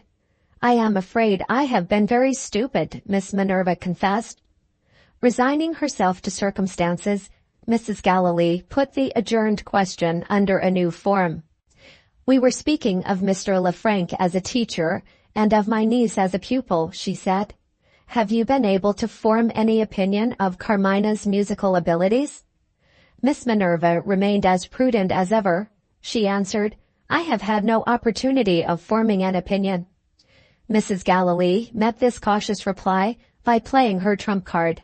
She handed a letter to Miss Minerva. "I have received a proposal from Mr. Lefrank," she said. "Will you tell me what you think of it?" The letter was short and servile. Mr. Lefrank presented his best respects. If Mrs. Galilee's charming niece stood in need of musical instruction, he ventured to hope that he might have the honor and happiness of superintending her studies. Looking back to the top of the letter, the governess discovered that this modest request bore a date of 8 days since. "Have you written to Mr. Lefrank?" she asked. "Only to say that I will take his request into consideration," Mrs. Galilee replied. Had she waited for her son's departure before she committed herself to a decision? On the chance that this might be the case, Miss Minerva consulted her memory. When Mrs. Galilee first decided on engaging a music master to teach the children, her son had disapproved of employing Mr. Lefrank. This circumstance might possibly be worth bearing in mind. "Do you see any objection to accepting Mr. Lefrank's proposal?" Mrs. Galilee asked. Miss Minerva saw an objection forthwith, and, thanks to her effort of memory, discovered an especially mischievous way of stating it. "I feel a certain delicacy in offering an opinion," she said modestly. Mrs. Galilee was surprised. "Do you allude to Mr. Lefrank?" she inquired. "No, I don't doubt that his instructions would be of service to any young lady." "Are you thinking of my niece?" "No, Mrs. Galilee, I am thinking of your son." "In what way, if you please?" "In this way. I believe your son would object to employing Mr. Lefrank as Miss Carmina's teacher." "On musical grounds?" "No, on personal grounds." "What do you mean?" Miss Minerva explained her meaning. "I think you have forgotten what happened when you first employed Mr. Lefrank to teach Maria and Zoe. His personal appearance produced an unfavorable impression on your son, and Mr. Ovid made certain inquiries which you had not thought necessary. Pardon me if I persist in mentioning the circumstances. I owe it to myself to justify my opinion, an opinion you will please to remember that I did not volunteer. Mr. Ovid's investigations brought to light a very unpleasant report relating to Mr. Lefrank and a young lady who had been one of his pupils. An abominable slander, Miss Minerva. I am surprised that you should refer to it." "I am referring, madame, to the view of the matter taken by Mr. Ovid. If Mr. Lefrank had failed to defend himself successfully, he would of course not have been received into this house. But your son had his own opinion of the defense. I was present at the time, and I heard him say that, if Maria and Zoe had been older, he should have advised employing a music master who had no false reports against him to contradict. As they were only children, he would say nothing more. That is what I had in my mind when I gave my opinion. I think Mr. Ovid will be annoyed when he hears that Mr. Lefrank is his cousin's music master. And if any foolish gossip reaches him in his absence, I fear it might lead to mischievous results. I mean, to misunderstandings, not easily set right by correspondence, and quite likely, therefore, to lead in the end to distrust and jealousy." There she paused and crossed her hands on her lap and waited for what was to come next. If Mrs. Galilee could have looked into her mind at that moment, as well as into her face, She would have read Miss Minerva's thoughts in these plain terms. "All this time, madame, you have been keeping up appearances in the face of detection. You are going to use Mr. Lefranc as a means of making mischief between Ovid and Carmina. If you had taken me into your confidence, I might have been willing to help you. As it is, please observe that I am not caught in the trap you have set for me. If Mr. Ovid discovers your little plot, you can't lay the blame on your governess's advice." Miss Gallilee felt that she had again measured herself with Miss Minerva and had again been beaten. She had confidently reckoned on the governess's secret feeling towards her son to encourage, without hesitation or distrust, any project for promoting the estrangement of Ovid and Carmina. There was no alternative now but to put her first obstacle in the way of the marriage on her own sole responsibility. "I don't doubt that you have spoken sincerely," she said, "but you have failed to do justice to my son's good sense, and you are, naturally enough in your position, incapable of estimating his devoted attachment to Carmina." Having planted that sting, she paused to observe the effect. Not the slightest visible result rewarded her. She went on. "Almost the last words he said to me expressed his confidence, his affectionate confidence, in my niece. The bare idea of his being jealous of anybody, and especially of such a person as Mr. Lefranc, is simply ridiculous. I am astonished that you don't see it in that light." "I should see it in that light as plainly as you do," Miss Minerva quietly replied, "if Mr. Ovid was at home." "What difference does that make?" "Excuse me, it makes a great difference, as I think. He has gone away on a long journey, and gone away in bad health.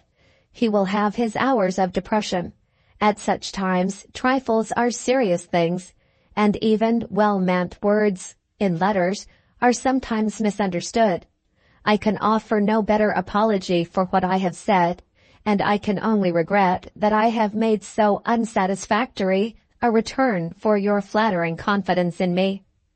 Having planted her sting, she rose to retire. "Have you any further commands for me?" she asked. "I should like to be quite sure that I have not misunderstood you," said Mrs. Gallilee. "You consider Mr. Lefranc to be competent as director of any young lady's musical studies? Thank you. On the one point on which I wish to consult you, my mind is at ease. Do you know where Carmina is?" "In her room, I believe." "Will you have the goodness to send her here?" "With the greatest pleasure. Good evening." So ended Mrs. Gallilee's first attempt to make use of Miss Minerva without trusting her. Chapter 23. The mistress of the house and the governess of the house had their own special reasons for retiring to their own rooms. Carmina was in solitude as a matter of necessity. The only friends that the poor girl could gather round her now were the absent and the dead. She had written to Ovid, merely for the pleasure of thinking that her letter would accompany him in the mail steamer which took him to Quebec. She had written to Teresa. She had opened her piano and had played the divinely beautiful music of Mozart until its tenderness saddened her, and she closed the instrument with an aching heart. For a while she sat by the window, thinking of Ovid. The decline of the day has its melancholy affinities with the decline of life. As the evening wore on, her loneliness had become harder and harder to endure. She rang for the maid, and asked if Miss Minerva was at leisure. Miss Minerva had been sent for by Mrs. Gallilee. Where was Zoe? In the schoolroom, waiting until Mr. Lefranc had done with Maria, to take her turn at the piano. Left alone again, Carmina opened her locket, and put Ovid's portrait by it on the table. Her sad fancy revived her dead parents, imagined her lover being present to them, saw him winning their hearts by his genial voice, his sweet smile, his wise and kindly words. Miss Minerva, entering the room, found her still absorbed in her own little melancholy daydream, recalling the absent, reviving the dead, as if she had been nearing the close of life. And only 17 years old. Alas for Carmina, only 17. Mrs. Galilee wishes to see you. She started. Is there anything wrong? She asked. No, what makes you think so? You speak in such a strange way. Oh, Francis, I have been longing for you to keep me company. And now you are here. You look at me coldly as if I had offended you. Perhaps you are not well? That's it, I am not well. Have some of my lavender water. Let me bathe your forehead, and then blow on it to cool you this hot weather. No? Sit down, dear, at any rate. What does my aunt want with me? I think I had better not tell you. Why? Your aunt is sure to ask you what I have said. I have tried her temper. You know what her temper is. She has sent me here instead of sending a maid, on the chance that I may commit some imprudence. I give you her message exactly as the servant might have given it, and you can tell her so with a safe conscience. No more questions. One more, please. Is it anything about Ovid? No. Then my aunt can wait a little. Do sit down. I want to speak to you. About what? About Ovid, of course. Carmina's look and tone at once set Miss Minerva's mind at ease. Her conduct on the day of Ovid's departure had aroused no jealous suspicion in her innocent rival. She refused to take the offered chair. I have already told you your aunt is out of temper, she said. Go to her at once. Carmina rose unwillingly. There were so many things I wanted to say to you, she began, and was interrupted by a rapid little series of knocks at the door. Was the person in a hurry? The person proved to be the discreet and accomplished Maria. She made her excuses to Carmina with sweetness, and turned to Miss Minerva with sorrow. I regret to say that you are wanted in the schoolroom. Mr. Lefrank can do nothing with Zoe. Oh dear! She sighed over her sister's wickedness, and waited for instructions. To be called away under any circumstances was a relief to Miss Minerva. Carmina's affectionate welcome had irritated her in the most incomprehensible manner. She was angry with herself for being irritated. She felt inclined to abuse the girl for believing her. You fool! Why don't you see through me? Why don't you write to that other fool who is in love with you, and tell him how I hate you both? But for her self-command, she might have burst out with such mad words as those. Maria's appearance was inexpressibly welcome. Say I will follow you directly, she answered. Maria, in the language of the stage, made a capital exit. With a few hurried words of apology, Miss Minerva prepared to follow. Carmina stopped her at the door. Don't be hard on Zoe, she said. I must do my duty, Miss Minerva answered sternly. We were sometimes naughty ourselves when we were children, Carmina pleaded. And only the other day she had bread and water for tea. I am so fond of Zoe. And besides, she looked doubtfully at Miss Minerva, I don't think Mr. Lefrank is the sort of man to get on with children. After what had just passed between Mrs. Galilee and herself, this expression of opinion excited the governess's curiosity. What makes you say that? She asked. Well, my dear, for one thing, Mr. Lefrank is so ugly. Don't you agree with me? I think you had better keep your opinion to yourself. If he heard of it. Is he vain? My poor father used to say that all bad musicians were vain. You don't call Mr. Lefrank a bad musician. Oh, but I do. I heard him at his concert. Mere execution of the most mechanical kind. A music box is as good as that man's playing. This is how he does it. Her girlish good spirits had revived in her friend's company. She turned gaily to the piano and amused herself by imitating Mr. Lefrank. Another knock at the door, a single peremptory knock this time, stopped the performance. Miss Minerva had left the door ajar, when Carmina had prevented her from quitting the room. She looked through the open space and discovered Mr. Lefranc. His bald head trembled. His florid complexion was livid with suppressed rage. "That little devil has run away," he said, and hurried down the stairs again, as if he dare not trust himself to utter a word more. "Has he heard me?" Carmina asked in dismay. "He may only have heard you playing." Offering this hopeful suggestion, Miss Minerva felt no doubt in her own mind that Mr. Lefranc was perfectly well acquainted with Carmina's opinion of him. It was easy enough to understand that he should himself inform the governess of an incident so entirely beyond the reach of his own interference as the flight of Zoe.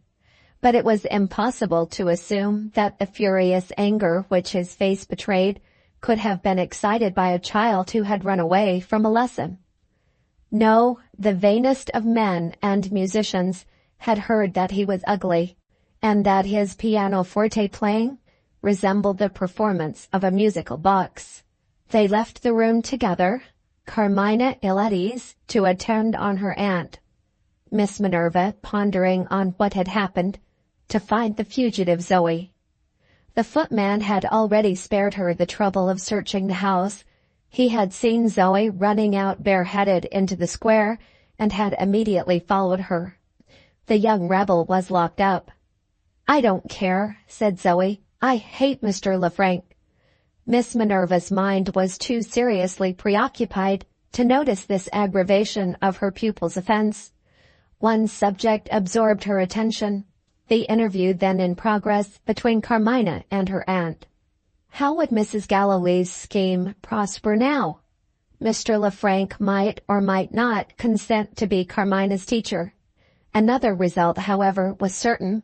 Miss Minerva thoroughly well knew the vindictive nature of the man. He neither forgave nor forgot. He was Carmina's enemy for life. Chapter 24. The month of July was near its end. On the morning of the 28th, Carmina was engaged in replying to a letter received from Teresa.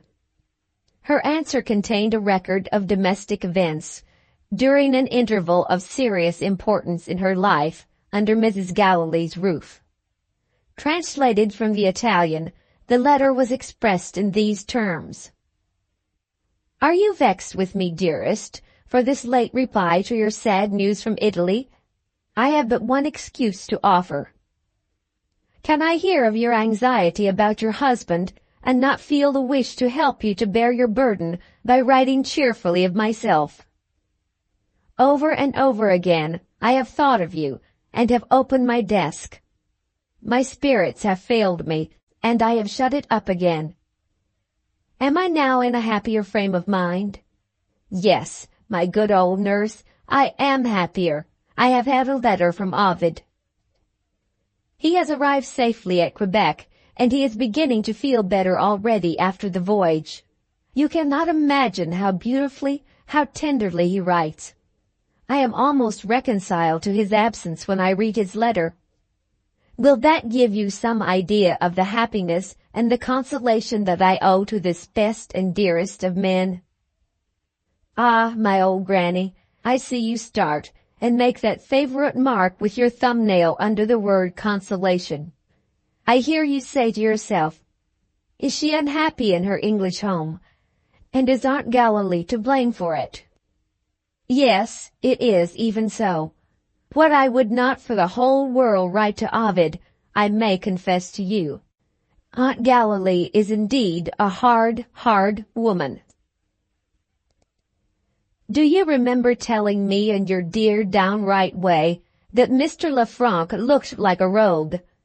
I don't know whether he is a rogue, but I do know that it is through his conduct that my aunt is offended with me. It happened 3 weeks ago. She sent for me and said that my education must be completed, and that my music in particular must be attended to. I was quite willing to obey her, and I said so with all needful readiness and respect. She answered that she had already chosen a music master for me, and then, to my astonishment, she mentioned his name, Mr. Lefranc, who taught her children, was also to teach me. I have plenty of faults, but I really think vanity is not one of them. It is only due to my excellent master in Italy to say that I am a better pianoforte player than Mr. Lefranc. I never breathed a word of this mind to my aunt. It would have been ungrateful and useless.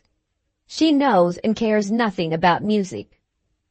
So we parted good friends, and she wrote the same evening to engage my master. The next day she got his reply. Mr. Lefranc refused to be my professor of music, and this, after he had himself proposed to teach me, in a letter addressed to my aunt. Being asked for his reasons, he made an excuse. The spare time at his disposal when he had written had been since occupied by another pupil.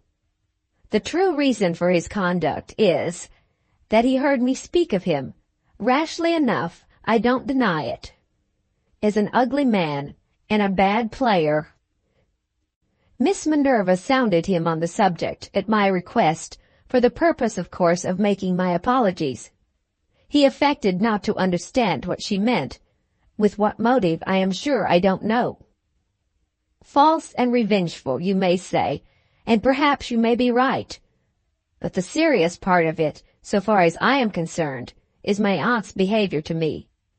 If I had thwarted her in the dearest wish of her life, she could hardly treat me with greater coldness and severity. She has not stirred again in the matter of my education. We only meet at meal-times, and she receives me when I sit down at table, as she might receive a perfect stranger. Her icy civility is unendurable. And this woman is my darling Ovid's mother. Have I done with my troubles now? No, Teresa, not even yet. Oh, how I wish I was with you in Italy. Your letters persist in telling me that I am deluded in believing Miss Minerva to be truly my friend. Do pray remember, even if I am wrong, what a solitary position mine is in Mrs. Gowley's house. I can play with dear little Zoe, but whom can I talk to? Whom can I confide in, if it turns out that Miss Minerva has been deceiving me? When I wrote to you, I refused to acknowledge that any such dreadful discovery as this could be possible. I resented the bare idea of it as a cruel insult to my friend. Since that time, my face burns with shame while I write it. I am a little, just a little, shaken in my own opinion. Shall I tell you how it began? Yes, I will. My good old friend, you have your prejudices. But you speak your mind truly, and whom else can I consult? Not Ovid. The one effort of my life is to prevent him from feeling anxious about me. And besides, I have contended against his opinion of Miss Minerva, and have brought him to think of her more kindly. Has he been right notwithstanding, and are you right? And am I alone wrong? You shall judge for yourself. Miss Minerva began to change towards me after I had done the thing of all others, which ought to have brought us closer together than ever. She is very poorly paid by my aunt, and she has been worried by little debts. When she owned this, I most willingly lent her the money to pay her bills. A mere trifle, only £30. What do you think she did? She crushed up the banknotes in her hand and left the room in the strangest headlong manner, as if I had insulted her instead of helping her. All the next day she avoided me. The day after, I myself went to her room and asked what was the matter. She gave me the most extraordinary answer. She said, I don't know which of us two I most detest, myself or you.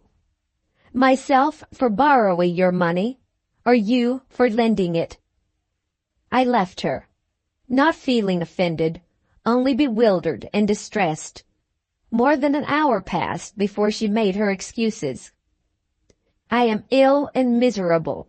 That was all she said. She did indeed look so wretched that I forgave her directly. Would you not have done so too in my place? This happened a fortnight since.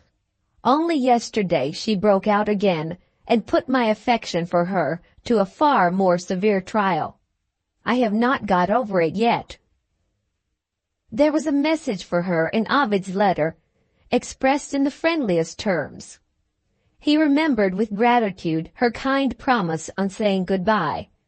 He believed she would do all that lay in her power to make my life happy in his absence, and he only regretted her leaving him in such haste that he had no time to thank her personally. Such was the substance of the message. I was proud and pleased to go to her room myself and read it to her. Can you guess how she received me? Nobody, I say it positively, nobody could guess. She actually flew into a rage, not only with me, which I might have pardoned, but with Ovid, which is perfectly inexcusable. How dare he write to you, she burst out, of what I said to him when we took leave of each other, and how dare you come here and read it to me? What do I care about your life in his absence? Of what earthly consequence are his remembrance and his gratitude to me? She spoke of him with such fury and such contempt that she roused me at last. I said to her, "You abominable woman, there is but one excuse for you. You're mad." I left the room, and didn't I bang the door? We have not met since. Let me hear your opinion, Teresa. I was in a passion when I told her she was mad. But was I altogether wrong? Do you really think the poor creature is in her right senses? Looking back at your letter, I see that you ask if I have made any new acquaintances.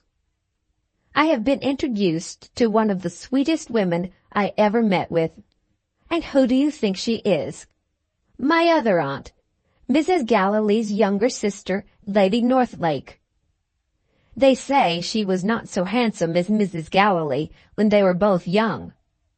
For my part, I can only declare that no such comparison is possible between them now. In look, in voice, in manner, there is something so charming in Lady Northlake that I quite despair of describing it. My father used to say she was amiable and weak, led by her husband, and easily imposed upon. I am not clever enough to have his eye for character, and perhaps I am weak and easily imposed upon too. Before I had been 10 minutes in Lady Northlake's company, I would have given everything I possess in the world to have had her for my guardian. She had called to say goodbye on leaving London, and my aunt was not at home. We had a long, delightful talk together. She asked me so kindly to visit her in Scotland and be introduced to Lord Northlake, and I accepted the invitation with a glad heart. When my aunt returned, I quite forgot that we were on bad terms. I gave her an enthusiastic account of all that had passed between her sister and myself. How do you think she met this little advance on my part? She positively refused to let me go to Scotland. As soon as I had in some degree got over my disappointment, I asked for her reasons. "I am your guardian," she said, "and I am acting in the exercise of my own discretion. I think it better you should stay with me." I made no further remark. My aunt's cruelty made me think of my dead father's kindness. It was as much as I could do to keep from crying. Thinking over it afterwards, I supposed, as this is the season when everybody leaves town, that she had arranged to take me into the country with her. Mr. Galilee, who is always so good to me, thought so too, and promised me some sailing at the seaside. To the astonishment of everybody, she has not shown any intention of going away from London. Even the servants ask what it means. This is a letter of complaint. Am I adding to your anxieties instead of relieving them? My kind old nurse, there is no need to be anxious. At the worst of my little troubles, I have only to think of Ovid, and his mother's ice melts away from me directly. I feel brave enough to endure anything. Take my heart's best love, dear. No, next best love after Ovid, and give some of it to your poor suffering husband. May I ask one little favor? The English gentleman who has taken our old house at Rome will not object to give you a few flowers out of what was once my garden. Send them to me in your next letter. Chapter 25.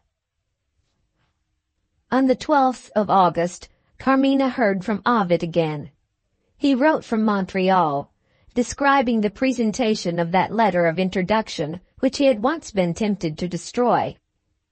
In the consequences that followed the presentation, apparently harmless consequences at the time, the destinies of Ovid, of Carmina, and of Benjulia proved to be seriously involved. Ovid's letter was thus expressed. I want to know, my love, if there is any other man in the world who is as fond of his darling as I am of you. If such a person exists, and if adverse circumstances compel him to travel, I should like to ask a question. Is he perpetually calling to mind forgotten things, which he ought to have said to his sweetheart before he left her? This is my case. Let me give you an instance. I have made a new friend here, one Mr. Morphew. Last night he was so kind as to invite me to a musical entertainment at his house. He is a medical man, and he amuses himself in his leisure hours by playing on that big and dreary member of the family of fiddles, whose name is violoncello. Assisted by friends, he hospitably cools his guests in the hot season by the amateur performance of quartets. My dear, I passed a delightful evening. Listening to the music? Not listening to a single note of it. Thinking of you. Have I roused your curiosity? I fancy I can see your eyes brighten. I fancy I can hear you telling me to go on. My thoughts reminded me that music is one of the enjoyments of your life. Before I went away, I ought to have remembered this, and to have told you that the manager of the autumn concerts at the Opera House is an old friend of mine. He will be only too glad to place a box at your disposal on any night when his program attracts your notice.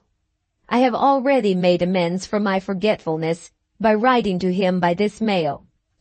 Miss Minerva will be your companion at the theatre. If Mr. Lefranc, who is sure to be on the free list, pays you a visit to your box, tell him from me to put a wig on his bald head, and to try if that will make him look like an honest man. Did I forget anything else before my departure? Did I tell you how precious you are to me? How beautiful you are to me? How entirely worthless my life is without you? I dare say I did, but I tell it all over again, and when you are tired of the repetition, you have only to let me know. In the meanwhile, have I nothing else to say? Have I no traveling adventures to relate? You insist on hearing of everything that happens to me, and you are to have your own way before we are married, as well as after. My sweet Carmina, your willing slave has something more serious than common traveling adventures to relate. He has a confession to make. In plain words, I have been practicing my profession again in the city of Montreal. I wonder whether you will forgive me when you are informed of the circumstances. It is a sad little story, but I am vain enough to think that my part in it will interest you.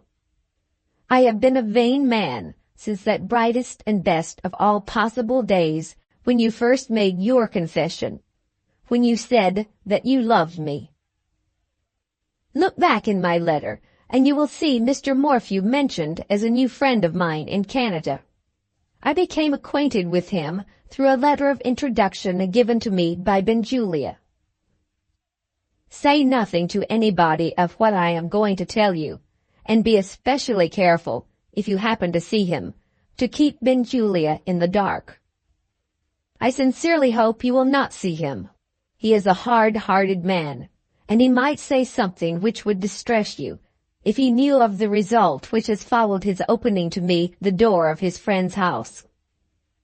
Mr. Morphew is a worthy, busy old gentleman who follows his professional routine, and whose medical practice consists principally in bringing infant Canadians into the world. His services happened to be especially in request at the time when I made his acquaintance. He was called away from the table on the day after the musical party, when I dined with him. I was the only guest, and his wife was left to entertain me. The good lady began by speaking of Benjulia. She roundly declared him to be a brute, and she produced my letter of introduction, closed by the doctor's own hand before he gave it to me, as a proof. Would you like to read the letter too? Here is a copy. The man who brings this is an overworked surgeon named Ovid Vere. He wants rest and good air. Don't encourage him to use his brains, and give him information enough to take him by the shortest way to the biggest desert in Canada. You will now understand that I am indebted to myself for the hospitable reception which has detained me at Montreal. To return to my story, Mr. Morphew's services were again in request 10 minutes after he had left the house. This time the patient was a man, and the messenger declared that he was at the point of death. Mrs. Morphew seemed to be at a loss what to do. In this dreadful case, she said, death is a mercy. What I cannot bear to think of is the poor man's lonely position. In his last moments there will not be a living creature at his bedside. Hearing this, I ventured to make some inquiries. The answers painted such a melancholy picture of poverty and suffering, and so vividly reminded me of a similar case in my own experience, that I forgot I was an invalid myself, and volunteered to visit the dying man in Mr. Morphew's place. The messenger led me to the poorest quarter of the city, into a garret in one of the wretchedest houses in the street. There he lay, without anyone to nurse him, on a mattress on the floor. What his malady was, you will not ask to know. I will only say that any man but a doctor would have run out of the room the moment he entered it. To save the poor creature was impossible. For a few days longer I could keep pain in subjection, and could make death easy when it came. At my next visit he was able to speak. I discovered that he was a member of my own profession, a mulatto from the southern states of America by birth. The one fatal event of his life had been his marriage.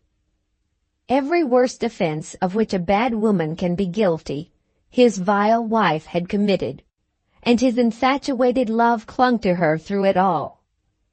She had disgraced and ruined him.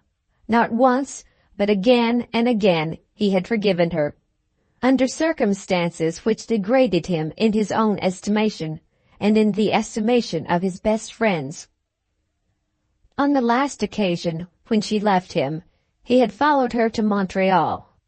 In a fit of drunken frenzy, she had freed him from her at last by self-destruction. Her death affected his reason. When he was discharged from the asylum, he spent his last miserable savings in placing a monument over her grave. As long as his strength held out, he made daily pilgrimages to the cemetery. And now, when the shadow of death was darkening over him, his one motive for clinging to life, his one reason for vainly entreating me to cure him, still centered in devotion to the memory of his wife. "Nobody will take care of her grave," he said, "when I am gone. My love, I have always thought fondly of you. After hearing this miserable story, my heart overflowed with gratitude to God for giving me Carmina." He died yesterday. His last words implored me to have him buried in the same grave with the woman who had dishonored him. Who am I that I should judge him? Besides, I shall fulfill his last wishes as a thank you offering to you. There is still something more to tell. On the day before his death, he asked me to open an old portmanteau, literally the one thing that he possessed. He had no money left and no clothes. In the corner of the portmanteau there was a roll of papers tied with a piece of string, and that was all. I can make you but one return, he said. I give you my book. He was too weak to tell me what the book was about, or to express any wish relative to its publication. I am ashamed to say I set no sort of value on the manuscript presented to me, except as a memorial of a sad incident in my life. Waking earlier than usual this morning, I opened and examined my gift for the first time. To my amazement, I found myself rewarded 100-fold for the little that I had been able to do. This unhappy man must have been possessed of abilities which, under favoring circumstances, would, I don't hesitate to say, have ranked him among the greatest physicians of our time. The language in which he writes is obscure and sometimes grammatically incorrect. But he, and he alone, has solved a problem in the treatment of disease which has thus far been the despair of medical men throughout the whole civilized world. If a stranger was looking over my shoulder, he would be inclined to say, "This curious lover writes to his young lady as if she was a medical colleague." We understand each other, Carmina, don't we? My future career is an object of interest to my future wife. This poor fellow's gratitude has opened new prospects to me, and who will be so glad to hear of it as you? Before I close my letter, you will expect me to say a word more about my health. Sometimes I feel well enough to take my cabin in the next vessel that sails for Liverpool. But there are other occasions, particularly when I happen to overexert myself in walking or riding, which warn me to be careful and patient. My next journey will take me inland to the mighty plains and forests of this grand country. When I have breathed the health-giving air of those regions, I shall be able to write definitely of the blessed future day which is to unite us once more. My mother has, I suppose, given her usual conversation at the end of the season. Let me hear how you like the scientific people at close quarters, and let me give you a useful hint. When you meet in society with a particularly positive man, who looks as if he was sitting for his photograph, you may safely set that man down as a professor. Seriously, I do hope that you and my mother get on well together. You say too little of each other in your letters to me, and I am sometimes troubled by misgivings. There is another odd circumstance connected with our correspondence, which sets me wondering. I always send messages to Miss Minerva, and Miss Minerva never sends any messages back to me. Do you forget?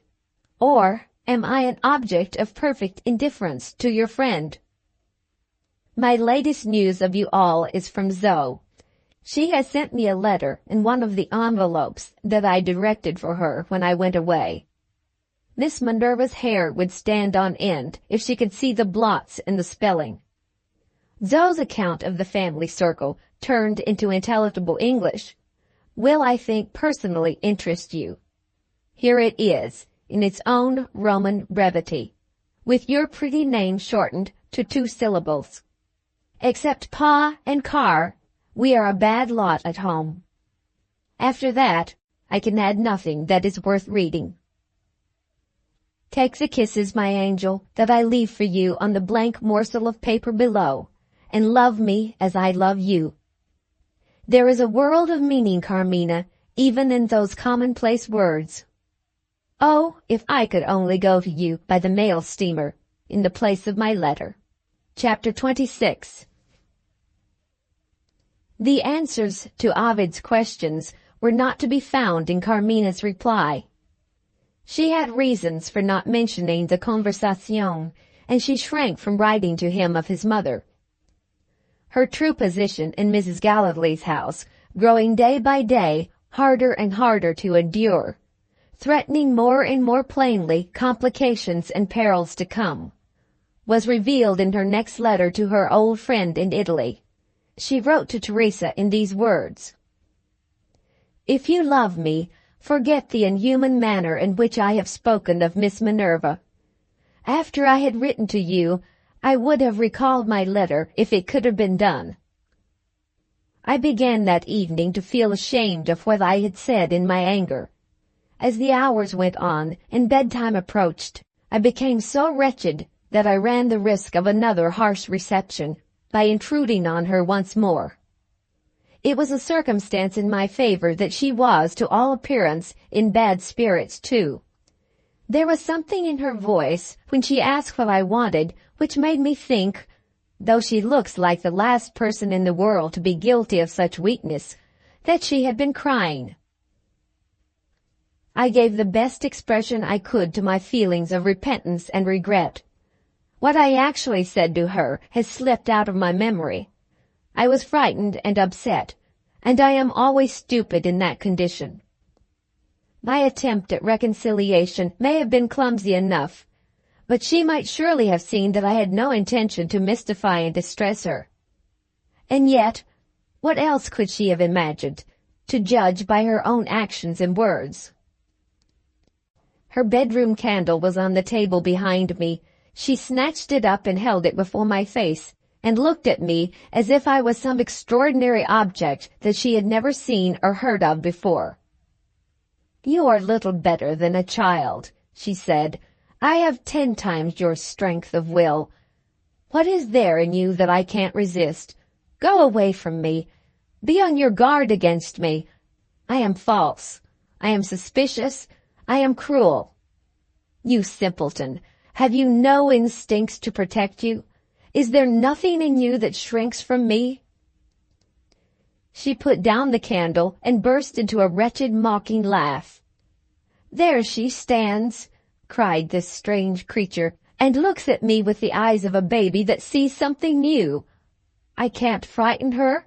I can't disgust her. What does it mean?" She dropped into a chair. Her voice sank almost to a whisper. I should have thought she was afraid of me, if such a thing had been possible. "What do you know of me that I don't know of myself?" she asked. It was quite beyond me to understand what she meant. I took a chair and sat down by her. "I only know what you said to me yesterday," I answered. "What did I say?" "You told me you were miserable." "I told you a lie. Believe what I have said to you today. In your own interest, believe it to be the truth." Nothing would induce me to believe it. "No," I said. "You were miserable yesterday, and you are miserable today. That is the truth." What put my next bold words into my head, I don't know. It doesn't matter. The thought was in me, and out it came. "I think you have some burden on your mind," I went on. "If I can't relieve you of it, perhaps I can help you bear it. Come, tell me what it is." I waited, but it was of no use. She never even looked at me. Because I am in love myself, do I think everybody else is like me? I thought she blushed. I don't know what else I thought. "Are you in love?" I asked. She jumped up from her chair so suddenly and so violently that she threw it on the floor. Still, not a word passed her lips. I found courage enough to go on, but not courage enough to look at her. "I love Ovid, and Ovid loves me," I said. "There is my consolation, whatever my troubles may be. Are you not so fortunate?" A dreadful expression of pain passed over her face. How could I see it and not feel the wish to sympathize with her? I ran the risk and said, Do you love somebody who doesn't love you? She turned her back to me and went to the toilet table. I think she looked at herself in the glass. Well, she said, speaking to me at last, what else? Nothing else, I answered, except that I hope I have not offended you. She left the glass as suddenly as she had approached it, and took up the candle again.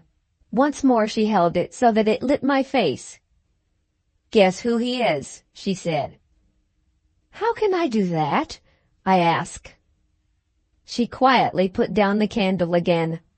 In some way, quite incomprehensible to myself, I seemed to have relieved her. She spoke to me in a changed voice, gently and sadly. You are the best of good girls, and you mean kindly. It's of no use, you can do nothing. Forgive my insolence yesterday. I was mad with envy of your happy marriage engagement. You don't understand such a nature as mine. So much the better. Ah, so much the better. Good night. There was such hopeless submission, such patient suffering in those words, that I could not find it in my heart to leave her.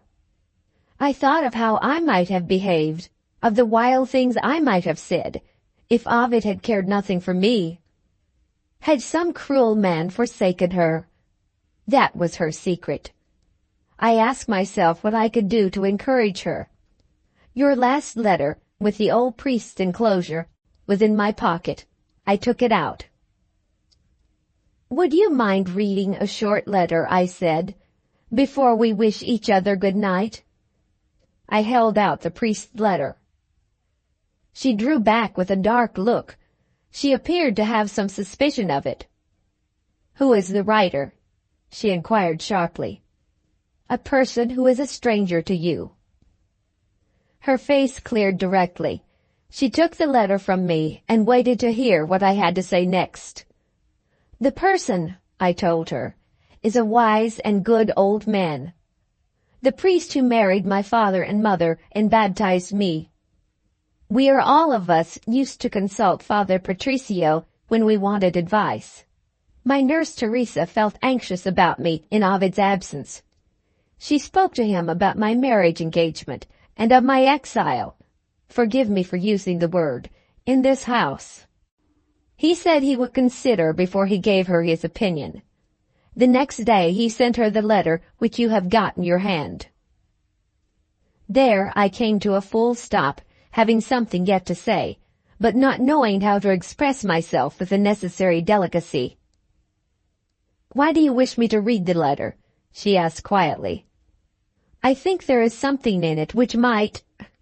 There, like a fool, I came to another full stop. She was as patient as ever.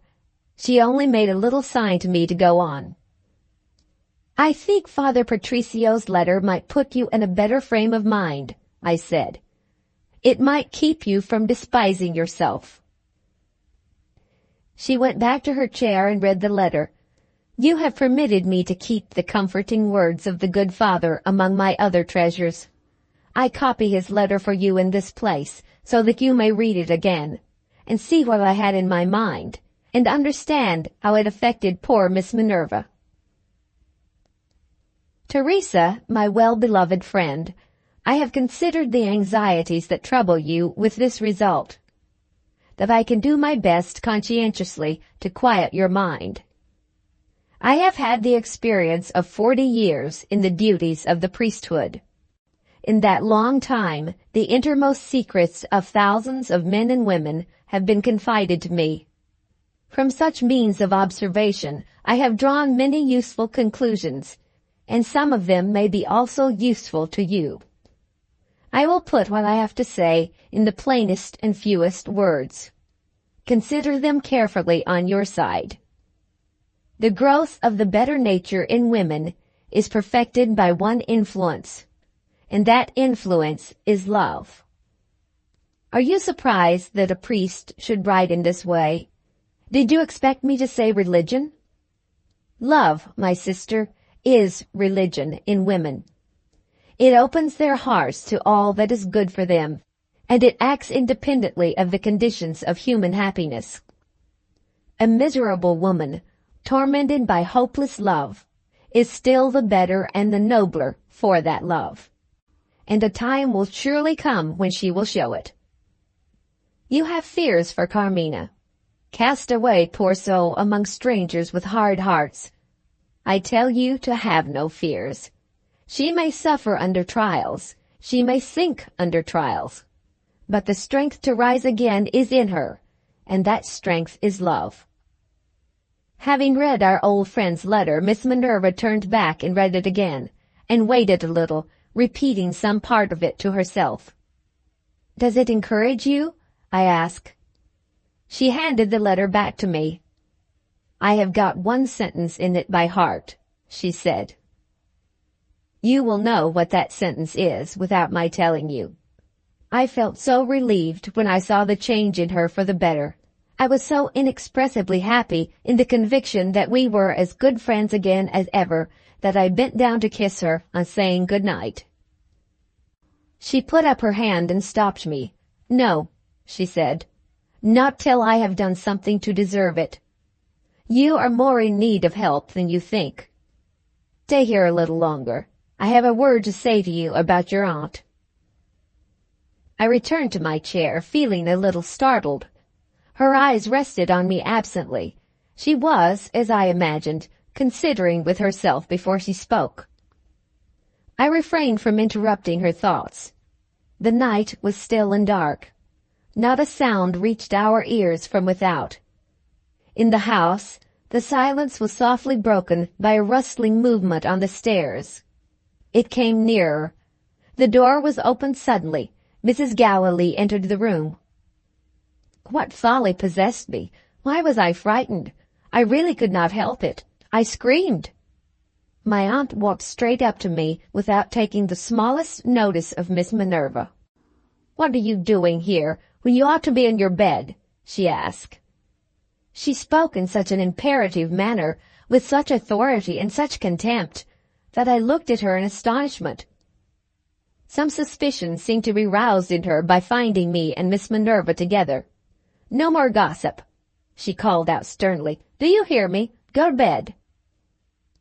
Was it not enough to rouse anybody? I felt my pride burning in my face. "Am I a child or a servant?" I said. "I shall go to bed early or late as I please." She took one step forward. She seized me by the arm and forced me to my feet. Think of it, Teresa. In all my life I have never had a hand laid on me except in kindness. Who knows it better than you? I tried vainly to speak. I saw Miss Minerva rise to interfere. I heard her say, "Mrs. Galilee, you forget yourself." Somehow I got out of the room. On the landing a dreadful fit of trembling shook me from head to foot. I sank down on the stairs. At first I thought I was going to faint.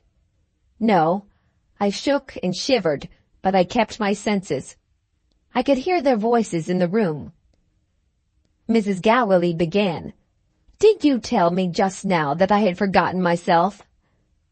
Miss Minerva answered, "Certainly, madam, you did forget yourself." The next words escaped me. After that they grew louder, and I heard them again. My aunt first. "I am dissatisfied with your manner to me, Miss Minerva. It has latterly altered very much for the worse." "In what respect, Mrs. Galilee?" "In this respect. Your way of speaking to me implies an assertion of equality." "Stop a minute, madam. I am not so rich as you are, but I am at a loss to know in what other way I am not your equal. Did you assert your superiority, may I ask, when you came into my room without first knocking at the door? Miss Minerva, do you wish to remain in my service?" "Say employment, Mrs. Galilee, if you please. I am quite indifferent to the matter. I am equally ready, at your entire convenience, to stay or to go." Mrs. Galilee's voice sounded nearer, as if she was approaching the door. "I think we arranged," she said, "that there was to be a month's notice on either side when I first engaged you." "Yes, at my suggestion." "Take your month's notice, if you please." "Dating from tomorrow?" "Of course." My aunt came out and found me on the stairs. I tried to rise. It was not to be done. My head turned giddy. She must have seen that I was quite prostrate, and yet she took no notice of the state I was in. Cruel, cruel creature! She accused me of listening. "Can't you see that the poor girl is ill?" It was Miss Minerva's voice. I looked round at her, feeling fainter and fainter. She stooped. I felt her strong, sinewy arms round me. She lifted me gently. "I'll take care of you," she whispered, and carried me downstairs to my room as easily as if I had been a child. I must rest, Teresa. The remembrance of that dreadful night brings it all back again. Don't be anxious about me, my old dear. You shall hear more tomorrow. Chapter 27. On the next day, events happened, the influence of which upon Carmina's excitable nature urged her to complete her unfinished letter, without taking the rest that she needed.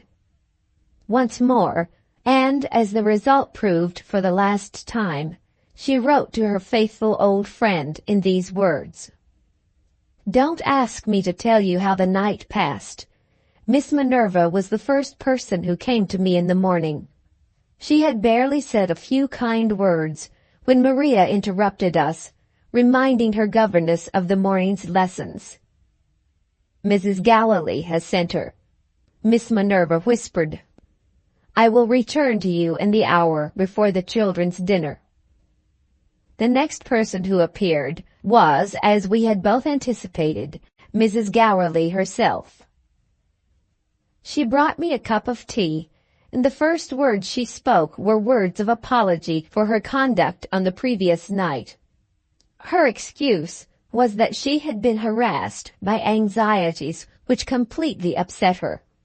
And, can you believe it, she implored me not to mention the little misunderstanding between us when I next wrote to her son. Is this woman made of iron and stone instead of flesh and blood?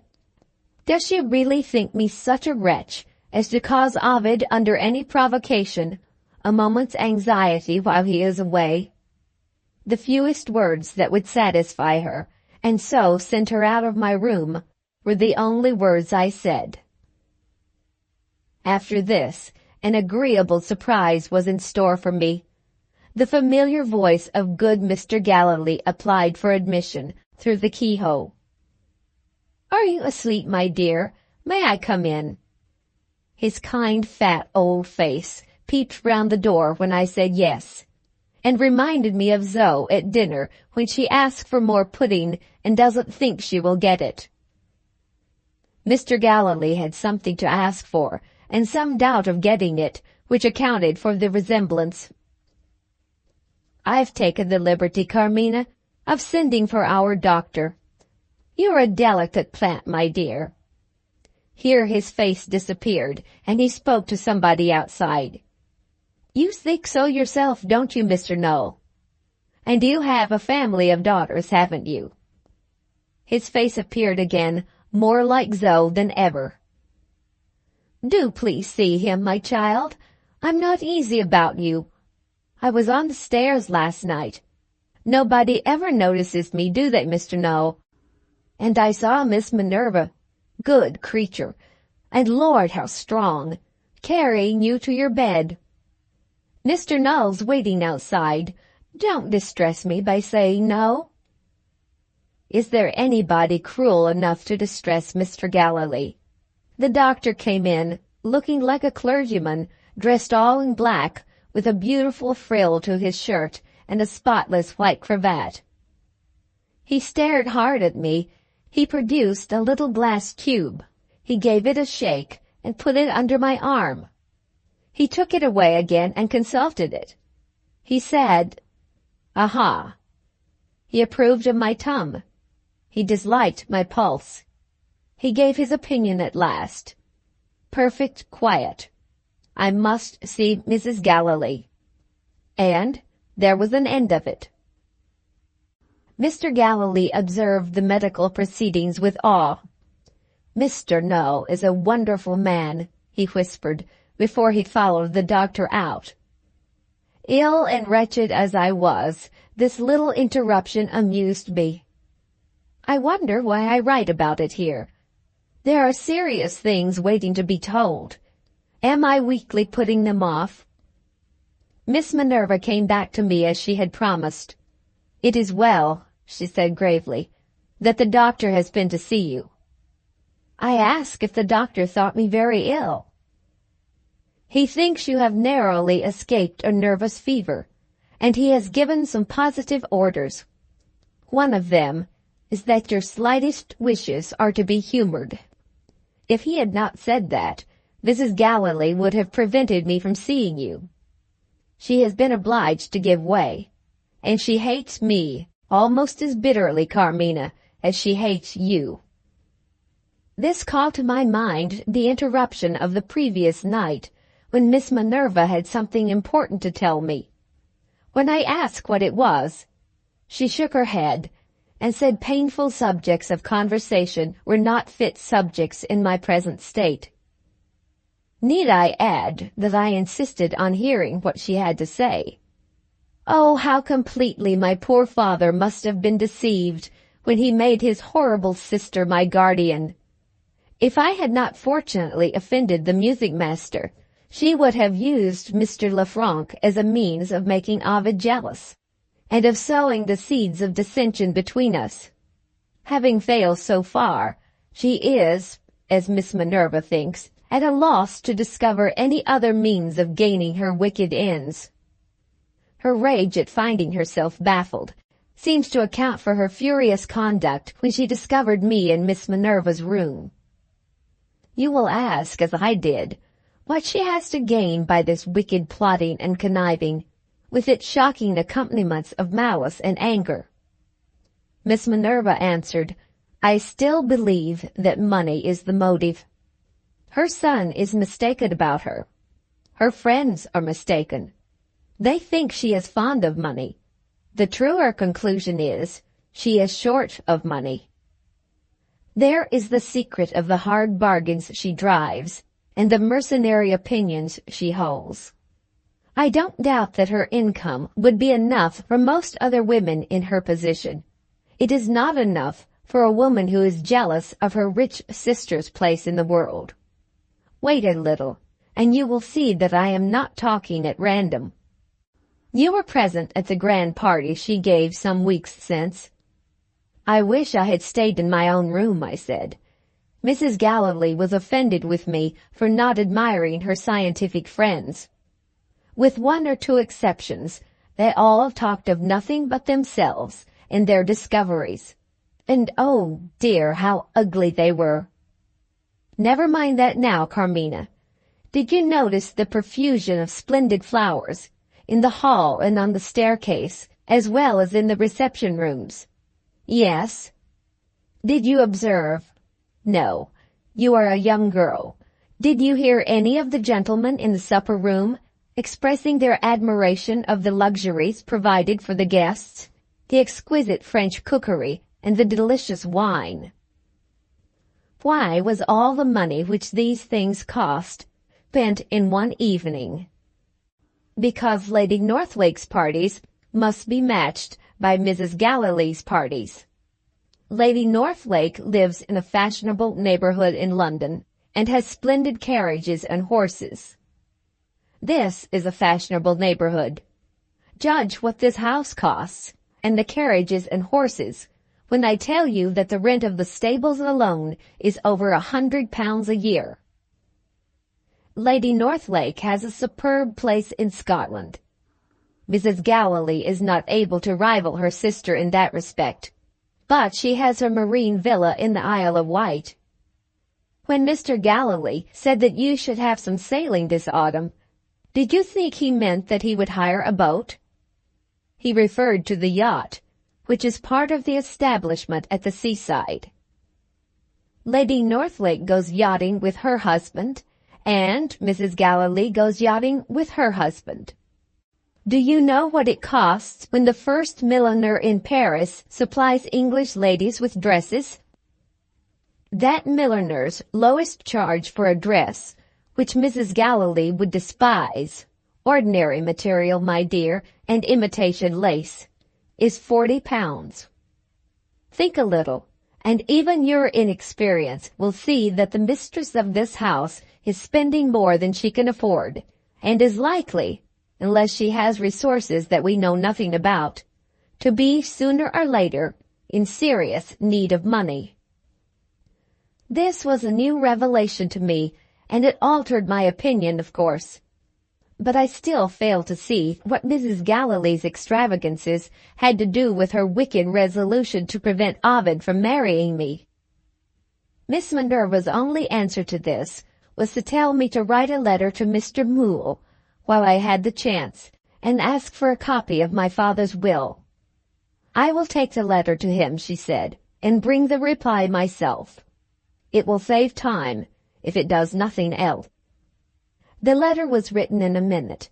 Just as she took it from me, the parlour-maid announced that the early dinner was ready. 2 hours later the reply was in my hands. The old father had taken Maria and Zoe for their walk, and Miss Minerva had left the house by herself, sending word to Mrs. Galilee that she was obliged to go out on business of her own. "Did Mrs. Galilee see you come in?" I asked. "Yes. She was watching for me, no doubt." "Did she see you go upstairs to my room?" "Yes." "And said nothing?" "Nothing." We looked at each other, both of us feeling the same doubt of how the day would end. Miss Minerva pointed impatiently to the lawyer's reply. I opened it. Mr. Moole's letter was very kind, but quite incomprehensible in the latter part of it. After referring me to his private residence, in case I wished to consult him personally later in the day, he mentioned some proceedings, called proving the will, and some strange place called Doctors' Commons. However, there was the copy of the will, and that was all we wanted. I began reading it. How I pitied the unfortunate men who have to learn the law. My dear Teresa, I might as well have tried to read an unknown tongue.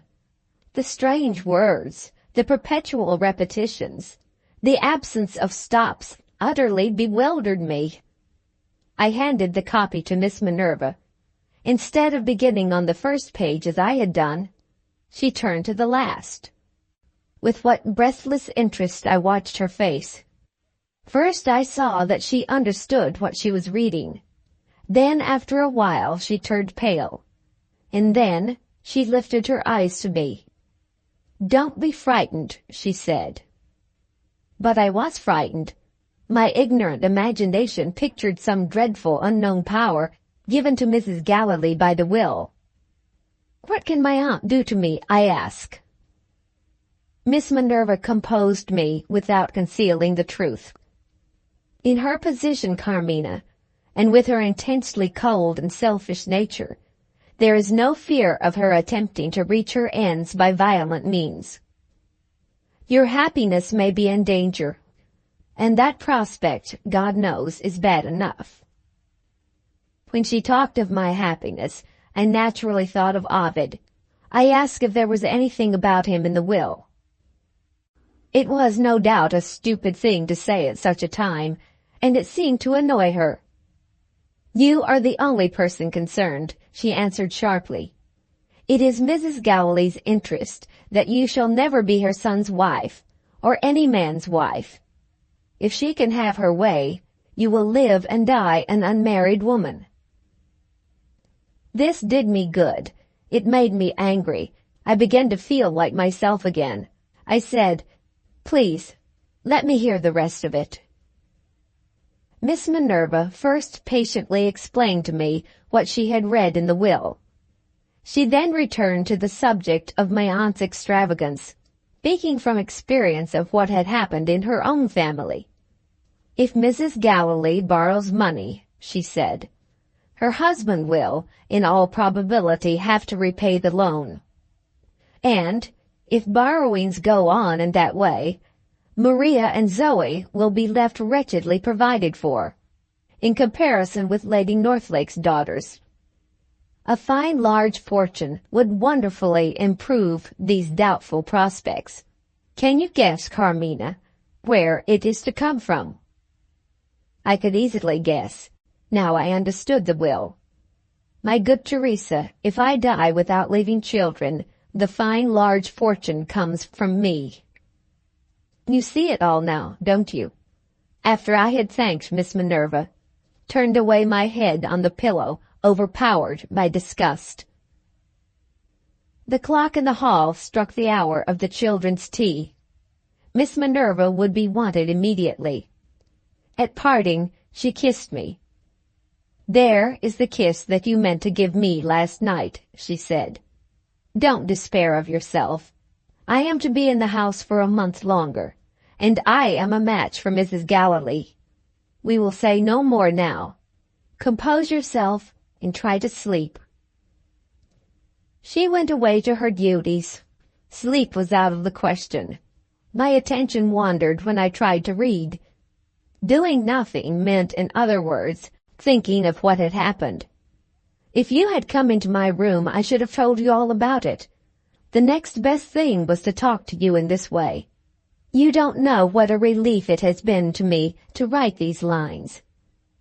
The night has come, and Mrs. Galilee's cruelty has at last proved too much even for my endurance. Try not to be surprised. Try not to be alarmed. If my mind tomorrow is the same as my mind tonight, I shall attempt to make my escape. I shall take refuge with Lady Northlake.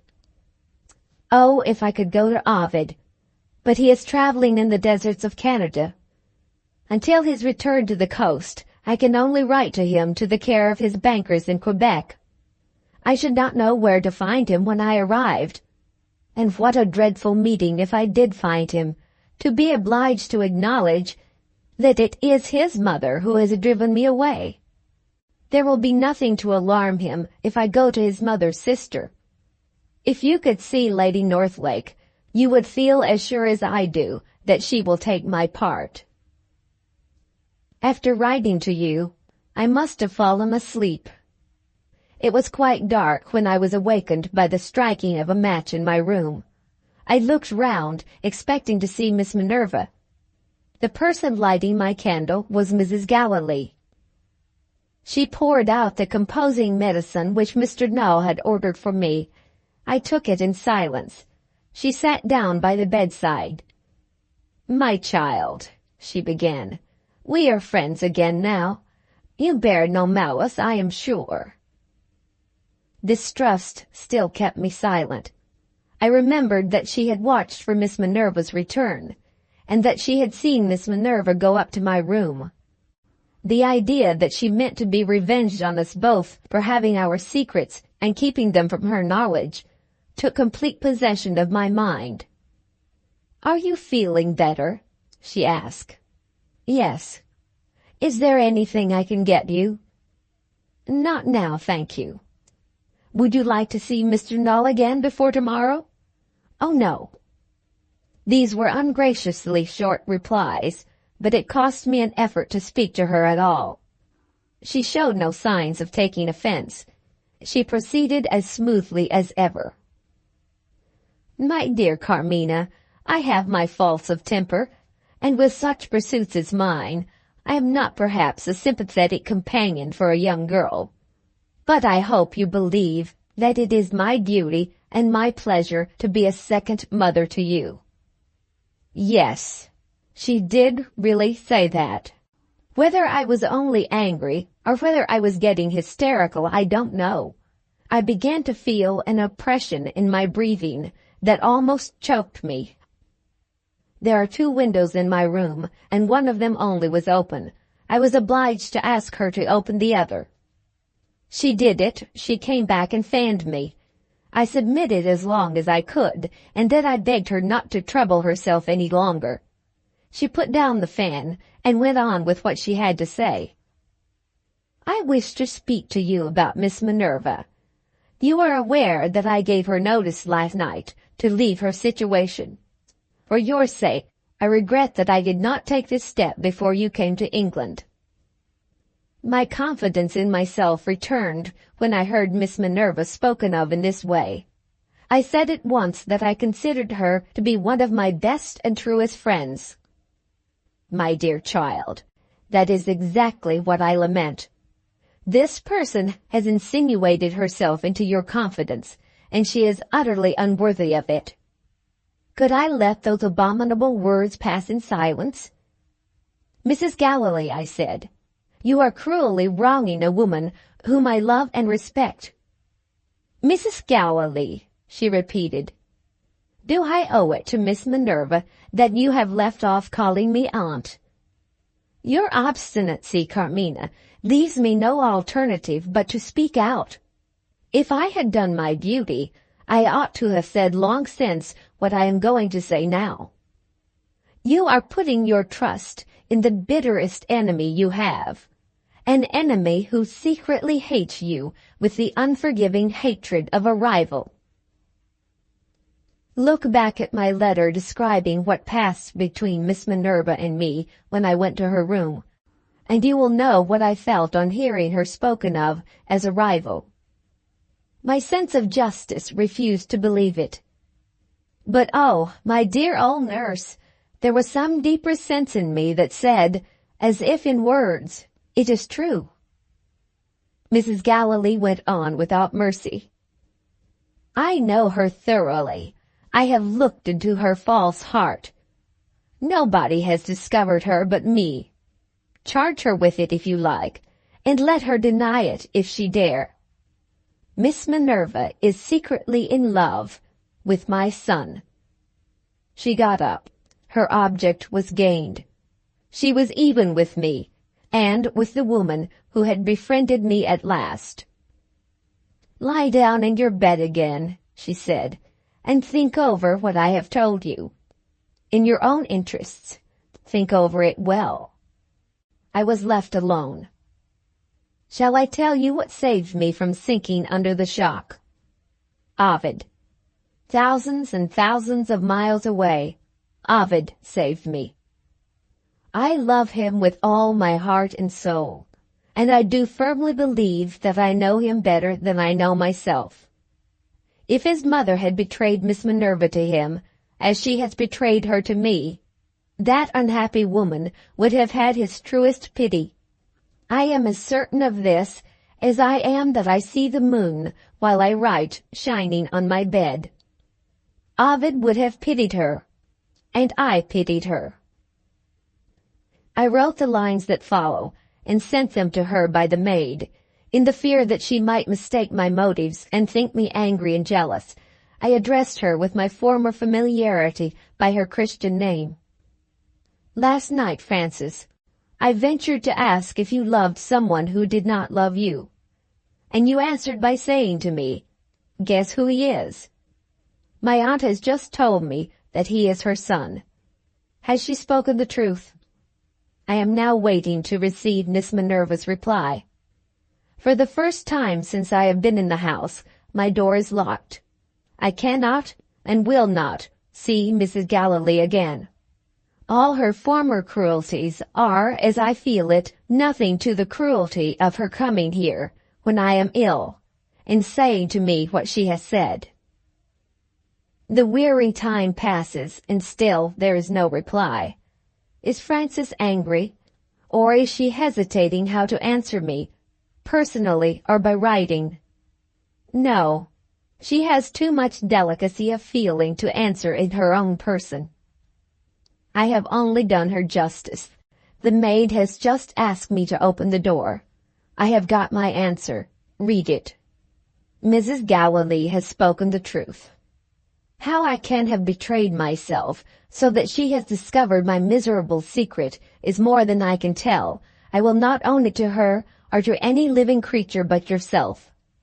Undeserving as I am, I know that I can trust you. It is needless to dwell at any length on this confession. Many things in my conduct, which must have perplexed you, will explain themselves flow. There has been, however, one concealment on my part, which it is due to you that I should acknowledge. If Mrs. Galilee had taken me into her confidence, I confess that my jealousy would have degraded me into becoming her accomplice. As things were, I was too angry and too cunning to let her make use of me without trusting me. There are other acts of deceit which I ought to acknowledge, if I could summon composure enough to write about them. Better to say at once, I am not worthy of your pardon, not worthy even of your pity. With the same sincerity, I warn you that the wickedness in me, on which Mrs. Galilee calculated, may be in me still. The influence of your higher and better nature, helped perhaps by that other influence of which the old priest spoke in his letter, has opened my heart to tenderness and penitence of which I never believed myself capable, has brought the burning tears into my eyes which make it a hard task to write to you. All this I know, and yet I dare not believe in myself. It is useless to deny it, Carmina. I love him. Even now, when you have found me out, I love him. Don't trust me. Oh God, what torture it is to write it. But I do write it. I will write it. Don't trust me. One thing I may say for myself.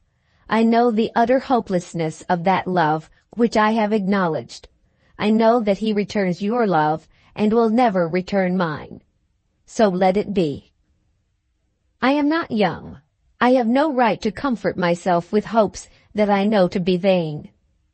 If one of us is to suffer, let it be that one who is used to suffering. I have never been the darling of my parents, like you. I have not been used at home to the kindness and the love that you remember. A life without sweetness and joy has well fitted me for a loveless future. And besides, you are worthy of him, and I am not. Mrs. Galilee is wrong, Carmina, if she thinks I am your rival. I am not your rival. I never can be your rival. Believe nothing else, but for God's sake, believe that. I have no more to say, at least no more that I can remember now. Perhaps you shrink from remaining in the same house with me. Let me know it, and I shall be ready. I might almost say glad to go. Have you read her letter, Teresa? Am I wrong in feeling that this poor wounded heart has surely some claim on me? If I am wrong, oh, what am I to do? What am I to do? Chapter 28. The last lines addressed by Carmina to her old nurse were completed on the 17th of August, and were posted that night. The day that followed was memorable to Carmina, and memorable to Mrs. Galilee. Dr. Benjulia had his reasons also for remembering the 18th of August. Still in search of a means to undermine the confidence which united Ovid and Carmina, and still calling on her invention in vain, Mrs. Galilee had passed a sleepless night. Her maid, entering the room at the usual hour, was ordered to leave her in bed and not to return until the bell rang. On ordinary occasions, Mrs. Galilee was up in time to receive the letters arriving by the first delivery, the correspondence of the other members of the household being sorted by her own hands before it was distributed by the servant. On this particular morning, after sleeping a little through sheer exhaustion, she entered the empty breakfast room 2 hours later than usual. The letters waiting for her were addressed only to herself. She rang for the maid. "Any other letters this morning?" she asked. "2 for my master." "No more than that?" "Nothing more, ma'am, except a telegram for Miss Carmina." "When did it come?" "Soon after the letters." "Have you given it to her?" "Being a telegram, ma'am, I thought I ought to take it to Miss Carmina at once." "Quite right. You can go." "A telegram for Carmina?" Was there some private correspondence going on? And were the interests involved too important to wait for the ordinary means of communication by post? Considering these questions, Mrs. Galilee poured out a cup of tea and looked over her letters. Only one of them especially attracted her notice in her present frame of mind. The writer was Benjulia. He dispensed as usual with the customary forms of address. I have had a letter about Ovid from a friend of mine in Canada. There is an allusion to him of the complimentary sort, which I don't altogether understand. I want to ask you about it, but I can't spare the time to go a-visiting. So much the better for me. I hate conversation, and I like work. You have got your carriage, and your fine friends are out of town. If you want to drive, come to me and bring your last letters from Ovid with you. Mrs. Galilee decided on considering this characteristic proposal later in the day. Her first and foremost interest took her upstairs to her niece's room. Carmina had left her bed. Robed in her white dressing gown, she lay on the sofa in the sitting-room. When her aunt came in, she started and shuddered. Those signs of nervous aversion escaped the notice of Mrs. Galilee. Her attention had been at once attracted by a traveling bag, opened as if in preparation for packing. The telegram lay on Carmina's lap. The significant connection between those two objects asserted itself plainly. But it was exactly the opposite of the connection suspected by Mrs. Galilee. The telegram had prevented Carmina from leaving the house. Mrs. Galilee paved the way for the necessary investigation by making a few commonplace inquiries. How had Carmina passed the night? Had the maid taken care of her at breakfast time? Was there anything that her aunt could do for her? Carmina replied with a reluctance which she was unable to conceal. Mrs. Galilee passed over the cold reception accorded to her without remark, and pointed with a bland smile to the telegram. No bad news, I hope. Carmina handed the telegram silently to her aunt. The change of circumstances which the arrival of the message had produced made concealment superfluous. Mrs. Galilee opened the telegram, keeping her suspicions in reserve. It had been sent from Rome by the old foreign woman named Teresa, and it contained these words: My husband died this morning. Expect me in London from day to day. Why is this person coming to London? Mrs. Galilee inquired. Stung by the insolent composure of that question, Carmina answered sharply, Her name is on the telegram. You ought to know. Indeed, said Mrs. Galilee. Perhaps she likes London. She hates London. You have had her in the house. You have seen us together. Now she has lost her husband. Do you think she can live apart from the one person in the world whom she loves best? My dear, these matters of mere sentiment escape my notice, Mrs. Galilee rejoined. It's an expensive journey from Italy to England. What was her husband? Her husband was foreman in a manufactory till his health failed him. And then, Mrs. Galilee concluded, the money failed him, of course.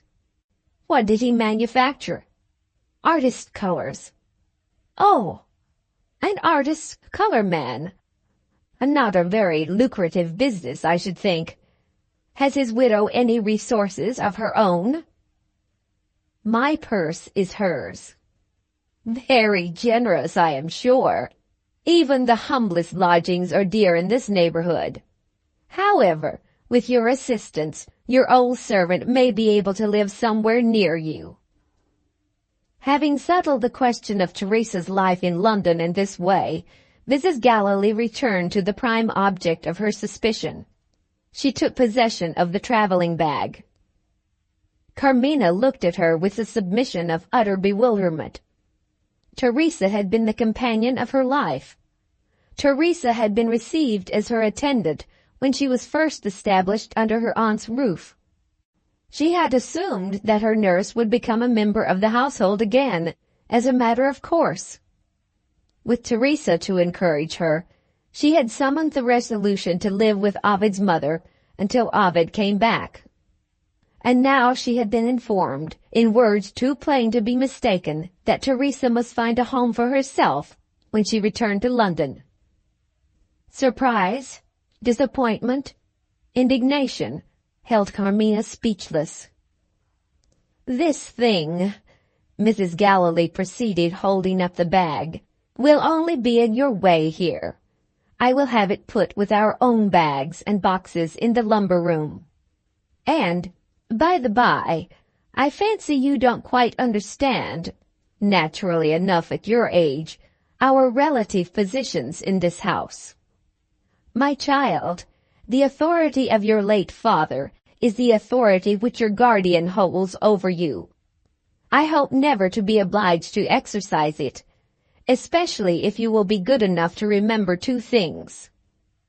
I expect you to consult me in your choice of companions, and to wait for my approval before you make arrangements with, well, let us say, which require the bag to be removed from the lumber room." Without waiting for a reply, she turned to the door. After opening it, she paused and looked back into the room. "Have you thought of what I told you last night?" she asked. Sorely as they had been tried, Carmina's energies rallied at this. "I have done my best to forget it," she answered. "At Miss Minerva's request?" Carmina took no notice of the question. Mrs. Galilee persisted. "Have you had any communication with that person?" There was still no reply. Preserving her temper, Mrs. Galilee stepped out on the landing and called to Miss Minerva.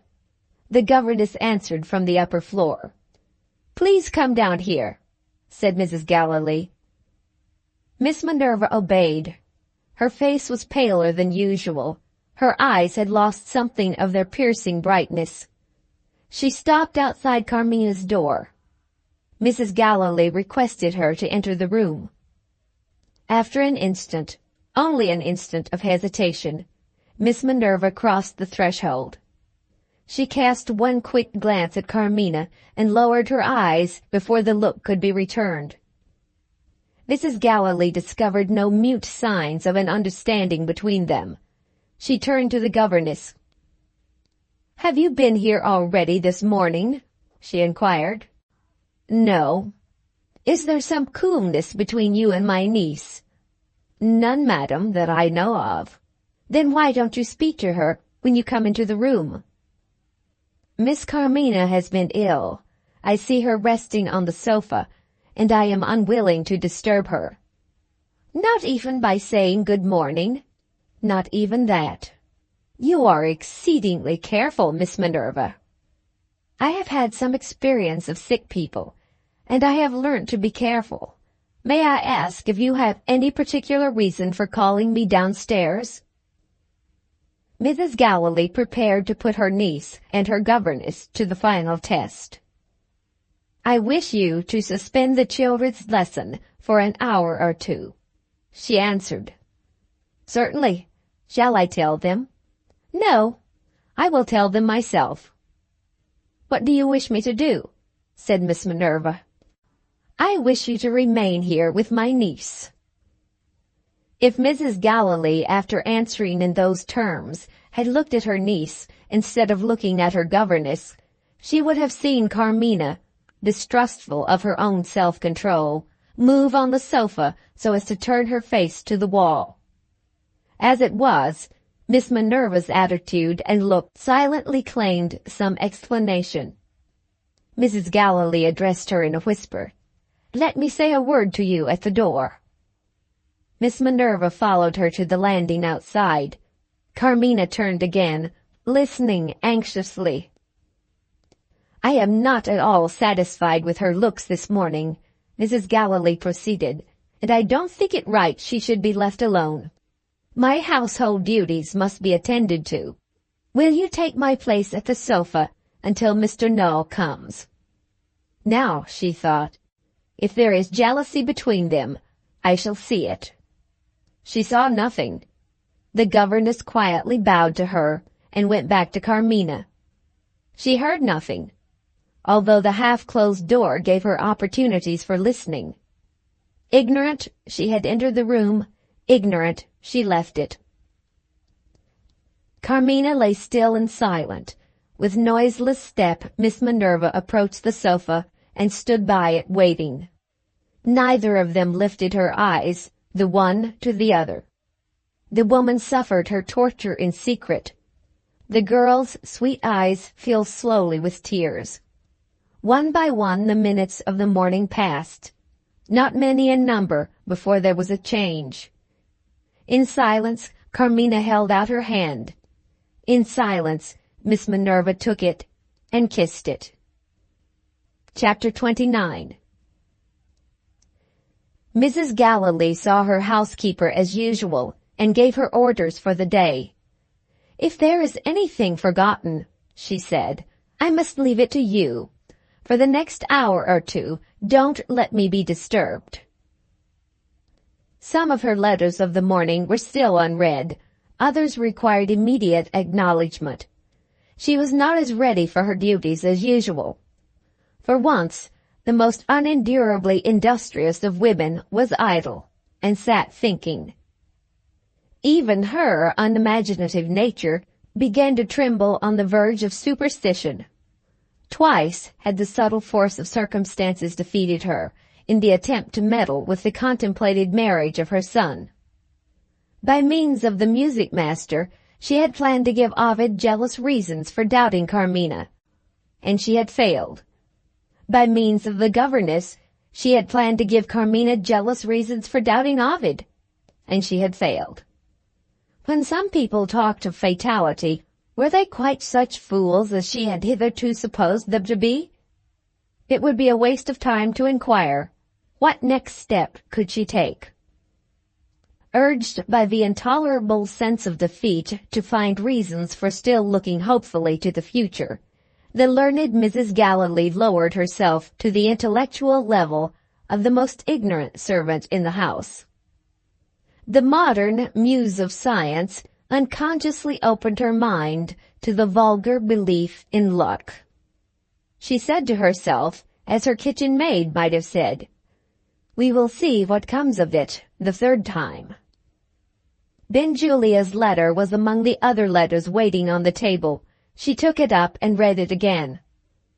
In her present frame of mind, to find her thoughts occupied by the doctor was to be reminded of Ovid's strange allusion to his professional colleague on the day of his departure.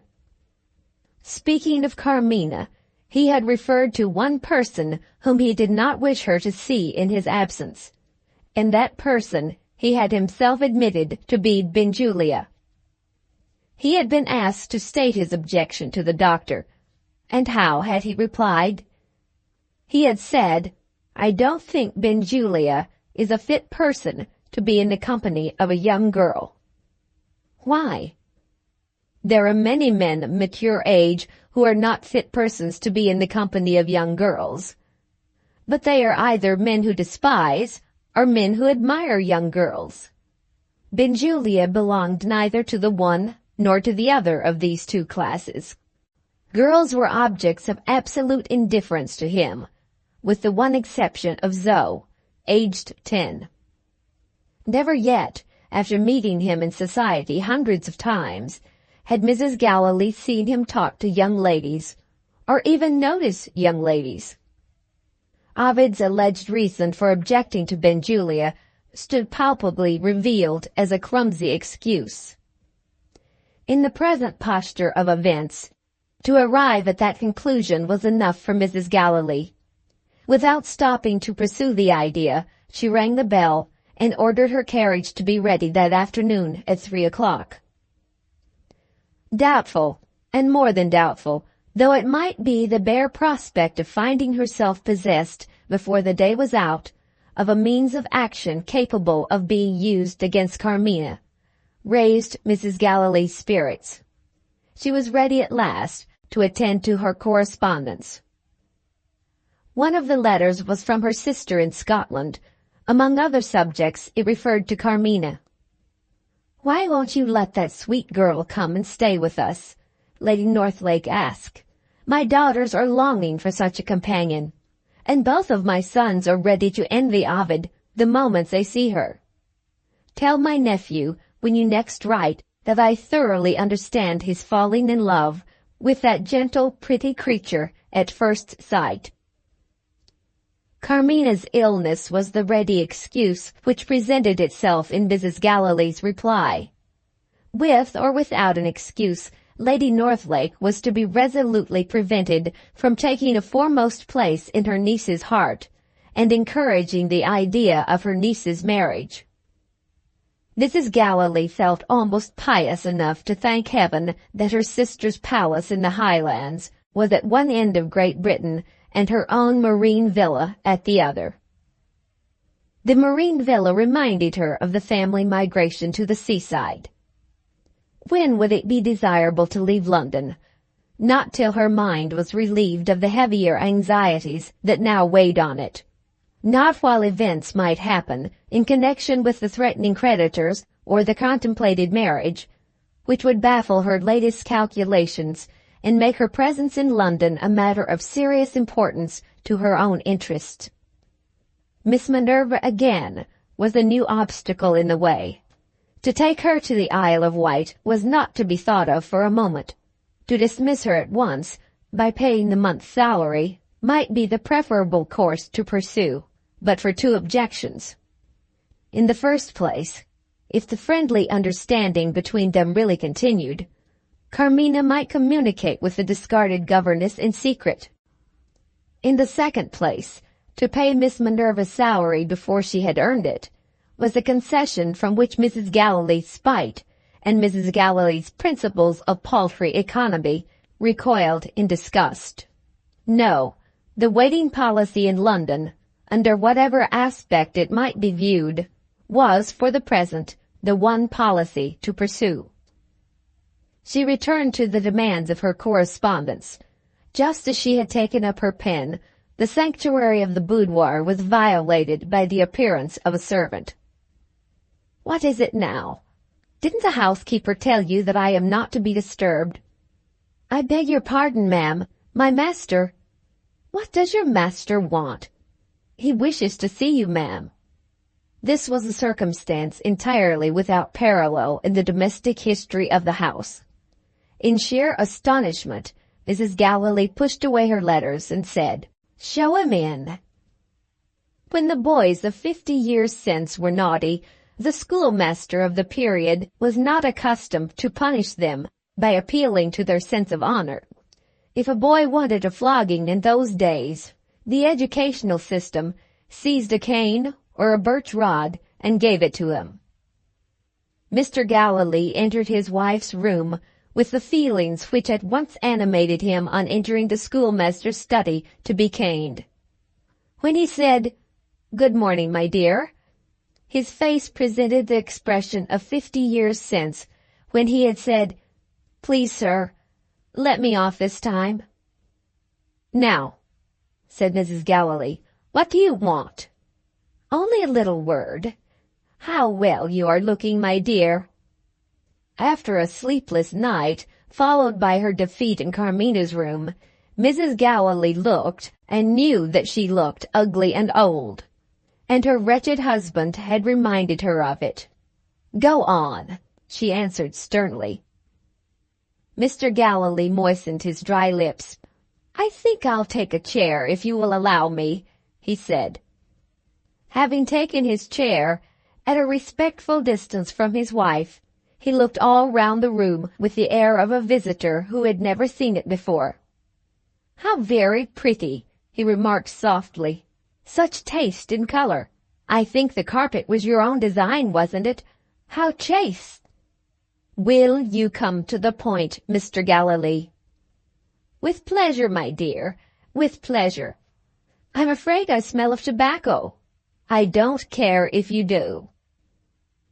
This was such an agreeable surprise to Mr. Galilee. that he got on his legs again to enjoy it standing up.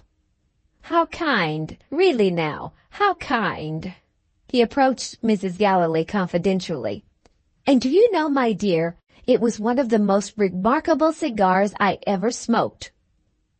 Mrs. Galilee laid down her pen and eyed him with an annihilating frown.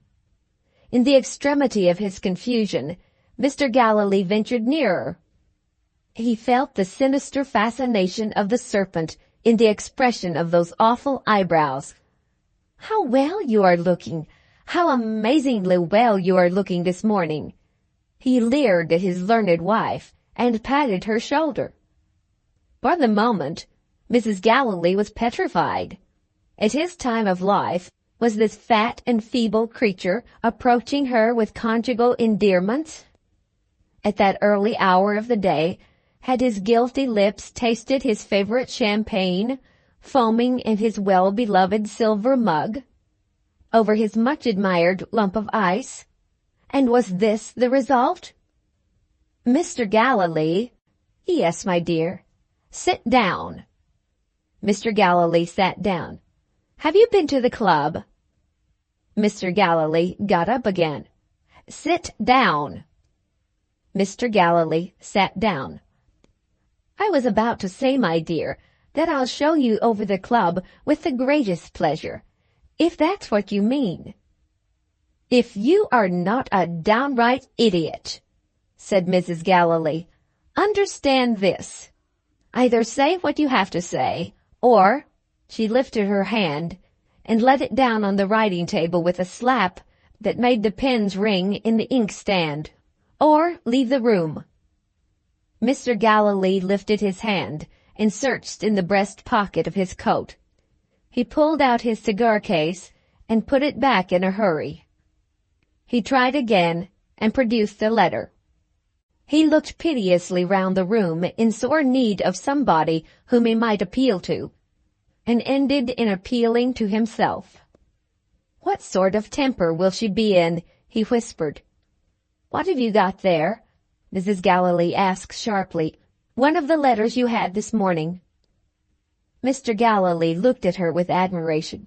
"Wonderful woman," he said. "Nothing escapes her. Allow me, my dear." He rose and presented the letter as if he was presenting a petition.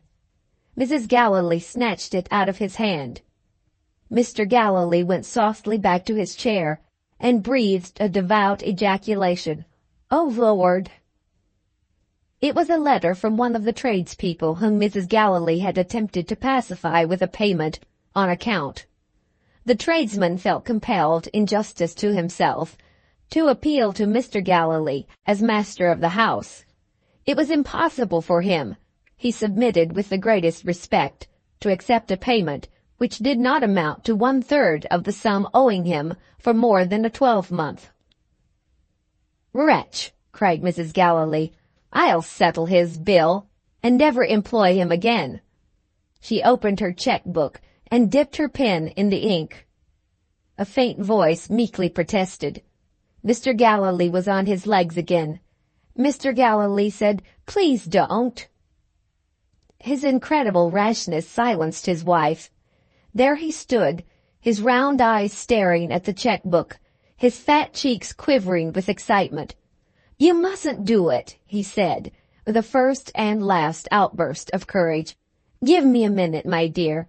Oh, good gracious, give me a minute." He searched in his pocket again and produced another letter. His eyes wandered towards the door. Drops of perspiration oozed out on his forehead. He laid the second letter on the table. He looked at his wife and ran out of the room. Mrs. Galilee opened the second letter. Another dissatisfied tradesman? No. Creditors far more formidable than the grocer and the butcher. An official letter from the bankers informing Mr. Galilee that the account was overdrawn. She seized her passbook and her paper of calculations. Never yet had her rigid arithmetic committed an error. Column by column she revised her figures, and made the humiliating discovery of her first mistake. She had drawn out all, and more than all, the money deposited in the bank, and the next half-yearly payment of income was not due till Christmas. There was but one thing to be done, to go at once to the bank. If Ovid had not been in the wilds of Canada, Mrs. Galilee would have made her concession to him without hesitation. As it was, the servant called a cab, and she made her concession to the bankers. The matter was soon settled to her satisfaction. It rested exactly as Miss Minerva had anticipated with Mr. Galilee. In the house he might abdicate his authority to his heart's content. Out of the house, in matters of business, he was master still. His investments represented excellent security. He had only to say how much he wanted to borrow and to sign certain papers, and the thing was done. Mrs. Galilee went home again with her pecuniary anxieties at rest for the time. The carriage was waiting for her at the door. Should she fulfill her intention of visiting Benjulia? She was not a person who readily changed her mind, and besides, after the troubles of the morning, the drive into the country would be a welcome relief. Hearing that Mr. Galilee was still at home, she looked in at the smoking-room. Unerring instinct told her where to find her husband under present circumstances. There he was, enjoying his cigar in comfort, with his coat off and his feet on a chair. She opened the door. "I want you this evening," she said, and shut the door again, leaving Mr. Galilee suffocated by a mouthful of his own smoke. Before getting into the carriage, she only waited to restore her face with a flush of health from Paris, modified by a sprinkling of pallor from London. Benjulia's humor was essentially an uncertain humor. It might be necessary to fascinate the doctor. Chapter 30. The complimentary allusion to Ovid, which Benjulia had not been able to understand, was contained in a letter from Mr. Morphew, and was expressed in these words: "Let me sincerely thank you for making us acquainted with Mr. Ovid Vere. Now that he has left us, we really feel as if we had said good-bye to an old friend. I don't know when I have met such a perfectly unselfish man, and I say this, speaking from experience of him. In my unavoidable absence, he volunteered to attend a serious case of illness, accompanied by shocking circumstances, and this at a time when, as you know, his own broken health forbids him to undertake any professional duty. While he could preserve the patient's life, and he did wonders in this way, he was every day at the bedside, taxing his strength in the service of a perfect stranger. I fancy I see you, with your impatience of letter-writing at any length, looking to the end. Don't be alarmed. I am writing to your brother Lemuel by this mail, and I have little time to spare." Was this serious case of illness, described as being accompanied by shocking circumstances, a case of disease of the brain? There was the question proposed by Benjulia's inveterate suspicion of Ovid. The bare doubt cost him the loss of a day's work. He reviled poor Mr. Morphew as a born idiot for not having plainly stated what the patient's malady was, instead of wasting paper on smooth sentences encumbered by long words. If Ovid had alluded to his Canadian patient in his letters to his mother, his customary preciseness of language might be trusted to relieve Benjulia's suspense. With that purpose in view, the doctor had written to Mrs. Galilee.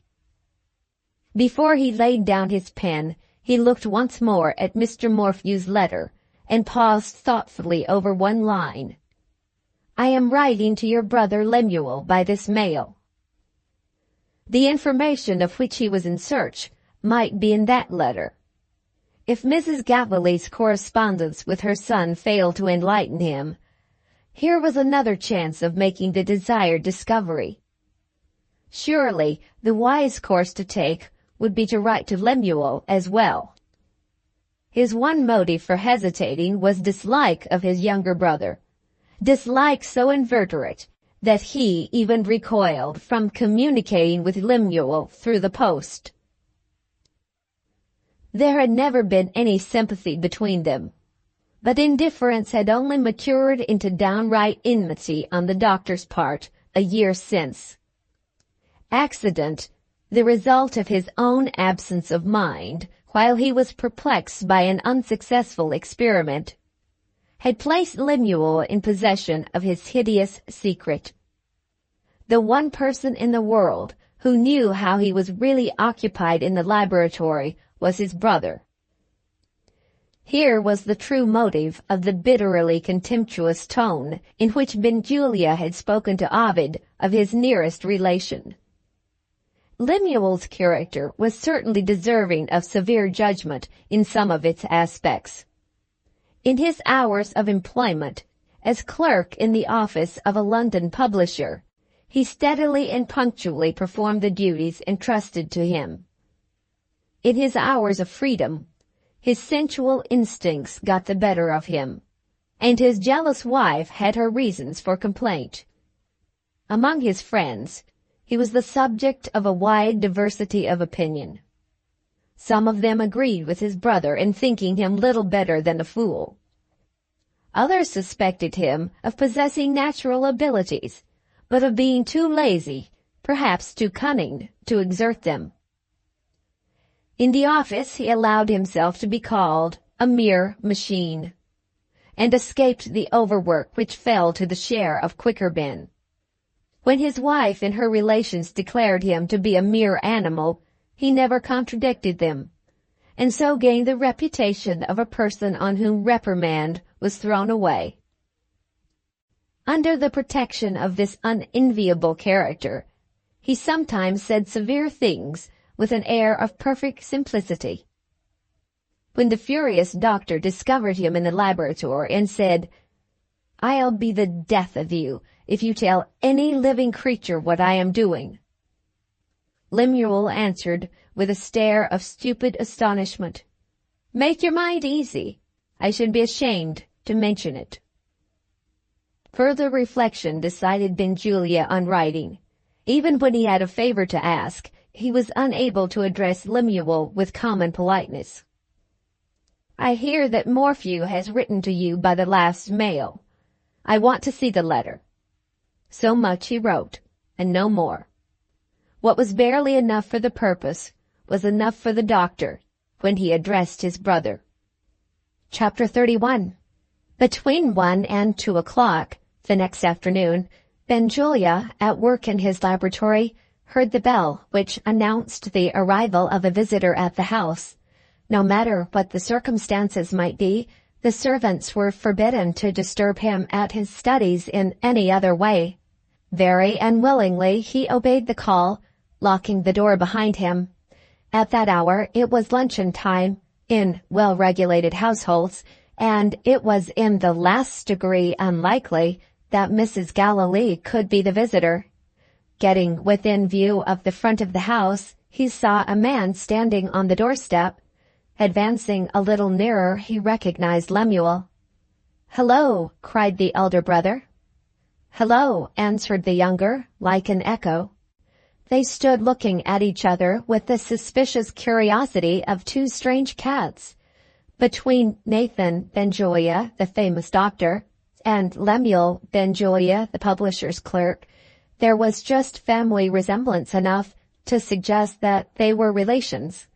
The younger brother was only a little over the ordinary height. He was rather fat than thin. He wore a mustache and whiskers.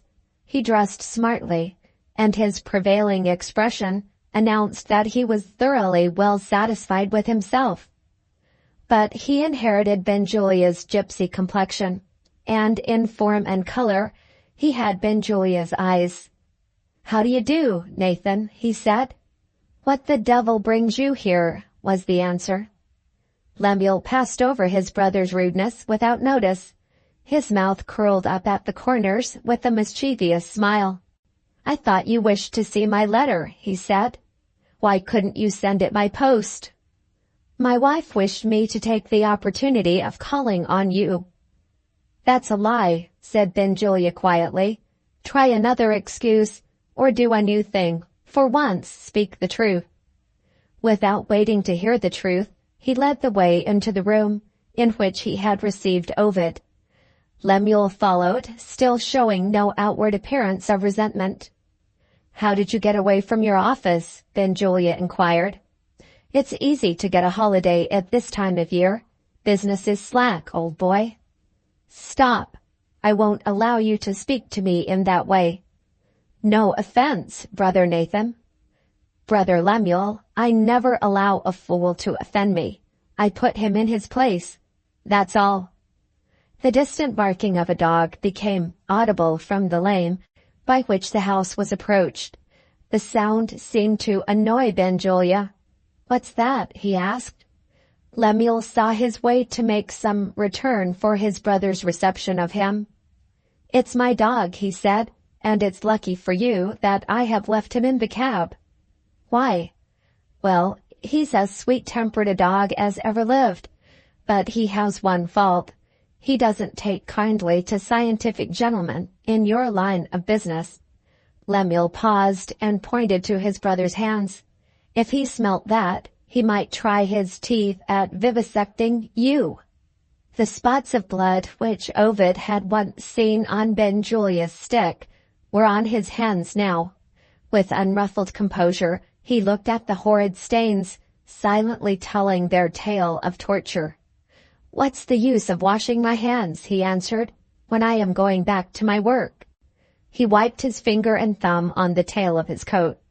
"Now," he resumed, "if you have got your letter with you, let me look at it."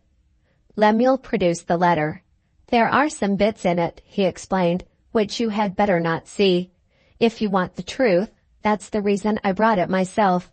Read the first page, and then I'll tell you where to skip." So far there was no allusion to Ovid. Benjulia turned to the second page, and Lemuel pointed to the middle of it. "Read as far as that," he went on, "and then skip till you come to the last bit at the end." On the last page Ovid's name appeared. He was mentioned as a delightful person, introduced by your brother, and with that the letter ended. In the first bitterness of his disappointment, Benjulia conceived an angry suspicion of those portions of the letter which he had been requested to pass over unread. "What has Morphew got to say to you that I mustn't read?" he asked.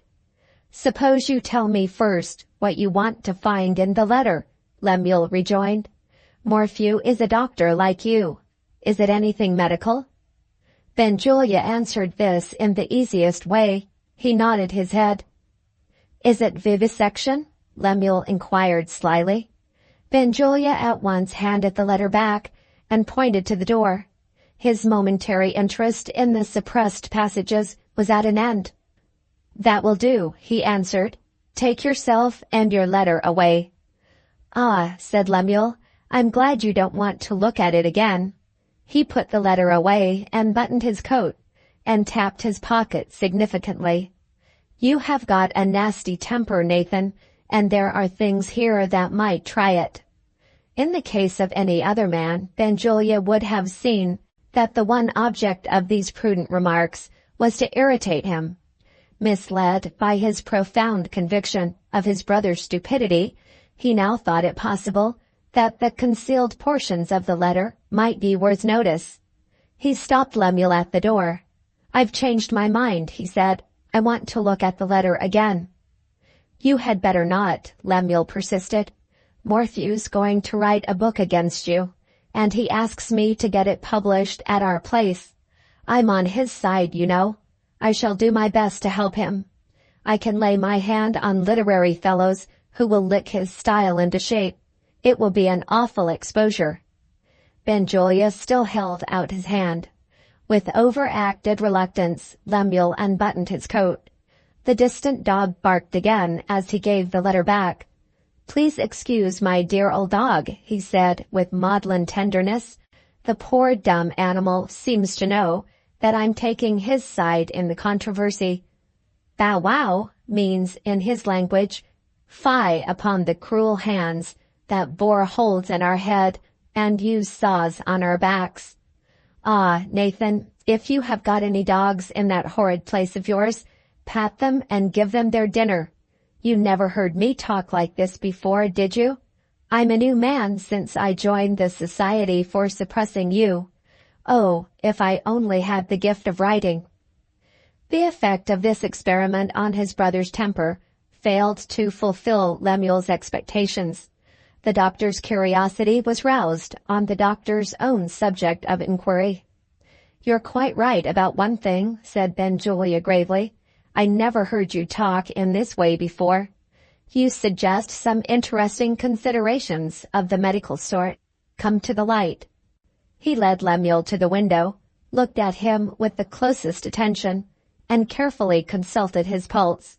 Lemuel smiled. "I'm not joking," said Benjulia sternly. "Tell me this, have you had any headaches lately? Do you find your memory failing you?" As he put those questions, he thought to himself, seriously thought, "Is this fellow's brain softening? I wish I had him on my table." Lemuel persisted in presenting himself under a sentimental aspect. He had not forgiven his elder brother's rudeness yet, and he knew by experience the one weakness in Benjulia's character which, with his small resources, it was possible to attack. "Thank you for your kind inquiries," he replied. "Never mind my head, so long as my heart's in the right place. I don't pretend to be clever, but I've got my feelings, and I could put some awkward questions on what you call medical research, if I had Morphew to help me." "I'll help you," said Benjulia, interested in developing the state of his brother's brain. "I don't believe you," said Lemuel, interested in developing the state of his brother's temper. "Try me, Lemuel." "All right, Nathan." The two brothers returned to their chairs, reduced for once to the same moral level. Chapter 32. "Now," said Benjulia, "what is it to be? The favorite public bugbear? Vivisection?" "Yes." "Very well. What can I do for you?" "Tell me first," said Lemuel, "what is law?" "Nobody knows." "Well then, what ought it to be?" "Justice, I suppose." "Let me wait a bit, Nathan, and get that into my mind." Benjulia waited with exemplary patience. "Now about yourself," Lemuel continued. "You won't be offended, will you? Should I be right if I called you a dissector of living creatures?" Benjulia was reminded of the day when he had discovered his brother in the laboratory. His dark complexion deepened in hue. His cold gray eyes seemed to promise a coming outbreak. Lemuel went on. "Does the law forbid you to make your experiments on a man?" he asked. "Of course it does." "Why doesn't the law forbid you to make your experiments on a dog?" Benjulia's face cleared again. The one penetrable point in his ironclad nature had not been reached yet. That apparently childish question about the dog appeared not only to have interested him, but to have taken him by surprise. His attention wandered away from his brother. His clear intellect put Lemuel's objection in closer logical form, and asked if there was any answer to it, thus: "The law which forbids you to dissect a living man allows you to dissect a living dog. Why?" There was positively no answer to this. Suppose he said, "Because a dog is an animal"? Could he, as a physiologist, deny that a man is an animal too? Suppose he said, "Because a dog is the inferior creature in intellect"? The obvious answer to this would be, but the lower order of savage, or the lower order of lunatic, compared with the dog, is the inferior creature in intellect, and in these cases the dog has, on your own showing, the better right to protection of the two. Suppose he said, "Because a man is a creature with a soul, and a dog is a creature without a soul"? This would be simply inviting another unanswerable question. How do you know? Honestly accepting the dilemma which thus presented itself, the conclusion that followed seemed to be beyond dispute. If the law, in the matter of vivisection, asserts the principle of interference, the law has barred its right to place arbitrary limits on its own action. If it protects any living creatures, it is bound in reason and in justice to protect all. "Well," said Lemuel, "am I to have an answer?" "I'm not a lawyer." With this convenient reply, Benjulia opened Mr. Morphew's letter and read the forbidden part of it, which began on the second page. There he found the very questions with which his brother had puzzled him, followed by the conclusion at which he had himself arrived. "You interpreted the language of your dog just now," he said quietly to Lemuel, "and I naturally supposed your brain might be softening. Such as it is, I perceive that your memory is in working order. Accept my excuses for feeling your pulse. You have ceased to be an object of interest to me." He returned to his reading. Lemuel watched him, still confidently waiting for results. The letter proceeded in these terms: "Your employer may perhaps be inclined to publish my work if I can satisfy him that it will address itself to the general reader. We all know what are the false pretenses under which English physiologists practice their cruelties. I want to expose those false pretenses in the simplest and plainest way, by appealing to my own experience as an ordinary working member of the medical profession. Take the pretense of increasing our knowledge of the curative action of poisons by trying them on animals. The very poisons, the action of which dogs and cats have been needlessly tortured to demonstrate, I have successfully used on my human patients in the practice of a lifetime. I should also like to ask what proof there is that the effect of a poison on an animal may be trusted to inform us with certainty of the effect of the same poison on a man. To quote two instances only which justify doubt, and to take birds this time by way of a change, a pigeon will swallow opium enough to kill a man and will not be in the least affected by it. And parsley, which is an innocent herb in the stomach of a human being, is deadly poison to a parrot. I should deal in the same way with the other pretense of improving our practice of surgery by experiment on living animals. Not long since, I saw the diseased leg of a dog cut off at the hip joint. When the limb was removed, not a single vessel bled.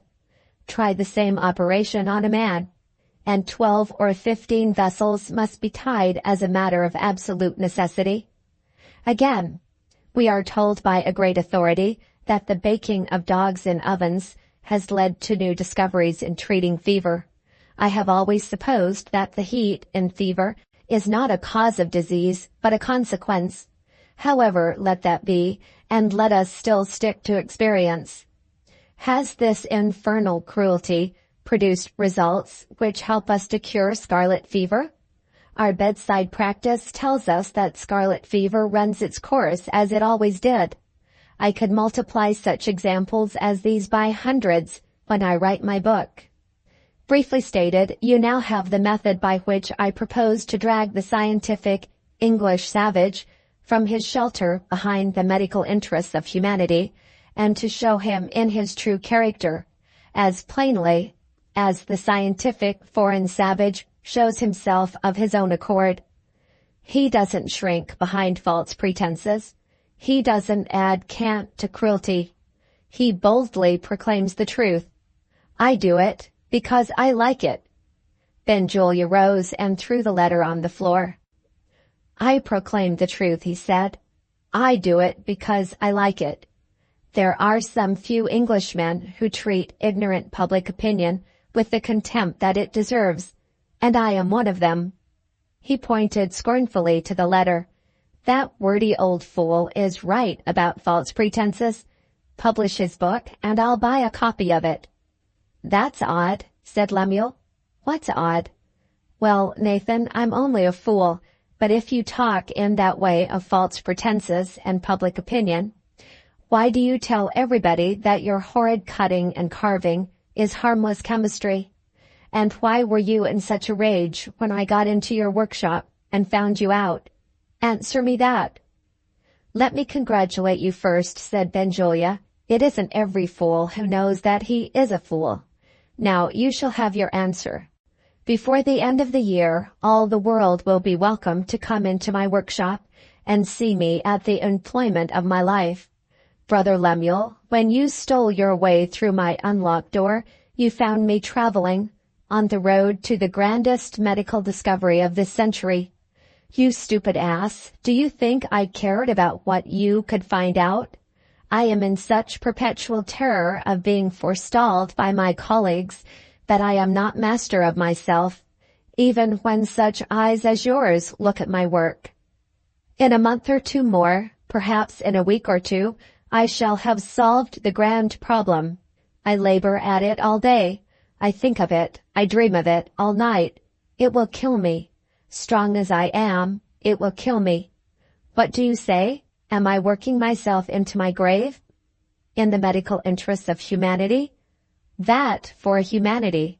I am working for my own satisfaction, for my own pride, for my own unutterable pleasure in beating other men, for the fame that will keep my name living hundreds of years hence.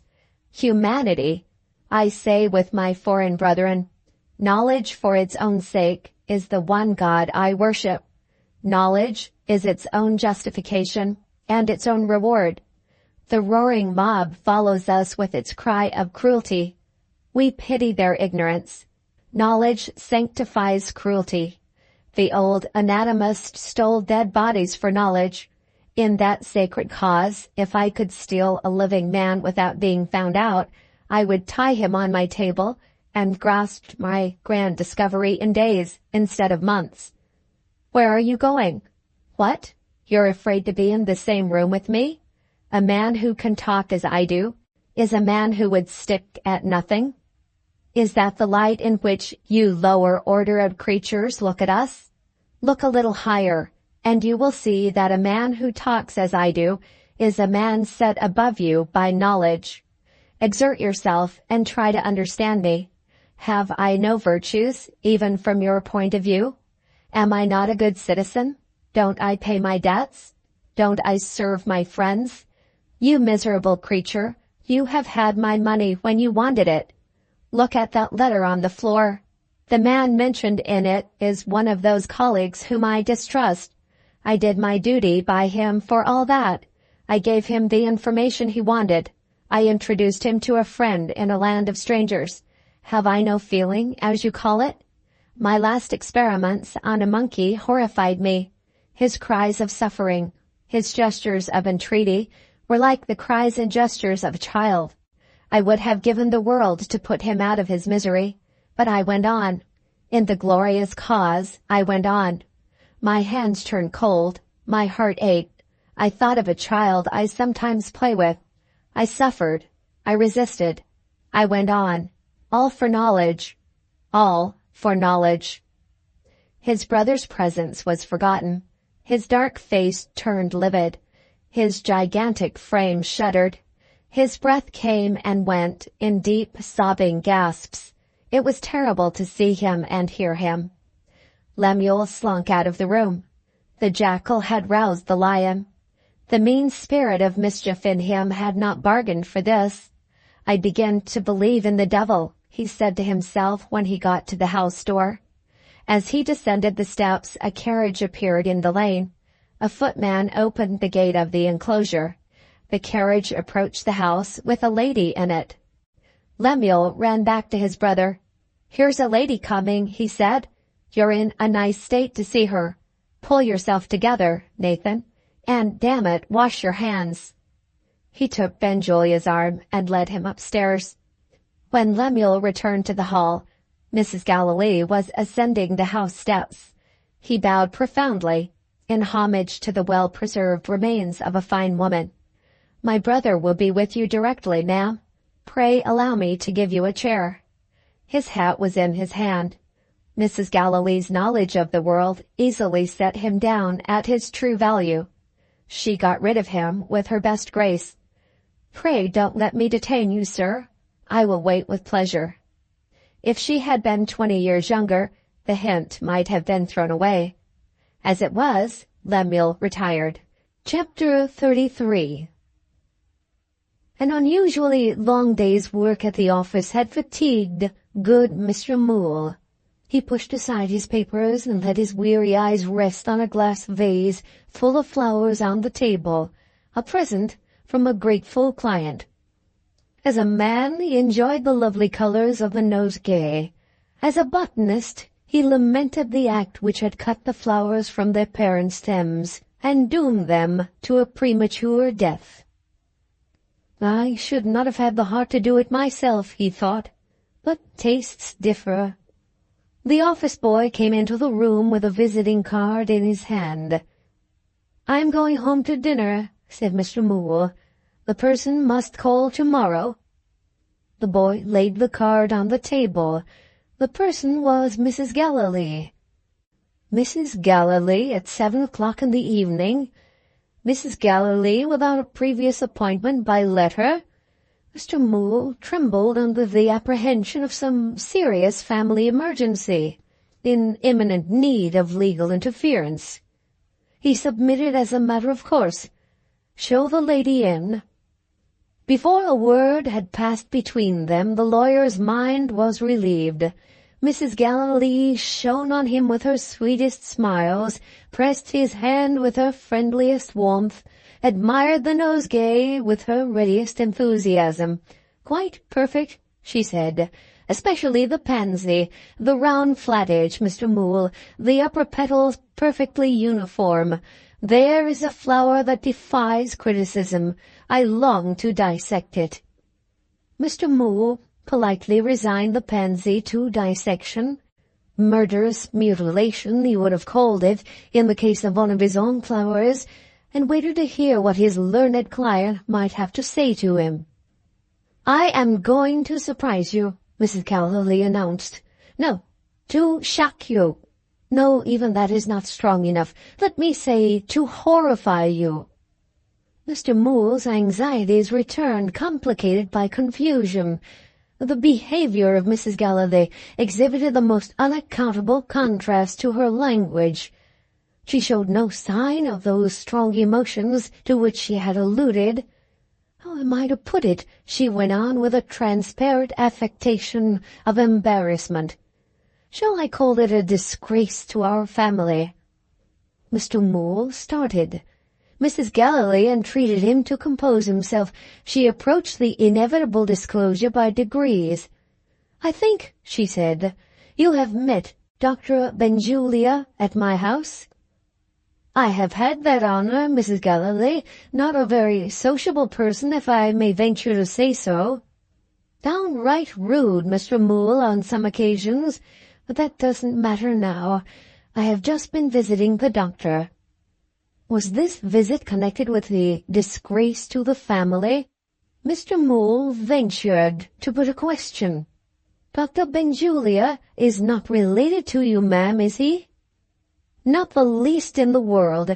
Please don't interrupt me again. I am, so to speak, laying a train of circumstances before you, and I might leave one of them out. When Dr. Benjulia was a young man, I am returning to my train of circumstances, Mr. Moole.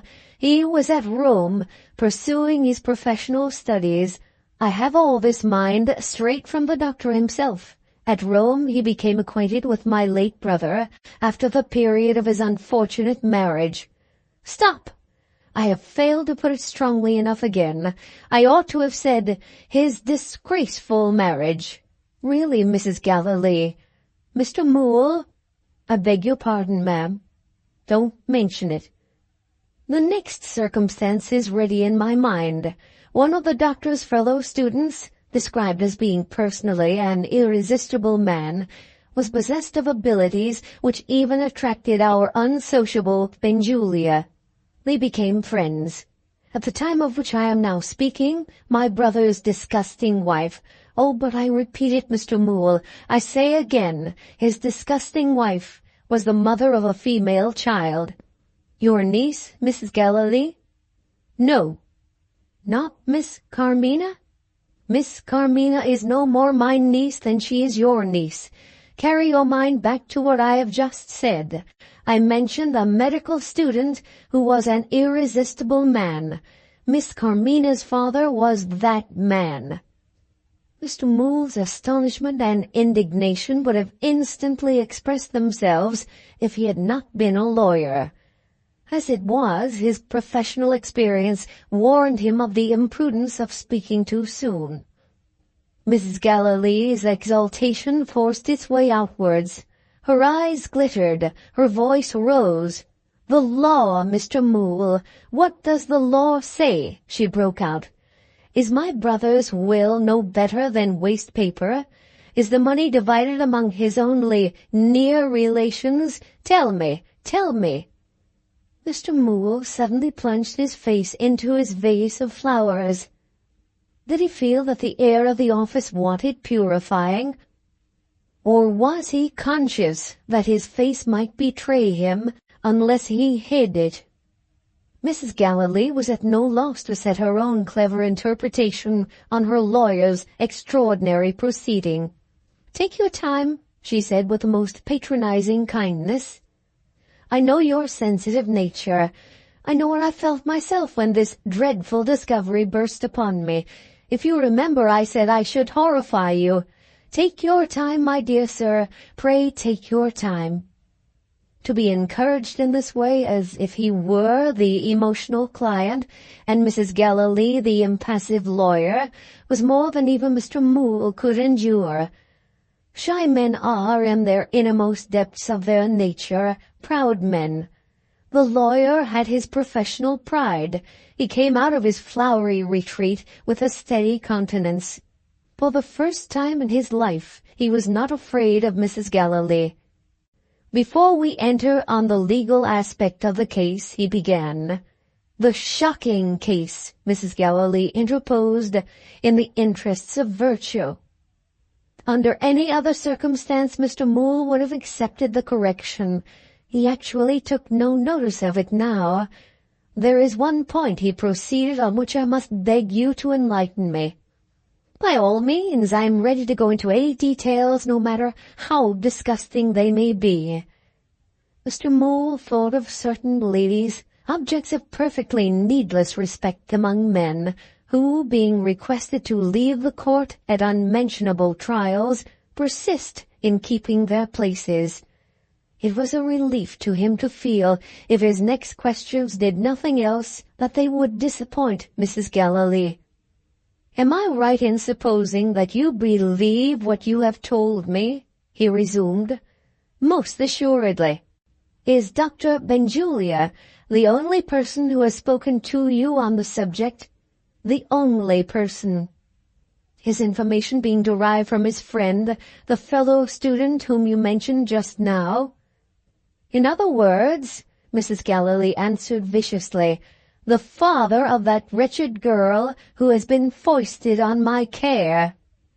If Mr. Moole's courage had been in danger of failing him, he would have found it again now. His regard for Carmina, his respect for the memory of her mother, had been wounded to the quick. Strong on his own legal ground, he proceeded as if he were examining a witness in a police court. "I suppose the doctor had some reason for believing what his friend told him?" "Ample reason. Vice and poverty generally go together. This man was poor. He showed Dr. Benjulia money received from his mistress, her husband's money, it is needless to say. Her motive might be innocent, Mrs. Galilee. Had the man any letters of hers to show?" "Letters? From a woman in her position? It's notorious, Mr. Moole, that Italian models don't know how to read or write." "May I ask if there are any other further proofs?" "You have had proofs enough." "With all possible respect, ma'am, I deny that." Mrs. Galilee had not been asked to enter into disgusting details. Mrs. Galilee had been contradicted by her obedient, humble servant of other days.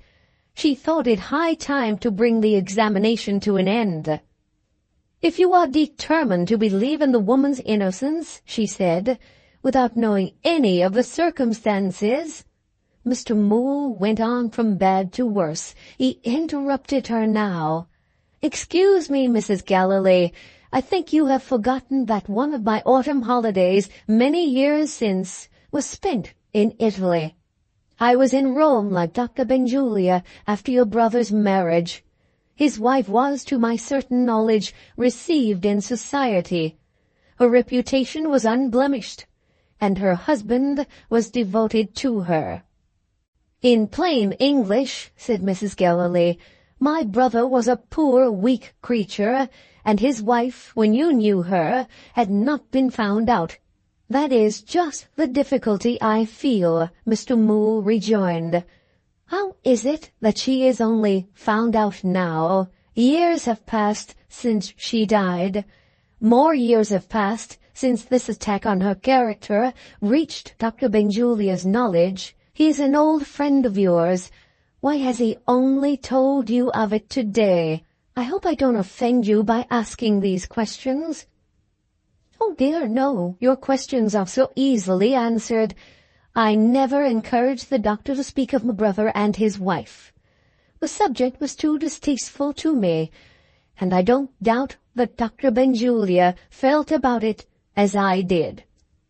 "Until today," the lawyer remarked, "Dr. Benjulia appears to have been quite ready to mention the subject today." "Under special circumstances, Mr. Moole. Perhaps you will not allow that special circumstances make any difference." On the contrary, Mr. Moole made every allowance. At the same time, he waited to hear what the circumstances might be.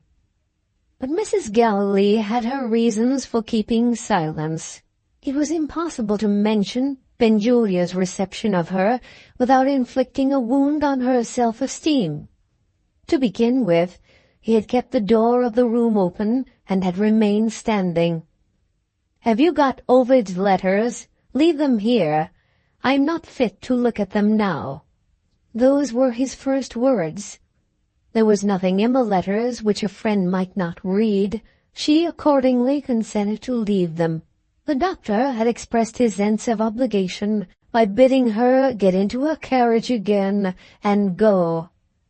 "I have been put in a passion. I have made a fool of myself. I haven't a nerve in my body that isn't quivering with rage. Go, go, go." There was his explanation, impenetrably obstinate. Mrs. Galilee faced him, standing between the doctor and the door, without shrinking. She had not driven all the way to Benjulia's house to be sent back again without gaining her object. She had her questions to put to him, and she persisted in pressing them as only a woman can.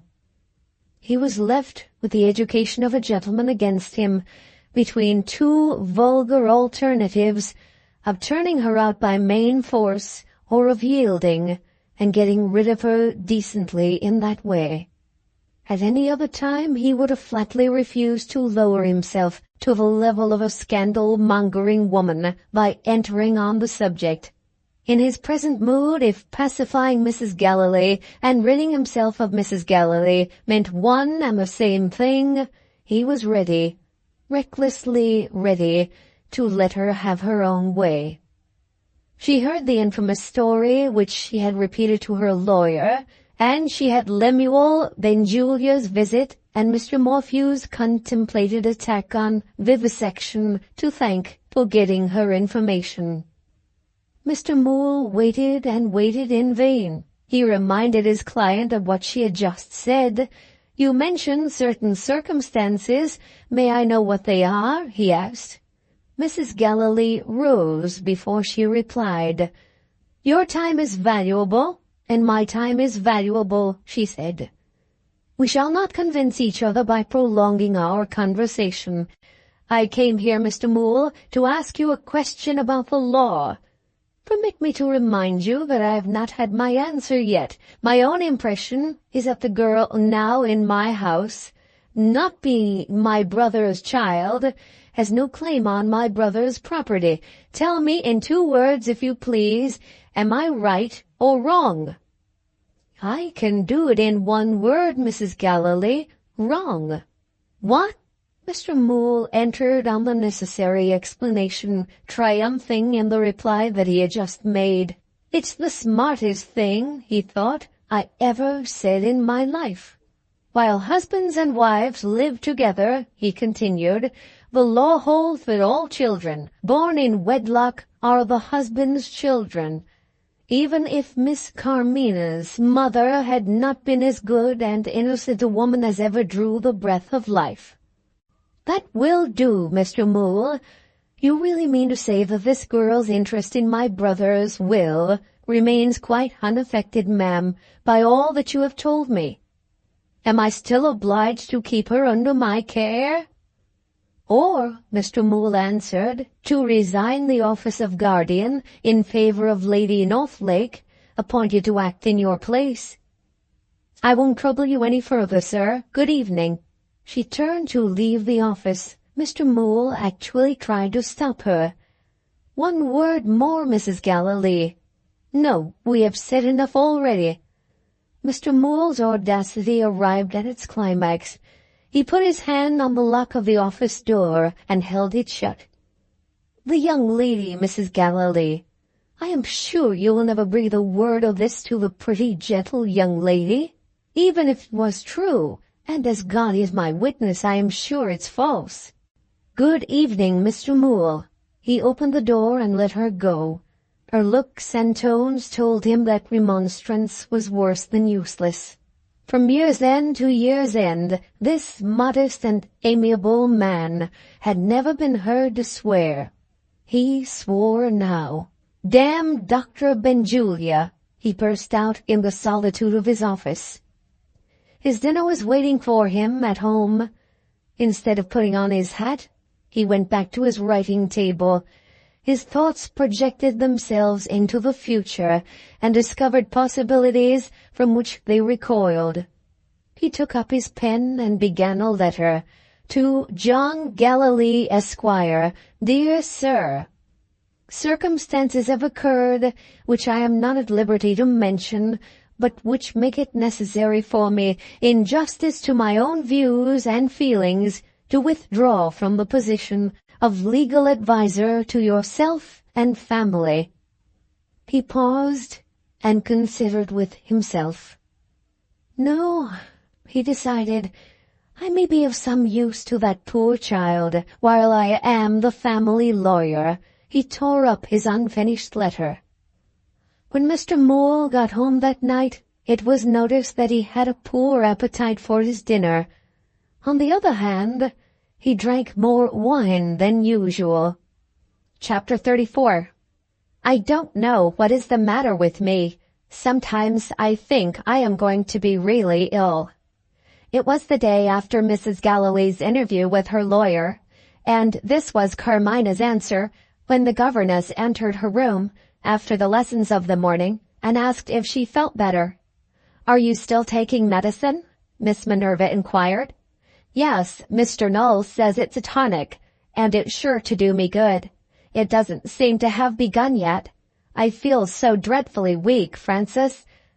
The least thing makes me cry, and I put off doing what I ought to do and want to do, without knowing why. You remember what I told you about Teresa? She may be with us in a few days more. For all I know to the contrary, I must find a nice lodging for her, poor dear, and here I am, thinking about it instead of doing it." "Let me do it," Miss Minerva suggested. Carmina's sad face brightened. "That's kind indeed," she said. "Nonsense. I shall take the children out after dinner today. Looking over lodgings will be an amusement to me and to them." "Where is Zoe? Why haven't you brought her with you?" "She is having her music lesson, and I must go back to keep her in order." "About the lodging? A sitting room and bedroom will be enough, I suppose. In this neighborhood I am afraid the terms will be rather high." "Oh, never mind that. Let us have clean, airy rooms, and a kindly landlady. Teresa mustn't know it if the terms are high. Will she allow you to pay her expenses? Ah, you put it delicately. My aunt seemed to doubt if Teresa had any money of her own. I forgot at the time that my father had left her a little income. She told me so herself, and wondered, poor dear, how she was to spend it all. She mustn't be allowed to spend it all. We will tell her that the terms are half what they may really be, and I will pay the other half. Isn't it cruel of my aunt not to let my old nurse live in the same house with me? At that moment a message arrived from one of the persons of whom she was speaking. Mrs. Galilee wished to see Miss Carmina immediately. "My dear," said Miss Minerva, when the servant had withdrawn, "why do you tremble so?" "There's something in me, Francis, that shudders at my aunt, ever since—" She stopped. Miss Minerva understood that sudden pause. The undesigned allusion to Carmina's guiltless knowledge of her feelings towards Ovid. By unexpressed consent on either side, they still preserved their former relations, as if Mrs. Galilee had not spoken. Miss Minerva looked at Carmina sadly and kindly. "Goodbye for the present," she said, and went upstairs again to the schoolroom. In the hall, Carmina found the servant waiting for her. He opened the library door. The learned lady was at her studies. "I have been speaking to Mr. Null about you," said Mrs. Galilee. On the previous evening, Carmina had kept her room. She had breakfasted in bed, and she now saw her aunt for the first time since Mrs. Galilee had left the house on her visit to Benjulia. The girl was instantly conscious of a change, to be felt rather than to be realized, a subtle change in her aunt's way of looking at her and speaking to her. Her heart beat fast. She took the nearest chair in silence. "The doctor," Mrs. Galilee proceeded, "thinks it is of importance to your health to be as much as possible in the air. He wishes you to drive out every day while the fine weather lasts. I have ordered the open carriage to be ready after luncheon. Other engagements will prevent me from accompanying you. You will be under the care of my maid, and you will be out for 2 hours. Mr. Null hopes you will gain strength. Is there anything you want?" "Nothing, thank you." "Perhaps you wish for a new dress?" "Oh, no." "You have no complaint to make of the servants?" "The servants are always kind to me." "I needn't detain you any longer. I have a person coming to speak to me." Carmina had entered the room in doubt and fear. She left it with strangely mingled feelings of perplexity and relief. Her sense of a mysterious change in her aunt had strengthened with every word that Mrs. Galilee had said to her. She had heard of reformatory institutions, and of discreet persons called matrons who manage them. In her imaginary picture of such places, Mrs. Galilee's tone and manner realized, in the strangest way, her idea of a matron speaking to a penitent. As she crossed the hall, her thoughts took a new direction. Some indefinable distrust of the coming time got possession of her. An ugly model of the Colosseum in cork stood on the hall table. She looked at it absently. "I hope Teresa will come soon," she thought, and turned away to the stairs. She ascended slowly, her head drooping, her mind still preoccupied. Arrived at the first landing, a sound of footsteps disturbed her. She looked up, and found herself face to face with Mr. Lefrank, leaving the schoolroom after his music lesson. At that sudden discovery, a cry of alarm escaped her, the common little scream of a startled woman. Mr. Lefrank made an elaborately formal bow. He apologized with sternly stupid emphasis. "I beg your pardon." Moved by a natural impulse, penitently conscious of those few foolish words of hers, which he had so unfortunately overheard, the poor girl made an effort to conciliate him. "I have very few friends, Mr. Lefrank," she said timidly. "May I still consider you as one of them? Will you forgive and forget? Will you shake hands?" Mr. Lefrank made another magnificent bow. He was proud of his voice. In his most resonant and mellifluous tones he said, "You do me honor," and took the offered hand, and lifted it grandly, and touched it with his lips. She held by the baluster with her free hand, and controlled the sickening sensation which that momentary contact with him produced. He might have detected the outward signs of the struggle, but for an interruption which preserved her from discovery.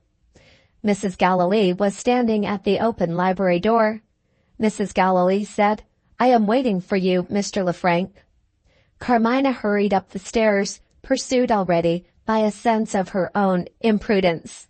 In her first confusion and dismay, but one clear idea presented itself. "Oh," she said, "have I made another mistake?"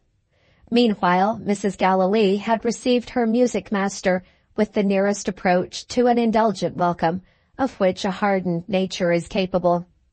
"Take the easy chair, Mr. Lefrank. You are not afraid of the open window?" "Oh, dear no, I like it." He rapidly unrolled some leaves of music which he had brought downstairs. "With regard to the song that I had the honor of mentioning," Mrs. Gallilee pointed to the table, "put the song there for the present. I have a word to say first. How came you to frighten my niece?" "I heard something like a scream, and naturally looked out. She was making an apology. She asked you to forgive and forget. What does all this mean?"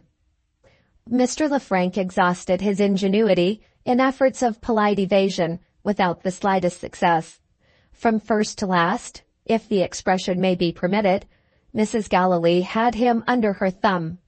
He was not released until he had literally reported Carmina's opinion of him as a man and a musician, and had exactly described the circumstances under which he had heard it.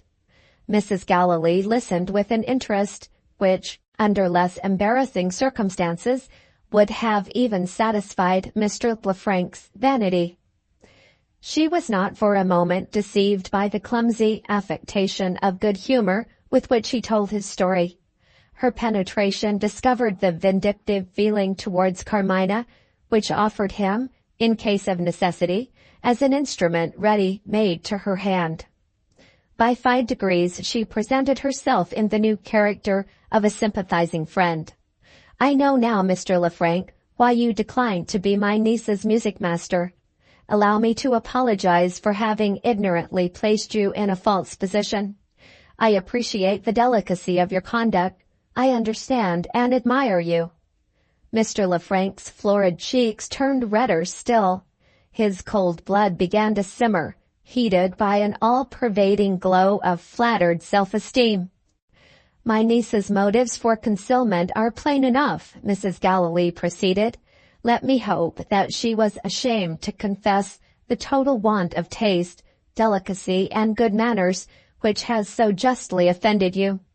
Miss Minerva, however, has no excuse for keeping me in the dark. Her conduct in this matter offers, I regret to say, one more instance of her habitual neglect of the duties which attach to her position in my house. There seems to be some private understanding between my governess and my niece, of which I highly disapprove. However, the subject is too distasteful to dwell on. You were speaking of your song, the last effort of your genius, I think." His genius? The inner glow in Mr. Lefrank grew warmer and warmer. "I asked for the honor of an interview," he explained, "to make a request." He took up his leaves of music. "This is my last, and I hope my best effort at composition. May I dedicate it?" "To me?" Mrs. Gallilee exclaimed with a burst of enthusiasm. Mr. Lefrank felt the compliment. He bowed gratefully. "Need I say how gladly I accept the honor?" With this gracious answer, Mrs. Gallilee rose. Was the change of position a hint, suggesting that Mr. Lefrank might leave her to her studies, now that his object was gained?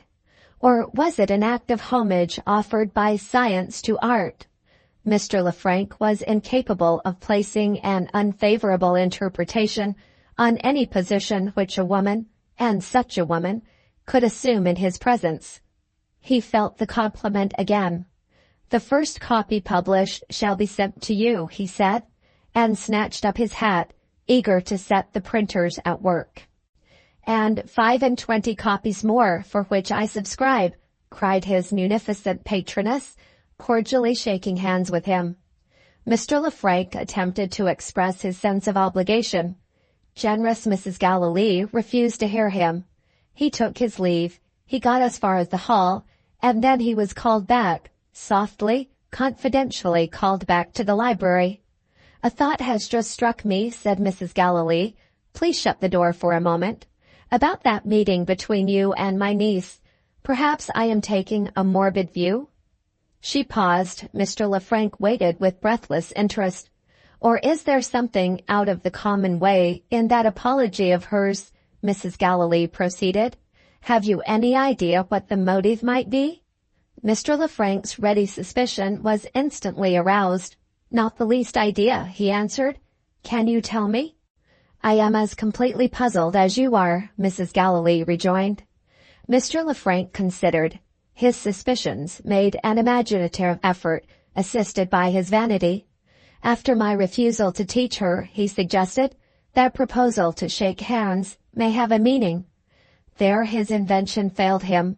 He stopped and shook his head ominously. Mrs. Galilee's object being attained, she made no attempt to help him. "Perhaps time will show," she answered discreetly. "Goodbye again. Best wishes for the success of the song." Chapter 35. The solitude of her own room was no welcome refuge to Carmina in her present state of mind. She went on to the schoolroom. Miss Minerva was alone. The two girls, in obedience to domestic regulations, were making their midday toilet before dinner. Carmina described her interview with Mrs. Galilee and her meeting with Mr. Lefrank. "Don't scold me," she said. "I make no excuse for my folly." "If Mr. Lefrank had left the house after you spoke to him," Miss Minerva answered, "I should not have felt the anxiety which troubles me now. I don't like his going to Mrs. Galilee afterwards, especially when you tell me of that change in her manner towards you. Yours is a vivid imagination, Carmina. Are you sure that it has not been playing you any tricks?" "Perfectly sure." Miss Minerva was not quite satisfied. "Will you help me to feel as certain about it as you do?" she asked. "Mrs. Galilee generally looks in for a few minutes while the children are at dinner.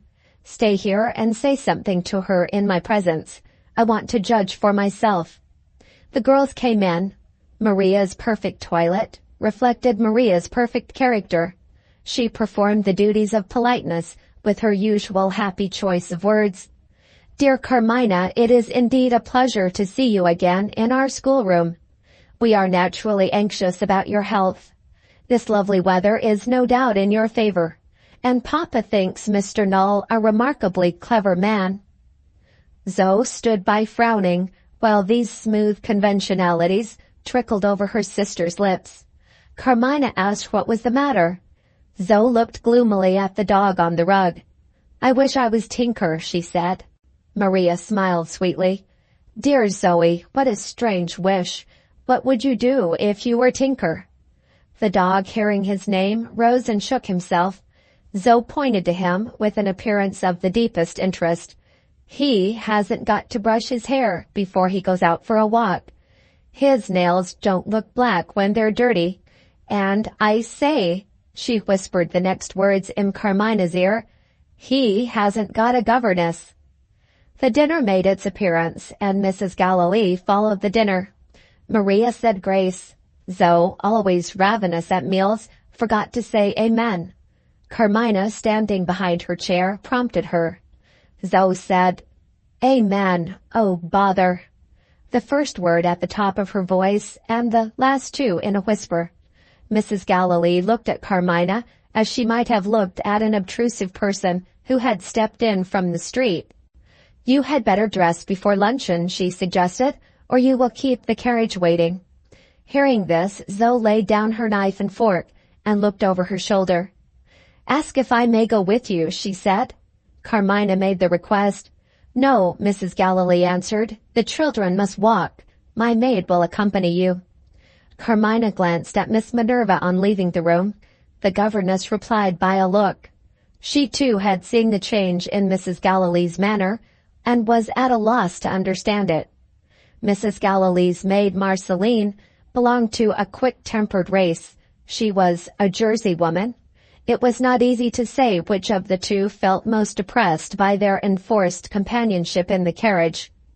The maid was perhaps the most to be pitied. Secretly drawn towards Carmina, like the other servants in the house, she was forced by her mistress's private instruction to play the part of a spy. If the young lady changes the route which the coachman has my orders to take, or if she communicates with any person while you are out, you are to report it to me. Mrs. Gallilee had not forgotten the discovery of the travelling bag, and Mr. Moole's exposition of the law had informed her that the superintendence of Carmina was as much a matter of serious pecuniary interest as ever. But recent events had, in one respect at least, improved the prospect. If Ovid, as his mother actually ventured to hope, broke off his engagement when he heard the scandalous story of Carmina's birth, there was surely a chance that she, like other girls of her sensitive temperament, might feel the calamity that had fallen on her so acutely as to condemn herself to a single life. Misled partly by the hope of relief from her own vile anxieties, partly by the heartless incapability of appreciating generous feeling in others, developed by the pursuits of her later life, Mrs. Gallilee seriously contemplated her son's future decision as a matter of reasonable doubt. In the meanwhile, this detestable child of adultery, this living obstacle in the way of the magnificent prospects which otherwise awaited Maria and Zoe, to say nothing of their mother, must remain in the house, submitted to her guardian's authority, watched by her guardian's vigilance. The hateful creature was still entitled to medical attendance when she was ill, and must still be supplied with every remedy that the doctor's ingenuity could suggest. A liberal allowance was paid for the care of her, and the trustees were bound to interfere if it was not fairly earned. Looking after the carriage as it drove away, Marceline on the front seat presenting the picture of discomfort, and Carmina opposite to her, unendurably pretty and interesting, with the last new poem on her lap, Mrs. Gallilee's reflections took their own bitter course. Accidents happen to other carriages with other girls in them. Not to my carriage with that girl in it. Nothing will frighten my horses today, and fat as he is, my coachman will not have a fit on the box. It was only too true. At the appointed hour the carriage appeared again, and, to complete the disappointment, Marceline had no report to make. Miss Minerva had not forgotten her promise. When she returned from her walk with the children, the rooms had been taken. Teresa's London lodging was within 5 minutes' walk of the house. That evening Carmina sent a telegram to Rome, on the chance that the nurse might not yet have begun her journey. The message, deferring other explanations until they met, merely informed her that her rooms were ready, adding the address and the landlady's name. Guessing in the dark, Carmina and the governess had ignorantly attributed the sinister alteration in Mrs. Gallilee's manner to the prospect of Teresa's unwelcome return. While you have the means in your power, Miss Minerva advised, it may be as well to let your old friend know that there is a home for her when she reaches London. Chapter 36. The weather, to Carmina's infinite relief, changed for the worse the next day. Incessant rain made it impossible to send her out in the carriage again. But it was an eventful day nevertheless. On that rainy afternoon, Mr. Gallilee asserted himself as a free agent in the terrible presence of his wife. "It's an uncommonly dull day, my dear," he began. This passed without notice, which was a great encouragement to go on. "If you will allow me to say so, Carmina wants a little amusement." Mrs. Gallilee looked up from her book. Fearing that he might stop altogether if he took his time as usual, Mr. Gallilee proceeded in a hurry. "There's an afternoon performance of conjuring tricks And do you know, I really think I might take Carmina to see it. We shall be delighted if you will accompany us, my dear. And they do say, perhaps you have heard of it yourself, that there's a good deal of science in this exhibition." His eyes rolled in uneasy expectation as he waited to hear what his wife might decide. She waved her hand contemptuously in the direction of the door. Mr. Galilee retired with the alacrity of a young man. "Now we shall enjoy ourselves," he thought, as he went up to Carmina's room. They were just leaving the house when the music master arrived at the door to give his lesson. Mr. Galilee immediately put his head out of the cab window. "We are going to see The Conjuring," he shouted cheerfully. "Carmina, don't you see Mr. Lefrank? He is bowing to you. Do you like conjuring, Mr. Lefrank? Don't tell the children where we are going. They would be disappointed, poor things. But they must have their lessons, mustn't they? Goodbye. I say, stop a minute. If you ever want your umbrella mended, I know a man who will do it cheap and well. Nasty day, isn't it? Go on. Go on." The general opinion, which ranks vanity among the lighter failings of humanity, commits a serious mistake. Vanity wants nothing but the motive power to develop into absolute wickedness. Vanity can be savagely suspicious and diabolically cruel. What are the two typical names which stand revealed in history as the names of the two vainest men that ever lived? Nero and Robespierre. In his obscure sphere, and within his restricted means, the vanity of Mrs. Galilee's music master had developed its inherent qualities under her cunning and guarded instigation.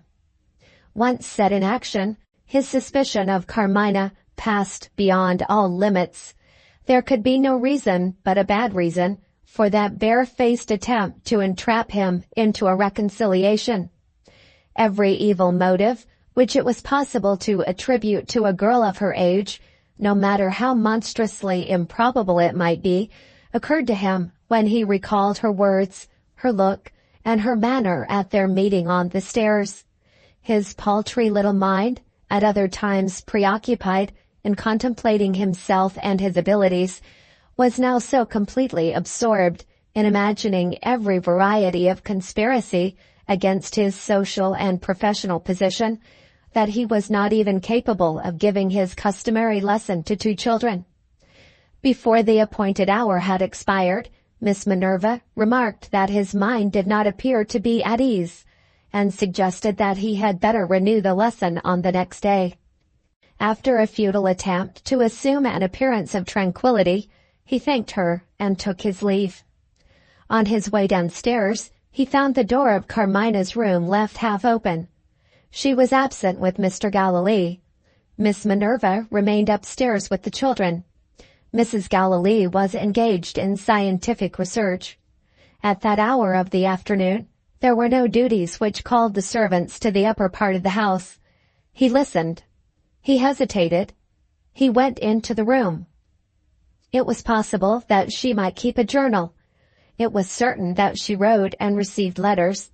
If he could only find her desk unlocked and her drawers open, the inmost secrets of her life would be at his mercy. He tried her desk. He tried the cupboard under the bookcase. They were both locked. The cabinet between the windows and the drawer of the table were left unguarded. No discovery rewarded the careful search that he pursued in these two repositories. He opened the books that she had left on the table and shook them. No forgotten letter, no private memorandum, used as marks, dropped out. He looked all round him. He peeped into the bedroom. He listened to make sure that nobody was outside. He entered the bedroom and examined the toilet table and opened the doors of the wardrobe. And still the search was fruitless, persevere as he might. Returning to the sitting room, he shook his fist at the writing desk. You wouldn't be locked, he thought, unless you had some shameful secrets to keep. I shall have other opportunities, and she may not always remember to turn the key. He stole quietly down the stairs and met no one on his way out. The bad weather continued on the next day. The object of Mr. Lefranc's suspicion remained in the house, and the second opportunity failed to offer itself as yet. The visit to the exhibition of conjuring had done Carmina harm instead of good. Her head ached. In the close atmosphere, she was too fatigued to be able to stay in the room until the performance came to an end. Poor Mr. Galilee retired in disgrace to the shelter of his club. At dinner, even his perfect temper failed him for the moment. He found fault with the champagne, and then apologized to the waiter. "I'm sorry I was a little hard on you just now. The fact is, I'm out of sorts. You have felt in that way yourself, haven't you? The wine's first rate, and really the weather is so discouraging. I think I'll try another pint." But Carmina's buoyant heart defied the languor of illness and the gloomy day. The post had brought her a letter from Ovid, enclosing a photograph taken at Montreal, which presented him in his traveling costume. He wrote in a tone of cheerfulness, which revived Carmina's sinking courage, and renewed for a time at least the happiness of other days. The air of the plains of Canada he declared to be literally intoxicating. Every hour seemed to be giving him back the vital energy that he had lost in his London life. He slept on the ground, in the open air, more soundly than he had ever slept in a bed. But one anxiety troubled his mind. In the roving life which he now enjoyed, it was impossible that his letters could follow him, and yet every day that passed made him more unreasonably eager to hear that Carmina was not weary of waiting for him, and that all was well at home. "And how have these vain aspirations of mine ended?" the letter went on. "They have ended, my darling, in a journey for one of my guides, an Indian, whose fidelity I have put to the proof, and whose zeal I have stimulated by a promise of reward. The Indian takes these lines to be posted at Quebec. He is also provided with an order authorizing my bankers to trust him with the letters that are waiting for me. I begin a canoe voyage tomorrow, and after due consultation with the crew, we have arranged a date and a place at which my messenger will find me on his return. Shall I confess my own amiable weakness, or do you know me well enough already to suspect the truth? My love, I am sorely tempted to be false to my plans and arrangements to go back with the Indian to Quebec, and to take a berth in the first steamer that returns to England. Don't suppose that I am troubled by any misgivings about what is going on in my absence. It is one of the good signs of my returning health that I take the brightest view of our present lives, and of our lives to come. I feel tempted to go back, for the same reason that makes me anxious for letters. I want to hear from you, because I love you. I want to return at once, because I love you. There is longing, unutterable longing in my heart. No doubts, my sweet one, and no fears. But I was a doctor before I became a lover. My medical knowledge tells me that this is an opportunity of thoroughly fortifying my constitution, and, with God's blessing, of securing to myself reserves of health and strength, which will take us together happily on the way to old age. Dear love, you must be my wife, not my nurse. There is the thought that gives me self-denial enough to let the Indian go away by himself. Carmina answered this letter as soon as she had read it. Before the mail could carry her reply to its destination, she well knew that the Indian messenger would be on the way back to his master. But Ovid had made her so happy that she felt the impulse to write to him at once, as she might have felt the impulse to answer him at once if he had been present and speaking to her. When the pages were filled and the letter had been closed and addressed, the effort produced its depressing effect on her spirits. There now appeared to her a certain wisdom in the loving rapidity of her reply. Even in the fullness of her joy, she was conscious of an underlying distrust of herself. Although he refused to admit it, Mr. Null had betrayed a want of faith in the remedy from which he had anticipated such speedy results, by writing another prescription. He had also added a glass to the daily allowance of wine, which he had thought sufficient thus far. Without despairing of herself, Carmina felt that she had done wisely in writing her answer while she was still well enough to rival the cheerful tone of Ovid's letter. She lay down to rest on the sofa with the photograph in her hand. No sense of loneliness oppressed her now. The portrait was the best of all companions.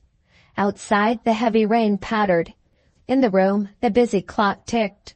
She listened lazily and looked at her lover and kissed the faithful image of him, peacefully happy.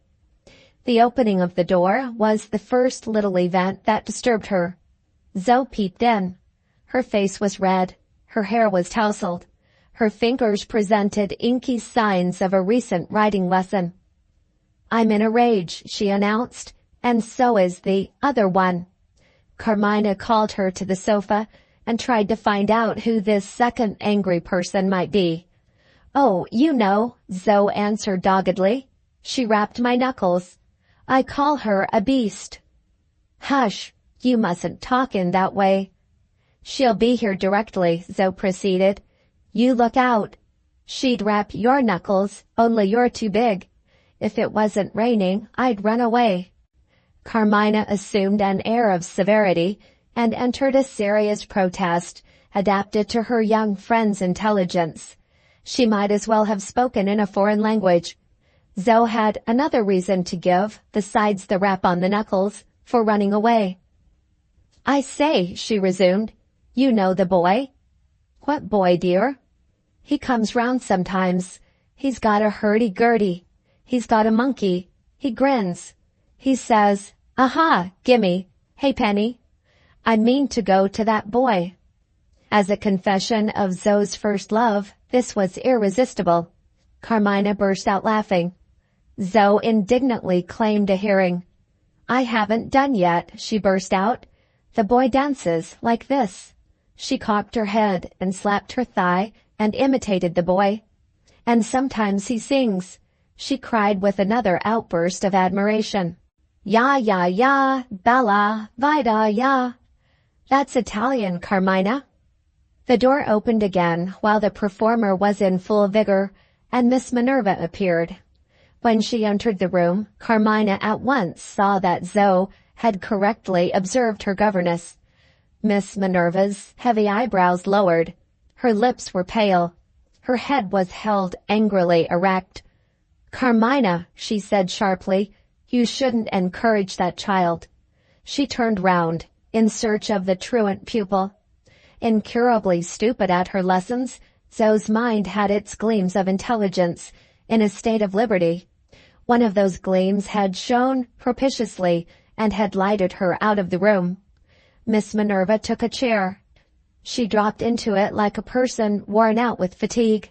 Carmina spoke to her gently. Words of sympathy were thrown away on that self-tormenting nature. "No, I'm not ill," she said.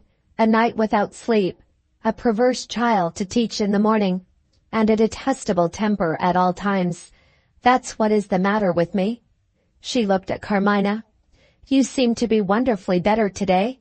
Has stupid Mr. Null really done you some good at last?" She noticed the open writing desk and discovered the letter. "Or is it good news?" "I have heard from Ovid," Carmina answered. The photograph was still in her hand, but her inbred delicacy of feeling kept the portrait hidden. The governess's sallow complexion turned little by little to a dull grayish white. Her hands, loosely clasped in her lap, tightened when she heard Ovid's name. That slight movement over, she stirred no more. After waiting a little, Carmina ventured to speak. "Francis," she said, "you have not shaken hands with me yet." Miss Minerva slowly looked up, keeping her hands still clasped on her lap. "When is he coming back?" she asked. It was said quietly. Carmina quietly replied, "Not yet, I am sorry to say." "I am sorry too." "It's good of you, Francis, to say that." "No, it's not good of me. I'm thinking of myself, not of you." She suddenly lowered her tone. I wish you were married to him, she said. There was a pause. Miss Minerva was the first to speak again. Do you understand me? She asked. Perhaps you will help me to understand, Carmina answered. If you were married to him, even my restless spirit might be at peace. The struggle would be over. She left her chair and walked restlessly up and down the room. The passionate emotion, which she had resolutely suppressed, began to get beyond her control. I was thinking about you last night, she abruptly resumed. You are a gentle little creature, but I have seen you show some spirit when your aunt's cold-blooded insolence roused you. Do you know what I would do if I were in your place? I wouldn't wait tamely till he came back to me. I would go to him. Carmina, Carmina, leave this horrible house. She stopped, close by the sofa. Let me look at you. Ha! I believe you have thought of it yourself.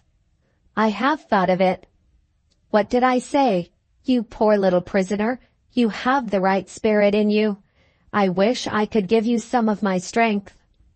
The half-mocking tone in which she spoke suddenly failed her. Her piercing eyes grew dim. The hard lines in her face softened. She dropped on her knees and wound her lithe arms round Carmina and kissed her. You sweet child, she said, and burst passionately into tears. Even then, the woman's fiercely self-dependent nature asserted itself. She pushed Carmina back on the sofa. Don't look at me. Don't speak to me, she gasped. Leave me to get over it. She stifled the sobs that broke from her. Still on her knees, she looked up, shuddering. A ghastly smile distorted her lips. Ah, what fools we are, she said. Where is that lavender water, my dear, your favorite remedy for a burning head? She found the bottle before Carmina could help her and soaked her handkerchief in the lavender water and tied it round her head. Yes, she went on, as if they had been gossiping on the most commonplace subjects. I think you're right. This is the best of all perfumes. She looked at the clock. The children's dinner will be ready in 10 minutes. I must, and will, say what I have to say to you. It may be the last poor return I can make, Carmina, for all your kindness. She returned to her chair. I can't help it if I frighten you, she resumed. I must tell you plainly that I don't like the prospect. In the first place, the sooner we two are parted, oh, only for a while, the better for you. And after what I went through last night, no, I am not going to enter into any particulars. I am only going to repeat what I have said already. Don't trust me. I mean it, Carmina. Your generous nature shall not mislead you, if I can help it. When you are a happy married woman, when he is farther removed from me than he is even now, remember your ugly, ill-tempered friend, and let me come to you. Enough of this. I have other misgivings that are waiting to be confessed. You know that old nurse of yours intimately, while I only speak from a day or two's experience of her. To my judgment, she is a woman whose fondness for you might be turned into a tigerish fondness on very small provocation. You write to her constantly. Does she know what you have suffered? Have you told her the truth? Yes. Without reserve?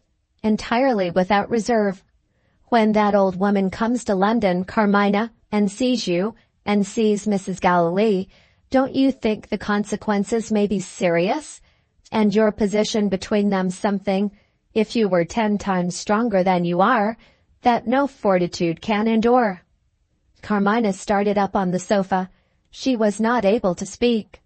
Miss Minerva gave her time to recover herself. After another look at the clock. I am not alarming you for nothing, she proceeded.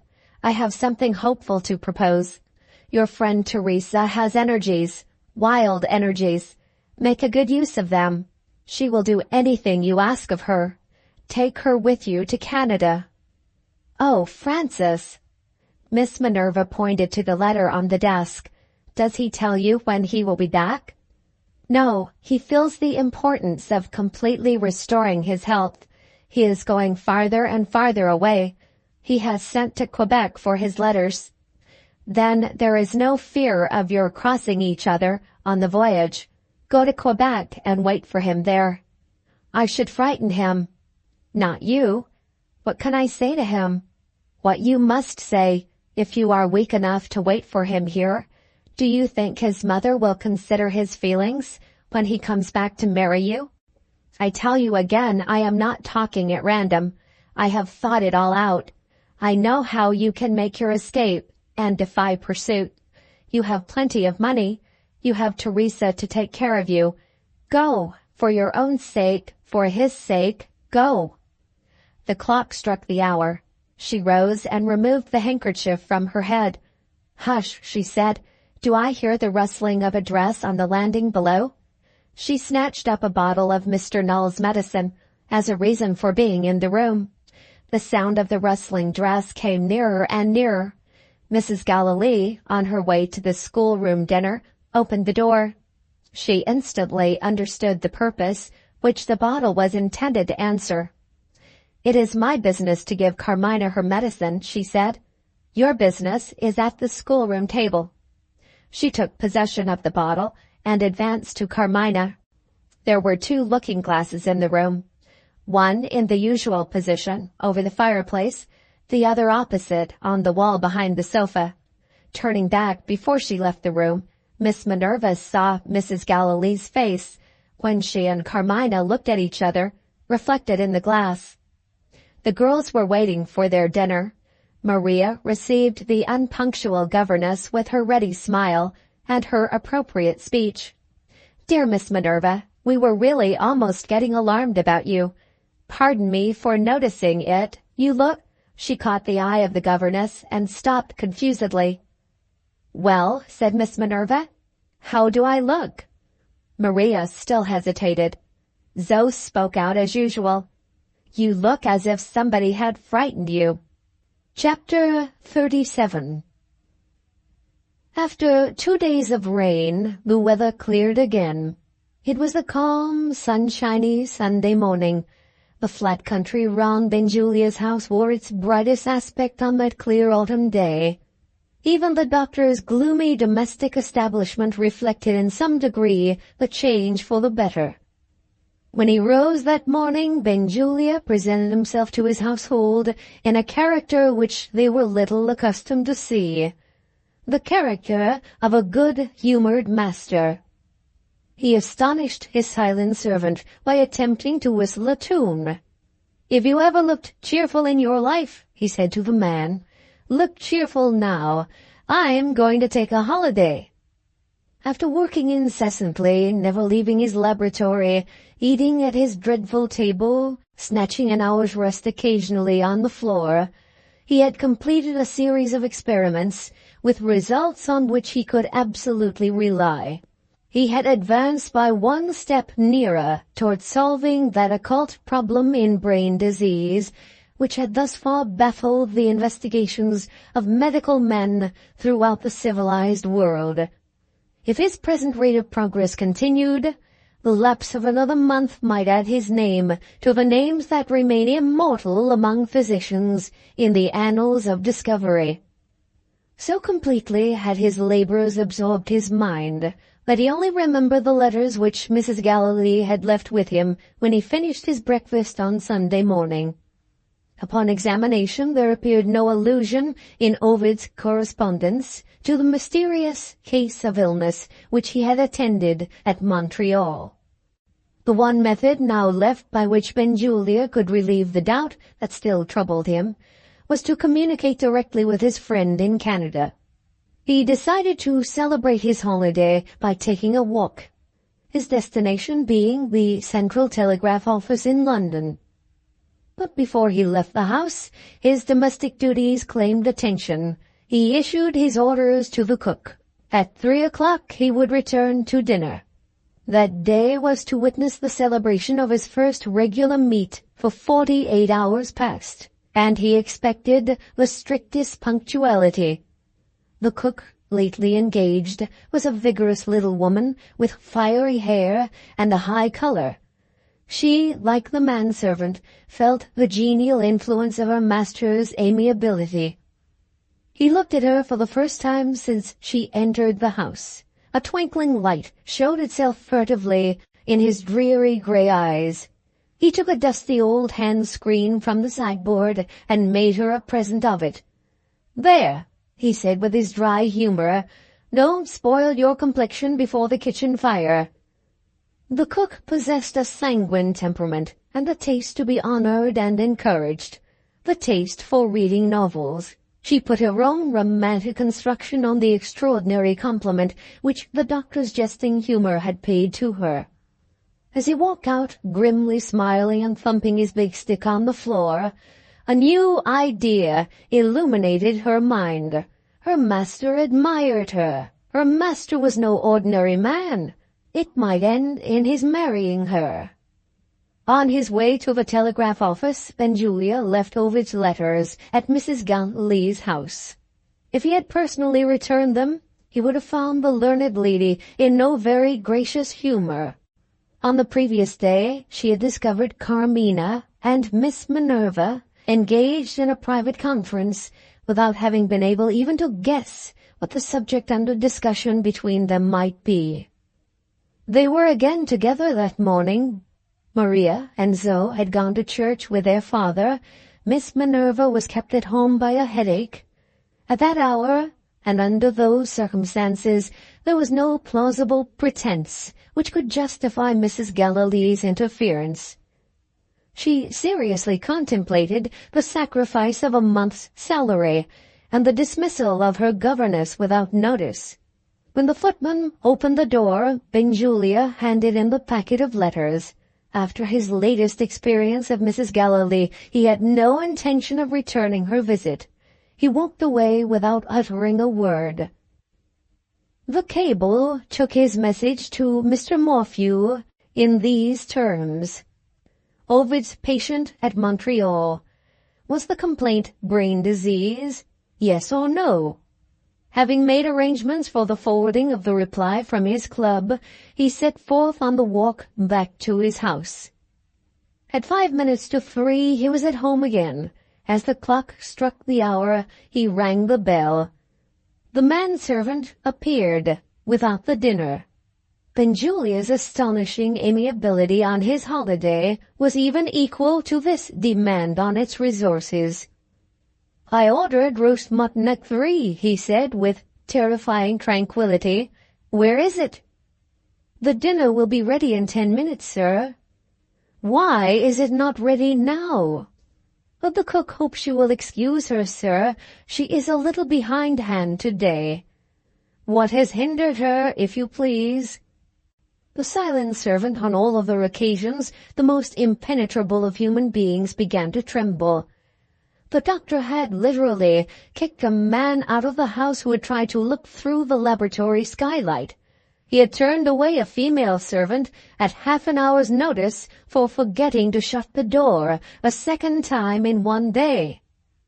But what were these high-handed proceedings compared with that awful composure which, being kept waiting for dinner, only asked what had hindered the cook, and put the question politely by saying, "If you please"?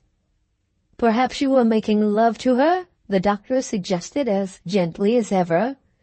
This outrageous insinuation stung the silent servant into speech. "I'm incapable of the action, sir," he answered indignantly. "The woman was reading a story." Benjulia bent his head as if in acknowledgment of a highly satisfactory explanation. "Oh, reading a story? People who read stories are said to have excitable brains. Should you call the cook excitable?" "I should, sir. Most cooks are excitable. They say it's the kitchen fire." "Do they? You can go now. Don't hurry the cook. I'll wait." He waited, apparently following some new train of thought which highly diverted him. 10 minutes passed, then a quarter of an hour, then another 5 minutes. When the servant returned with the dinner, the master's private reflections continued to amuse him. his thin lips still widening grimly, distended by his formidable smile. On being carved, the mutton proved to be underdone. At other times this was an unpardonable crime in Benjulia's domestic code of laws. All he said now was, "Take it away." He dined on potatoes and bread and cheese. When he had done, he was rather more amiable than ever. He said, "Ask the cook to come and see me." The cook presented herself with one hand to her palpitating heart, and the other holding her handkerchief to her eyes. "What are you crying about?" Benjulia inquired. "I haven't scolded you, have I?" The cook began an apology. The doctor pointed to a chair. "Sit down and recover yourself." The cook sat down, faintly smiling through her tears. This otherwise incomprehensible reception of a person who had kept the dinner waiting 20 minutes, and who had not done the mutton properly even then, taken in connection with the master's complimentary inquiries, reported downstairs by the footman, could bear but one interpretation. It wasn't every woman who had her beautiful hair and her rosy complexion. Why had she not thought of going upstairs first, just to see whether she looked her best in the glass? Would he begin by making a confession, or would he begin by kissing her? He began by lighting his pipe. For a while he smoked placidly with his eye on the cook. "I hear you've been reading a story," he resumed. "What is the name of it?" "Pamela, or Virtue Rewarded, sir." Benjulia went on with his smoking. The cook, thus far demure and downcast, lifted her eyes experimentally. He was still looking at her. Did he want encouragement? The cook cautiously offered a little literary information. "The author's name is on the book, sir. Name of Richardson." The information was graciously received. "Yes, I've heard the name, and heard of the book. Is it interesting?" "Oh, sir, it's a beautiful story. My only excuse for being late with the dinner." "Who's Pamela?" "A young person in service, sir. I'm sure I wish I was more like her. I felt quite broken-hearted when you sent the mutton down again, and you so kind as to overlook the error in the roasting." Benjulia stopped the apology once more. He pursued his own ends with a penitent cook, just as he pursued his own ends with a vivisected animal. Nothing moved him out of his appointed course, in the one or in the other. He returned to Pamela. "And what becomes of her at the end of the story?" he asked. The cook simpered. "It's Pamela who is the virtuous young person, sir, and so the story comes true. Pamela, or Virtue Rewarded." "Who rewards her?" Was there ever anything so lucky as this? Pamela's situation was fast becoming the cook's situation. The bosom of the vigorous little woman began to show signs of tender agitation, distributed over a large surface. She rolled her eyes amorously. Benjulia puffed out another mouthful of smoke. "Well," he repeated, "who rewards Pamela?" "Her master, sir." "What does he do?" The cook's eyes sank modestly to her lap. The cook's complexion became brighter than ever. "Her master marries her, sir." "Oh?" That was all he said. He was not astonished, or confused, or encouraged. He simply intimated that he now knew how Pamela's master had rewarded Pamela, and more dispiriting still, he took the opportunity of knocking the ashes out of his pipe, and filled it, and lit it again. If the cook had been one of the few miserable wretches who never read novels, she might have felt her fondly founded hopes already sinking from under her.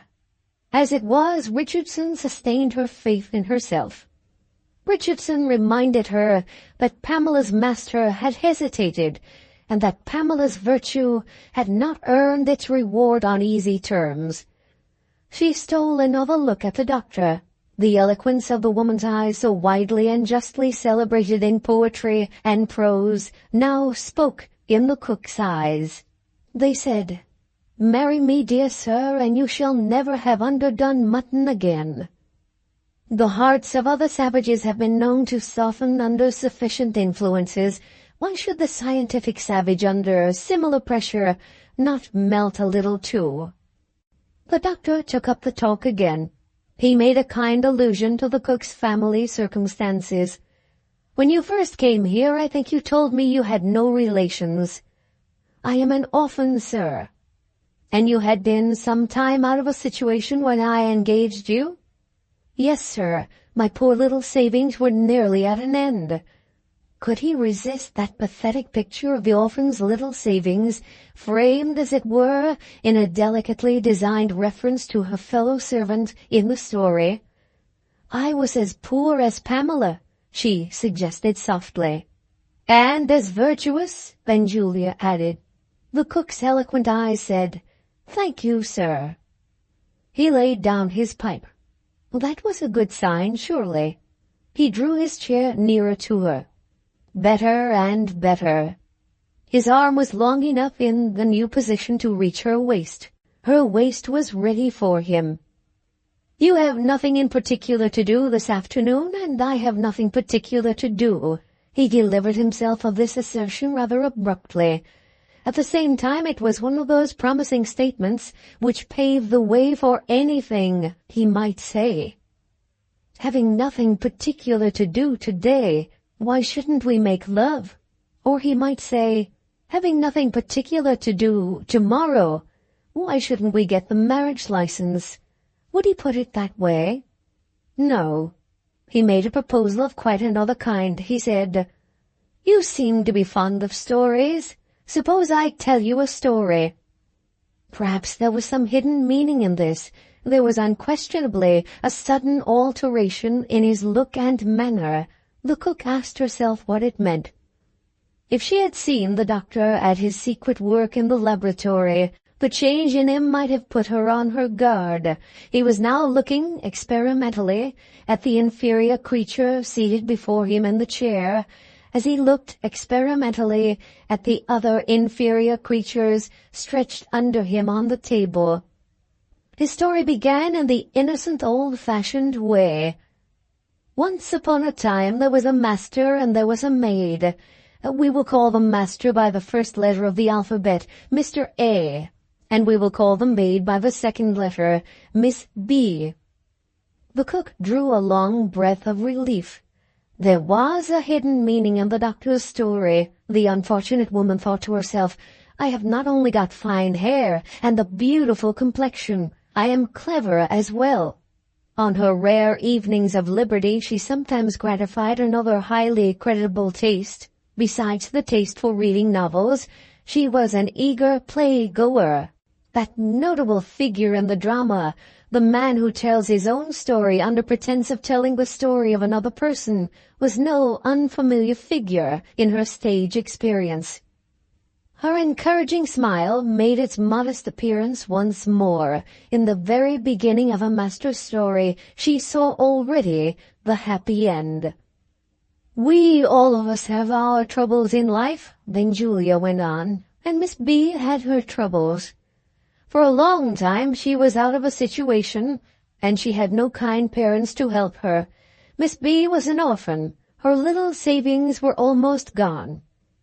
It was too distressing. The cook took out her handkerchief and pitied Miss B with all her heart. The doctor proceeded. "But virtue, as we know when we read Pamela, is sure of its reward. Circumstances occurred in the household of Mr. A, which made it necessary for him to engage a cook. He discovered an advertisement in a newspaper which informed him that Miss B was in search of a situation. Mr. A found her to be a young and charming woman. Mr. A engaged her." At that critical part of the story Benjulia paused. "And what did Mr. A do next?" he asked. The cook could restrain herself no longer. She jumped out of her chair and threw her arms around the doctor's neck. Benjulia went on with his story as if nothing had happened. "And what did Mr. A do next?" he repeated. "He put his hand in his pocket, he gave Miss B a month's wages, and he turned her out of the house. "You impudent hussy, you have delayed my dinner, spoilt my mutton, and hugged me round the neck. There is your money. Go!" With glaring eyes and gaping mouth, the cook stood looking at him like a woman struck to stone. In a moment more the rage burst out of her in a furious scream. She turned to the table, snatched up a knife. Benjulia wrenched it from her hand, and dropped back into his chair, completely overpowered by the success of his little joke. He did what he had never done within the memory of his oldest friend. He burst out laughing. "This has been a holiday," he said. "Why haven't I got somebody with me to enjoy it?" At that laugh, at those words, the cook's fury in its fiercest heat became frozen by terror. There was something superhuman in the doctor's diabolical joy. Even he felt the wild horror in the woman's eyes as they rested on him. "What's the matter with you?" he asked. She muttered and mumbled, and shrinking away from him, crept towards the door. As she approached the window, a man outside passed by it on his way to the house. She pointed to him and repeated Benjulia's own words. "Somebody to enjoy it with you," she said. She opened the dining-room door. The manservant appeared in the hall with a gentleman behind him. The gentleman was a scrupulously polite person. He looked with alarm at the ghastly face of the cook as she ran past him, making for the kitchen stairs. "I'm afraid I intrude on you at an unfortunate time," he said to Benjulia. "Pray excuse me. I will call again." "Come in, sir." The doctor spoke absently, looking towards the hall and thinking of something else. The gentleman entered the room. "My name is Moole," he said. "I have had the honor of meeting you at one of Mrs. Galilee's parties." "Very likely. I don't remember it myself. Take a seat." He was still thinking of something else. Modest Mr. Moole took a seat in confusion. The doctor crossed the room and opened the door. "Excuse me for a minute," he said. "I'll be back directly." He went to the top of the kitchen stairs and called to the housemaid. "Is the cook down there?" "Yes, sir." "What is she doing?" "Crying her heart out." Benjulia turned away again with the air of a disappointed man. A violent moral shock sometimes has a serious effect on the brain, especially when it is the brain of an excitable woman. Always a physiologist, even in those rare moments when he was amusing himself, it had just struck Benjulia that the cook, after her outbreak of fury, might be a case worth studying. But she had got relief in crying. Her brain was safe. She had ceased to interest him, and so he returned to the dining-room. Chapter 38. "You look hot, sir. Have a drink. Old English ale out of the barrel." The tone was hearty. He poured out the sparkling ale into a big tumbler with hospitable goodwill. Mr. Moole was completely and most agreeably taken by surprise. He too was feeling the influence of the doctor's good humour, enriched in quality by pleasant remembrances of his interview with the cook. "I live in the suburbs, Dr. Benjulia, on this side of London," Mr. Moole explained, "and I've had a nice walk from my house to yours. If I have done wrong, sir, in visiting you on Sunday, I can only plead that I am engaged in business during the week." "All right. One day's the same as another, provided you don't interrupt me." "You don't interrupt me now. Oh, do you smoke?" "No, thank you." "Do you mind my smoking?" "I like it, doctor." "Very amiable on your part, I'm sure. What did you say your name was?" "Moole." Benjulia looked at him suspiciously. Was he a physiologist and a rival? "You're not a doctor, are you?" he said. "I am a lawyer." One of the few popular prejudices which Benjulia shared with his inferior fellow creatures was the prejudice against lawyers. But for his angry recollection of the provocation successfully offered to him by his despicable brother, Mrs. Galilee would never have found her way into his confidence. But for his hearty enjoyment of the mystification of the cook, Mr. Mole would have been requested to state the object of his visit in writing, and would have gone home again a baffled man. The doctor's holiday amiability had reached its full development indeed, when he allowed a strange lawyer to sit and talk with him. "Gentlemen of your profession," he muttered, "never pay visits to people whom they don't know, without having their own interests in view. Mr. Mole, you want something of me. What is it?" Mr. Mole's professional tact warned him to waste no time on prefatory phrases. "I venture on my present intrusion," he began, "in consequence of a statement recently made to me in my office by Mrs. Galilee." "Stop!" cried Benjulia. "I don't like your beginning. I can tell you, is it necessary to mention the name of that old—" He used a word described in dictionaries as having a twofold meaning. First, a female of the canine kind. Second, a term of reproach for a woman. It shocked Mr. Mole, and it is therefore unfit to be reported. "Really, Dr. Benjulia, does that mean you must positively talk about her?" Mr. Mole smiled. "Let us say that it may bear that meaning," he answered. "Go on, then, get it over. She made a statement in your office. Out with it, my good fellow. Has it anything to do with me?" "I should not otherwise, Dr. Benjulia, have ventured to present myself at your house." With that necessary explanation, Mr. Mole related all that had passed between Mrs. Galilee and himself.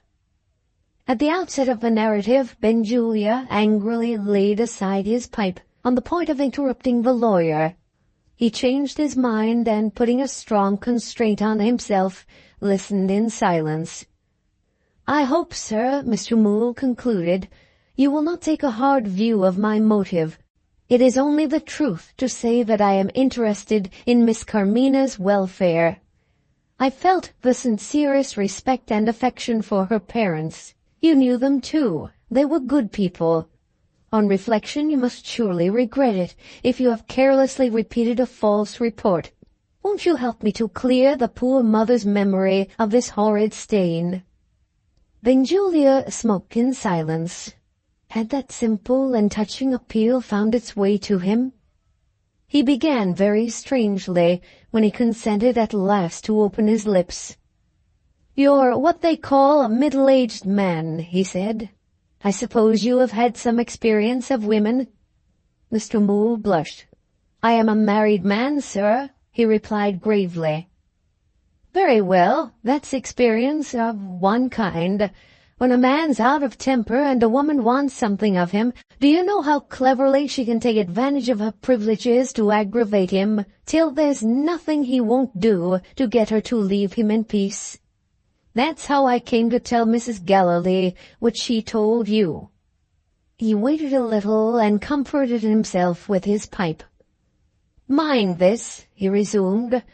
"I don't profess to feel any interest in the girl, and I never cared 2 straws about her parents. At the same time, if you can turn to good account what I'm going to say next, do it, and welcome. This scandal began in the bragging of a fellow student of mine at Rome. He was angry with me and angry with another man for laughing at him when he declared himself to be Mrs. Robert Graywell's lover, and he laid us a wager that we should see the woman alone in his room that night.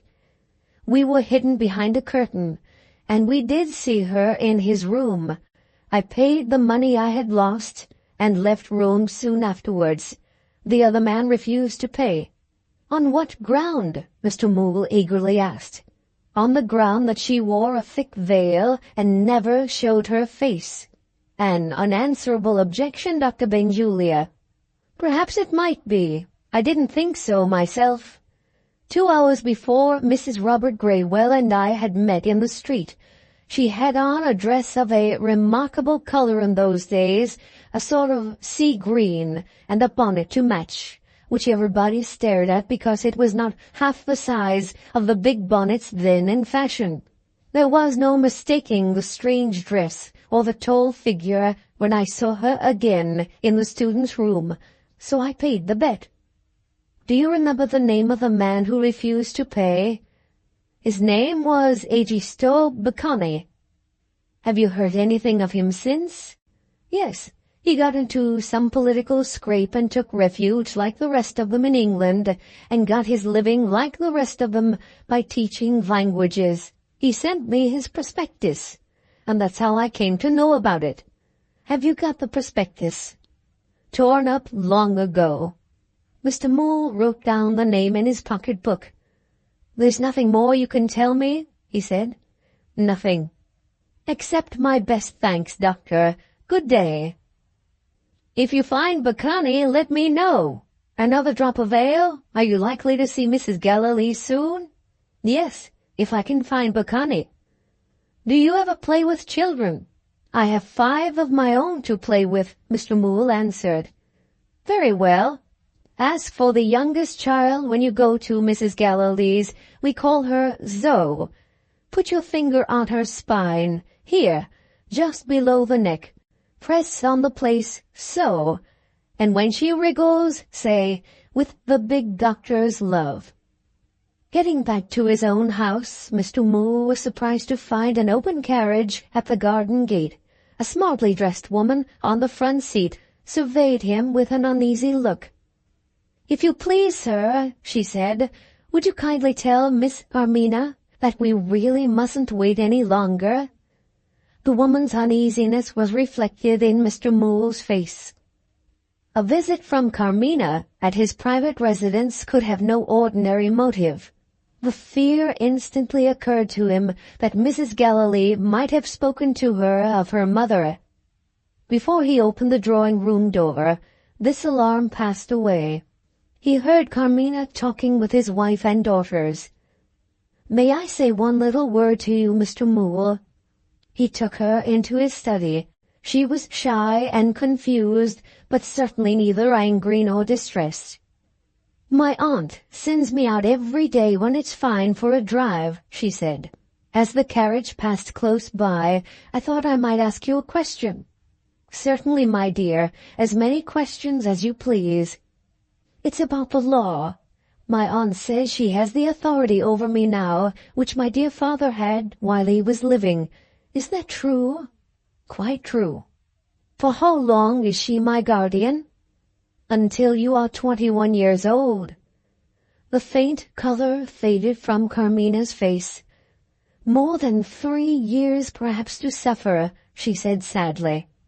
To suffer? What do you mean, my dear? She turned paler still and made no reply. I want to ask one thing more, she resumed in sinking tones.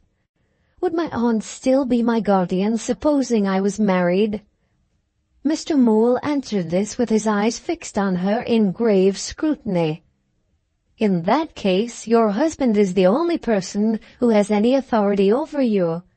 These are rather strange questions, Carmina. Won't you take me into your confidence? In sudden agitation, she seized his hand and kissed it. I must go, she said. I have kept the carriage waiting too long already. She ran out without once looking back. Chapter 39. Mrs. Galilee's maid looked at her watch when the carriage left Mr. Mole's house. We shall be nearly an hour late before we get home, she said. It's my fault, Marceline. Tell your mistress the truth if she questions you.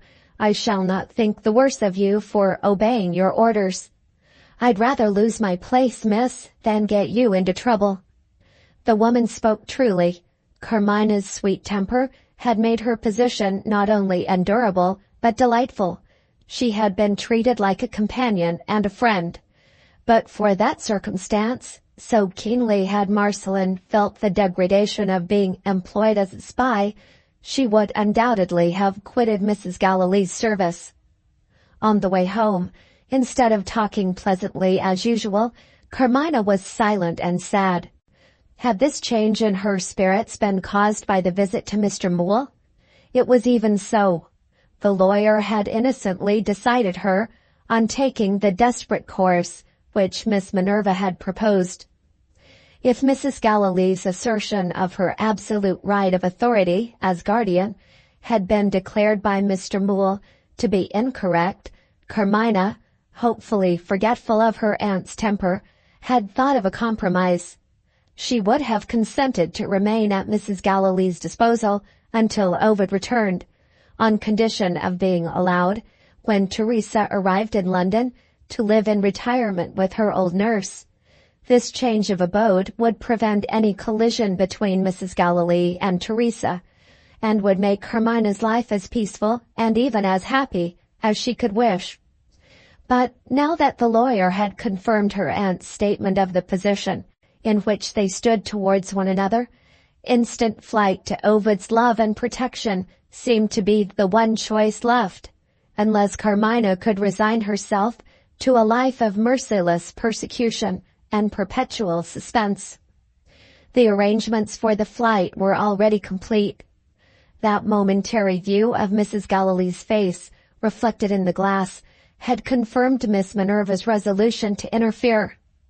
Closeted with Carmina on the Sunday morning, she had proposed a scheme of escape, which would even set Mrs. Gallilee's vigilance and cunning at defiance. No pecuniary obstacles stood in the way. The first quarterly payment of Carmina's allowance of $500 a year had been already made by Moole's advice. Enough was left, even without the assistance which the nurse's resources would render, to purchase the necessary outfit and to take the two women to Quebec. On the day after Teresa's arrival, at an hour of the morning while the servants were still in bed, Carmina and her companion could escape from the house on foot, and not leave a trace behind them. Meanwhile, fortune befriended Mrs. Gallilee's maid. No questions were put to her, no notice even was taken of the late return. 5 minutes before the carriage drew up at the house, a learned female friend from the country called, by appointment, on Mrs. Gallilee. On the coming Tuesday afternoon, an event of the deepest scientific interest was to take place. A new professor had undertaken to deliver himself, by means of a lecture, of subversive opinions on matter. A general discussion was to follow, and in that discussion, upon certain conditions, Mrs. Gallilee herself proposed to take part. If the professor attempts to account for the mutual action of separate atoms, she said, I defy him to do it, without assuming the existence of a continuous material medium in space. And this point of view being accepted, follow me here, what is the result? In plain words, cried Mrs. Gallilee, rising excitedly to her feet, we dispense with the idea of atoms. The friend looked infinitely relieved by the prospect of dispensing with atoms. Now observe, Mrs. Gallilee proceeded, in connection with this part of the subject, I shall wait to see if the professor adopts Thomson's theory. You are acquainted with Thomson's theory? No, let me put it briefly.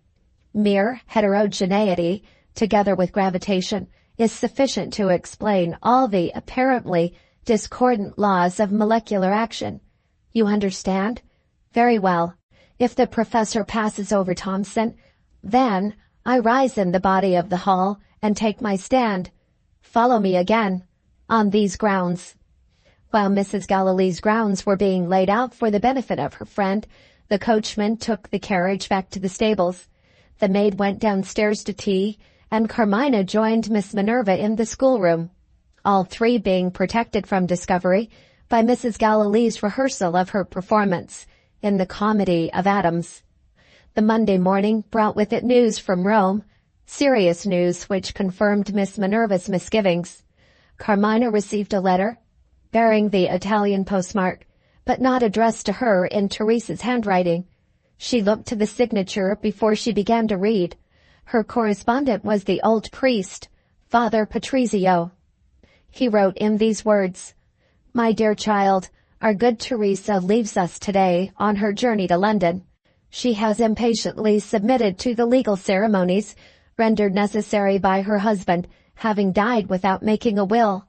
He hardly left anything in the way of money, after payment of his burial expenses and his few little debts. What is of far greater importance, he lived and died a good Christian.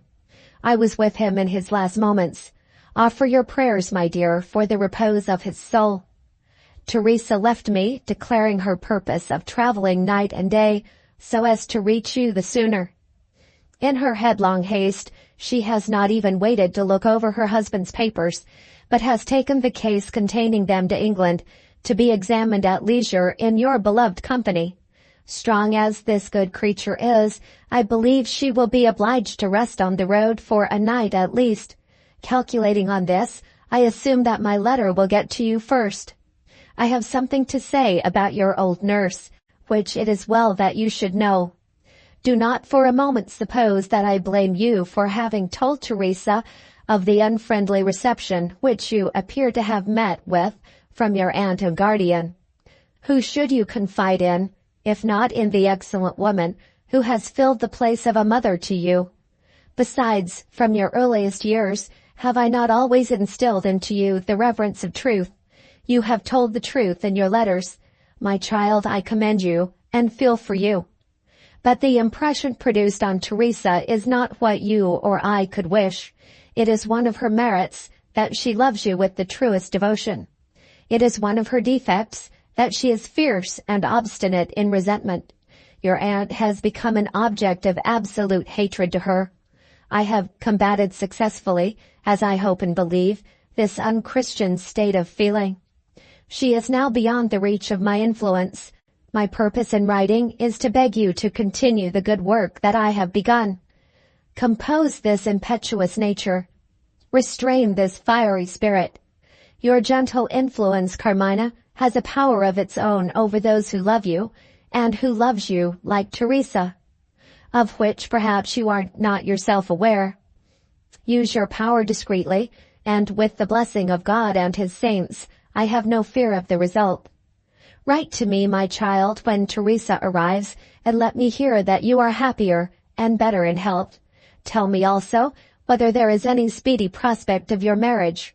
If I may presume to judge from the little I know, your dearest earthly interests depend on the removal of obstacles to this salutary change in your life. I send you my good wishes and my blessing. If a poor old priest like me can be of any service, do not forget. Father Patrizio. Any lingering hesitation that Carmina might still have felt was at an end when she read this letter. Good Father Patrizio, like good Mr. Moule, had innocently urged her to set her guardian's authority at defiance. Chapter 40. When the morning lessons were over, Carmina showed the priest's letter to Miss Minerva. The governess read it and handed it back in silence. Have you nothing to say? Carmina asked. Nothing. You know my opinion already. That letter says what I have said with greater authority. It has determined me to follow your advice, Princess. Then it has done well. And you see, Carmina continued, that Father Patrizio speaks of obstacles in the way of my marriage. Teresa has evidently shown him my letters. Do you think he fears, as I do, that my aunt may find some means of separating us, even when Ovid comes back? Very likely. She spoke in faint, weary tones, listlessly leaning back in her chair. Carmina asked if she had passed another sleepless night. Yes, she said, another bad night, and the usual martyrdom in teaching the children. I don't know which disgusts me most, Zoe's impudent stupidity or Maria's unendurable humbug. She had never yet spoken of Maria in this way. Even her voice seemed to be changed. Instead of betraying the usual angry abruptness, her tones coldly indicated impenetrable contempt. In the silence that ensued, she looked up and saw Carmina's eyes resting on her anxiously and kindly. Any other human being but you, she said, would find me disagreeable and rude, and would be quite right, too. I haven't asked after your health. You look paler than usual. Have you, too, had a bad night? I fell asleep towards the morning, and, oh, I had such a delightful dream. I could almost wish that I had never awakened from it. Who did you dream of? She put the question mechanically, frowning, as if at some repellent thought suggested to her by what she had just heard. I dreamed of my mother, Carmina answered. Miss Minerva raised herself at once in the chair. Whatever that passing impression might have been, she was free from it now. There was some little life again in her eyes, some little spirit in her voice. Take me out of myself, she said. Tell me your dream. It is nothing very remarkable, Francis. We all of us sometimes see our dear lost ones in sleep. I saw my mother again, as I used to see her in the nursery at bedtime, tall and beautiful, with her long dark hair falling over her white dressing gown to the waist. She stooped over me and kissed me, and she looked surprised. She said, "My little angel, why are you here in a strange house? I have come to take you back to your own cot by my bedside." I wasn't surprised or frightened. I put my arms around her neck, and we floated away together through the cool, starry night. And we were at home again. I saw my cot, with its pretty white curtains and pink ribbons. I heard my mother tell me an English fairy story out of a book which my father had given to her, and her kind voice grew fainter and fainter, while I grew more and more sleepy, and it ended softly, just as it used to end in the happy old days. And I woke crying. Do you ever dream of your mother now? I? God forbid. Oh, Francis, what a dreadful thing to say. Is it? It was the thought in me when you spoke, and with good reason too. I was the last of a large family, the ugly one, the ill-tempered one, the encumbrance that made it harder than ever to find money enough to pay the household expenses. My father swore at my mother for being my mother. She reviled him just as bitterly in return, and vented the rest of her ill temper on my wretched little body with no sparing hand. Bedtime was her time for beating me. Talk of your mother, not of mine. You were very young, were you not, when she died? Too young to feel my misfortune, but old enough to remember the sweetest woman that ever lived. Let me show you my father's portrait of her again. Doesn't that face tell you what an angel she was? There was some charm in her that all children felt. I can just remember some of my playfellows who used to come to our garden. Other good mothers were with us, but the children all crowded round my mother. They would have her in all their games. They fought for places on her lap when she told them stories. Some of them cried, and some of them screamed when it was time to take them away from her. Oh, why do we live? Why do we die? I have bitter thoughts sometimes, Francis, like you. I have read in poetry that death is a fearful thing. To me, death is a cruel thing, and it has never seemed so cruel as in these later days, since I have known Ovid. If my mother had but lived till now, what happiness would have been added to my life and hers? How Ovid would have loved her! How she would have loved Ovid! Miss Minerva listened in silence. It was the silence of true interest and sympathy, while Carmina was speaking of her mother. When her lover's name became mingled with the remembrances of her childhood, the change came. Once more the telltale lines began to harden in the governess's face. She lay back again in her chair. Her fingers irritably plaited and unplaited the edge of her black apron. Carmina was too deeply absorbed in her thoughts, too eagerly bent on giving them expression, to notice these warning signs. "I have all my mother's letters to my father," she went on, when he was away from her on his sketching excursions. "You have still a little time to spare. I should so like to read some of them to you. I was reading one last night, which perhaps accounts for my dream. It is on a subject that interests everybody. In my father's absence, a very dear friend of his met with a misfortune, and my mother had to prepare his wife to hear the bad news. Oh, that reminds me, there is something I want to say to you first." "About yourself?" Miss Minerva asked. "About Ovid. I want your advice." Miss Minerva was silent. Carmina went on. "It's about writing to Ovid," she explained. "Right, of course." The reply was sudden and sharply given. "Surely I have not offended you," Carmina said. "Nonsense. Let me hear your mother's letter." "Yes, but I want you to hear the circumstances first." "You have mentioned them already." No, I mean the circumstances in my case." She drew her chair closer to Miss Minerva.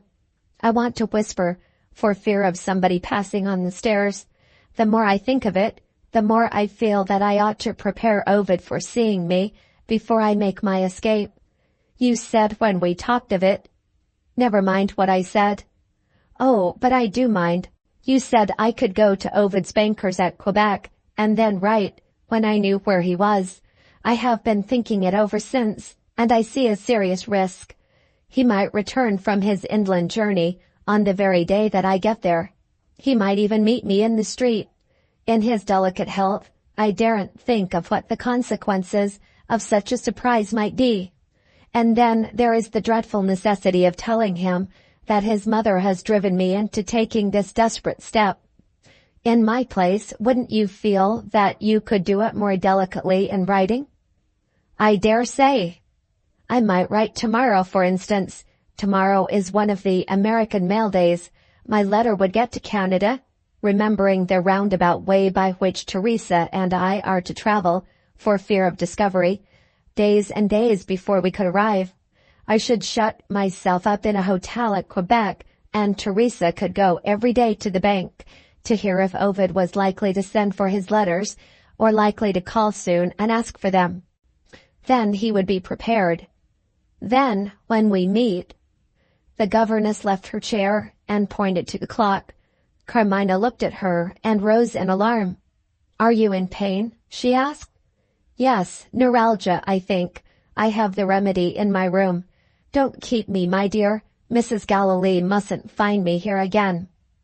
The paroxysm of pain which Carmina had noticed passed over her face once more.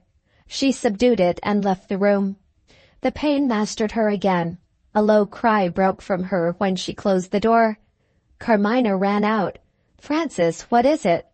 Frances looked over her shoulder while she slowly ascended the stairs. "Never mind," she said gently. "I have got my remedy." Carmina advanced a step to follow her and drew back. Was that expression of suffering really caused by pain of the body, or was it attributable to anything that she had rashly said? She tried to recall what had passed between Frances and herself. The effort wearied her. Her thoughts turned self-reproachfully to Ovid. If he had been speaking to a friend whose secret sorrow was known to him, would he have mentioned the name of the woman whom they both loved? She looked at his portrait and reviled herself as a selfish, insensible wretch. "Will Ovid improve me?" she wondered. "Shall I be a little worthier of him when I am his wife?" Luncheon time came, and Mrs. Galilee sent word that they were not to wait for her. "She's studying," said Mr. Galilee, with awestruck looks. "She's going to make a speech at the discussion tomorrow. The man who gives the lecture is the man she's going to pitch into.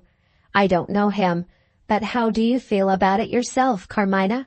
I wouldn't stand in his shoes for any sum of money you could offer me. Poor devil! I beg your pardon, my dear. Let me give you a wing of the fowl. Boiled fowl, eh? And tongue. Ha! Do you know the story of the foreigner? He dined out 15 times with his English friends, and there was boiled fowl and tongue at every dinner. The 15th time the foreigner couldn't stand it any longer. He slapped his forehead and he said, 'Ah, merciful heaven, cock and bacon again!' You won't mention it, will you? And perhaps you think as I do. I'm sick of cock and bacon myself." Mr. Null's medical orders still prescribed fresh air. The carriage came to the door at the regular hour, and Mr. Galilee, with equal regularity, withdrew to his club. Carmina was too uneasy to leave the house without seeing Miss Minerva first. She went up to the schoolroom. There was no sound of voices when she opened the door. Miss Minerva was writing, and silence had been proclaimed. The girls were ready dressed for their walk. Industrious Maria had her book.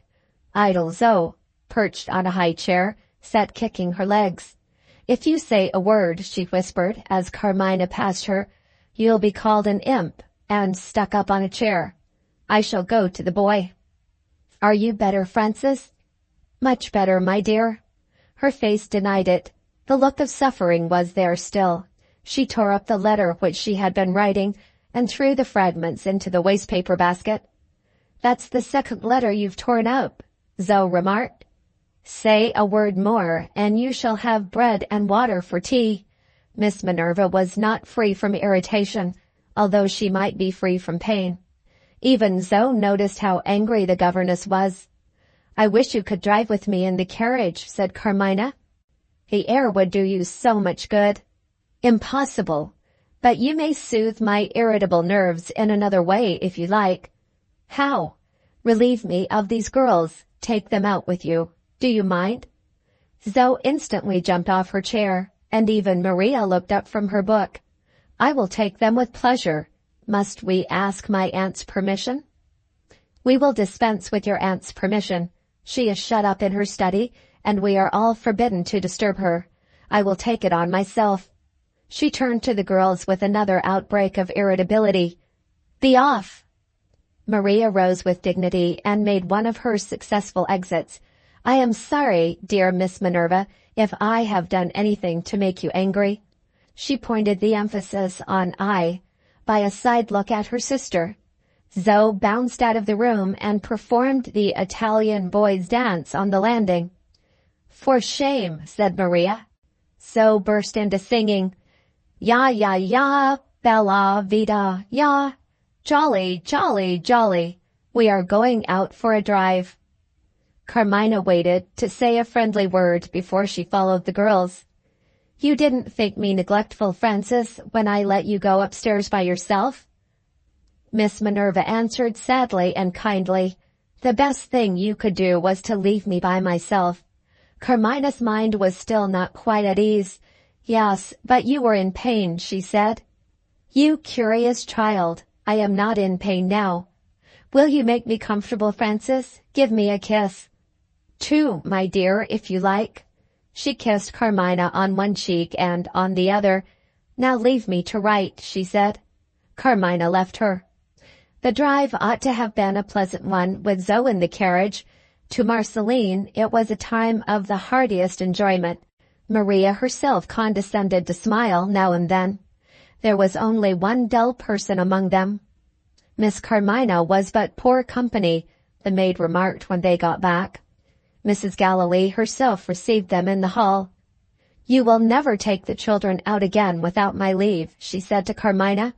"The person who is really responsible for what you have done will mislead you no more." With these words she entered the library and closed the door. Maria and Zoe, at the sight of their mother, had taken flight. Carmina stood alone in the hall. Mrs. Galilee had turned her cold. After a while she followed the children as far as her own room. There her resolution failed her. She called faintly upstairs, "Frances!" There was no answering voice. She went into her room. A small paper packet was on the table, sealed and addressed to herself. She tore it open. A ring with a spinel ruby in it dropped out. She recognized the stone. It was Miss Minerva's ring. Some blotted lines were traced on the paper inside. "I have tried to pour out my heart to you in writing, and I have torn up the letters. The fewest words are the best. Look back at my confession, and you will know why I have left you. You shall hear from me when I am more worthy of you than I am now. In the meantime, wear my ring. It will tell you how mean I once was. F.M." Carmina looked at the ring. She remembered that Frances had tried to make her accept it as security in return for the loan of £30. She referred to the confession. 2 passages in it were underlined. "The wickedness in me, on which Mrs. Galilee calculated, may be in me still." And again, "Even now, when you have found me out, I love him. Don't trust me." Never had Carmina trusted her more faithfully. than at that bitter moment. Chapter 41. The ordinary aspect of the schoolroom was seen no more. Installed in a position of temporary authority, the parlor maid sat silently at her needlework. Maria stood by the window, in the new character of an idle girl, with her handkerchief in her hand, and her everlasting book dropped unnoticed on the floor. Zoe lay flat on her back, on the hearthrug, hugging the dog in her arms. At intervals she rolled herself over slowly from side to side, and stared at the ceiling with wondering eyes. Miss Minerva's departure had struck the parlor maid dumb, and had demoralized the pupils. Maria broke the silence at last. "I wonder where Carmina is," she said. "In her room, most likely," the parlor maid suggested. "Had I better go and see after her?" The cautious parlor maid declined to offer advice. Maria's well-balanced mind was so completely unhinged that she looked with languid curiosity at her sister. Zoe still stared at the ceiling, and still rolled slowly from one side to the other. The dog on her breast, lulled by the regular motion, slept profoundly, not even troubled by a dream of fleas. While Maria was still considering what it might be best to do, Carmina entered the room. She looked, as the servant afterwards described it, like a person who had lost her way. Maria exhibited the feeling of the schoolroom by raising her handkerchief in solemn silence to her eyes. Without taking notice of this demonstration, Carmina approached the parlor maid and said, "Did you see Miss Minerva before she went away?" "I took her message, miss." "What message?" "The message saying she wished to see my mistress for a few minutes." "Well?" "Well, miss, I was told to show the governess into the library. She went down with her bonnet on, ready dressed to go out. Before she had been 5 minutes with my mistress, she came out again, and rang the hall bell and spoke to Joseph. 'My boxes are packed and directed,' she says. 'I will send for them in an hour's time. Good day, Joseph.' And she stepped into the street as quietly as if she was going out shopping round the corner." "Have the boxes been sent for?" "Yes, miss." Carmina lifted her head and spoke in steadier tones. "Where have they been taken to?" "To the flower shop at the back, to be kept till called for." "No other address?" "None." The last faint hope of tracing Frances was at an end. Carmina turned wearily to leave the room. Zoe called to her from the hearthrug. Always kind to the child, she retraced her steps. "What is it?" she asked. Zoe got on her legs before she spoke, like a member of Parliament. "I've been thinking about that governess," she announced. "Didn't I once tell you I was going to run away? And wasn't it because of her?" "Hush! Here's the part of it I can't make out. She's run away from me.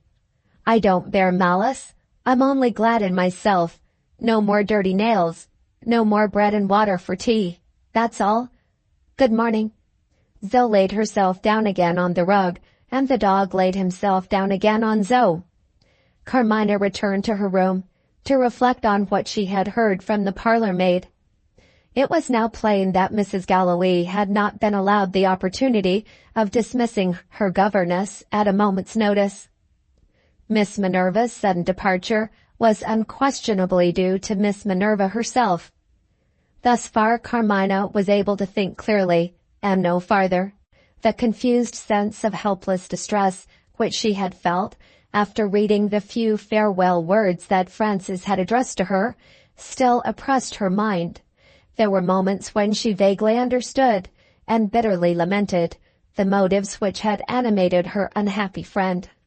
Other moments followed, when she impulsively resented the act which had thrown her on her own resources at the very time when she had most need of the encouragement that could be afforded by the sympathy of a firmer nature than her own. She began to doubt the steadiness of her resolution, without Frances to take leave of her on the morning of the escape. For the first time, she was now tortured by distrust of Ovid's reception of her, by dread of his possible disapproval of her boldness, by morbid suspicion even of his taking his mother's part. Bewildered and reckless, she threw herself on the sofa, her heart embittered against Frances, indifferent whether she lived or died. At dinner time she sent a message begging to be excused from appearing at the table. Mrs. Galilee at once presented herself, harder and colder than ever, to inspect the invalid. Perceiving no immediate necessity for summoning Mr. Mull, she said, "Ring if you want anything," and left the room. Mr. Galilee followed after an interval with a little surreptitious offering of wine hidden under his coat, and with a selection of tarts crammed into his pocket. "Smuggled goods, my dear," he whispered, "picked up when nobody happened to be looking my way. When we are miserable, has the idea ever occurred to you? It's a sign from kind Providence that we are intended to eat and drink. The sherry's old, and the pastry melts in your mouth. Shall I stay with you? You would rather not? Just my feeling. Remarkable similarity in our opinions, don't you think so yourself? I'm sorry for poor Miss Minerva. Suppose you go to bed?" Carmina was in no mood to profit by this excellent advice. She was still walking restlessly up and down her room when the time came for shutting up the house. With the sound of closing locks and bolts, there was suddenly mingled a sharp ring at the bell, followed by another unexpected event. Mr. Galilee paid her a second visit, in a state of transformation. His fat face was flushed. He positively looked as if he was capable of feeling strong emotion, unconnected with champagne and the club. He presented a telegram to Carmina, and when he spoke, there were thrills of agitation in the tones of his piping voice. "My dear, something very unpleasant has happened. I met Joseph taking this to my wife. Highly improper, in my opinion. What do you say yourself? To take it to Mrs. Galilee when it's addressed to you. It was no mistake. He was so impudent as to say he had his orders. I have reproved Joseph." Mr. Galilee looked astonished at himself when he made this latter statement, then relapsed into his customary sweetness of temper. "No bad news?" he asked anxiously, when Carmina opened the telegram. "Good news, the best of good news," she answered impetuously. Mr. Galilee looked as happy as if the welcome telegram had been addressed to himself. On his way out of the room, he underwent another relapse. The footman's audacious breach of trust began to trouble him once more, this time in its relation to Mrs. Galilee. The serious part of it was that the man had acted under his mistress's orders. Mr. Galilee said, he actually said without appealing to anybody, "If this happens again, I shall be obliged to speak to my wife." The telegram was from Teresa. It had been dispatched from Paris that evening, and the message was thus expressed: "Too tired to get on to England by tonight's mail. Shall leave by the early train tomorrow morning, and be with you by 6 o'clock." Carmina's mind was exactly in the state to feel unmingled relief at the prospect of seeing the dear old friend of her happiest days. She laid her head on the pillow that night without a thought of what might follow the event of Teresa's return. Chapter 42. The next day, the important Tuesday of the lecture on matter, the delightful Tuesday of Teresa's arrival, brought with it special demands on Carmina's pen. Her first letter was addressed to Frances. It was frankly and earnestly written, entreating Miss Minerva to appoint a place at which they might meet, and assuring her in the most affectionate terms that she was still loved, trusted, and admired by her faithful friend. Helped by her steadier flow of spirits, Carmina could now see that all was worthy of sympathy and admiration, all that claimed loving submission and allowance from herself, in the sacrifice to which Miss Minerva had submitted. How bravely the poor governess had controlled the jealous misery that tortured her! How nobly she had pronounced Carmina's friendship for Carmina's sake! Later in the day, Marceline took the letter to the flower shop and placed it herself under the cord of one of the boxes still waiting to be claimed. The second letter filled many pages and occupied the remainder of the morning. With the utmost delicacy, but with perfect truthfulness at the same time. Carmina revealed to her betrothed husband the serious reasons which had forced her to withdraw herself from his mother's care. Bound to speak at last in her own defense, she felt that concealments and compromises would be alike unworthy of Ovid and of herself. What she had already written to Teresa, she now wrote again, with but one modification. She expressed herself forbearingly towards Ovid's mother. The closing words of the letter were worthy of Carmina's gentle, just, and generous nature. You will perhaps say, why do I only hear now of all that you have suffered? My love, I have longed to tell you of it. I have even taken up my pen to begin. But I thought of you and put it down again. How selfish, how cruel to hinder your recovery by causing you sorrow and suspense, to bring you back perhaps to England before your health was restored. I don't regret the effort that it has cost me to keep silence. My only sorrow in writing to you is that I must speak of your mother in terms which may lower her in her son's estimation. Joseph brought the luncheon up to Carmina's room. The mistress was still at her studies. The master had gone to his club. As for the girls, their only teacher for the present was the teacher of music. When the ordeal of the lecture and the discussion had been passed, Mrs. Galilee threatened to take Miss Minerva's place herself until a new governess could be found. For once, Maria and Zoe showed a sisterly similarity in their feelings. It was hard to say which of the two looked forward to her learned mother's instruction with the greatest terror. Carmina heard the pupils at the piano while she was eating her luncheon. The profanation of music ceased when she went into the bedroom to get ready for her daily drive. She took her letter, duly closed and stamped, downstairs with her, to be sent to the post with the other letters of the day, placed in the tall basket. In the weakened state of her nerves, the effort she had made in writing to Ovid had shaken her. Her heart beat uneasily, her knees trembled as she descended the stairs. Arrived in sight of the hall, she discovered a man walking slowly to and fro. He turned towards her as she advanced, and disclosed the detestable face of Mr. Lefranc. The music master's last reserves of patience had come to an end. Watch for them as he might, no opportunities had presented themselves of renewing his investigation in Carmina's room. In the interval that had passed, his hungry suspicion of her had been left to feed on itself.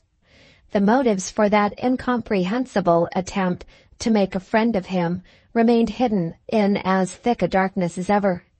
Victim of adverse circumstances, he had determined, with the greatest reluctance, to take the straightforward course. Instead of secretly getting his information from Carmina's journals and letters, he was now reduced to openly applying for enlightenment to Carmina herself. Occupying for the time being the position of an honorable man, he presented himself at cruel disadvantage. He was not master of his own glorious voice. He was without the self-possession indispensable to the perfect performance of his magnificent vow. I have waited to have a word with you, he began abruptly, before you go out for your drive. Already unnerved, even before she had seen him, painfully conscious that she had committed a serious error on the last occasion when they had met, in speaking at all, Carmina neither answered him nor looked at him. She bent her head confusedly and advanced a little nearer to the house door. He at once moved so as to place himself in her way. I must request you to call to mind what passed between us, he resumed, when we met by accident some little time since. He had speculated on frightening her.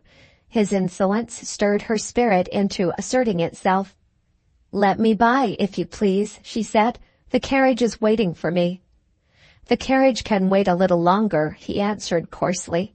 "On the occasion to which I have referred, you were so good as to make advances, to which I cannot consider myself as having any claim. Perhaps you will favor me by stating your motives." "I don't understand you, sir." "Oh, yes, you do. She stepped back and laid her hand on the bell, which rang below the stairs in the pantry. "Must I ring?" she said. It was plain that she would do it if he moved a step nearer to her. He drew aside, with a look which made her tremble. On passing the hall table, she placed her letter in the post-basket. His eye followed it as it left her hand. He became suddenly penitent and polite. "I am sorry if I have alarmed you," he said, and opened the house door for her, without showing himself to Marceline and the coachman outside. The carriage having been driven away, he softly closed the door again and returned to the hall table. He looked into the post-basket. Was there any danger of discovery by the servants? The footman was absent, attending his mistress on her way to the lecture. None of the female servants were on the stairs. He took up Carmina's letter and looked at the address. To Ovid Vera, Esquire. His eyes twinkled furtively. His excellent memory for injuries reminded him that Ovid Vera had formerly endeavored, without even caring to conceal it, to prevent Mrs. Galilee from engaging him as her music master. By subtle links of its own forging, his vindictive nature now connected his hatred of the person to whom the letter was addressed with his interest in stealing the letter itself for the possible discovery of Carmina's secrets. The clock told him that there was plenty of time to open the envelope, and if the contents proved to be of no importance, to close it again and take it himself to the post. After a last look round, he withdrew undiscovered with the letter in his pocket. On its way back to the house, the carriage was passed by a cab with a man in it, driven at such a furious rate that there was a narrow escape of collision. The maid screamed. Carmina turned pale. The coachman wondered why the man in the cab was in such a hurry. The man was Mr. Moole's head clerk, charged with news for Dr. Benjulia. Chapter 43. The mind of the clerk's master had been troubled by serious doubts after Carmina left his house on Sunday. Her agitated manner, her strange questions, and her abrupt departure all suggested to Mr. Moole's mind some rash project in contemplation, perhaps even the plan of an elopement. To most other men, the obvious course to take would have been to communicate with Mrs. Galilee, but the lawyer preserved a vivid remembrance of the interview which had taken place at his office. The detestable pleasure which Mrs. Galilee had betrayed in profaning the memory of Carmina's mother had so shocked and disgusted him that he recoiled from the idea of holding any further intercourse with her, no matter how pressing the emergency might be. It was possible, after what had passed, that Carmina might feel the propriety of making some explanation by letter. He decided to wait until the next morning on the chance of hearing from her. On the Monday, no letter arrived. Proceeding to the office, Mr. Moole found, in his business correspondence, enough to occupy every moment of his time. He had proposed writing to Carmina, but the idea was now inevitably pressed out of his mind. It was only at the close of the day's work that he had leisure to think of a matter of greater importance, that is to say, of the necessity of discovering Benjulia's friend of other days, the Italian teacher Boccani. He left instructions with one of his clerks to make inquiries, the next morning, at the shops of foreign booksellers. There, and only there, the question might be answered, whether Boccani was still living, and living in London. The inquiries proved successful. On Tuesday afternoon, Boccani's address was in Mr. Moole's hands. Busy as he still was, the lawyer set aside his own affairs in deference to the sacred duty of defending the memory of the dead, and to the pressing necessity of silencing Mrs. Galilee's cruel and slanderous tongue. Arriving at Boccani's lodgings, he was informed that the language master had gone to his dinner at a neighboring restaurant. Mr. Moole waited at the lodgings and sent a note to Boccani. In 10 minutes more, he found himself in the presence of an elderly man of ascetic appearance, whose looks and tones showed him to be apt to take offense on small provocation, and more than half ready to suspect an eminent solicitor of being a spy. But Mr. Moole's experience was equal to the call on it. Having fully explained the object that he had in view, he left the apology for his intrusion to be inferred, and concluded by appealing, in his own modest way, to the sympathy of an honorable man. Silently forming his opinion of the lawyer, while he listened, Bacani expressed the conclusion at which he had arrived, in these terms: "My experience of mankind, sir, has been a bitterly bad one. You have improved my opinion of human nature since you entered this room. That is not a little thing to say, at my age and in my circumstances." He bowed gravely and turned to his bed. From under it he pulled out a clumsy tin box. Having opened the rusty lock with some difficulty, he produced a ragged pocket-book and picked out from it a paper which looked like an old letter. "There," he said, handing the paper to Mr. Moole, "is the statement which vindicates this lady's reputation. Before you open the manuscript, I must tell you how I came by it." He appeared to feel such embarrassment in approaching the subject that Mr. Moole interposed. "I am already acquainted," he said, "with some of the circumstances to which you are about to allude. I happen to know of the wager in which the calumny originated, and of the manner in which that wager was decided. The events which followed are the only events that I need trouble you to describe." Bacani's grateful sense of relief avowed itself without reserve. "I feel your kindness," he said, "almost as keenly as I feel my own disgraceful conduct in permitting a woman's reputation to be made the subject of a wager. From whom did you obtain your information?" "From the person who mentioned your name to me, Dr. Benjulia." Bacani lifted his hand with a gesture of angry protest. "Don't speak of him again in my presence," he burst out. "That man has insulted me. When I took refuge from political persecution in this country, I sent him my prospectus. From my own humble position as a teacher of languages, I looked up without envy to his celebrity among doctors. I thought I might remind him, not unfavorably, of our early friendship. I, who had done him 100 kindnesses in those past days. He has never taken the slightest notice of me. He has not even acknowledged the receipt of my prospectus. Despicable wretch! Let me hear no more of him." "Pray forgive me if I refer to him again, for the last time," Mr. Moole pleaded. "Did your acquaintance with him continue after the question of the wager had been settled?" "No, sir," Bacani answered sternly. "When I was at leisure to go to the club at which we were accustomed to meet, he had left Rome. From that time to this, I rejoice to say it, I have never set eyes on him." The obstacles which had prevented the refutation of the calumny from reaching Benjulia were now revealed. Mr. Moole had only to hear next how that refutation had been obtained. A polite hint sufficed to remind Bacani of the explanation that he had promised. "I am naturally suspicious," he began abruptly, "and I doubted the woman when I found that she had kept her veil down. Besides, it was not in my way of thinking to believe that an estimable married lady could have compromised herself with the scoundrel who had boasted that she was his mistress. I waited in the street until the woman came out. I followed her and saw her meet a man. The two went together to a theater. I took my place near them. She lifted her veil as a matter of course.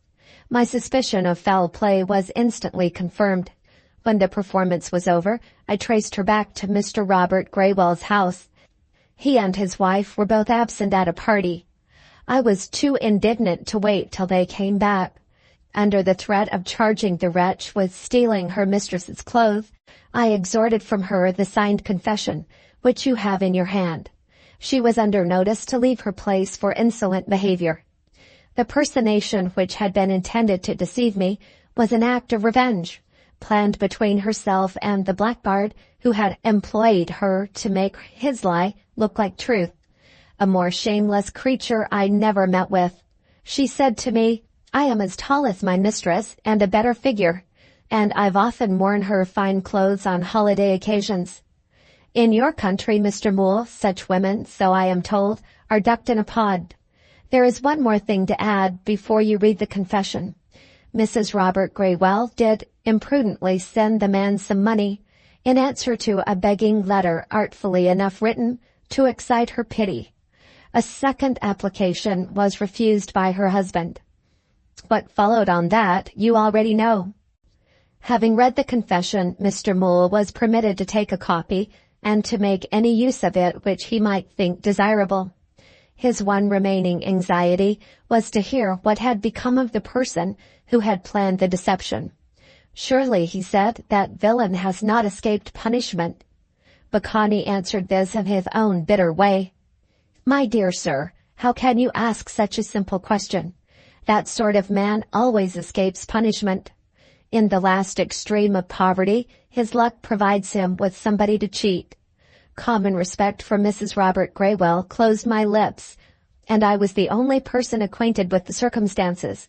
I wrote to our club declaring the fellow to be a cheat, and leaving it to be inferred that he cheated at cards. He knew better than to insist on my explaining myself. He resigned and disappeared. I dare say he is living still, living in clover on some unfortunate woman. The beautiful and the good die untimely deaths.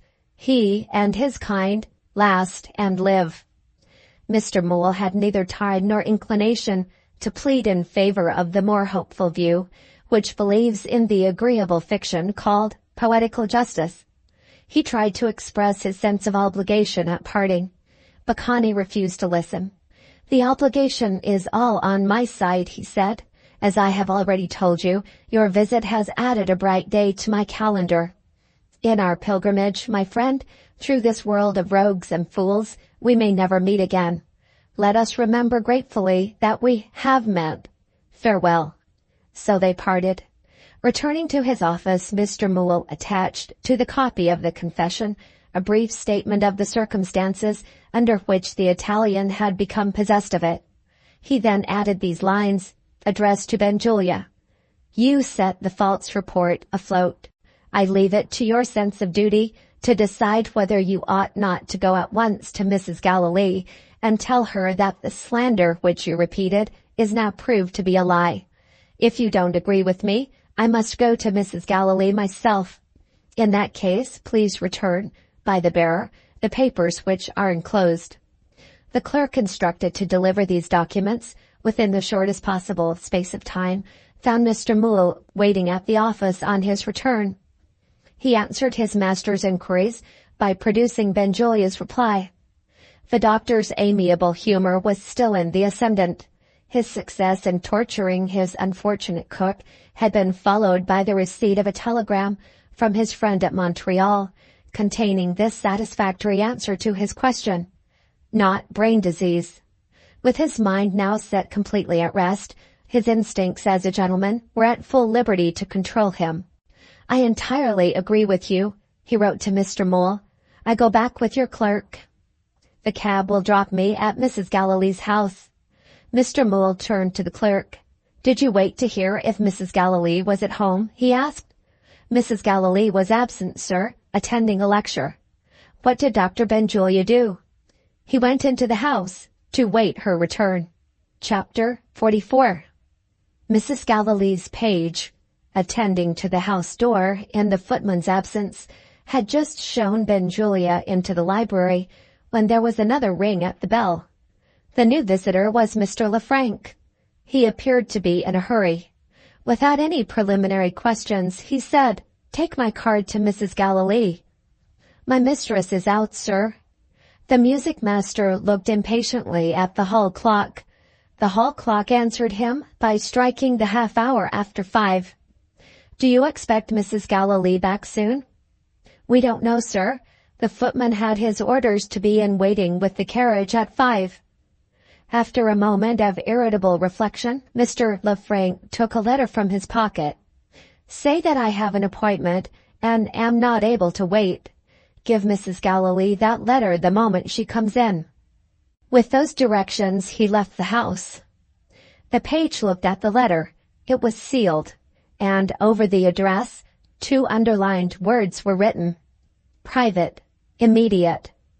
Mindful of visits from tradespeople, anxious to see his mistress, and provided beforehand with letters to be delivered immediately, The boy took a pecuniary view of Mr. Lefrank's errand at the house. Another of them, he thought, wanting his money. As he placed the letter on the hall table, the library door opened, and Benjulia appeared, weary already of waiting, without occupation, for Mrs. Gallilee's return. "Is smoking allowed in the library?" he asked.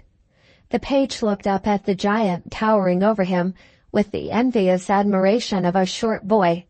He replied with a discretion beyond his years. "Would you please step into the smoking room, sir?" "Anybody there?" "My master, sir." Benjulia at once declined the invitation to the smoking room. "Anybody else at home?" he inquired. "Miss Carmina was upstairs," the page answered, "and I think," he added, "Mr. Null is with her." "Who's Mr. Null?" "The doctor, sir." Benjulia declined to disturb the doctor. He tried a third and last question. "Where's Zoe?" "Here," cried a shrill voice from the upper regions. "Who are you?" To the page's astonishment, the giant gentleman with the resonant bass voice answered this quite gravely. "I'm Benjulia," he said. "Come up," cried Zoe. Benjulia ascended the stairs. "Stop!" shouted the voice from above. Benjulia stopped. "Have you got your big stick?" "Yes." "Bring it up with you." Benjulia retraced his steps into the hall. The page respectfully handed him his stick. Zoe became impatient. "Look sharp," she called out. Benjulia obediently quickened his pace. Zoe left the schoolroom, in spite of the faintly heard protest of the maid in charge, to receive him on the stairs. They met on the landing, outside Carmina's room. Zoe possessed herself of the bamboo cane, and led the way in.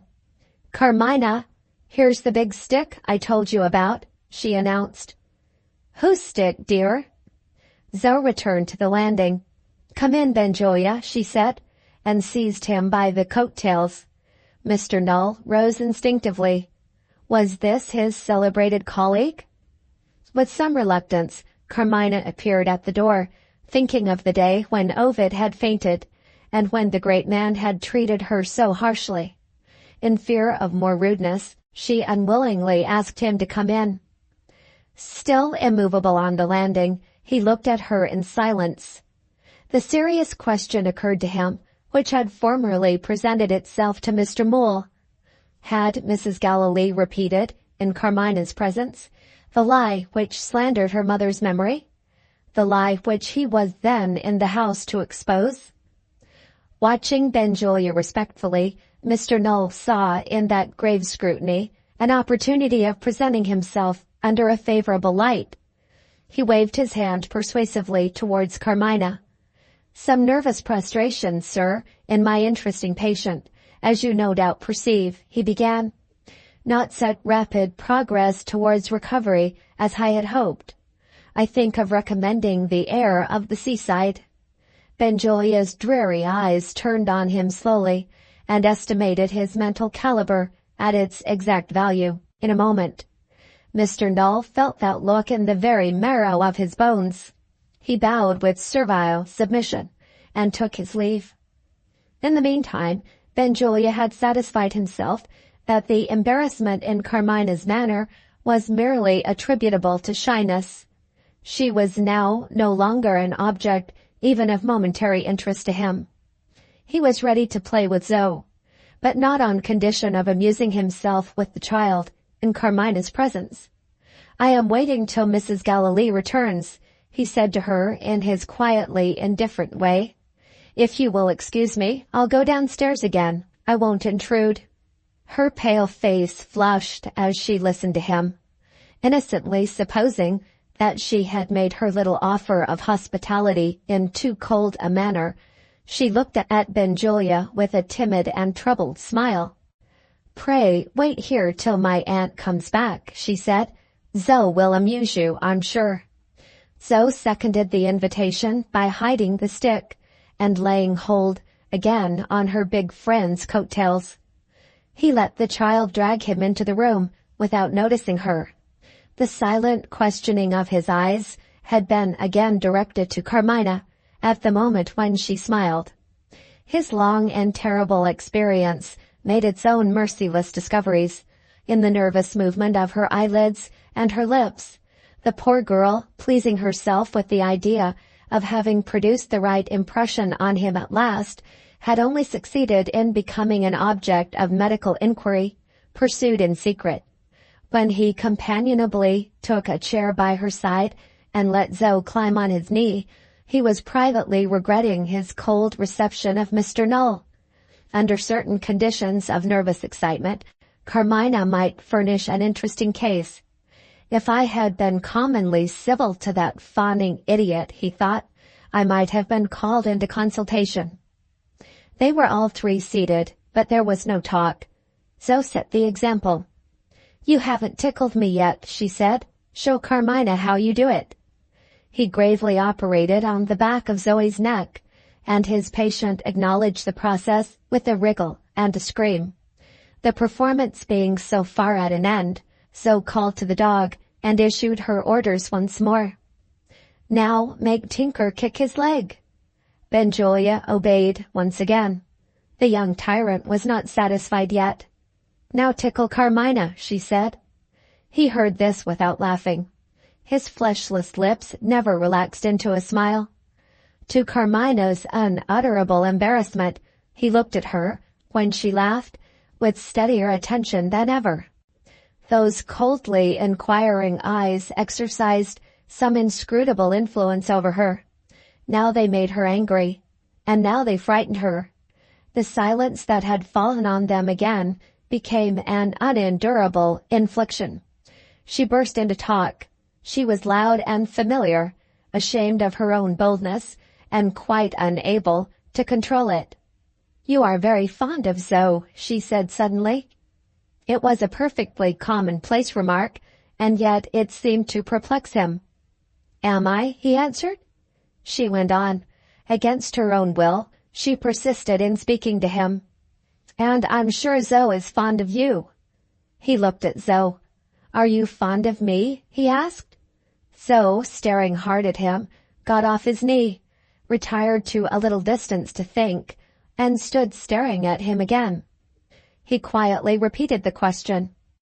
Zoe answered this time, as she had formerly answered Teresa in the gardens.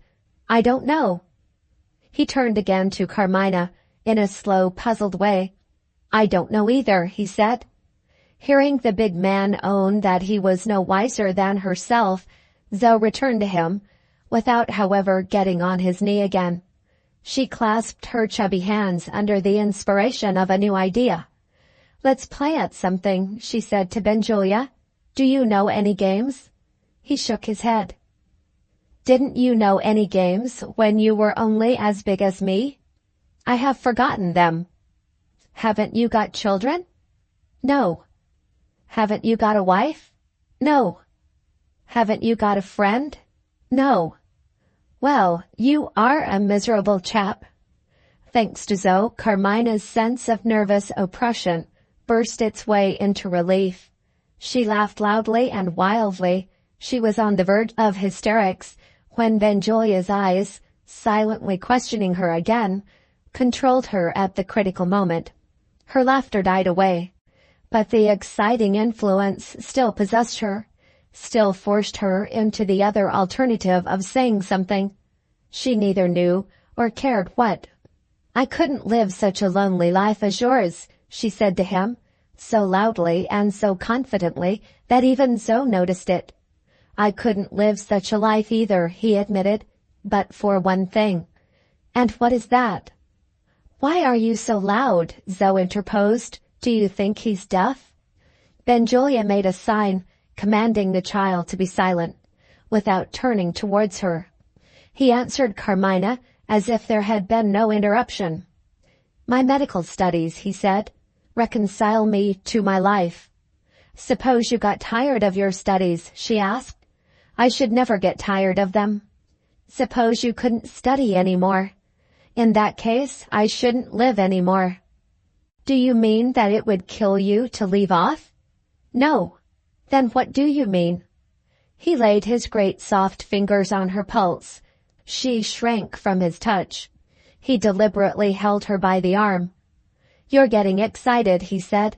"Never mind what I mean." Zoe, left unnoticed and not liking it, saw a chance of asserting herself. "I know why Carmina's excited," she said.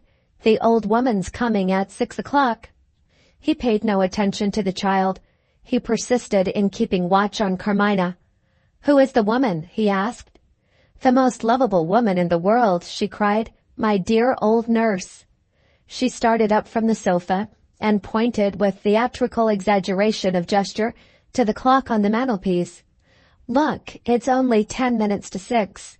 In 10 minutes, I shall have my arms round Teresa's neck. Don't look at me in that way. It's your fault if I'm excited. It's your dreadful eyes that do it. Come here, Zoe. I want to give you a kiss." She seized on Zoe with a roughness that startled the child and looked wildly at Benjulia. "Huh, you don't understand loving and kissing, do you? What's the use of speaking to you about my old nurse?" He pointed imperatively to the sofa. "Sit down again." She obeyed him, but he had not quite composed her yet. Her eyes sparkled. She went on talking. "Ah, you're a hard man, a miserable man, a man that will end badly. You never loved anybody. You don't know what love is." "What is it?" That icy question cooled her in an instant. Her head sank on her bosom. She suddenly became indifferent to persons and things about her. "When will Teresa come?" she whispered to herself. "Oh, when will Teresa come?" Any other man, whether he really felt for her or not, would, as a mere matter of instinct, have said a kind word to her at that moment. Not the vestige of a change appeared in Benjulia's impenetrable composure. She might have been a man, or a baby, or the picture of a girl instead of the girl herself, as far as he was concerned. He quietly returned to his question. "Well," he resumed, "and what is love?" Not a word, not a movement escaped her. "I want to know," he persisted, waiting for what might happen. Nothing happened. He was not perplexed by the sudden change. "This is the reaction," he thought. "We shall see what comes of it." He looked about him. A bottle of water stood on one of the tables. "Likely to be useful," he concluded, "in case she feels faint." Zoe had been listening. Zoe saw her way to getting noticed again. Not quite sure of herself this time, she appealed to Carmina. "Didn't he say just now he wanted to know?" Carmina neither heard nor heeded her. Zoe tried Benjulia next. "Shall I tell you what we do in the schoolroom when we want to know?" His attention, like Carmina's attention, seemed to be far away from her. Zoe impatiently reminded him of her presence. She laid her hand on his knee. It was only the hand of a child, an idle, quaint, perverse child, but it touched, ignorantly touched, the one tender place in his nature, unprofaned by the infernal cruelties which made his life acceptable to him. The one tender place, hidden so deep from the man himself that even his far-reaching intellect groped in vain to find it out. There, nevertheless, was the feeling which drew him to Zoe, contending successfully with his medical interest in a case of nervous derangement. That unintelligible sympathy with a child looked dimly out of his eyes, spoke faintly in his voice when he replied to her. "Well," he said, "what do you do in the schoolroom?" "We look in the dictionary," Zoe answered. "Carmina's got a dictionary. I'll get it." She climbed on a chair and found the book and laid it on Benjulia's lap. "I don't so much mind trying to spell a word," she explained. "What I hate is being asked what it means. Miss Minerva won't let me off. She says, 'Look, I won't let you off. I'm Miss Minerva and you're Zoe. Look.'" He humored her silently and mechanically, just as he had humored her in the matter of the stick, and in the matter of the tickling. Having opened the dictionary, he looked again at Carmina. She had not moved. She seemed to be weary enough to fall asleep. The reaction, nothing but the reaction. It might last for hours, or it might be at an end in another minute. an interesting temperament, whichever way it ended. He opened the dictionary. Love, he muttered grimly to himself. It seems I'm an object of compassion, because I know nothing about love. Well, what does the book say about it? He found the word and ran his finger down the paragraphs of explanation which followed. 7 meanings to love, he remarked. First, an affection of the mind, excited by beauty and worth of any kind, or by the qualities of an object which communicate pleasure. Second, courtship. Third, patriotism, as the love of country. Fourth, benevolence. Fifth, the object beloved. Sixth, a word of endearment. Seventh, Cupid, the god of love. He paused and reflected a little.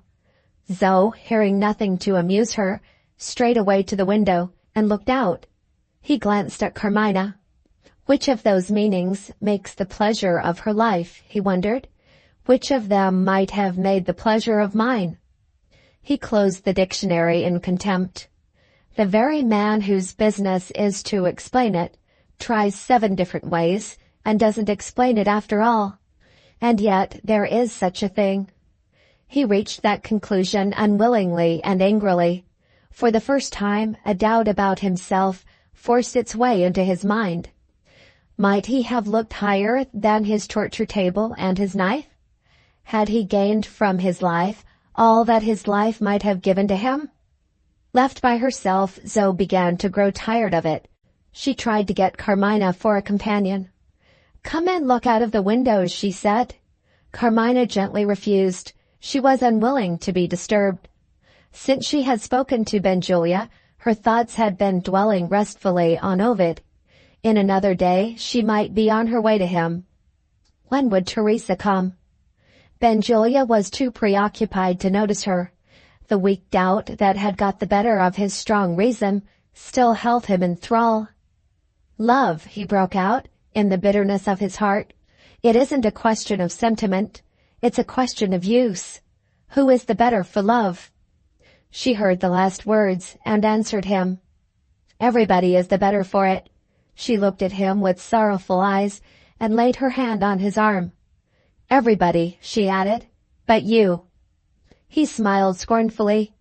Everybody is the better for it, he repeated, and who knows what it is? She drew away her hand and looked towards the heavenly tranquillity of the evening sky. Who knows what it is? He reiterated. God, she said. Benjulia was silent. Chapter 45. The clock on the mantelpiece struck 6. Zoe, turning suddenly from the window, ran to the sofa. Here's the carriage, she cried. Teresa, Carmina exclaimed. Zoe crossed the room on tiptoe to the door of the bedchamber. It's Mamma, she said. Don't tell. I'm going to hide. Why, dear? The answer to this was given mysteriously in a whisper. She said I wasn't to come to you. She's a quick one on her legs. She might catch me on the stairs. With that explanation, Zoe slipped into the bedroom and held the door ajar. The minutes passed, and Mrs. Galilee failed to justify the opinion expressed by her daughter. Not a sound was audible on the stairs. Not a word more was uttered in the room. Benjulia had taken the child's place at the window. He sat there thinking. Carmina had suggested to him some new ideas relating to the intricate connection between human faith and human happiness. Slowly, the clock recorded the lapse of minutes. Carmina's nervous anxiety began to forecast disaster to the absent nurse. She took Teresa's telegram from her pocket and consulted it again. There was no mistake. 6 o'clock was the time named for the traveller's arrival, and it was close on 10 minutes past the hour. In her ignorance of railway arrangements, she took it for granted that trains were punctual. But her reading had told her that trains were subject to accident. I suppose delays occur, she said to Benjulia, without danger to the passengers? Before he could answer, Mrs. Galilee suddenly entered the room. She had opened the door so softly that she took them both by surprise. To Carmina's excited imagination, She glided into their presence like a ghost. Her look and manner showed serious agitation, desperately suppressed. In certain places, the paint and powder on her face had cracked and revealed the furrows and wrinkles beneath. Her hard eyes glittered. Her labored breathing was audible. Indifferent to all demonstrations of emotion, which did not scientifically concern him, Benjulia quietly rose and advanced towards her. She seemed to be unconscious of his presence. He spoke, allowing her to ignore him without troubling himself to notice her temper. "When you are able to attend to me, I want to speak to you. Shall I wait downstairs?" He took his hat and stick to leave the room, looked at Carmina as he passed her, and at once went back to his place at the window. Her aunt's silent and sinister entrance had frightened her. Benjulia waited, to the interests of physiology, to see how the new nervous excitement would end. Thus far, Mrs. Gallilee had kept one of her hands hidden behind her. She advanced close to Carmina, and allowed her hand to be seen. It held an open letter. She shook the letter in her niece's face. In the position which Mrs. Gallilee now occupied, Carmina was hidden, for the moment, from Benjulia's view. Biding his time at the window, he looked out. A cab with luggage on it had just drawn up at the house. Was this the old nurse who had been expected to arrive at 6 o'clock? The footman came out to open the cab door. He was followed by Mr. Gallilee, eager to help the person inside to alight. The traveller proved to be a very grey-headed woman, shabbily dressed. Mr. Gallilee cordially shook hands with her, patted her on the shoulder, gave her his arm, led her into the house. The cab with the luggage on it remained at the door.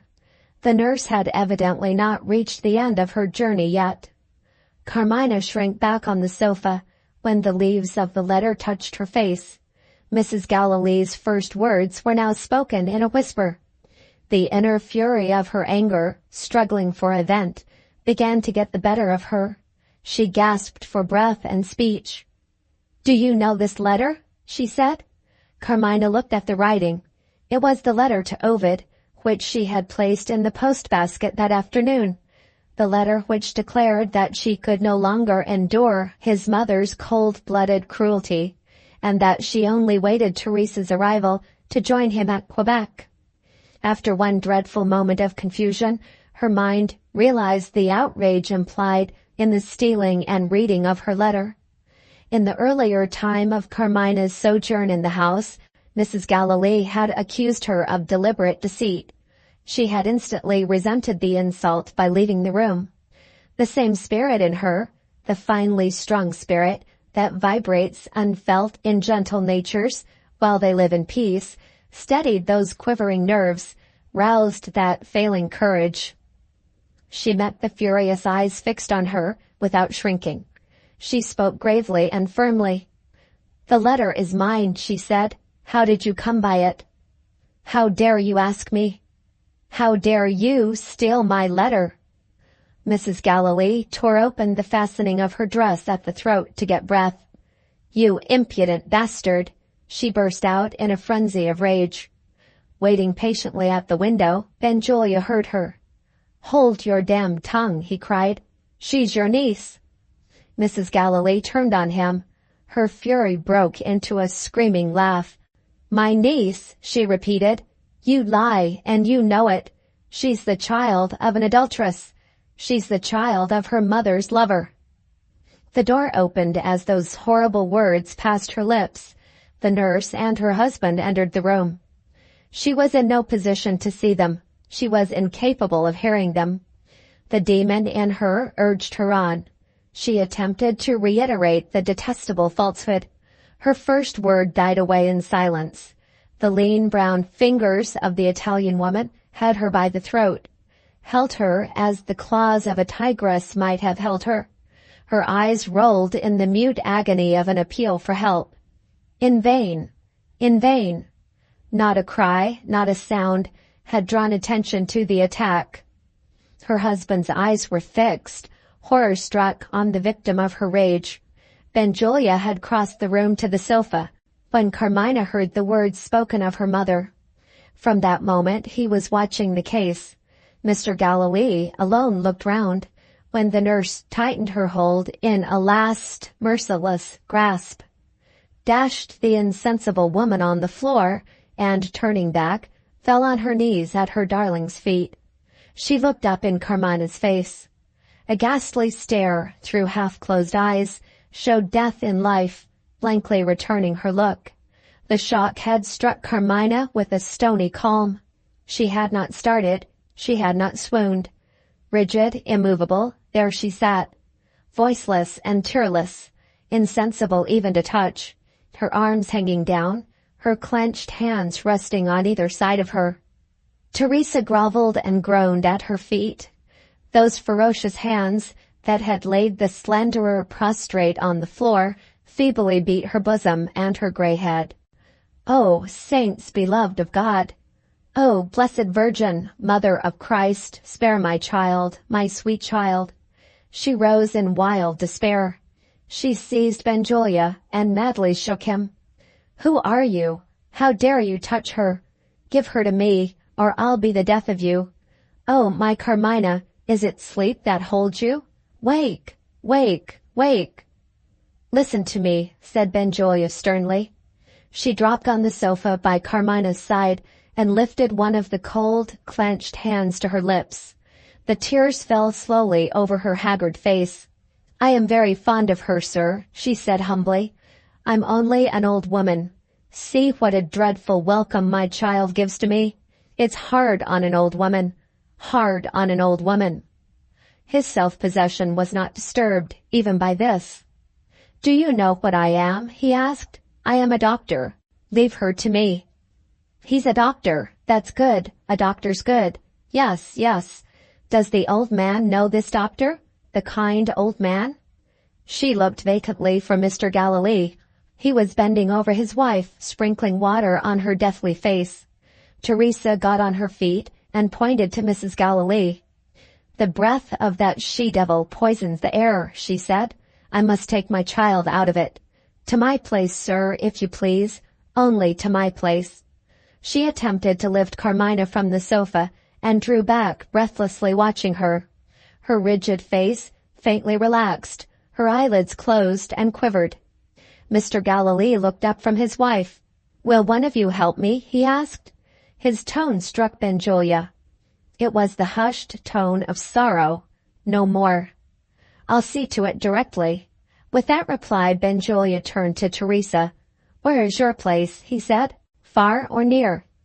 "The message," she answered confusedly. "The message says—" She signed to him to look in her handbag dropped on the floor. He found Carmina's telegram, containing the address of the lodgings. The house was close by. After some consideration, he sent the nurse into the bedroom, with instructions to bring him the blankets off the bed. In the minute that followed, he examined Mrs. Galilee. "There's nothing to be frightened about. Let her maid attend to her." Mr. Galilee again surprised Benjulia. He turned from his wife and looked at Carmina. "For God's sake, don't leave her here," he broke out. "After what she has heard, this house is no place for her. Give her to the old nurse." Benjulia only answered, as he had answered already, "I'll see to it." Mr. Galilee persisted. "Is there any risk in moving her?" he asked. "It's the least of two risks. No more questions. Look to your wife." Mr. Galilee obeyed in silence. When he lifted his head again and rose to ring the bell for the maid, the room was silent and lonely. A little, pale, frightened face peeped out through the bedroom door. Zoe ventured in. Her father caught her in his arms and kissed her as he had never kissed her yet. His eyes were wet with tears. Zoe noticed that he never said a word about Mama. The child saw the change in her father as Benjulia had seen it. She shared one human feeling with her big friend. She, too, was surprised. Chapter 46. The first signs of reviving life had begun to appear when Marceline answered the bell. In a few minutes more, it was possible to raise Mrs. Galilee and to place her on the sofa. Having so far assisted the servant, Mr. Galilee took Zoe by the hand and drew back. Daunted by the terrible scene which she had witnessed from her hiding place, the child stood by her father's side in silence. The two waited together, watching Mrs. Galilee. She looked wildly round the room. Discovering that she was alone with the members of her family, she became composed. Her mind slowly recovered its balance. Her first thought was for herself. "Has that woman disfigured me?" she said to the maid. Knowing nothing of what had happened, Marceline was at a loss to understand her. "Bring me a glass," she said. The maid found a hand glass in the bedroom and presented it to her. She looked at herself and drew a long breath of relief. That first anxiety at an end, she spoke to her husband. "Where is Carmina?" "Out of the house, thank God." The answer seemed to bewilder her. She appealed to Marceline. "Did he say, 'Thank God'?" "Yes, ma'am." "Can you tell me nothing? Who knows where Carmina has gone?" "Joseph knows, ma'am. He heard Dr. Benjulia give the address to the cabman." With that answer, she turned anxiously to her master. "Is Miss Carmina seriously ill, sir?" Her mistress spoke again, before Mr. Galilee could reply. "Marceline, send Joseph up here." "No," said Mr. Galilee. His wife eyed him with astonishment. "Why not?" she asked. He said quietly, "I forbid it." Mrs. Galilee addressed herself to the maid. "Go to my room and bring me another bonnet and a veil." "Stop." She tried to rise and sank back. "I must have something to strengthen me." "Get the sal volatile." Marceline left the room. Mr. Galilee followed her as far as the door, still leading his little daughter. "Go back, my dear, to your sister in the schoolroom," he said. "I am distressed, so be a good girl, and you will console me. Say the same to Maria. It will be dull for you, I am afraid. Be patient, my child, and try to bear it for a while." "May I whisper something?" said Zoe. "Will Carmina die?" "God forbid." "Will they bring her back here?" In her eagerness, the child spoke above a whisper. Mrs. Galilee heard the question and answered it. "They will bring Carmina back," she said, "the moment I can get out." Zoe looked at her father. "Do you say that?" she asked. He shook his head gravely and told her again to go to the schoolroom. On the first landing she stopped and looked back. "I'll be good, Papa," she said, and went on up the stairs.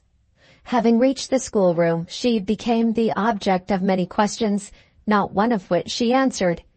Followed by the dog, she sat down in a corner. "What are you thinking about?" her sister inquired. This time she was willing to reply. "I am thinking about Carmina."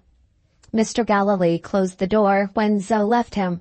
He took a chair without speaking to his wife or looking at her. "What are you here for?" she asked. "I must wait," he said. "What for?" "To see what you do." Marceline returned and administered a dose of sal volatile. Strengthened by the stimulant, Mrs. Galilee was able to rise. "My head is giddy," she said, as she took the maid's arm, "but I think I can get downstairs with your help." Mr. Galilee silently followed them out. At the head of the stairs the giddiness increased.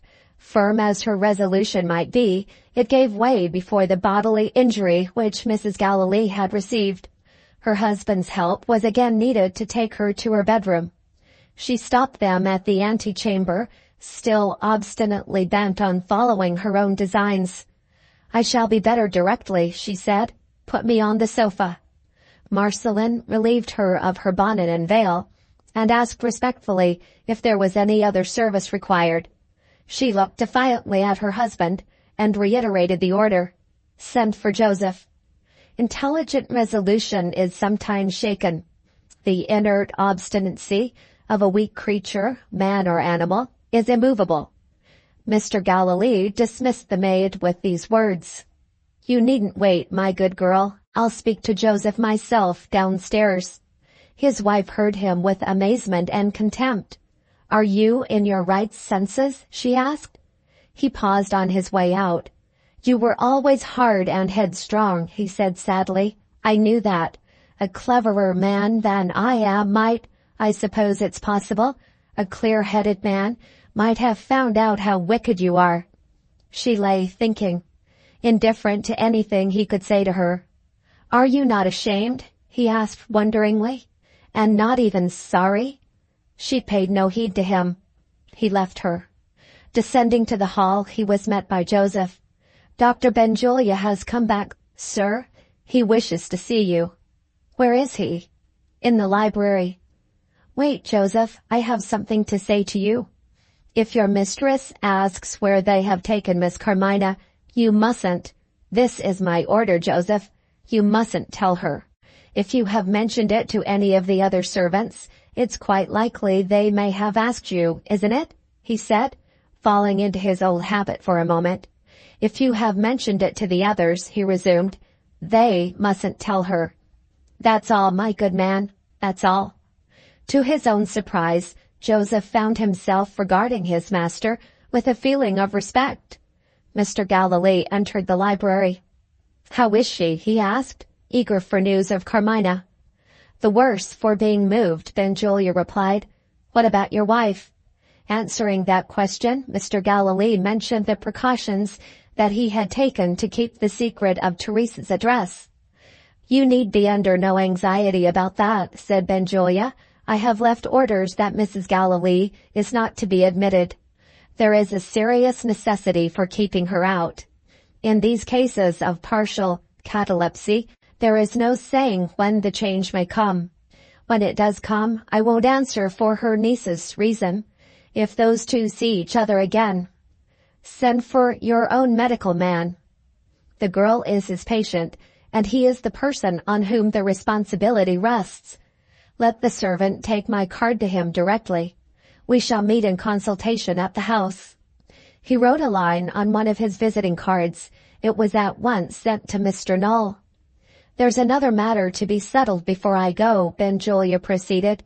Here are some papers which I have received from your lawyer, Mr. Moot. They relate to a slander which your wife unfortunately repeated. Mr. Galilee got up from his chair. Don't take my mind back to that. Pray don't, he pleaded earnestly. I can't bear it, Dr. Benjulia. I can't bear it.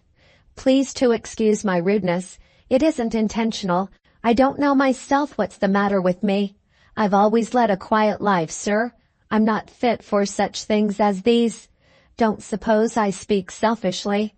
I'll do what I can, if you will kindly spare me. He might as well have appealed to the sympathy of the table at which they were sitting. Benjulia was absolutely incapable of understanding the state of mind which those words revealed. Can you take these papers to your wife? He asked. I called here this evening, being the person to blame, to set the matter right. As it is, I leave her to make the discovery for herself.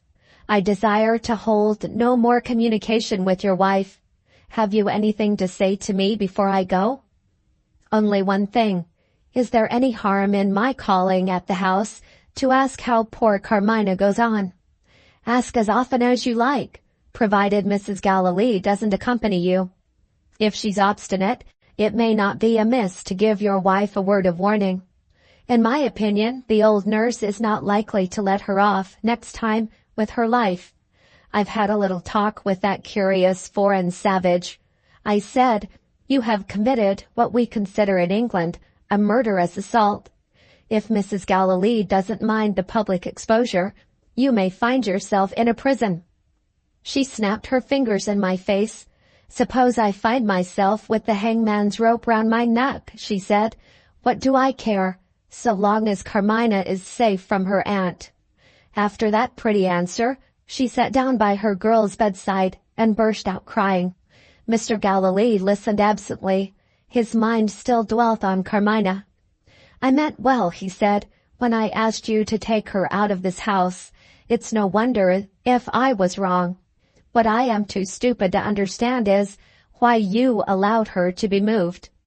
Benjulia listened with a grim smile. Mr. Galilee's presumption amused him. I wonder whether there was any room left for memory when nature furnished your narrow little head, he answered pleasantly. Didn't I say that moving her was the least of two risks?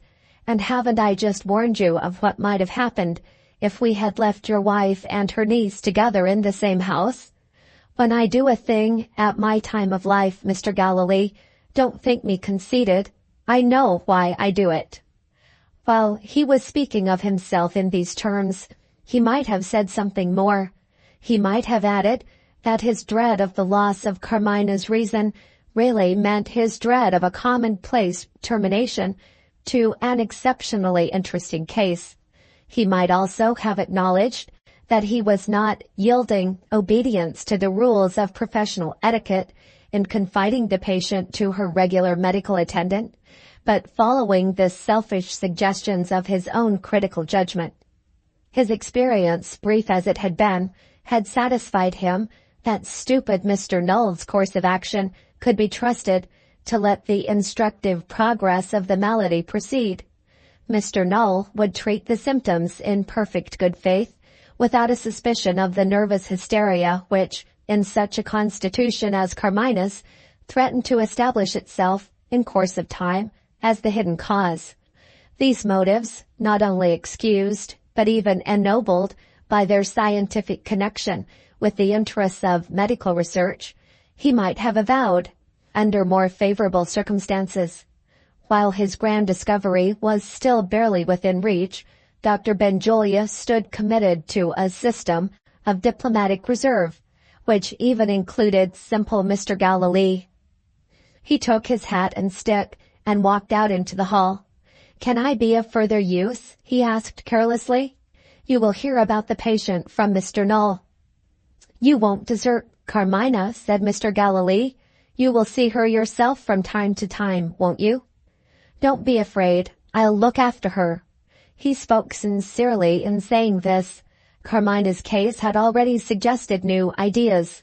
Even the civilized savage of modern physiology, where his own interests are concerned, is not absolutely insensible to a feeling of gratitude. Mr. Galilee opened the door for him. "By the by," he added as he stepped out, "what's become of Zoe?" "She's upstairs in the schoolroom." He made one of his dreary jokes. "Tell her when she wants to be tickled again to let me know. Good evening."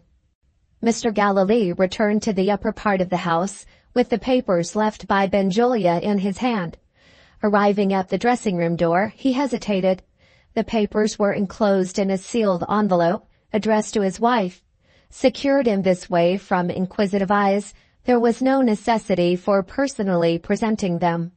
He went on to the schoolroom and beckoned to the parlour maid to come out and speak to him. Having instructed her to deliver the papers, telling her mistress that they had been left at the house by Dr. Benjulia, he dismissed the woman from duty. "You needn't return," he said. "I'll look after the children myself." Maria was busy with her book, and even idle Zoe was employed. She was writing at her own inky desk, and she looked up in confusion when her father appeared. Unsuspicious Mr. Galilee took it for granted that his favorite daughter was employed on a writing lesson, following Maria's industrious example for once. "Good children," he said, looking affectionately from one to the other. "I won't disturb you. Go on." He took a chair, satisfied, comforted even, to be in the same room with the girls. If he had placed himself nearer to the desk, he might have seen that Zoe had been thinking of Carmina to some purpose. What could she do to make her friend and playfellow well and happy again? There was the question which Zoe asked herself after having seen Carmina carried insensible out of the room. Possessed of that wonderful capacity for minute observation of the elder persons about them, which is one among the many baffling mysteries presented by the minds of children, Zoe had long since discovered that the member of the household, preferred to all others by Carmina, was the good brother who had gone away and left them. In his absence, she was always talking of him, and Zoe had seen her kiss his photograph before she put it back in the case. Dwelling on these recollections, the child's slowly working mental process arrived more easily than usual at the right conclusion. The way to make Carmina well and happy again was to bring Ovid back. One of the 2 envelopes which he had directed for her still remained, waiting for the letter which might say to him, "Come home." Zoe determined to write that letter, and to do it at once. She might have confided this design to her father, the one person besides Carmina who neither scolded her nor laughed at her. If Mr. Galilee had distinguished himself by his masterful position in the house. But she had seen him, as everybody else had seen him, afraid of Mamma. The doubt whether he might not tell Mamma decided her on keeping her secret. As the event proved, the one person who informed Ovid of the terrible necessity that existed for his return was the little sister whom it had been his last kind effort to console when he left England. When Mr. Galilee entered the room, Zoe had just reached the end of her letter. Her system of composition excluded capitals and stops, and reduced all the words in the English language by a simple process of abridgment to words of 1 syllable. "Dear Ove, you come back. Car is ill. She wants you be quick. Be quick. Don't say I write this. Miss Mann is gone. I hate books. I like you. Zoe." With the pen still in her hand, the wary writer looked round at her father. She had her directed envelope, sadly crumpled, in her pocket, but she was afraid to take it out. Maria, she thought, would know what to do in my place. Horrid Maria. Fortune, using the affairs of the household as an instrument, befriended Zoe. In a minute more her opportunity arrived. The parlor maid unexpectedly returned. She addressed Mr. Galilee with the air of mystery in which English servants, in possession of a message, especially delight. "If you please, sir, Joseph wishes to speak to you." "Where is he?" "Outside, sir." "Tell him to come in." Thanks to the etiquette of the servants' hall, which did not permit Joseph to present himself voluntarily in the regions above the drawing-room, without being first represented by an ambassadress, attention was now diverted from the children. Zoe folded her letter, enclosed it in the envelope, and hid it in her pocket. Joseph appeared. "I beg your pardon, sir. I don't quite know whether I ought to disturb my mistress. Mr. Lefranc has called and asked if he can see her." Mr. Galilee consulted the parlor maid. "Was your mistress asleep when I sent you to her?" "No, sir. She told me to bring her a cup of tea." On those rare former occasions when Mrs. Galilee had been ill, her attentive husband never left it to the servants to consult her wishes. That time had gone by forever. "Tell your mistress, Joseph, that Mr. Lefranc is here." Chapter 47.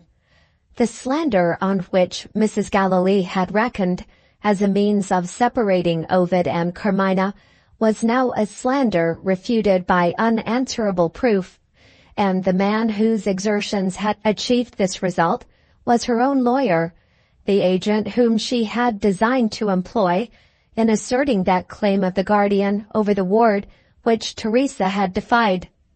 As a necessary consequence, the relations between Mr. Moole and herself were already at an end. There she lay helpless, her authority set at naught, her person outraged by a brutal attack. There she lay, urged to action by every reason that a resolute woman could have for asserting her power and avenging her wrong, without a creature to take her part, without an accomplice to serve her purpose. She got on her feet with the resolution of despair. Her heart sank. The room whirled around her. She dropped back on the sofa. In a recumbent position, the giddiness subsided. She could ring the handbell on the table at her side. "Send instantly for Mr. Null," she said to the maid. "If he is out, let the messenger follow him, wherever he may be." The messenger came back with a note. Mr. Null would call on Mrs. Galilee as soon as possible. He was then engaged in attendance on Miss Carmina. At that discovery, Mrs. Galilee's last reserves of independent resolution gave way. The services of her own medical attendant were only at her disposal when Carmina had done with him.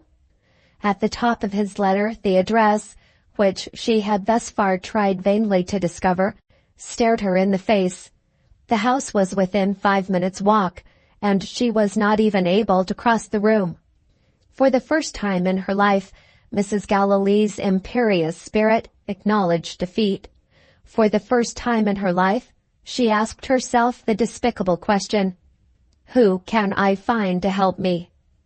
Someone knocked at the door. "Who is it?" she cried. Joseph's voice answered her. "Mr. Lefrank has called, ma'am, and wishes to know if you can see him." She never stopped to think. She never even sent for the maid to see to her personal appearance. The horror of her own helplessness drove her on. Here was the man whose timely betrayal of Carmina had stopped her on her way to Ovid in the nick of time. Here was this self-devoted instrument waiting to be employed. "I'll see Mr. Lefrank," she said. "Show him up." The music master looked round the obscurely lit room and bowed to the recumbent figure on the sofa. "I fear I disturb you, madame, at an inconvenient time." "I am suffering from illness, Mr. Lefrank, but I am able to receive you, as you see." She stopped there. Now, when she saw him and heard him, some perverse hesitation in her began to doubt him. Now, when it was too late, she weakly tried to put herself on her guard. What a decay of energy! She felt it herself, in the ready and resolute woman, equal to any emergency at other times. "To what am I to attribute the favor of your visit?" she resumed. Even her voice failed her. It faltered in spite of her efforts to steady it. Mr. Lefrank's vanity drew its own encouraging conclusion from this one circumstance. "I am anxious to know how I stand in your estimation," he replied. "Early this evening I left a few lines here, enclosing a letter, with my compliments. Have you received the letter?" "Yes." "Have you read it?" Mrs. Galilee hesitated. Mr. Lefrank smiled. "I won't trouble you, madame, for any more direct reply," he said. "I will speak plainly. Be so good as to tell me plainly on your side which I am. A man who has disgraced himself by stealing a letter, or a man who has distinguished himself by doing you a service? An unpleasant alternative, neatly defined. To disavow Mr. Lefrank, or to use Mr. Lefrank, there was the case for Mrs. Galilee's consideration. She was incapable of pronouncing judgment. The mere effort of decision, after what she had suffered, fatigued and irritated her. "I can't deny," she said, with weary resignation, "that you have done me a service." He rose and made a generous return for the confidence that had been placed in him. He repeated his magnificent bow and sat down again. "Our position towards each other seems too plain to be mistaken," he proceeded. "Your niece's letter, perfectly useless for the purpose with which I opened it, offers me a means of being even with Miss Carmina, and a chance of being useful to you. Shall I begin by keeping an eye on the young lady?" "Is that said, Mr. Lefrank, out of devotion to me?" "My devotion to you might wear out," he answered audaciously. "You may trust my feeling towards your niece to last. I never forget an injury." "Is it indiscreet to inquire how you mean to keep Miss Carmina from joining her lover in Quebec? Does a guardian's authority extend to locking her up in her room?" Mrs. Galilee felt the underlying familiarity in these questions, elaborately concealed as it was under an assumption of respect. "My niece is no longer in my house," she answered coldly. "Gone!" cried Mr. Lefrank. She corrected the expression. "Removed," she said, and dropped the subject there. Mr. Lefrank took the subject up again. "Removed, I presume, under the care of her nurse?" he rejoined. "The nurse? What did he know about the nurse?" "May I ask?" Mrs. Galilee began. He smiled indulgently and stopped her there. "You are not quite yourself tonight," he said. "Permit me to remind you that your niece's letter to Mr. Ovid Vere is explicit, and that I took the liberty of reading it before I left it at your house." Mrs. Galilee listened in silence, conscious that she had committed another error. She had carefully excluded from her confidence a man who was already in possession of her secrets. Mr. Lefrank's courteous sympathy forbade him to take advantage of the position of superiority which he now held. "I will do myself the honor of calling again," he said, "when you are better able to place the right estimate on my humble offers of service. I wouldn't fatigue you, Mrs. Galilee, for the world.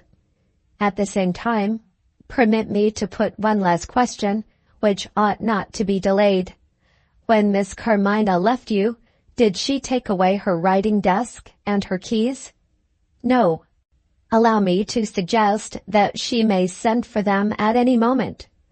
Before it was possible to ask for an explanation, Joseph presented himself again. Mr. Null was waiting downstairs. Mrs. Galilee arranged that he should be admitted when she rang her bell. Mr. Lefrank approached the sofa when they were alone, and returned to his suggestion in a whisper.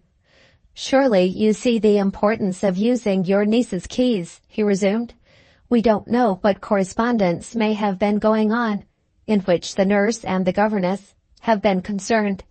After we have already intercepted a letter, hesitation is absurd. You are not equal to the effort yourself. I know the room. Don't be afraid of discovery. I have a naturally soft footfall, and my excuse is ready if somebody else has a soft footfall too. Leave it to me." He lit a candle as he spoke, but for that allusion to the nurse, Mrs. Galilee might have ordered him to blow it out again. Eager for any discovery which might, by the barest possibility, place Teresa at her mercy, she silently submitted to Mr. Lefrank. "I'll call tomorrow," he said, and slipped out of the room. When Mr. Null was announced, Mrs. Galilee pushed up the shade over the globe of the lamp. Her medical attendant's face might be worth observing under a clear light. His timid look, his confused manner, when he made the conventional apologies, told her at once that Teresa had spoken, and that he knew what had happened. Even he had never before been so soothing and so attentive. But he forgot, or he was afraid, to consult appearances by asking what was the matter before he felt the pulse and took the temperature and wrote his prescription.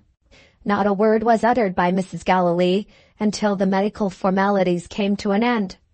"Is there anything more that I can do?" he asked.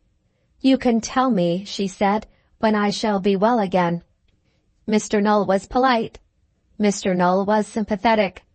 Mrs. Galilee might be herself again in a day or two, or Mrs. Galilee might be unhappily confined to her room for some little time. He had hope in his prescription, and hope in perfect quiet and repose. He would suggest the propriety of going to bed at once, and would not fail to call early the next morning. "Sit down again," said Mrs. Galilee. Mr. Null turned pale. He foresaw what was coming. "You have been in attendance on Miss Carmina. I wish to know what her illness is." Mr. Null began to prevaricate at the outset. "The case causes us serious anxiety. The complications are formidable. Dr. Benjulia himself—" "In plain words, Mr. Null, can she be moved?" This produced a definite answer. Quite impossible. She only ventured to put her next question after waiting a little to control herself. "Is that foreign woman, the nurse, the only nurse, in attendance?" "Don't speak of her, Mrs. Galilee. A dreadful woman, coarse, furious, a perfect savage. When I suggested a second nurse—" "I understand. You asked just now if you could do anything for me." "You can do me a great service. You can recommend me a trustworthy lawyer." Mr. Null was surprised. As the old medical attendant of the family, he was not unacquainted with the legal adviser. He mentioned Mr. Moole's name. "Mr. Moole has forfeited my confidence," Mrs. Galilee announced. "Can you, or can you not, recommend a lawyer." "Oh, certainly, my own lawyer." "You will find writing materials on the table behind me. I won't keep you more than 5 minutes. I want you to write from my dictation." "My dear lady, in your present condition—" "Do as I tell you. My head is quiet while I lie down. Even a woman in my condition can say what she means to do. I shall not close my eyes tonight unless I can feel that I have put that wretch in her right place. Who are your lawyers?" Mr. Null mentioned the names and took up his pen. "Introduce me in the customary form," Mrs. Galilee proceeded, "and then refer the lawyers to my brother's will. Is it done?" In due time it was done. "Tell them next how my niece has been taken away from me and where she has been taken to." To the best of his ability, Mr. Null complied. "Now," said Mrs. Galilee, "write what I mean to do." The prospect of being revenged on Teresa revived her. For the moment at least, she almost looked like herself again. Mr. Null turned over to a new leaf, and with a hand that trembled a little, the dictating voice pronounced these words: "I forbid the woman Teresa to act in the capacity of nurse to Miss Carmina, and even to enter the room in which that young lady is now lying ill. I further warn this person that my niece will be restored to my care the moment her medical attendants allow her to be removed, and I desire my legal advisers to assert my authority as guardian tomorrow morning." Mr. Null finished his task in silent dismay. He took out his handkerchief and wiped his forehead. "Is there any very terrible effort required in saying those few words, even to a shattered creature like me?" Mrs. Galilee asked bitterly. "Let me hear that the lawyers have got their instructions when you come tomorrow, and give me the name and address of a nurse whom you can thoroughly recommend. Good night." At last Mr. Null got away. As he softly closed the dressing-room door, the serious questions still dwelt on his mind. What would Teresa do? Chapter 48. Even in the welcome retirement of the schoolroom, Mr. Galilee's mind was not at ease. He was troubled by a question entirely new to him, the question of himself, in the character of husband and father. Accustomed through long years of conjugal association to look up to his wife as a superior creature, he was now conscious that her place in his estimation had been lost beyond recovery.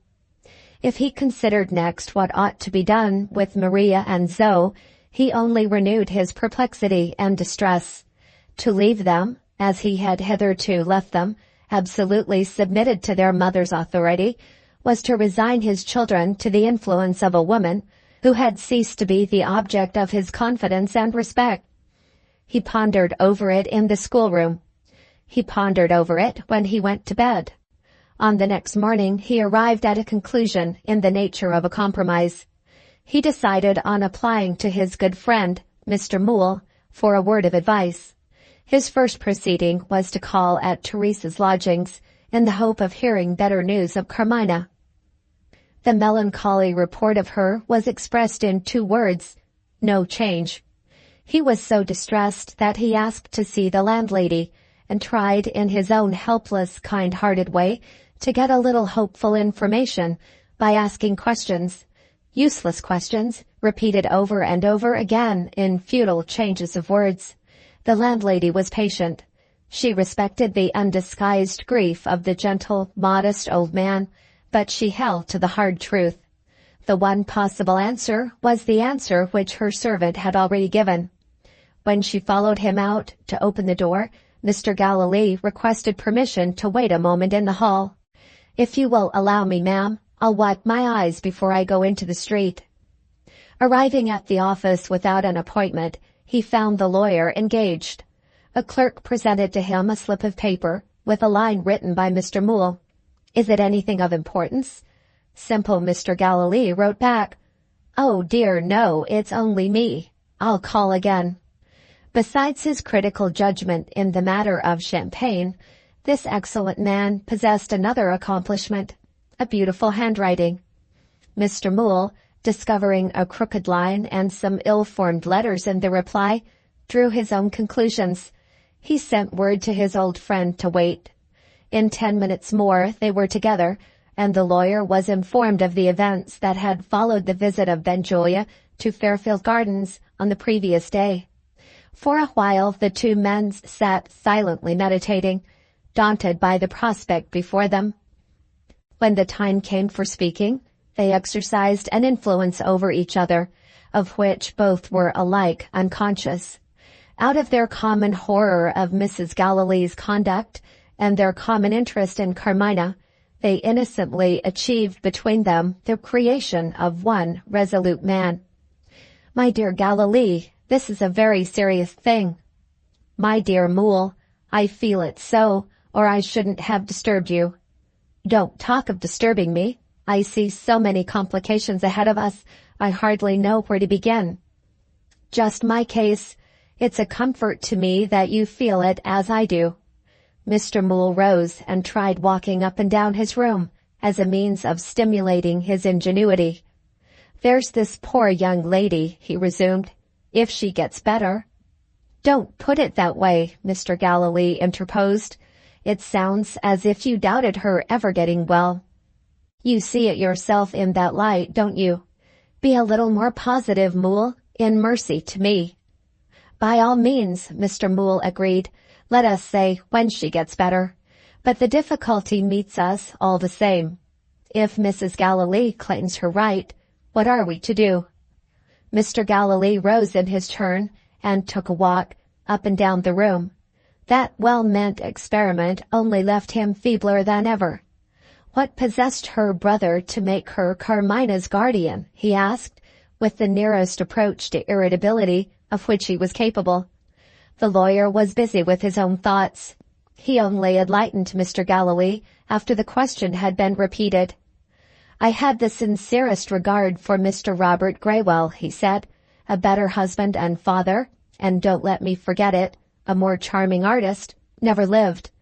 But," said Mr. Moole, with the air of one strong-minded man, appealing to another, "weak, sadly weak. If you will allow me to say so, your wife's self-asserting way, well, it was so unlike her brother's way that it had its effect on him. If Lady Northlake had been a little less quiet and retiring, the matter might have ended in a very different manner. As it was, I don't wish to put the case offensively, Mrs. Gallilee imposed on him, and there she is, in authority, under the will. Let that be. We must protect this poor girl. We must act," cried Mr. Moole with a burst of energy. "We must act," Mr. Gallilee repeated, and feebly clenched his fist, and softly struck the table. "I think I have an idea," the lawyer proceeded, "suggested by something said to me by Miss Carmina herself. May I ask if you are in her confidence?" Mr. Gallilee's face brightened at this. "Certainly," he answered. "I always kiss her when we say good night, and kiss her again when we say good morning." This proof of his friend's claims as Carmina's chosen adviser seemed rather to surprise Mr. Moole. "Did she ever hint at an idea of hastening her marriage?" he inquired. Plainly as the question was put, it thoroughly puzzled Mr. Gallilee. His honest face answered for him. He was not in Carmina's confidence. Mr. Moole returned to his idea. "The one thing we can do," he said, "is to hasten Mr. Ovid's return. There is the only course to take, as I see it." "Let's do it at once," cried Mr. Gallilee. "But tell me," Mr. Moole insisted, greedy for encouragement, "does my suggestion relieve your mind?" "It's the first happy moment I've had today," Mr. Gallilee's weak voice piped high. He was getting firmer and firmer with every word he uttered. One of them produced a telegraph form. The other seized a pen. "Shall we send the message in your name?" Mr. Moole asked. If Mr. Gallilee had possessed 100 names, he would have sent them, and paid for them, all. John Gallilee, 14 Fairfield Gardens, London. 2. There the pen stopped. Ovid was still in the wilds of Canada. The one way of communicating with him was through the medium of the bankers at Quebec. To the bankers, accordingly, a message was sent. Please telegraph Mr. Ovid Vera's address the moment you know it. When the telegram had been sent to the office, an interval of inaction followed. Mr. Galilee's fortitude suffered a relapse. It's a long time to wait, he said. His friend agreed with him. Morally speaking, Mr. Moule's strength lay in points of law. No point of law appeared to be involved in the present conference. He shared Mr. Galilee's depression of spirits. We are quite helpless, he remarked, till Mr. Ovid comes back. In the interval, I see no choice for Miss Carmina but to submit to her guardian. Unless— He looked hard at Mr. Galilee before he finished his sentence. Unless, he resumed, you can get over your present feeling about your wife. Get over it? Mr. Galilee repeated. It seems quite impossible now, I dare say, the worthy lawyer admitted. A very painful impression has been produced on you. Naturally. But the force of habit, a married life of many years, your own kind feeling. What do you mean? Asked Mr. Galilee, bewildered, impatient, almost angry. A little persuasion on your part, my good friend, at the interesting moment of reconciliation, might be followed by excellent results. Mrs. Galilee might not object to waive her claims until time has softened existing asperities. Surely a compromise is possible if you could only prevail on yourself to forgive your wife. Forgive her? I should be only too glad to forgive her, cried Mr. Galilee, bursting into violent agitation. How am I to do it? Good God, Moule, how am I to do it? You didn't hear those infamous words. You didn't see that dreadful death-struck look of the poor girl. I declare to you I turn cold when I think of my wife. I can't go to her when I ought to go. I send the servants into her room. My children, too, my dear good children. It's enough to break one's heart. Think of their being brought up by a mother who could say what she said and do. What will they see? I ask you, what will they see if she gets Carmina back in the house and treats that sweet young creature as she will treat her? There were times last night when I thought of going away forever, Lord knows where, and taking the girls with me. What am I talking about? I had something to say, and I don't know what it is. I don't know my own self. There. I'll keep quiet. It's my poor stupid head, I suppose. Hot, Moule, burning hot. Let's be reasonable. Yes, let's be reasonable. You're a lawyer. I said to myself when I came here, I want Moule's advice. Be a dear good fellow. Set my mind at ease. Oh, my friend, my old friend, what can I do for my children? Amazed and distressed, utterly at a loss how to interfere to any good purpose, Mr. Moule recovered his presence of mind. The moment Mr. Galilee appealed to him in his legal capacity. Don't distress yourself about your children, he said kindly. Thank God, we stand on firm ground there. Do you mean it, Moule? I mean it. Where your daughters are concerned, the authority is yours. Be firm, Galilee, be firm. I will. You set me the example, don't you? You're firm, eh? Firm as a rock, I agree with you. For the present at least, the children must be removed. At once, Moule. At once, the lawyer repeated. They had wrought each other up to the right pitch of resolution by this time. They were almost loud enough for the clerks to hear them in the office.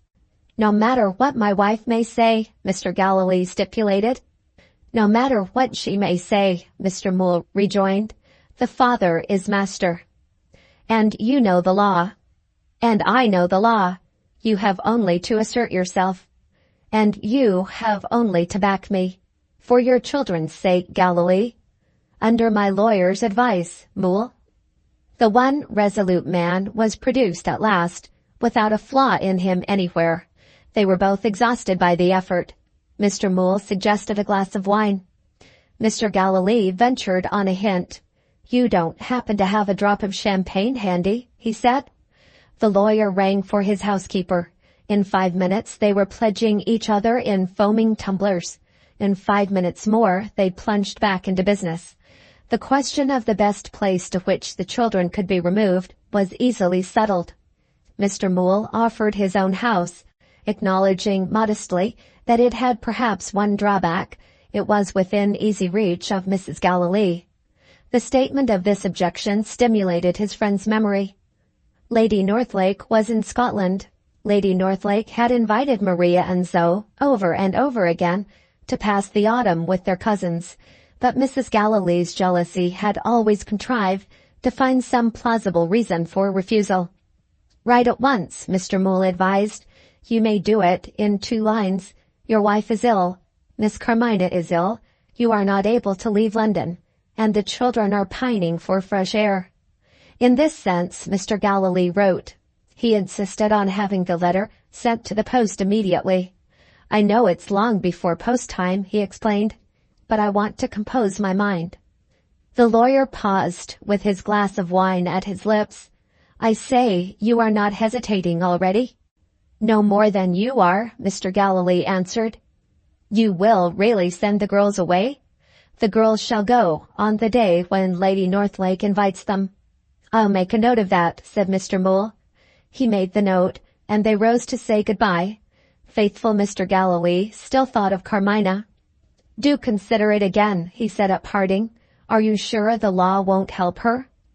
"I might look at her father's will," Mr. Moole replied. Mr. Galilee saw the hopeful side of this suggestion in the brightest colors. "Why didn't you think of it before?" he asked. Mr. Moole gently remonstrated. "Don't forget how many things I have on my mind," he said. "It only occurs to me now that the will may give us a remedy. If there is any open opposition to the ward's marriage engagement on the guardian's part—" There he stopped, knowing Mrs. Galilee's methods of opposition too well to reckon hopefully on such a result as this. But he was a merciful man, and he kept his misgivings to himself. On the way home, Mr. Galilee encountered his wife's maid. Marceline was dropping a letter into the pillar post-box at the corner of the square. She changed color on seeing her master. Corresponding with her sweetheart, Mr. Galilee concluded. Entering the house with an unfinished cigar in his mouth, he made straight for the smoking room, and passed his youngest daughter, below him, waiting out of sight on the kitchen stairs. "Have you done it?" Zoe whispered, when Marceline returned by the servant's entrance. "It's safe in the post, dear. Now tell me what you saw yesterday when you were hidden in Miss Carmina's bedroom."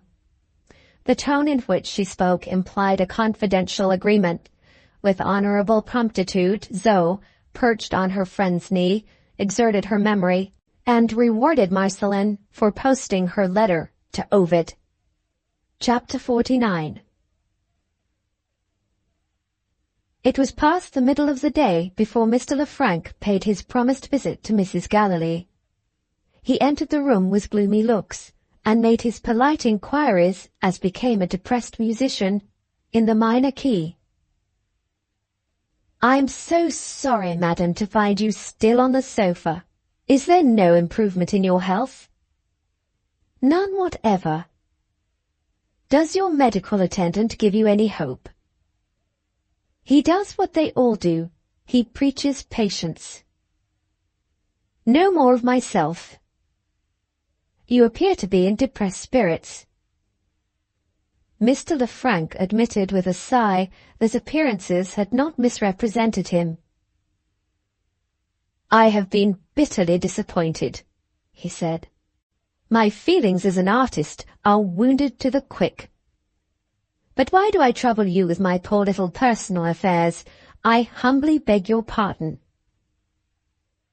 His eyes accompanied this modest apology with a look of uneasy anticipation. He evidently expected to be asked to explain himself. Events had followed her instructions to Mr. Null, which left Mrs. Galilee in need of employing her music master's services. She felt the necessity of exerting herself, and did it with an effort. "You have no reason, I hope, to complain of your pupils?" she said. At this time of year, madam, I have no pupils.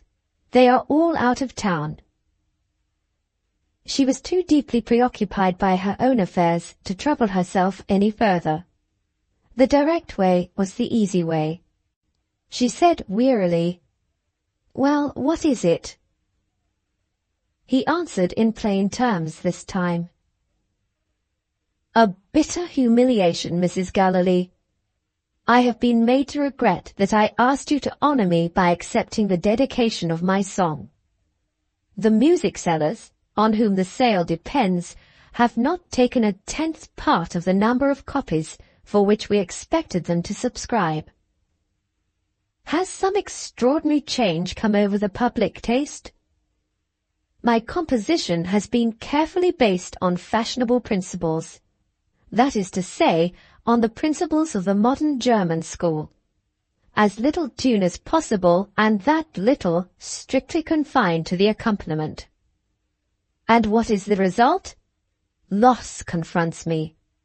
Instead of profit, my agreement makes me liable for half the expenses of publication.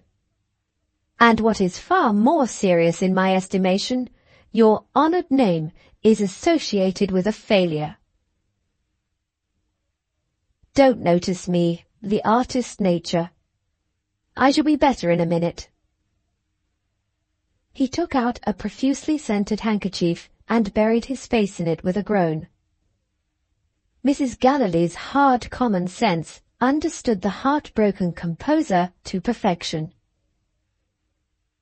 "Stupid of me not to have offered him money yesterday," she thought. "This waste of time need never have happened." She set her mistake right with admirable brevity and directness.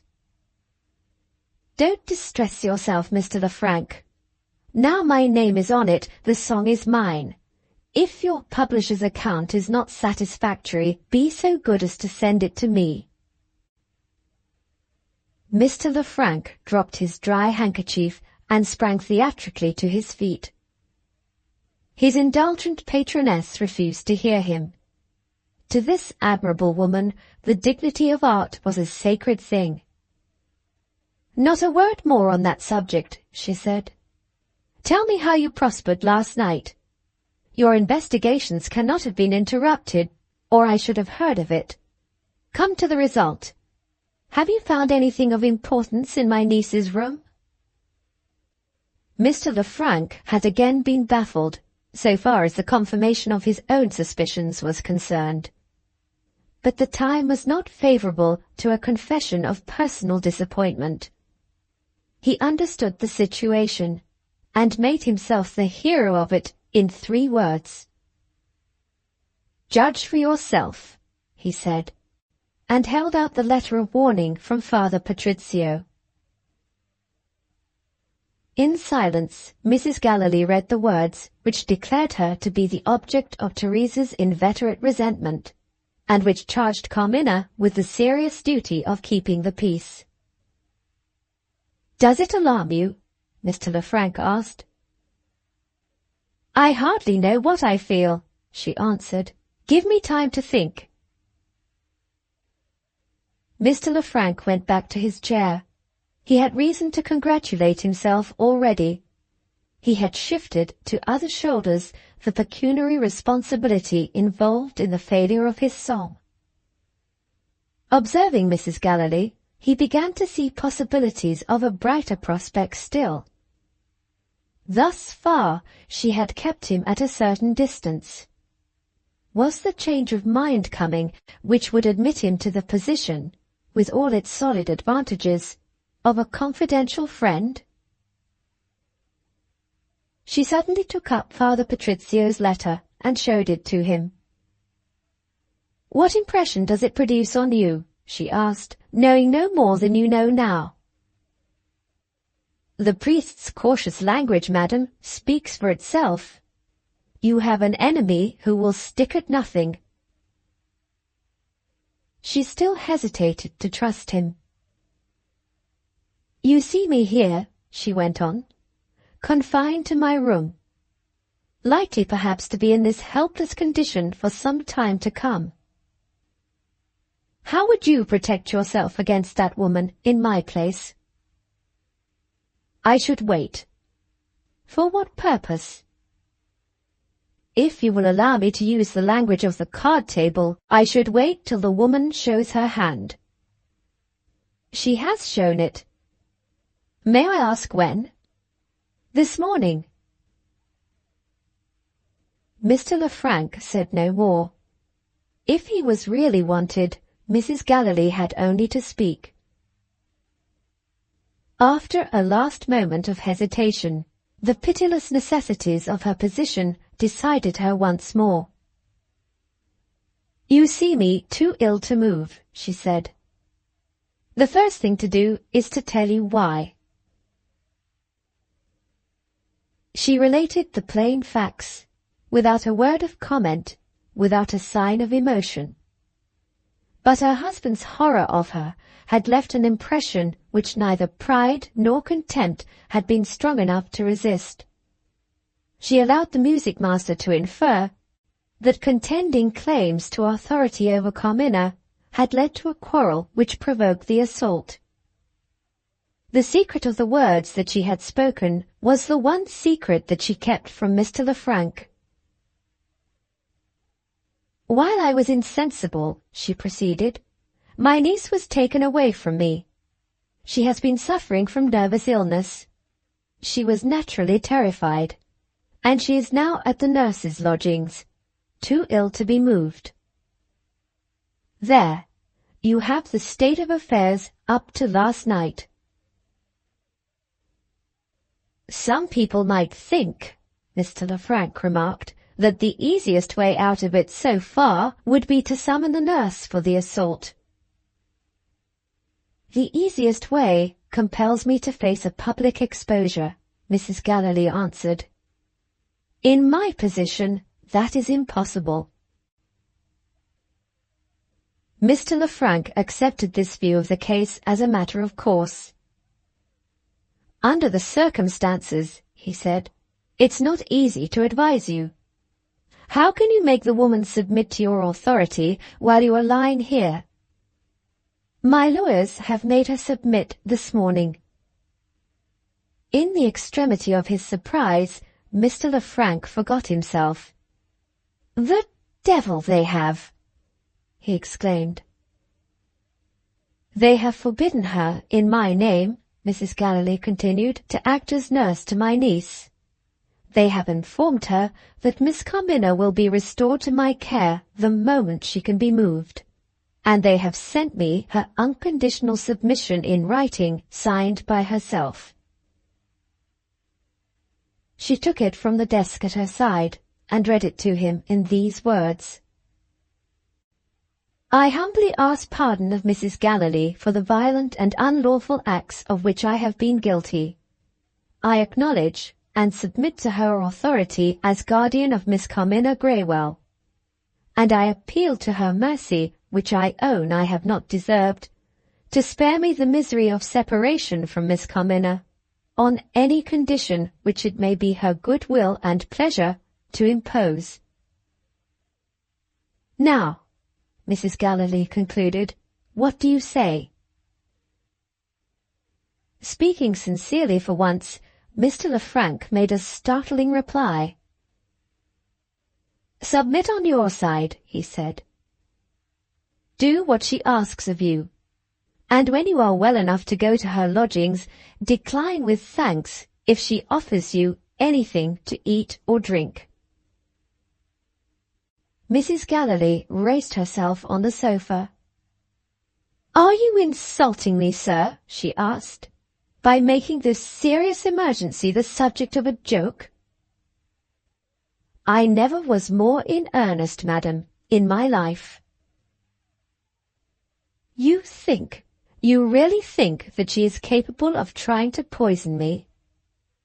Most assuredly I do. Mrs. Galilee sank back on the pillow. Mr. Lefranc stated his reasons, checking them off one by one on his fingers.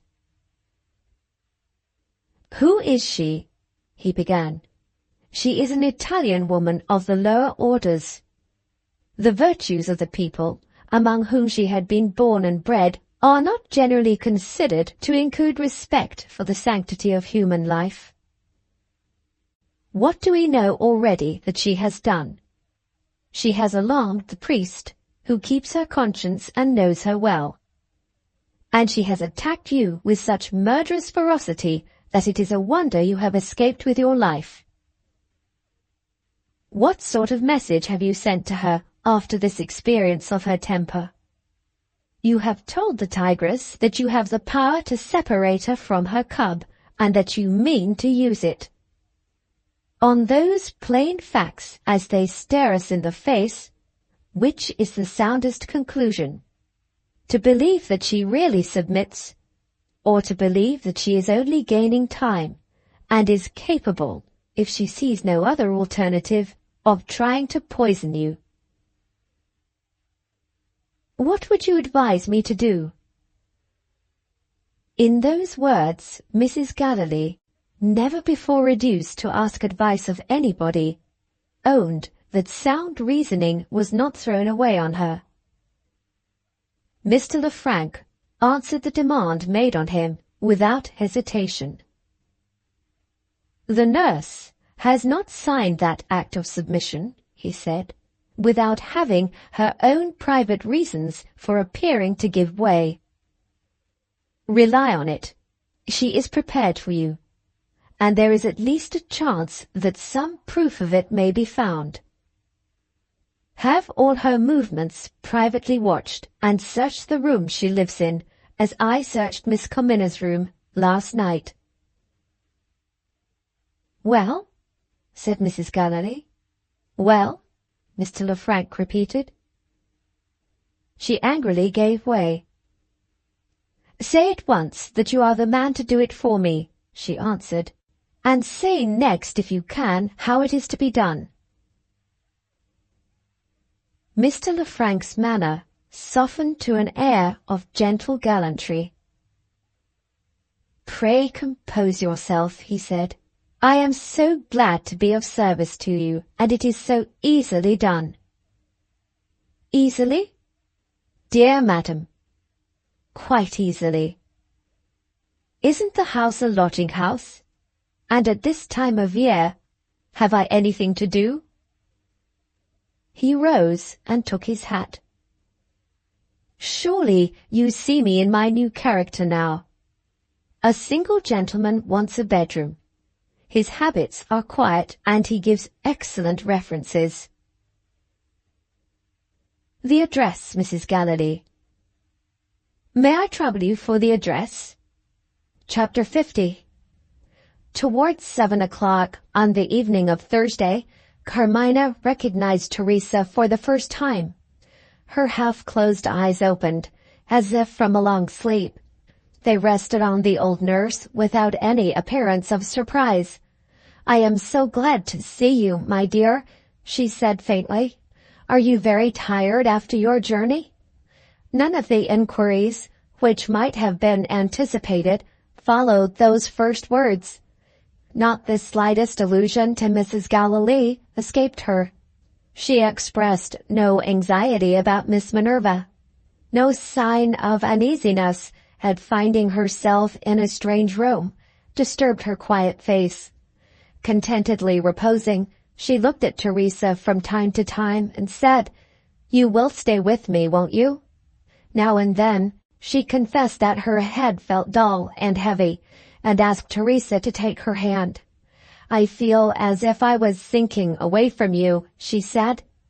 "Keep hold of my hand, and I shan't be afraid to go to sleep." The words were hardly spoken before she sank into slumber. Occasionally Teresa felt her hand tremble and kissed it. She seemed to be conscious of the kiss without waking. She smiled in her sleep. But when the first hours of the morning came, this state of passive repose was disturbed. A violent attack of sickness came on.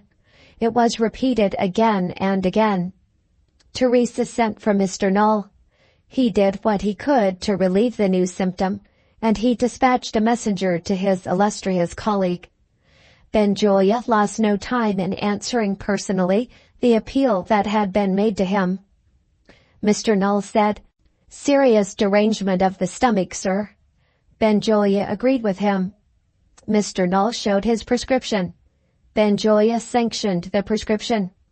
Mr. Null said, "Is there anything you wish to suggest, sir?" Benjulia had nothing to suggest. He waited, nevertheless, until Carmina was able to speak to him.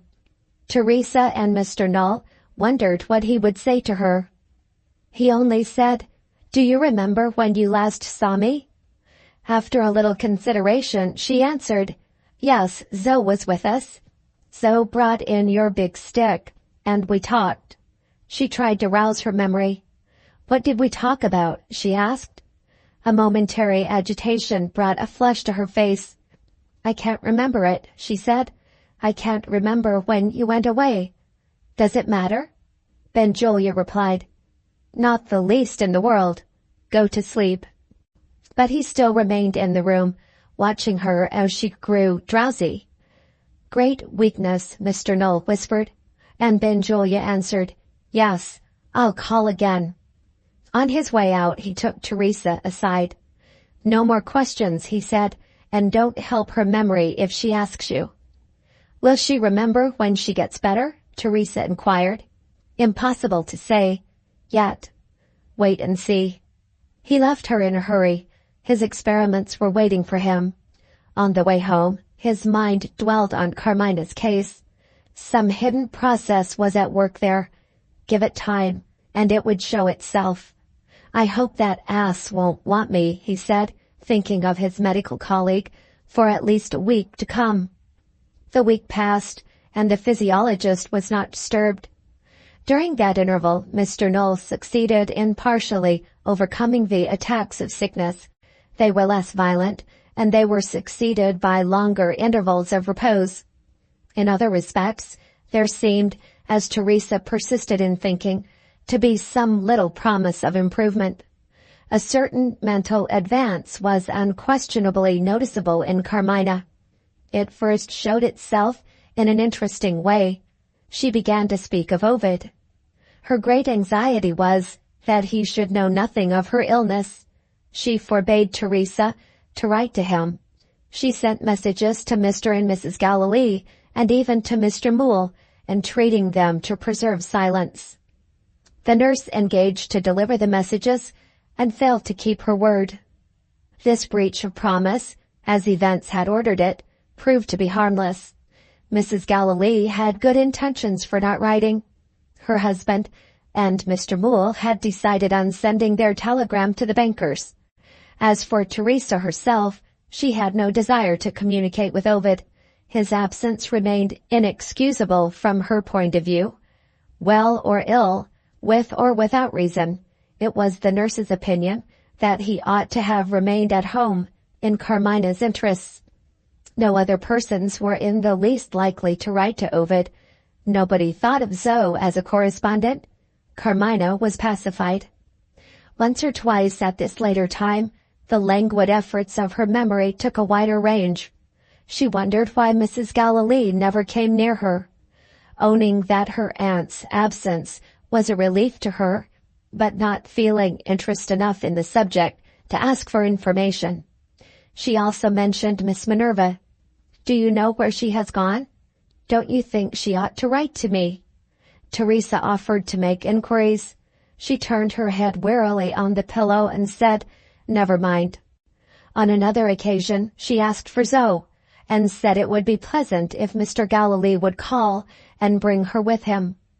But she soon dropped the subject, not to return to it again.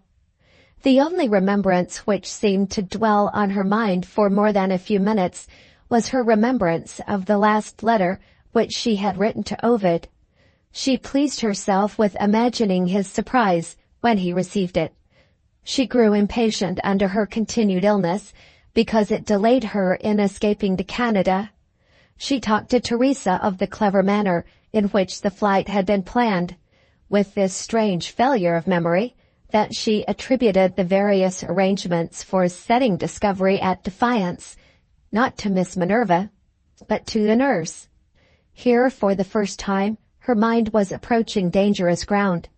The stealing of the letter and the events that had followed it stood next in the order of remembrance, if she was capable of a continued effort. Her weakness saved her. Beyond the writing of the letter, her recollections were unable to advance. Not the faintest allusion to any later circumstances escaped her. The poor stricken brain still sought its rest in frequent intervals of sleep. Sometimes she drifted back into partial unconsciousness. Sometimes the attacks of sickness returned. Mr. Null set an excellent example of patience and resignation. He believed as devoutly as ever in his prescriptions. He placed the greatest reliance on time and care. The derangement of the stomach, as he called it, presented something positive and tangible to treat. He had got over the doubts and anxieties that troubled him when Carmina was first removed to the lodgings. Looking confidently at the surface, without an idea of what was going on below it, he could tell Teresa, with a safe conscience, that he understood the case. He was always ready to comfort her when her excitable Italian nature passed from the extreme of hope to the extreme of despair. "My good woman, we see our way now. It's a great point gained, I assure you, to see our way." "What do you mean by seeing your way?" said the downright nurse. "Tell me when Carmina will be well again." Mr. Null's medical knowledge was not yet equal to this demand on it. "The progress is slow," he admitted. "Still, Miss Carmina is getting on." "Is her aunt getting on?" Teresa asked abruptly. "When is Mistress Galilee likely to come here?" "In a few days," Mr. Null was about to add, "I hope." But he thought of what might happen when the two women met. As it was, Teresa's face showed signs of serious disturbance. Her mind was plainly not prepared for this speedy prospect of a visit from Mrs. Galilee. She took a letter out of her pocket. "I find a good deal of sly prudence in you," she said to Mr. Null. "You must have seen something in your time of the ways of deceitful Englishwomen. What does that palaver mean in plain words?" She handed the letter to him. With some reluctance he read it. "Mrs. Galilee declines to contract any engagement with the person formerly employed as nurse in the household of the late Mr. Robert Greywell. Mrs. Galilee so far recognizes the apology and submission offered to her as to abstain from taking immediate proceedings. In arriving at this decision, she is also influenced by the necessity of sparing her niece any agitation which might interfere with the medical treatment. When the circumstances appear to require it, she will not hesitate to exert her authority." The handwriting told Mr. Null that this manifesto had not been written by Mrs. Galilee herself. The person who had succeeded him in the capacity of that lady's amanuensis had been evidently capable of giving sound advice. Little did he suspect that this mysterious secretary was identical with an enterprising pianist who had once prevailed on him to take a seat at a concert, price 5 shillings. "Well," said Teresa. Mr. Null hesitated. The nurse stamped impatiently on the floor. "Tell me this. When does she come here? Will she part me from Carmina? Is that what she means?" "Possibly," said prudent Mr. Null. Teresa pointed to the door. "Good morning. I want nothing more of you.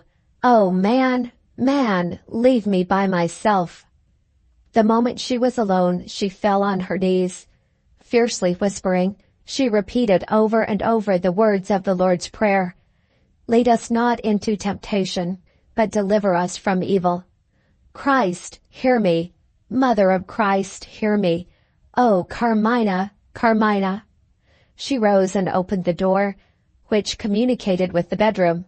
Trembling pitiably, she looked for a while at Carmina, peacefully asleep, then turned away to a corner of the room in which stood an old packing case fitted with a lock. She took it up, and returning with it to the sitting room, softly closed the bedroom door again. After some hesitation, she decided to open the case. In the terror and confusion that possessed her, she tried the wrong key. Setting this mistake right, she disclosed, strangely mingled with the lighter articles of her own dress, a heap of papers. Some of them letters and bills, some of them faded instructions, in writing, for the preparation of artists' colors. She recoiled from the objects which her own act had disclosed. Why had she not taken Father Patrizio's advice? If only she had waited another day. If she had only sorted her husband's papers before she threw the things that her trunk was too full to hold into that half-empty case, what torment might have been spared to her? Her eyes turned mournfully to the bedroom door. "Oh, my darling, I was in such a hurry to get to you." At last she controlled herself and put her hand into the case.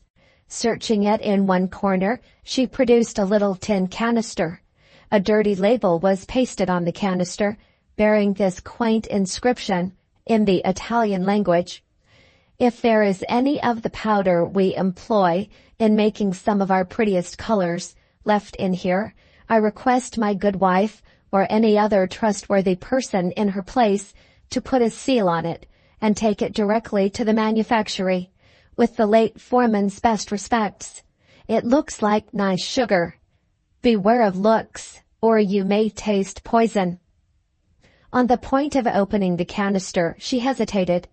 Under some strange impulse, she did what a child might have done. She shook it and listened. The rustle of the rising and falling powder, renewing her terror, seemed to exercise some irresistible fascination over her. "The devil's dance," she said to herself with a ghastly smile. "Softly up and softly down, and tempting me to take off the cover all the time. Why don't I get rid of it?" That question set her thinking of Carmina's guardian. If Mr. Null was right, in a day or two, Mrs. Galilee might come to the house.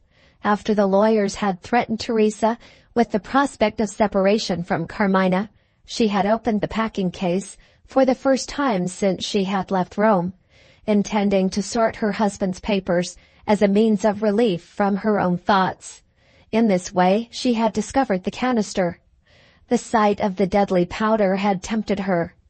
There were the horrid means of setting Mrs. Galilee's authority at defiance. Some women in her place would use them. Though she was not looking into the canister now, she felt that thought stealing back into her mind.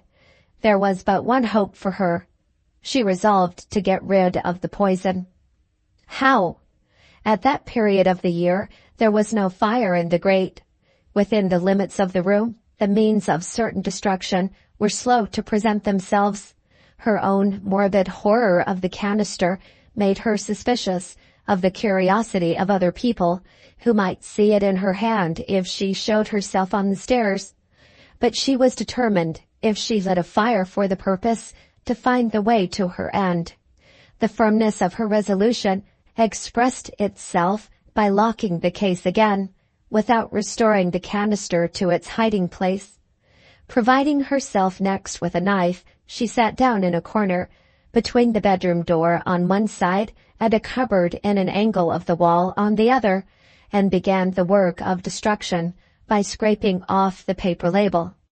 The fragments might be burnt, and the powder, if she made a vow to the Virgin to do it, might be thrown into the fire next, and then the empty canister would be harmless. She made but little progress in the work of scraping when it occurred to her that the lighting of a fire on that warm autumn day might look suspicious if the landlady or Mr. Null happened to come in. It would be safer to wait till night-time, when everybody would be in bed. Arriving at this conclusion, she mechanically suspended the use of her knife. In the moment of silence that followed, she heard someone enter the bedroom by the door which opened on the stairs. Immediately afterwards, the person turned the handle of the second door at her side. She had barely time enough to open the cupboard and hide the canister in it, when the landlady came in. Teresa looked at her wildly. The landlady looked at the cupboard. She was proud of her cupboard. "Plenty of room there," she said boastfully. "Not another house in the neighborhood could offer you such accommodation as that. Yes, the lock is out of order, I don't deny it. The last lodger's doings. She spoilt my tablecloth and put that inkstand over it to hide the place. Beast. That's her character in one word. You didn't hear me knock at the bedroom door? I am so glad to see her sleeping nicely, poor dear. Her chicken broth is ready when she wakes. I'm late today in making my inquiries after our young lady. You see, we have been hard at work upstairs getting the bedroom ready for a new lodger. Such a contrast to the person who has just left. A perfect gentleman this time, and so kind in waiting a week till I was able to accommodate him. My ground floor rooms were vacant, as you know, but he said the terms were too high for him. Oh, I didn't forget to mention that we had an invalid in the house. Quiet habits, I said, are indeed an essential qualification of any new inmate at such a time as this. He understood. I've been an invalid myself, he said, and the very reason I am leaving my present lodgings is that they are not quiet enough. Isn't that just the sort of man we want?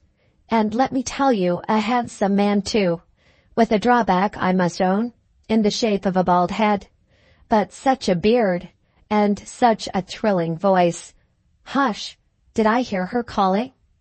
At last the landlady permitted other sounds to be audible, besides the sound of her own voice. It became possible to discover that Carmina was now awake. Teresa hurried into the bedroom.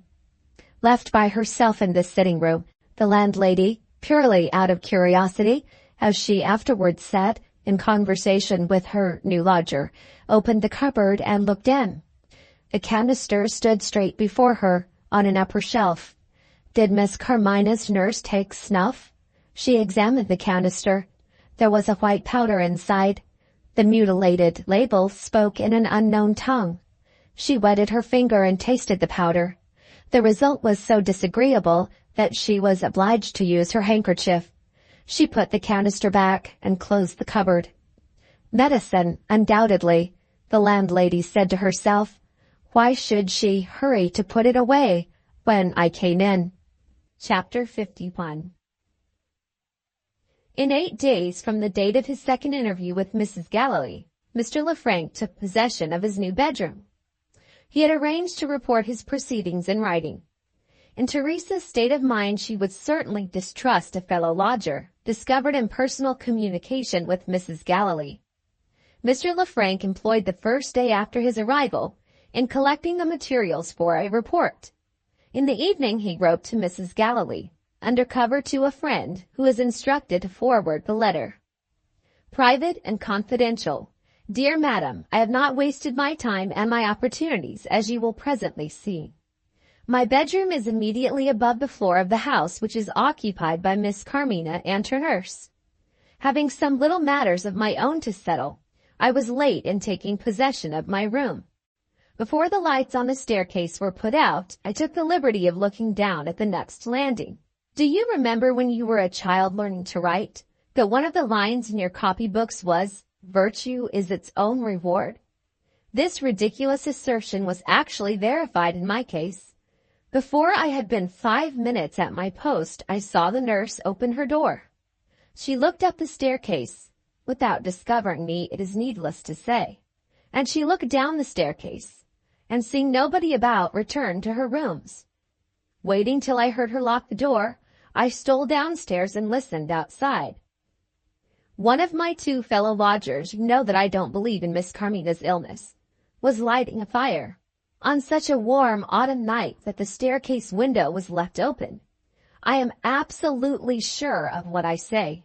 I heard the crackle of burning wood. I smelt coal smoke. The motive of this secret proceeding it seems impossible to guess at. If they were burning documents of a dangerous and compromising kind, a candle would have answered their purpose. If they wanted hot water, surely a tin kettle and a spirit lamp must have been at hand in an invalid's bedroom. Perhaps your superior penetration may be able to read the riddle which baffles my ingenuity. So much for the first night. This afternoon I had some talk with the landlady.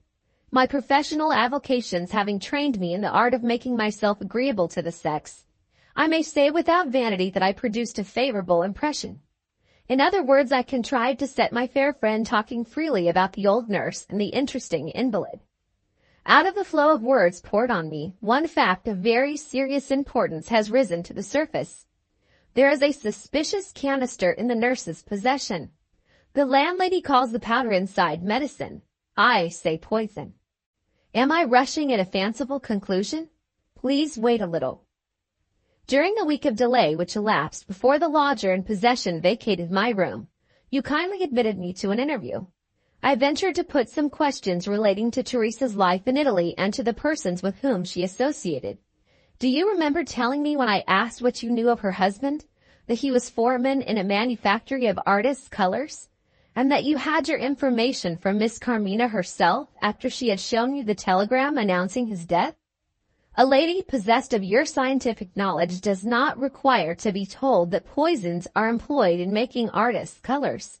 Remember what the priest's letter says of Teresa's feelings towards you, and then say, is it so very unlikely that she has brought with her to England one of the poisons used by her husband in his trade? And is it quite unreasonable to suppose, when she looks at her canister, that she may be thinking of you? I may be right or I may be wrong. Thanks to the dilapidated condition of a lock, I can decide the question at the first opportunity offered to me by the nurse's absence from the room. My next report shall tell you that I have contrived to provide myself with a sample of the powder, leaving the canister undisturbed. The sample shall be tested by a chemist. If he pronounces it to be poison, I have a bold course of action to propose. As soon as you are well enough to go to the house, give the nurse her chance of poisoning you. Dear madam, don't be alarmed. I will accompany you, and I will answer for the result. We will pay our visit at tea time. Let her offer you a cup, and let me, under pretense of handing it, get possession of the poisoned drink. Before she can cry stop, I shall be on my way to the chemist. The penalty for attempted murder is penal servitude. If you still object to a public exposure, we have the chemist's report, together with your own evidence, ready for your son on his return. How will he feel about his marriage engagement when he finds that Miss Carmina's dearest friend and companion has tried, perhaps with her young lady's knowledge, to poison his mother?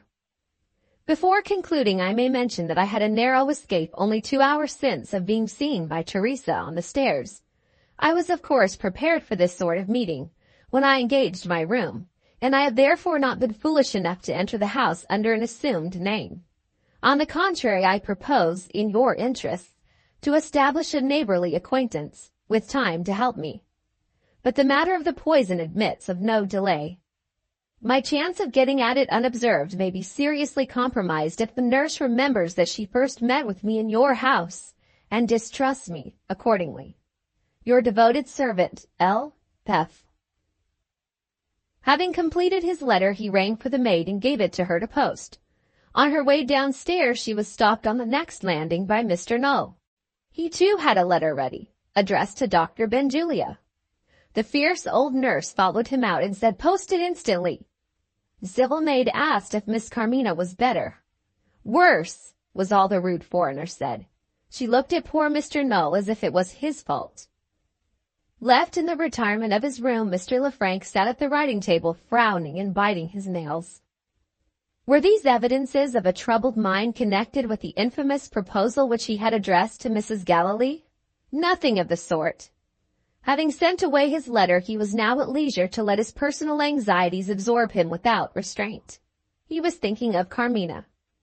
The oftener his efforts were baffled, the more resolute he became to discover the secret of her behavior to him. For the 100th time he said to himself, "Her devilish malice reviles me behind my back, and asks me before my face to shake hands and be friends." The more outrageously unreasonable his suspicions became, under the exasperating influence of suspense, the more inveterately his vindictive nature held to its delusion. After meeting her in the hall at Fairfield Gardens, he really believed Carmina's illness to have been assumed as a means of keeping out of his way. If a friend had said to him, "But what reason have you to think so?" he would have smiled compassionately and have given that friend up for a shallow-minded man. He stole out again and listened, undetected, at their door. Carmina was speaking, but the words in those faint tones were inaudible. Teresa's stronger voice easily reached his ears. "My darling, talking is not good for you. I'll light the night lamp. Try to sleep." Hearing this, he went back to his bedroom to wait a little. Teresa's vigilance might relax if Carmina fell asleep. She might go downstairs for a gossip with the landlady. After smoking a cigar, he tried again. The lights on the staircase were now put out. It was 11 o'clock. She was not asleep. The nurse was reading to her from some devotional book. He gave it up for that night. His head ached. The ferment of his own abominable thoughts had fevered him. A cowardly dread of the slightest signs of illness was one of his special weaknesses. The whole day tomorrow was before him. He felt his own pulse and determined, in justice to himself, to go to bed. 10 minutes later the landlady, on her way to bed, ascended the stairs. She too heard the voice still reading aloud and tapped softly at the door. Teresa opened it. "Is the poor thing not asleep yet?" "No." "Has she been disturbed in some way?" "Somebody has been walking about overhead," Teresa answered. "That's the new lodger," exclaimed the landlady. "I'll speak to Mr. Lefranc." On the point of closing the door and saying good night, Teresa stopped and considered for a moment. "Is he your new lodger?" she said. "Yes. Do you know him?" "I saw him when I was last in England." "Well?" "Nothing more," Teresa answered. "Good night." Chapter 52. Watching through the night by Carmina's bedside, Teresa found herself thinking of Mr. Lefranc. It was one way of getting through the weary time, to guess at the motive which had led him to become a lodger in the house. Common probabilities pointed to the inference that he might have reasons for changing his residence which only concerned himself. But common probabilities, from Teresa's point of view, did not apply to Mr. Lefranc. On meeting him at the time of her last visit to England, his personal appearance had produced such a disagreeable impression on her that she had even told Carmina the music master looked like a rogue. With her former prejudice against him now revived, and with her serious present reasons for distrusting Mrs. Galilee, she rejected the idea of his accidental presence under her landlady's roof. To her mind, the business of the new lodger in the house was, in all likelihood, the business of a spy. While Mr. Lefranc was warily laying his plans for the next day, he had himself become an object of suspicion to the very woman whose secrets he was plotting to surprise. This was the longest and saddest night which the faithful old nurse had passed at her darling's bedside. For the first time Carmina was fretful and hard to please. Patient persuasion was needed to induce her to take her medicine. Even when she was thirsty, she had an irritable objection to being disturbed if the lemonade was offered to her which she had relished at other times. Once or twice, when she drowsily stirred in her bed, she showed symptoms of delusion. The poor girl supposed it was the eve or her wedding day and eagerly asked what Teresa had done with her new dress. A little later, when she had perhaps been dreaming, she fancied that her mother was still alive and repeated the long-forgotten talk of her childhood.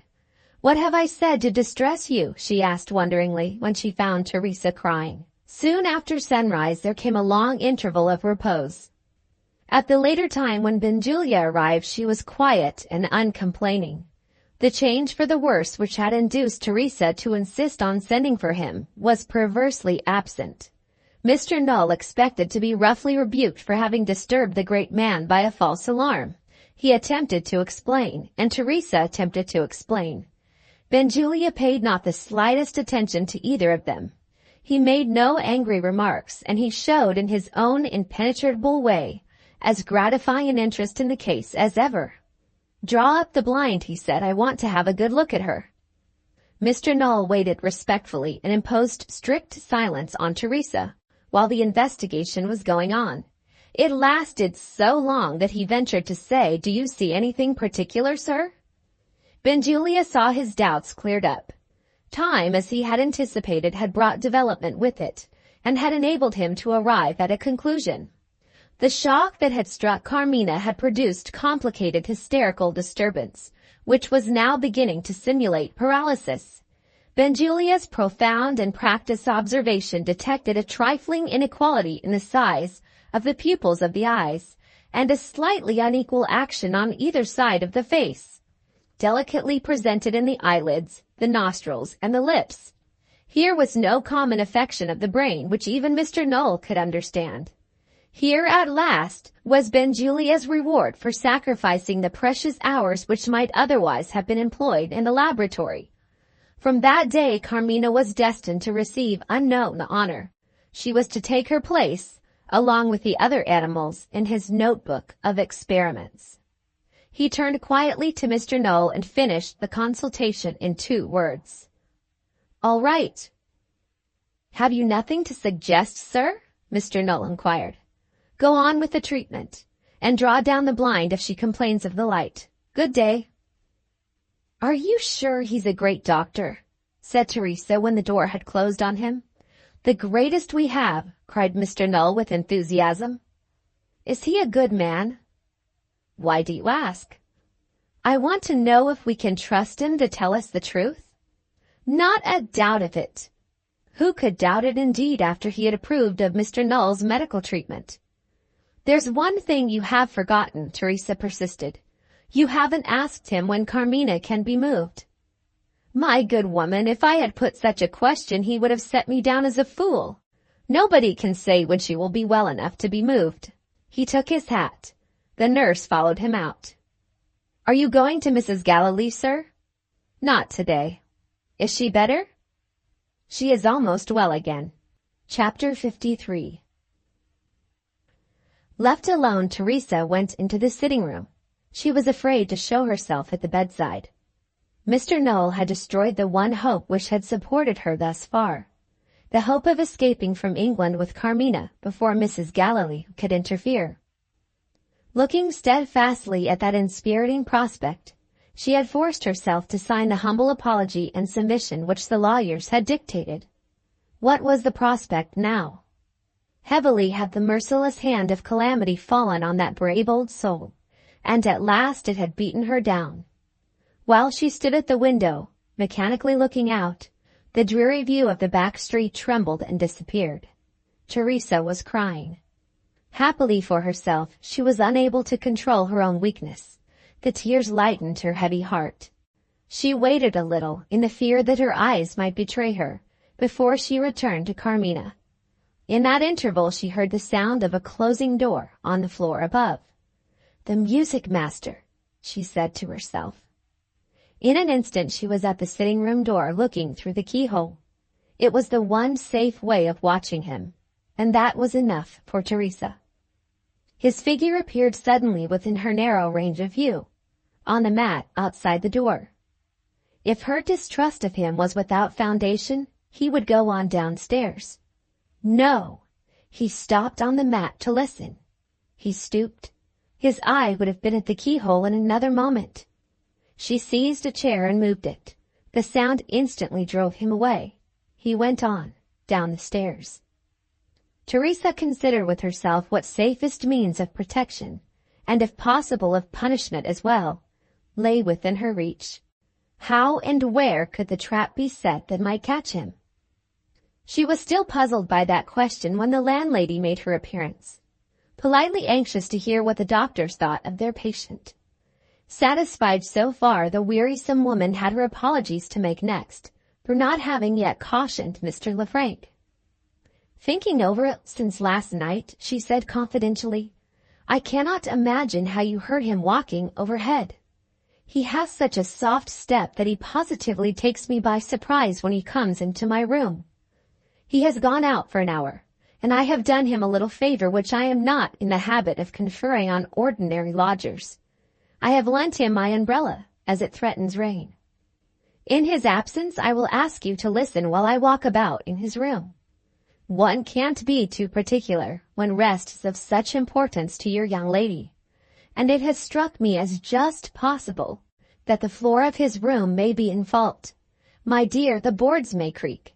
I'm a sad fidget, I know, but if the carpenter can set things right, without any horrid hammering, of course, the sooner he is sent for, the more relieved I shall feel." Through this harangue the nurse had waited, with a patience far from characteristic of her, for an opportunity of saying a timely word. By some tortuous mental process that she was quite unable to trace, the landlady's allusion to Mr. Lefrank had suggested the very idea of which, in her undisturbed solitude, she had been vainly in search. Never before had the mistress of the house appeared to Teresa in such a favorable light. "You needn't trouble yourself, ma'am," she said, as soon as she could make herself heard. "It was the creaking of the boards that told me somebody was moving overhead. Then I'm not a fidget after all? Oh, how you relieve me! Whatever the servants may have to do, one of them shall be sent instantly to the carpenter. So glad to be of any service to that sweet young creature." Teresa consulted her watch before she returned to the bedroom. The improvement in Carmina still continued. She was able to take some of the light nourishment that was waiting for her. As Benjulia had anticipated, she asked to have the blind lowered a little. Teresa drew it completely over the window. She had her own reasons for tempting Carmina to repose. In half an hour more the weary girl was sleeping, and the nurse was at liberty to set her trap for Mr. Lefrank. Her first proceeding was to dip the end of a quill pen into her bottle of salad oil, and to lubricate the lock and key of the door that gave access to the bedroom from the stairs. Having satisfied herself that the key could now be used without making the slightest sound, she turned to the door of communication with the sitting room next. This door was covered with green baize.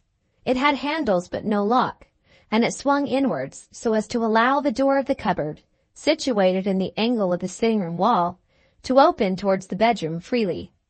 Teresa oiled the hinges and the brass bolt and staple which protected the baize door on the side of the bedroom. That done, she looked again at her watch.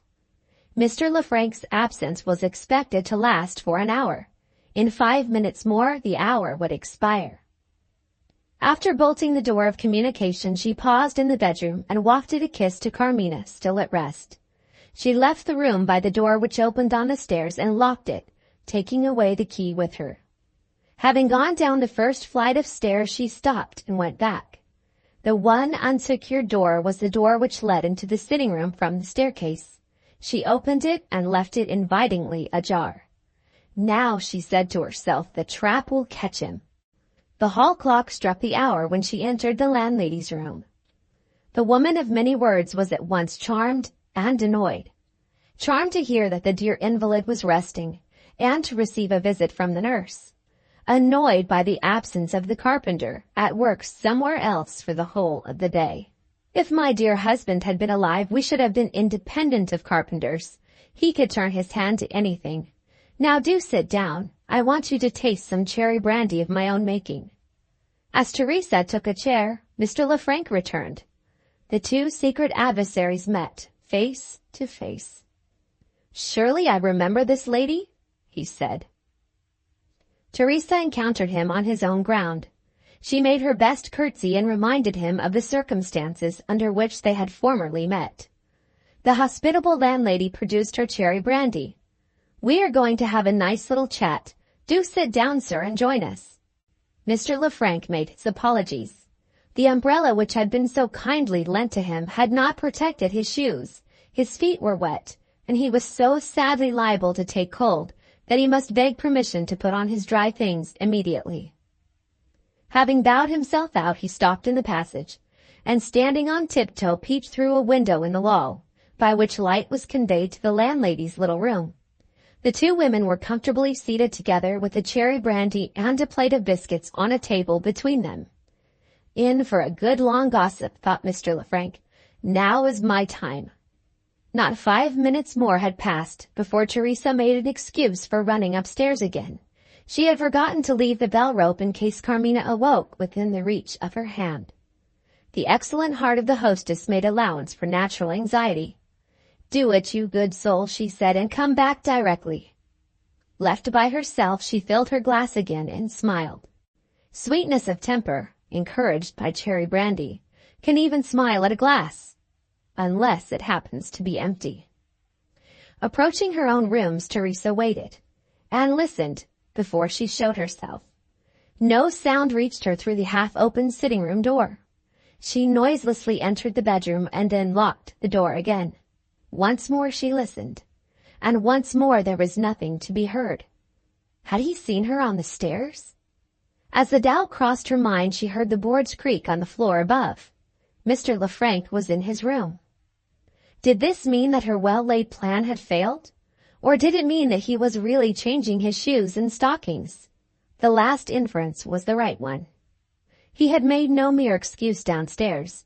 The serious interests that he had at stake were not important enough to make him forget his precious health. His chest was delicate. A cold might settle on his lungs. The temptation of the half-open door had its due effect on this prudent man, but it failed to make him forget that his feet were wet. The boards creaked again. The door of his room was softly closed. Then there was silence. Teresa only knew when he had entered the sitting room by hearing him try the bolted baize door. After that he must have stepped out again. He next tried the door of the bedchamber from the stairs. There was a quiet interval once more. Teresa noiselessly drew back the bolt, and opening the baize door by a mere hair's breadth, admitted sound from the sitting room. She now heard him turning the key in a chiffonier, which only contained tradesmen's circulars, receipted bills, and a few books. Even with the canister in the cupboard waiting to be opened, his uppermost idea was to discover Carmina's vindictive motive in Carmina's papers. The contents of the chiffonier disappointed him, judging by the tone in which he muttered to himself. The next sound startled Teresa. It was a tap against the lintel of the door behind which she was standing. He had thrown open the cupboard. The rasping of the cover as he took it off told her that he was examining the canister. She had put it back on the shelf, a harmless thing now, the poison and the label having been both destroyed by fire. Nevertheless, his choosing the canister from dozens of other things scattered invitingly about it inspired her with a feeling of distrustful surprise. She was no longer content to find out what he was doing by means of her ears. Determined to see him and to catch him in the fact, she pulled open the baize door at the moment when he must have discovered that the canister was empty. A faint thump told her he had thrown it on the floor. The view of the sitting room was still hidden from her. She had forgotten the cupboard door. Now that it was wide open, it covered the entrance to the bedroom and completely screened them one from the other. For the moment she was startled and hesitated whether to show herself or not. His voice stopped her. "Is there another canister?" he said to himself. "The dirty old savage may have hidden it." Teresa heard no more. The dirty old savage was an insult not to be endured. She forgot her intention of stealing on him unobserved. She forgot her resolution to do nothing that could awaken Carmina. Her fierce temper urged her into furious action. With both hands outspread, she flew at the cupboard door and banged it to in an instant. A shriek of agony rang through the house. The swiftly closing door had caught and crushed the fingers of Lefranc's right hand at the moment when he was putting it into the cupboard again. Without stopping to help him, without even looking at him, she ran back to Carmina. The swinging baize door fell to and closed of itself. No second cry was heard. Nothing happened to falsify her desperate assertion that the shriek was the delusion of a vivid dream. She took Carmina in her arms and patted and fondled her like a child. "See, my darling, I'm with you as usual, and I have heard nothing. Don't tremble in that way. There, I'll wrap you up in my shawl and read to you. No, let's talk of Ovid." Her efforts to compose Carmina were interrupted by a muffled sound of men's footsteps and women's voices in the next room. She hurriedly opened the door and entreated them to whisper and be quiet. In the instant before she closed it again, she saw and heard. Lefranc lay in a swoon on the floor. The landlady was kneeling by him, looking at his injured hand, and the lodgers were saying, "Send him to the hospital." Chapter 54. On Monday morning, the strain on Mrs. Gallilee's powers of patient endurance came to an end. With the help of Mr. Null's arm, she was able to get downstairs to the library. On Tuesday, there would be no objection to her going out for a drive. Mr. Null left her, restored to her equable flow of spirits.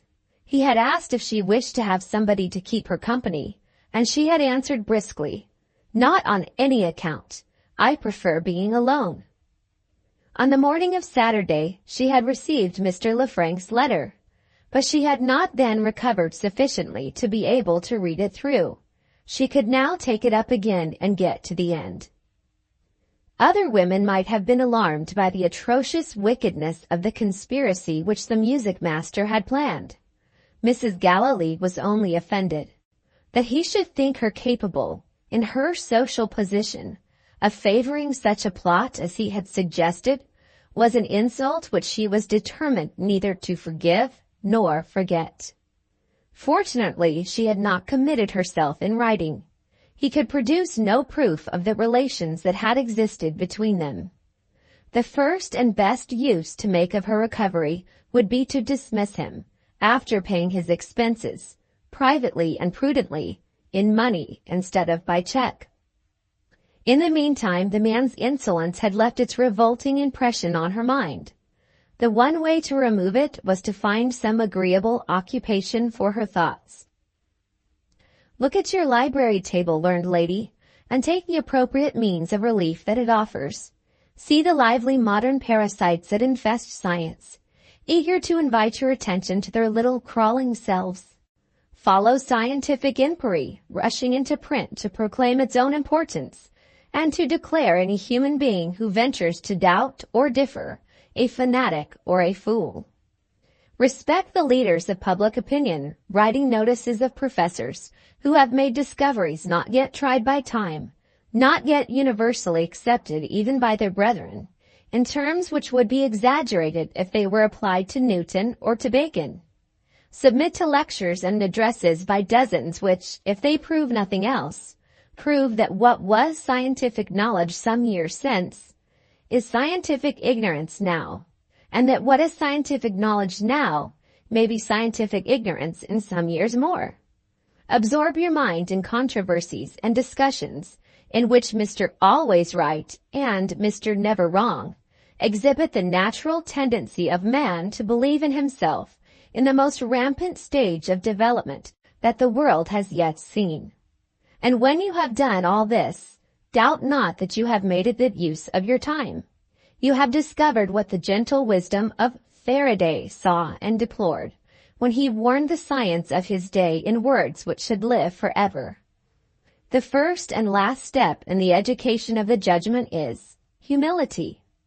Having agreeably occupied her mind with subjects that were worthy of it, Mrs. Gallilee rose to seek a little physical relief by walking up and down the room. Passing and repassing the bookcases, she noticed a remote corner devoted to miscellaneous literature.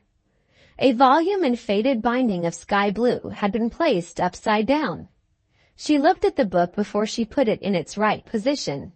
The title was Gallery of British Beauty. Among the illustrations, long since forgotten, appeared her own portrait when she was a girl of Carmina's age. A faintly contemptuous smile parted her hard lips, provoked by the recollections of her youth. What a fool she had been at that early period of her life. In those days she had trembled with pleasure at the singing of a famous Italian tenor. She had flown into a passion when a new dress proved to be a misfit on the evening of a ball. She had given money to beggars in the street. She had fallen in love with a poor young man and had terrified her weak-minded, hysterical mother by threatening to commit suicide when the beloved object was forbidden the house. Comparing the girl of 17 with the matured and cultivated woman of later years, what a matchless example Mrs. Gallilee presented of the healthy influence of education, directed to scientific pursuits. Ah, she thought, as she put the book back in its place, my girls will have reason to thank me when they grow up. They have had a mother who has done her duty. She took a few more turns up and down the room. The sky had cleared again. A golden gleam of sunlight drew her to the window. The next moment she regretted even this concession to human weakness. A disagreeable association presented itself and arrested the pleasant flow of her thoughts. Mr. Galilee appeared on the doorstep, leaving the house on foot and carrying a large brown paper parcel under his arm. With servants at his disposal, why was he carrying the parcel himself? The time had been when Mrs. Galilee would have tapped at the window and would have insisted on his instantly returning and answering the question. But his conduct since the catastrophe in Carmina's room had produced a complete estrangement between the married pair. All his inquiries after his wife's health had been made by deputy. When he was not in the schoolroom with the children, he was at his club. Until he came to his senses and made humble apology, no earthly consideration would induce Mrs. Galilee to take the slightest notice of him. She returned to her reading. The footman came in with 2 letters, one arriving by post, the other having been dropped into the box by private messenger. Communications of this latter sort proceeded not infrequently from creditors. Mrs. Galilee opened the stamped letter first. It contained nothing more important than a few lines from a daily governess whom she had engaged until a successor to Miss Minerva could be found. In obedience to Mrs. Galilee's instructions, the governess would begin her attendance at 10 o'clock on the next morning. The second letter was of a very different kind. It related the disaster which had befallen Mr. Lefrank. Mr. Knoll was the writer. As Miss Carmina's medical attendant, it was his duty to inform her guardian that her health had been unfavorably affected by an alarm in the house. Having described the nature of the alarm, he proceeded in these words: "You will, I fear, lose the services of your present music master. Inquiries made this morning at the hospital and reported to me appear to suggest serious results. The wounded man's constitution is in an unhealthy state. The surgeons are not sure of being able to save 2 of the fingers. I will do myself the honor of calling tomorrow before you go out for your drive." The impression produced by this intelligence on the lady to whom it was addressed can only be reported in her own words. She, who knew on the best scientific authority that the world had created itself, completely lost her head and actually said, "Thank God!" For weeks to come, perhaps for months if the surgeon's forebodings were fulfilled, Mrs. Galilee had got rid of Mr. Lefrank. In that moment of infinite relief, if her husband had presented himself, it is even possible that he might have been forgiven. As it was, Mr. Galilee returned late in the afternoon, entered his own domain of the smoking room, and left the house again 5 minutes afterwards. Joseph officiously opened the door for him, and Joseph was surprised, precisely as his mistress had been surprised. Mr. Galilee had a large brown paper parcel under his arm, the second which he had taken out of the house with his own hands. Moreover, he looked excessively confused when the footman discovered him. That night he was late in returning from the club. Joseph, now on the watch, observed that he was not steady on his legs, and drew his own conclusions accordingly. Punctual to her time on the next morning, the new governess arrived. Mrs. Galilee received her and sent for the children. The maid in charge of them appeared alone. She had no doubt that the young ladies would be back directly. The master had taken them out for a little walk before they began their lessons. He had been informed that the lady who had been appointed to teach them would arrive at 10 o'clock. And what had he said? He had said, "Very good." The half-hour struck. 11 o'clock struck, and neither the father nor the children returned. 10 minutes later, someone rang the doorbell. The door being duly opened, nobody appeared on the house step. Joseph looked into the letter-box and found a note addressed to his mistress in his master's handwriting. He immediately delivered it. Hitherto Mrs. Galilee had only been anxious. Joseph, waiting for events outside the door, heard the bell rung furiously, and found his mistress, as he forcibly described it, like a woman gone distracted. Not without reason, to do her justice. Mr. Galilee's method of relieving his wife's anxiety was remarkable by its brevity. In one sentence he assured her that there was no need to feel alarmed. In another he mentioned that he had taken the girls away with him for a change of air, and then he signed his initials, J.G. Every servant in the house was summoned to the library when Mrs. Galilee had in some degree recovered herself. One after another they were strictly examined, and one after another they had no evidence to give, excepting the maid who had been present when the master took the young ladies away.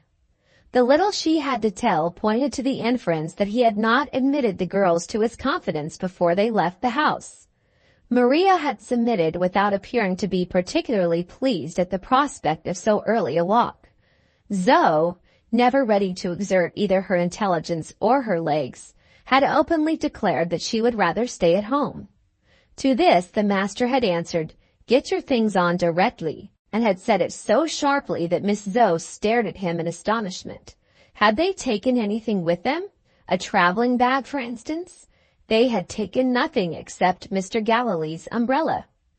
Who had seen Mr. Galilee last on the previous night? Joseph had seen him last. The lower classes in England have one and but one true feeling of sympathy with the higher classes. The man above them appeals to their hearts and merits their true service when he is unsteady on his legs. Joseph nobly confined his evidence to what he had observed some hours previously. He mentioned the parcel. Mrs. Galilee's keen perception, quickened by her own experience at the window, arrived at the truth. Those two bulky packages must have contained clothes, left in anticipation of the journey under the care of an accomplice. It was impossible that Mr. Galilee could have got at the girls' dresses and linen and have made the necessary selections from them without a woman's assistance. The female servants were examined again. Each one of them positively asserted her innocence. Mrs. Galilee threatened to send for the police. The indignant women all cried in chorus, "Search our boxes!" Mrs. Galilee took a wiser course. She sent to the lawyers who had been recommended to her by Mr. Null. The messenger had just been dispatched when Mr. Null himself, in performance of yesterday's engagement, called at the house. He, too, was agitated. It was impossible that he could have heard what had happened. Was he the bearer of bad news? Mrs. Galilee thought of Carmina first, and then of Mr. Lefrank. "Prepare for a surprise," Mr. Null began. "A joyful surprise, Mrs. Galilee. I have received a telegram from your son." He handed it to her as he spoke. September 6th. Arrived at Quebec and received information of Carmina's illness. Shall catch the Boston steamer and sail tomorrow for Liverpool. Break the news gently to C. For God's sake, send telegram to meet me at Queenstown. It was then the 7th of September. If all went well, Ovid might be in London in 10 days more. Chapter 55. Mrs. Galilee read the telegram, paused, and read it again. She let it drop on her lap, but her eyes still rested mechanically on the slip of paper. When she spoke, her voice startled Mr. Null. Usually loud and hard, her tones were strangely subdued. If his back had been turned towards her, he would hardly have known who was speaking to him. "I must ask you to make allowances for me," she began abruptly. "I hardly know what to say. This surprise comes at a time when I am badly prepared for it. I am getting well, but, you see, I am not quite so strong as I was before that woman attacked me. My husband has gone away, I don't know where, and has taken my children with him. Read his note, but don't say anything. You must let me be quiet or I can't think." She handed the letter to Mr. Null. He looked at her, read the few words submitted to him, and looked at her again. For once, his stock of conventional phrases failed him. Who could have anticipated such conduct on the part of her husband? Who could have supposed that she herself would have been affected in this way by the return of her son? Mrs. Galilee drew a long, heavy breath. "I have got it now," she said. My son is coming home in a hurry because of Carmina's illness. Has Carmina written to him? Mr. Knoll was in his element again. This question appealed to his knowledge of his patient. Impossible, Mrs. Galilee, in her present state of health. In her present state of health? I forgot that. There was something else. Oh yes, has Carmina seen the telegram? Mr. Knoll explained. He had just come from Carmina. In his medical capacity, he had thought it judicious to try the moral effect on his patient of a first allusion to the good news. He had only ventured to say that Mr. Ovid's agents in Canada had heard from him on his travels, and had reason to believe that he would shortly return to Quebec. Upon the whole, the impression produced on the young lady. It was useless to go on. Mrs. Galilee was pursuing her own thoughts, without even the pretense of listening to him. I want to know who wrote to my son, she persisted. Was it the nurse? Mr. Knoll considered this to be in the last degree unlikely. The nurse's language showed a hostile feeling towards Mr. Ovid, in consequence of his absence. Mrs. Galilee looked once more at the telegram. Why, she asked, does Ovid telegraph to you? Mr. Knoll answered with his customary sense of what was due to himself. As the medical attendant of the family, your son naturally supposed, madam, that Miss Carmina was under my care. The implied reproof produced no effect. I wonder whether my son was afraid to trust us, was all Mrs. Galilee said. It was the chance guess of a wandering mind, but it had hit the truth. Kept in ignorance of Carmina's illness by the elder members of the family, at what other conclusion could Ovid arrive with Zoe's letter before him? After a momentary pause, Mrs. Galilee went on. I suppose I may keep the telegram, she said. Prudent Mr. Knoll offered a copy, and made the copy then and there. The original, he explained, was his authority for acting on Mr. Ovid's behalf, and he must therefore beg leave to keep it. Mrs. Galilee permitted him to exchange the two papers. Is there anything more, she asked. Your time is valuable, of course. Don't let me detain you. May I feel your pulse before I go? She held out her arm to him in silence. The carriage came to the door while he was counting the beat of the pulse. She glanced at the window and said, Send it away. Mr. Knoll remonstrated. My dear lady, the air will do you good. She answered obstinately and quietly, No, and once more became absorbed in thought. It had been her intention to combine her first day of carriage exercise with a visit to Teresa's lodgings and a personal exertion of her authority. The news of Ovid's impending return made it a matter of serious importance to consider this resolution under a new light. She had now not only to reckon with Teresa, but with her son. With this burden on her enfeebled mind, heavily laden by the sense of injury which her husband's flight had aroused, she had not even reserves enough of energy to spare for the trifling effort of dressing to go out. She broke into irritability for the first time. I am trying to find out who has written to my son. How can I do it when you are worrying me about the carriage? Have you ever held a full glass in your hand and been afraid of letting it overflow? That's what I'm afraid of, in my mind. I don't mean that my mind is a glass, I mean— Her forehead turned red. Will you leave me? She cried. He left her instantly. The change in her manner, the difficulty she found in expressing her thoughts, had even startled stupid Mr. Knoll. She had herself alluded to results of the murderous attack made on her by Teresa, which had not perhaps hitherto sufficiently impressed him. In the shock inflicted on the patient's body, had there been involved some subtly working influence that had disturbed the steady balance of her mind? Pondering uneasily on that question, he spoke to Joseph in the hall. Do you know about your master and the children? He said. Yes, sir. I wish you had told me of it when you let me in. Have I done any harm, sir?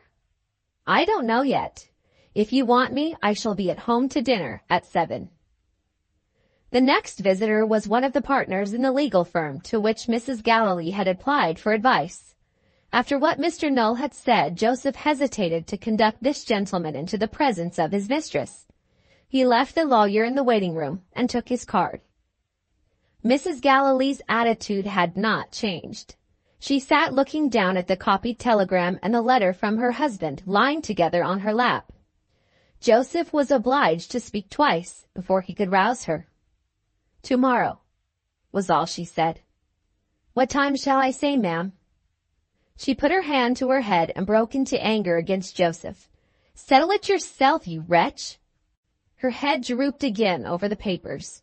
Joseph returned to the lawyer. "My mistress is not very well, sir. She will be obliged if you will call tomorrow at your own time." About an hour later she rang her bell. Rang it unintermittingly until Joseph appeared. "I'm famished," she said. "Something to eat. I never was so hungry in my life. At once, I can't wait." The cook sent up a cold fowl and a ham. Her eyes devoured the food while the footman was carving it for her. Her bad temper seemed to have completely disappeared. She said, "What a delicious dinner, just the very things I like." She lifted the first morsel to her mouth and laid the fork down again with a weary sigh. "No, I can't eat. What has come to me?" With those words she pushed her chair away from the table and looked slowly all round her. "I want the telegram and the letter." Joseph found them. "Can you help me?" she said. "I am trying to find out who wrote my son. Say yes or no at once. I hate waiting." Joseph left her in her old posture with her head down and the papers on her lap. The appearance of the uneaten dinner in the kitchen produced a discussion, followed by a quarrel. Joseph was of the opinion that the mistress had got more upon her mind than her mind could well bear. It was useless to send for Mr. Null. He had already mentioned that he would not be home until 7 o'clock. There was no superior person in the house to consult. It was not for the servants to take responsibility on themselves.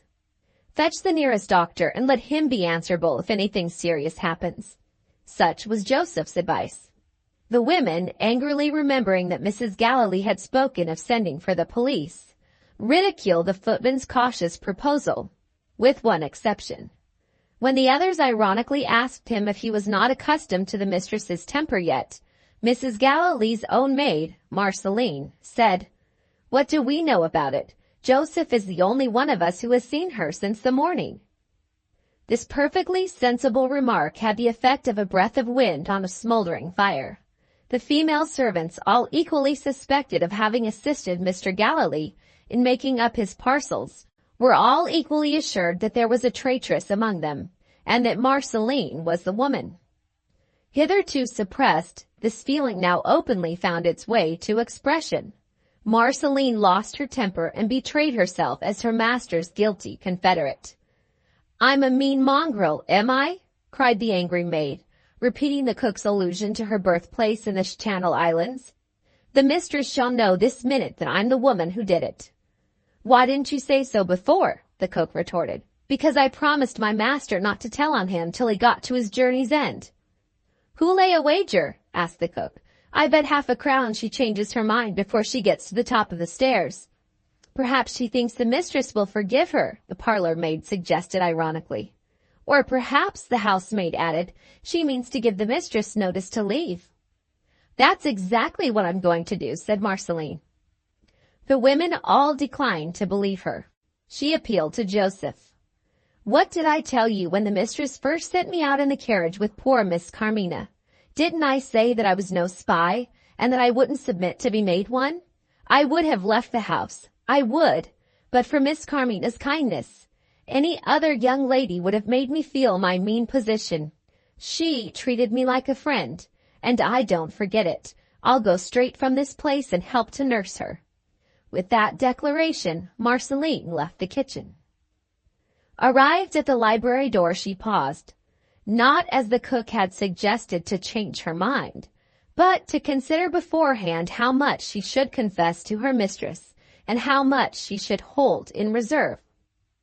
Zoe's narrative of what had happened on the evening of Teresa's arrival had produced its inevitable effect on the maid's mind.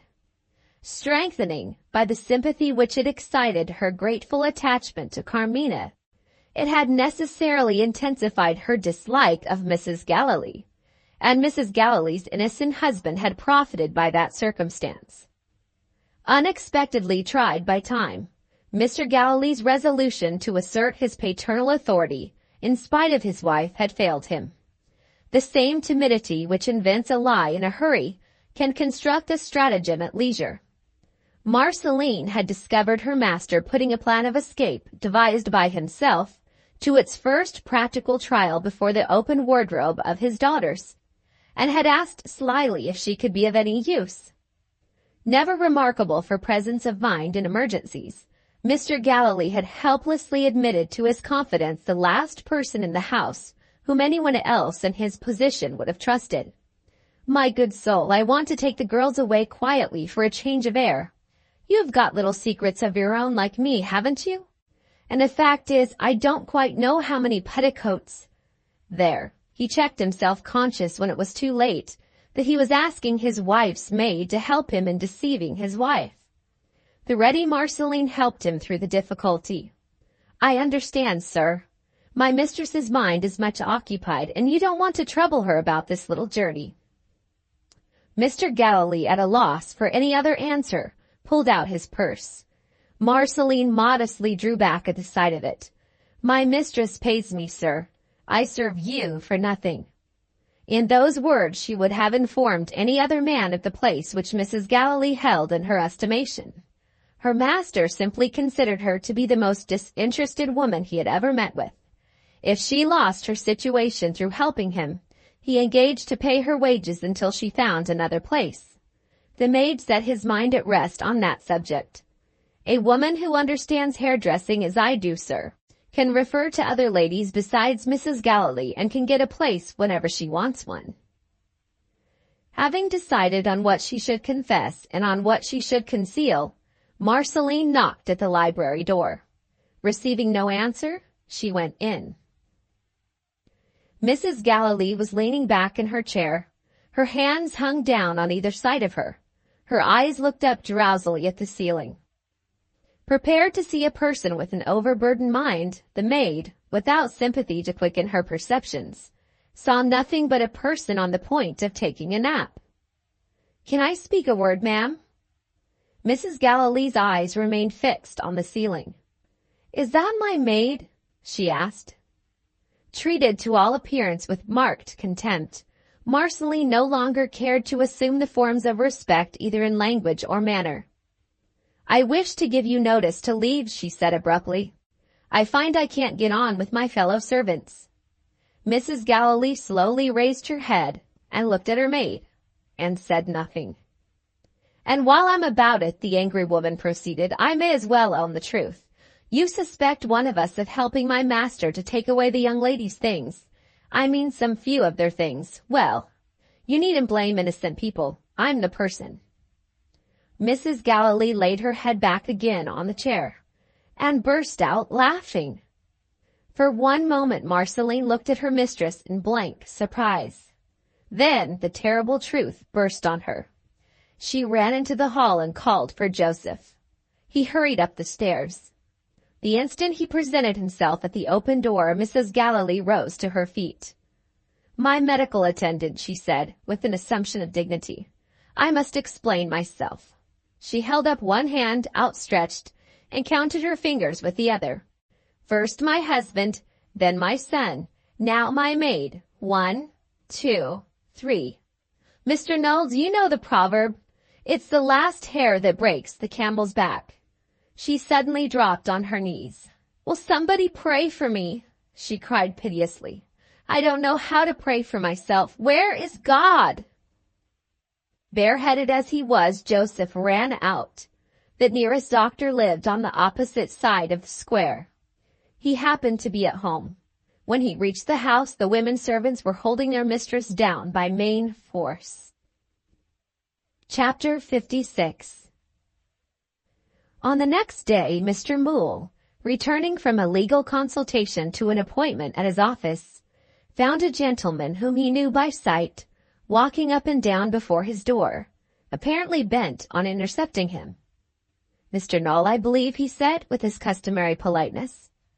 Mr. Null answered to his name and asked for a moment of Mr. Moole's time. Mr. Moole looked grave and said he was late for an appointment already. Mr. Null admitted that the clerks in the office had told him so, and said at last what he ought to have said at first. "I am Mrs. Gallilee's medical attendant. There is serious necessity for communicating with her husband." Mr. Moole instantly led the way into the office. The chief clerk approached his employer with some severity of manner. "The parties have been waiting, sir, for more than a quarter of an hour." Mr. Moole's attention wandered. He was thinking of Mrs. Gallilee. "Is she dying?" he asked. "She is out of her mind," Mr. Null answered. Those words petrified the lawyer. He looked helplessly at the clerk, who in his turn looked indignantly at the office clock. Mr. Moole recovered himself. "Say I am detained by a most distressing circumstance. I will call on the parties later in the day at their own hour."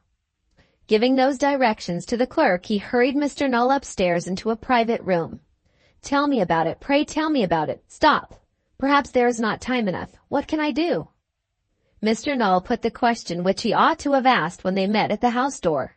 "Can you tell me Mr. Gallilee's address?" "Certainly. Care of the Earl of Northlake."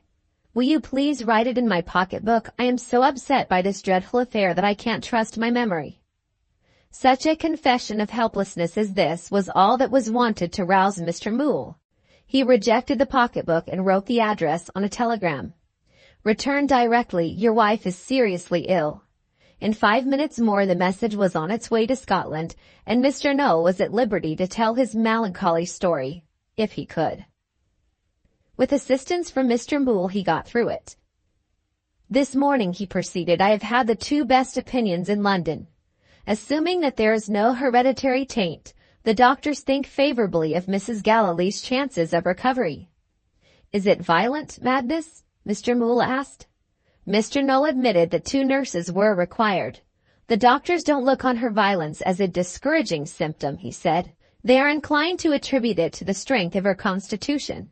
I felt it my duty to place my own knowledge of the case before them, without mentioning painful family circumstances." "I happen to be acquainted with the circumstances," Mr. Moole interposed. "Are they in any way connected with his dreadful state of things?" He put that question eagerly, as if he had some strong personal interest in hearing the reply. Mr. Null blundered on steadily with his story. "I thought it right, with all due reserve, to mention that Mrs. Gallilee had been subjected to, I won't trouble you with medical language, let us say to a severe shock, involving mental disturbance as well as bodily injury, before her reason gave way." "And they considered that to be the cause?" Mr. Null asserted his dignity. "The doctors agreed with me that it had shaken her power of self-control." "You relieve me, Mr. Null. You infinitely relieve me. If our way of removing the children had done the mischief, I should never have forgiven myself." He blushed and said no more. Had Mr. Null noticed the slip of the tongue into which his agitation had betrayed him? Mr. Null did certainly look as if he was going to put a question. The lawyer desperately forestalled him. "May I ask how you came to apply to me for Mr. Gallilee's address? Did you think of it yourself?" Mr. Null had never had an idea of his own, from the day of his birth downward. "A very intelligent man," he answered, "reminded me that you were an old friend of Mr. Gallilee. In short, it was Joseph, the footman at Fairfield Gardens." Joseph's good opinion was of no importance to Mr. Moole's professional interests. He could gratify Mr. Null's curiosity without fear of lowering himself in the estimation of a client. "I had better perhaps explain that chance allusion of mine to the children," he began. "My good friend Mr. Gallilee had his own reasons for removing his daughters from home for a time. Reasons, I am bound to add, in which I concur. The children were to be placed under the care of their aunt, Lady Northlake. Unfortunately, her ladyship was away with my lord, cruising in their yacht. They were not able to receive Maria and Zoe at once. In the interval that elapsed, excuse my entering into particulars, our excellent friend had his own domestic reasons for arranging the sort of clandestine departure which did in fact take place. It was perhaps unwise on my part to consent. In short, I permitted some of the necessary clothing to be privately deposited here, and called for on the way to the station. Very unprofessional, I am aware. I did it for the best, and allowed my friendly feeling to mislead me. Can I be of any use? How is poor Miss Carmina? No better? Oh dear, dear, Mr. Ovid will hear dreadful news when he comes home. Can't we prepare him for it in any way? Mr. Knoll announced that a telegram would meet Ovid at Queenstown, with the air of a man who had removed every obstacle that could be suggested to him. The kind-hearted lawyer shook his head. Is there no friend who can meet him there? Mr. Moule suggested. I have clients depending on me, cases in which property is concerned and reputation is at stake, or I would gladly go myself. You, with your patients, are as little at liberty as I am. Can't you think of some other friend? Mr. Knoll could think of nobody, and had nothing to propose. Of the 3 weak men, now brought into association by the influence of domestic calamity, he was the feeblest beyond all doubt. Mr. Moule had knowledge of law, and could on occasion be incited to energy. Mr. Galilee had warm affections which, being stimulated, could at least assert themselves. Mr. Knoll, professionally and personally, was incapable of stepping beyond his own narrow limits under any provocation whatever. He submitted to the force of events as a cabbage leaf submits to the teeth of a rabbit. After leaving the office, Carmina's medical attendant had his patient to see. Since the unfortunate alarm in the house, he had begun to feel doubtful and anxious about her again. In the sitting room he found Teresa and the landlady in consultation.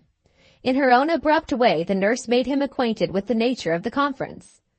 "We have 2 worries to bother us," she said, "and the music master is the worst of the 2. There's a notion at the hospital, set a-going I don't doubt by the man himself, that I crushed his fingers on purpose. That's a lie. With the open cupboard door between us, how could I see him or he see me? When I gave it a push to, I no more knew where his hand was than you do. If I meant anything, I meant to slap his face for prying about in my room. We've made out a writing between us to show to the doctors.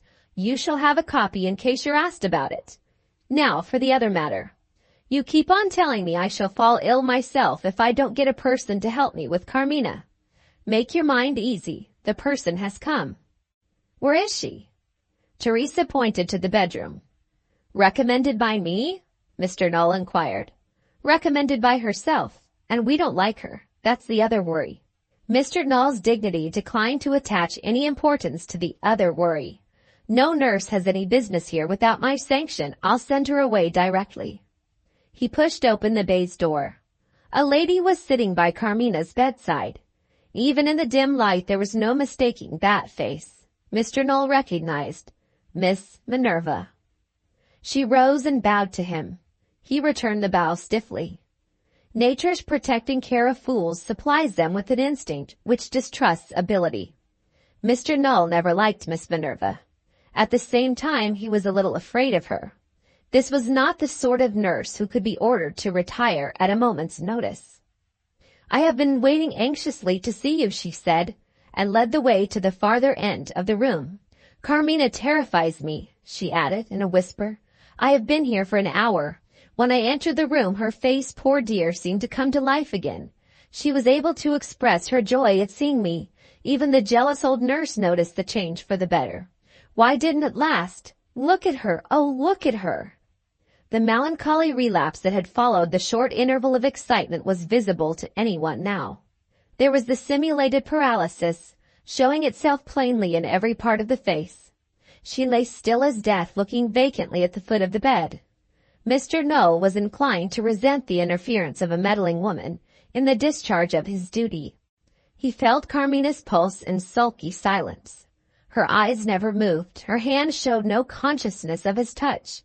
Teresa opened the door and looked in, impatiently eager to see the intruding nurse sent away. Miss Minerva invited her to return to her place at the bedside. "I only asked to occupy it," she said considerately, "when you want rest." Teresa was ready with an ungracious reply, but found no opportunity of putting it into words. Miss Minerva turned quickly to Mr. Knoll. "I must ask you to let me say a few words more," she continued. "I will wait for you in the next room." Her resolute eyes rested on him with a look which said plainly, "I mean to be heard." He followed her into the sitting room and waited in sullen submission to hear what she had to say. "I must not trouble you by entering into my own affairs," she began. I will only say that I have obtained an engagement much sooner than I had anticipated, and that the convenience of my employers made it necessary for me to meet them in Paris. I owed Carmina a letter, but I had reasons for not writing until I knew whether she had or had not left London. With that object I called this morning at her aunt's house. You now see me here, after what I have heard from the servants. I make no comment and I ask for no explanations. One thing only I must know. Teresa refers me to you. Is Carmina attended by any other medical man? Mr. Knoll answered stiffly. I am in consultation with Dr. Benjulia, and I expect him today. The reply startled her.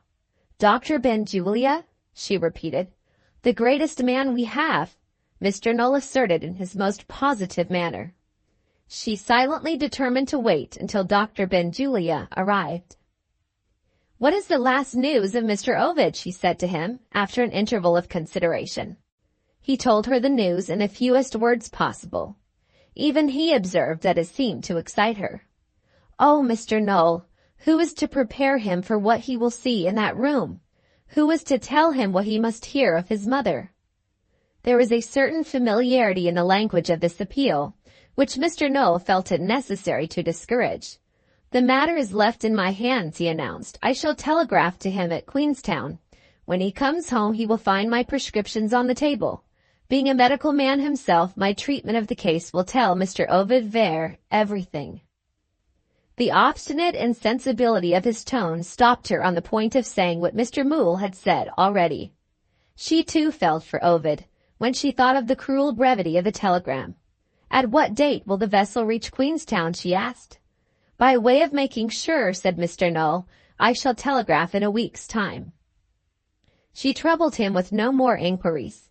He had purposely remained standing in the expectation that she would take the hint and go, and he now walked to the window and looked out. She remained in her chair, thinking. In a few minutes more there was a heavy step on the stairs. Benjulia had arrived. He looked hard at Miss Minerva in unconcealed surprise at finding her in the house. She rose and made an effort to propitiate him by shaking hands. I am very anxious, she said gently, to hear your opinion. Your hand tells me that, he answered. It's a cold hand on a warm day. You're an excitable woman. He looked at Mr. Knoll and led the way into the bedroom. Left by herself, Miss Minerva discovered writing materials, placed ready for Mr. Knoll's next prescription, on a side table. She made use of them at once to write to her employer. A dear friend of mine is seriously ill, and in urgent need of all that my devotion can do for her. If you are willing to release me from my duties for a short time, your sympathy and indulgence will not be thrown away on an ungrateful woman. If you cannot do me this favor, I ask your pardon for putting you to inconvenience, and leave some other person whose mind is at ease to occupy the place which I am for the present unfit to fill. Having completed her letter in those terms, she waited Benjulia's return. There was sadness in her face, but no agitation, as she looked patiently towards the bedroom door. At last, in her inmost heart, she knew it. The victory over herself was a victory won. Carmina could trust her now, and Ovid himself should see it. Mr. Knoll returned to the sitting-room alone. Dr. Benjulia had no time to spare. He had left the bedroom by the other door. I may say, as you seem anxious, that my colleague approves of a proposal on my part to slightly modify the last prescription. We recognize the new symptoms without feeling alarm. Having issued this bulletin, Mr. Knoll sat down to make his feeble treatment of his patient feebler still. When he looked up again, the room was empty. Had she left the house? No, her traveling hat and her gloves were on the other table. Had she boldly confronted Teresa on her own ground? He took his modified prescription into the bedroom. There she was, and there sat the implacable nurse, already persuaded into listening to her.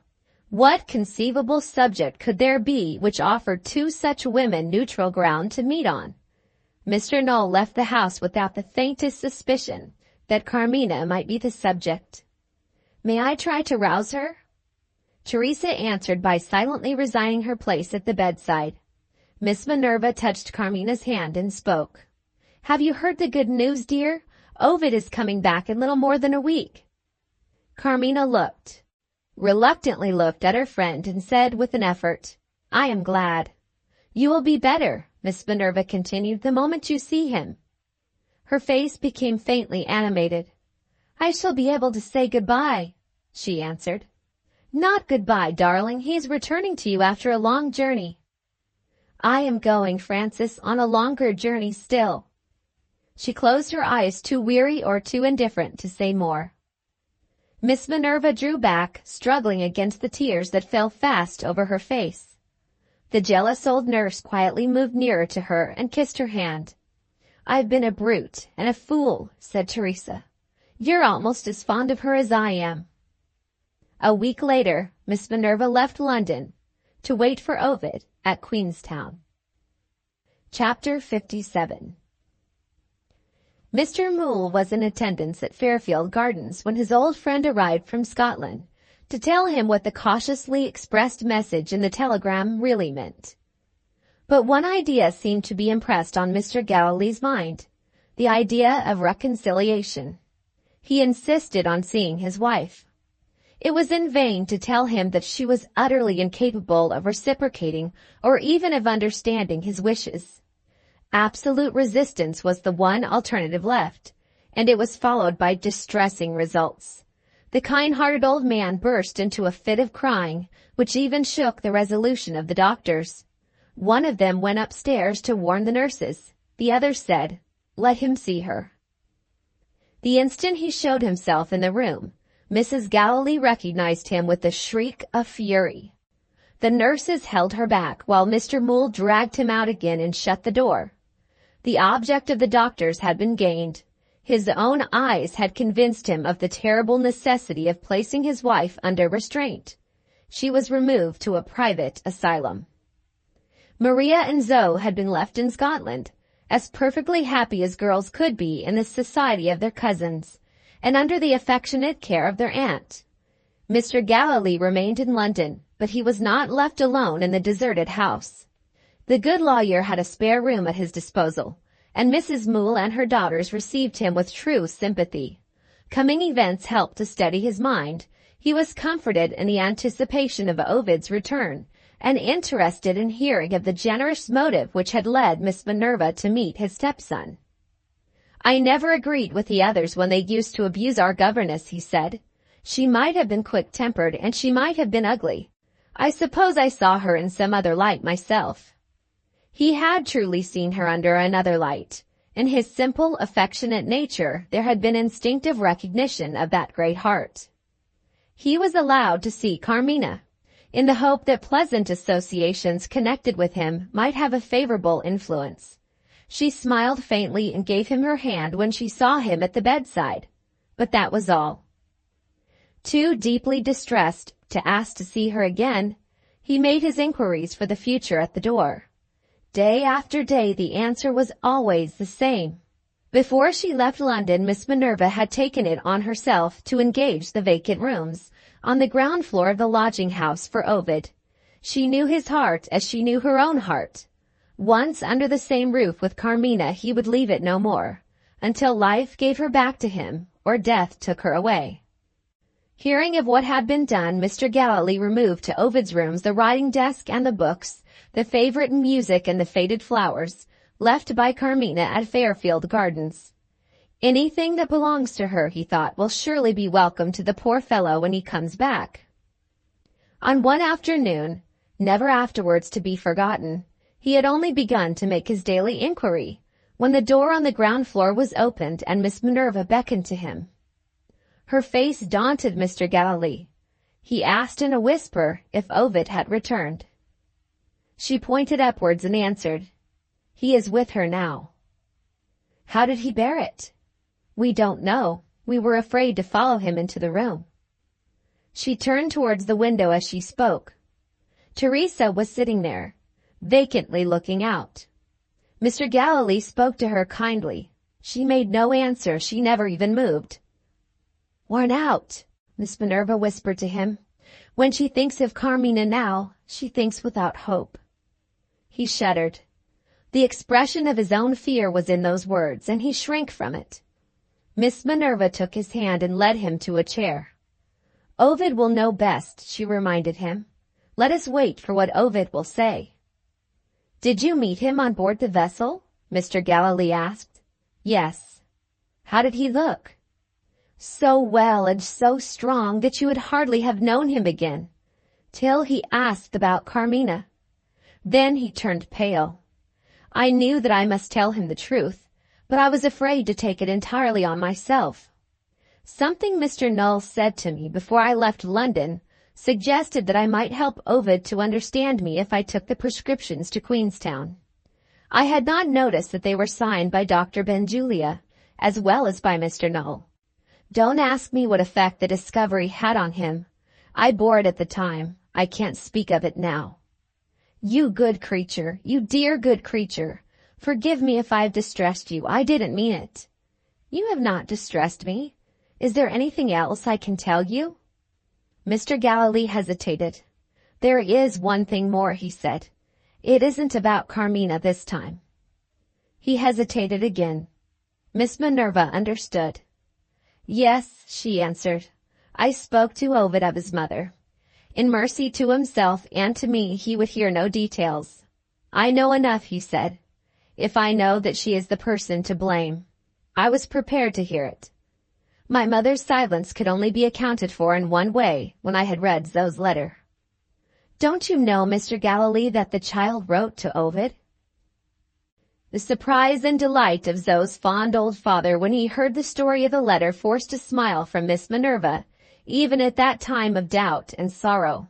He declared that he would have returned to his daughter by the mail train of that night, but for two considerations. He must see his stepson before he went back to Scotland, and he must search all the toy shops in London for the most magnificent present that could be offered to a young person of 10 years old. Tell Ovid with my love I'll call again tomorrow, he said, looking at his watch. I have just time to write to Zoe by today's post. He went to his club for the first time since he had returned to London. Miss Minerva thought of bygone days and wondered if he would enjoy his champagne. A little later Mr. Null called, anxious to know if Ovid had arrived. Other women in the position of Miss Minerva and Teresa might have hesitated to keep the patient's room closed to the doctor. These two were resolved. They refused to disturb Ovid even by sending up a message. Mr. Null took offense. Understand, both of you, he said, when I call tomorrow morning I shall insist on going upstairs, and if I find this incivility repeated I shall throw up the case. He left the room triumphing in his fool's paradise of aggressive self-conceit. They waited for some time longer and still no message reached them from upstairs. We may be wrong in staying here, Miss Minerva suggested. He may want to be alone when he leaves her. Let us go. She rose to return to the house of her new employers. They respected her and felt for her. While Carmina's illness continued, she had the entire disposal of her time. The nurse accompanied her to the door, resigned to take refuge in the landlady's room. I'm afraid to be by myself, Teresa said. Even that woman's chatter is better for me than my own thoughts. Before parting for the night, they waited in the hall, looking towards the stairs and listening anxiously. Not a sound disturbed the melancholy silence. Chapter 58. Among many vain hopes, one hope had been realized. They had met again. In the darkened room, her weary eyes could hardly have seen the betrayal of what he suffered, even if she had looked up in his face. She was content to rest her head on his breast and to feel his arm round her. I am glad, dear, she said, to have lived long enough for this. Those were her first words, after the first kiss. She had trembled and sighed when he ran to her and bent over her.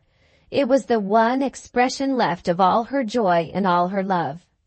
But it passed away as other lesser agitations had passed away. One last reserve of energy obeyed the gentle persuasion of love. Silent towards all other friends, she was able to speak to Ovid. You used to breathe so lightly, she said. How is it that I hear you now? Oh, Ovid, don't cry. I couldn't bear that. He answered her quietly. Don't be afraid, darling. I won't distress you. And you will let me say what I want to say? Oh, yes. This satisfied her. I may rest a little now, she said. He too was silent, held down by the heavy hand of despair. The time had been in the days of his failing health, when the solemn shadows of evening falling over the fields, the soaring song of the lark in the bright heights of the midday sky, the dear lost remembrances that the divine touch of music finds again, brought tears into his eyes. They were dry eyes now. Those once tremulous nerves had gathered steady strength on the broad prairies and in the roving life. Could trembling sorrow seeking its way to the sources of tears overbear the robust vitality that rioted in his blood, whether she lived or whether she died? In those deep breathings that had alarmed her, she had indeed heard the struggle of grief, vainly urging its way to expression against the masterful health and strength that set moral weakness at defiance. Nature had remade this man, and nature never pities. It was an effort to her to collect her thoughts, but she did collect them. She was able to tell him what was in her mind. Do you think, Ovid, your mother will care much what becomes of me when I die? He started at those dreadful words, so softly, so patiently spoken. You will live, he said. My Carmina, what am I here for but to bring you back to life? She made no attempt to dispute with him. Quietly, persistently, she returned to the thought that was in her. Say that I forgive your mother, Ovid, and that I only ask one thing in return. I ask her to leave me to you when the end has come. My dear, there's a feeling in me that I can't get over. Don't let me be buried in a great place all crowded with the dead. I once saw a picture. It was at home in Italy, I think. An English picture of a quiet little churchyard in the country. The shadows of the trees rested on the lonely graves, and some great poet had written, oh, such beautiful words about it. The redbreast loves to build and warble there, and little footsteps lightly print the ground. Promise, Ovid, you will take me to some place, far from crowds and noise, where children may gather the flowers on my grave. He promised, and she thanked him and rested again. There was something else, she said, when the interval had passed. My head is so sleepy. I wonder whether I can think of it. After a while she did think of it. I want to make you a little farewell present. Will you undo my gold chain? Don't cry, Ovid, oh, don't cry. He obeyed her. The gold chain held the two lockets, the treasured portraits of her father and her mother. Wear them for my sake, she murmured. Lift me up, I want to put them round your neck myself. She vainly tried to clasp the chain. Her head fell back on his breast. Too sleepy, she said, always too sleepy now. Say you love me, Ovid. He said it. Kiss me, dear. He kissed her. Now lay me down on the pillow. I'm not 18 yet, and I feel as old as 80. Rest, all I want is rest. Looking at him fondly, her eyes closed little by little, then softly opened again. Don't wait in this dull room, darling. I will send for you if I wake. It was the only wish of hers that he disobeyed. From time to time his fingers touched her pulse and felt its feeble beat. From time to time he stooped and let the faint coming and going of her breath flutter on his cheek. The twilight fell, and darkness began to gather over the room. Still he kept his place by her, like a man entranced. Chapter 59. The first trivial sound that broke the spell was the sound of a match struck in the next room. He rose and groped his way to the door. Teresa had ventured upstairs and had kindled a light. Some momentary doubt of him kept the nurse silent when he looked at her. He stammered and stared about him confusedly when he spoke. Where? He seemed to have lost his hold on his thoughts. He gave it up and tried again. I want to be alone, he said, recovering for the moment some power of expressing himself. Teresa's first fear of him vanished. She took him by the hand like a child and led him downstairs to his rooms. He stood silently watching her while she lit the candles. "When Carmina sleeps now," he asked, "does it last long?" "Often for hours together," the nurse answered. He said no more. He seemed to have forgotten that there was another person in the room. She found courage in her pity for him. "Try to pray," she said, and left him. He fell on his knees, but still the words failed him. He tried to quiet his mind by holy thoughts. No, the dumb agony in him was powerless to find relief. Only the shadows of thoughts crossed his mind. His eyes ached with a burning heat. He began to be afraid of himself. The active habits of the life that he had left drove him out, with the instincts of an animal, into space and air. Neither knowing nor caring in what direction he turned his steps, he walked on at the top of his speed. On and on, till the crowded houses began to grow more rare, till there were gaps of open ground and on either side of him, till the moon rose behind a plantation of trees and bathed in its melancholy light a lonely high road. He followed the road till he was tired of it and turned aside into a winding lane. The lights and shadows alternating with each other soothed and pleased him. He had got the relief and exercise that had been denied him while he was in repose. He could think again. He could feel the resolution stirring in him to save that dear one, or to die with her.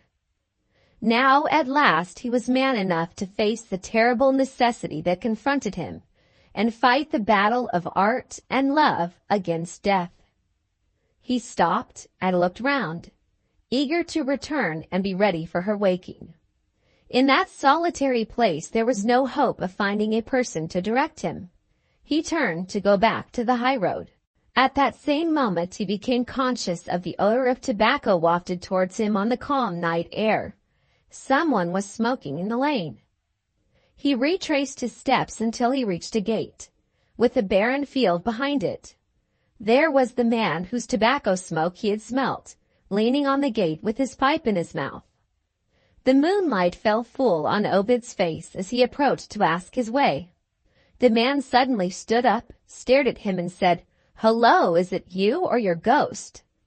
His face was in shadow, but his voice answered for him. The man was Benjulia. "Have you come to see me?" he asked. "No." "Won't you shake hands?" "No." "What's wrong?" Ovid waited to answer until he had steadied his temper. "I have seen Carmina," he said. Benjulia went on with his smoking. "An interesting case, isn't it?" he remarked. "You were called into consultation by Mr. Null," Ovid continued, "and you approved of his ignorant treatment, you who knew better." "I should think I did," Benjulia rejoined. "You deliberately encouraged an incompetent man.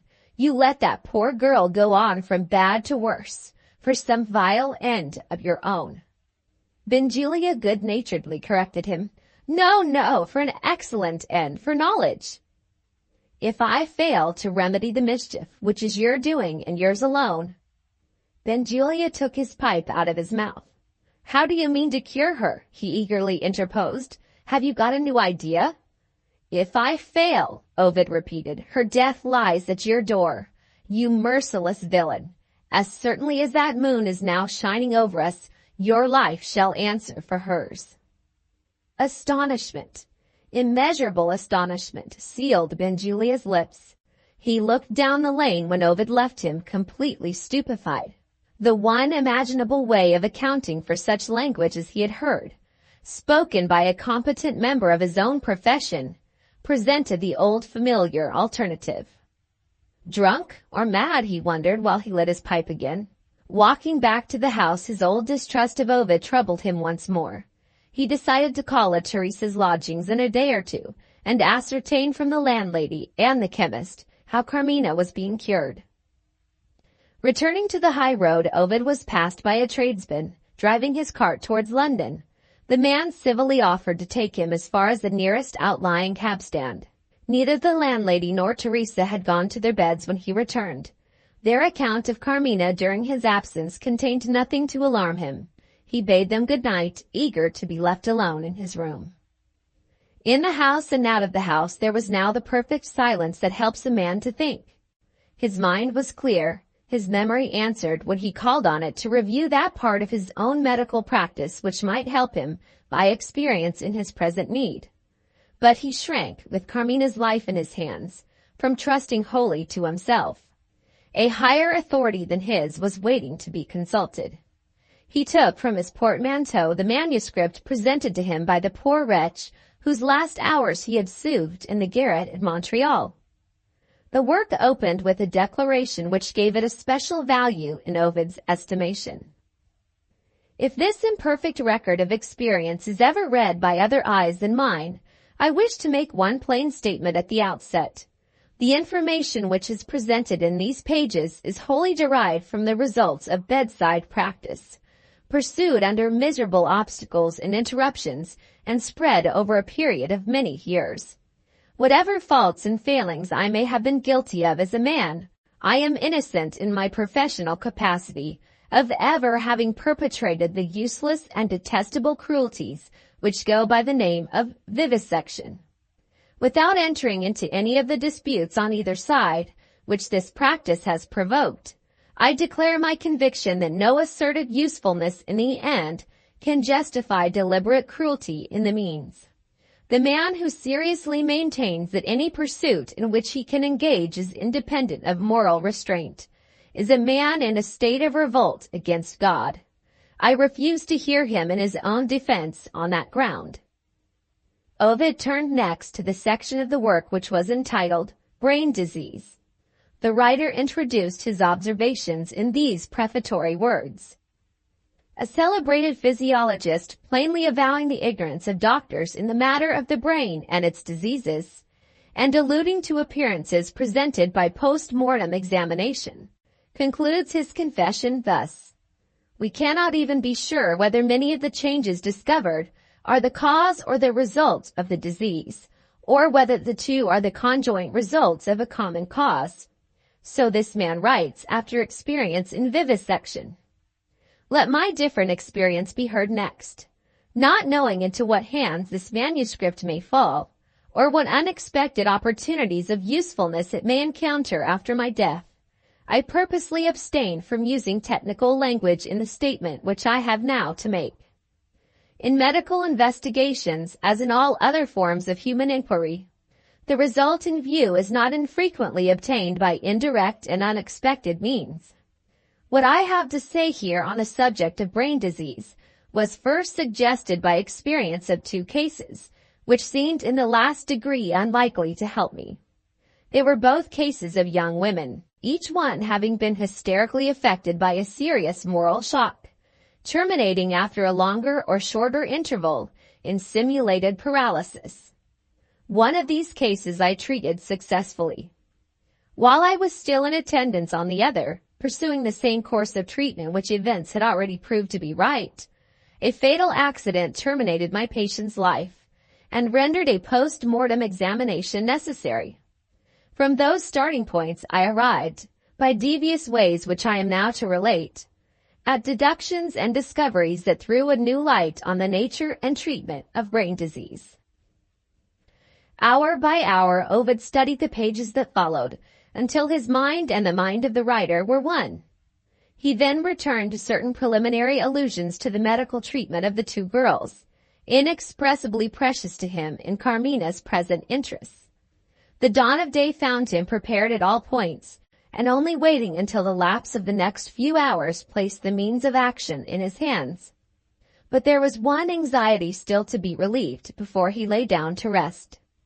He took off his shoes and stole upstairs to Carmina's door. The faithful Teresa was astir, earnestly persuading her to take some nourishment. The little that he could hear of her voice as she answered made his heart ache. It was so faint and so low.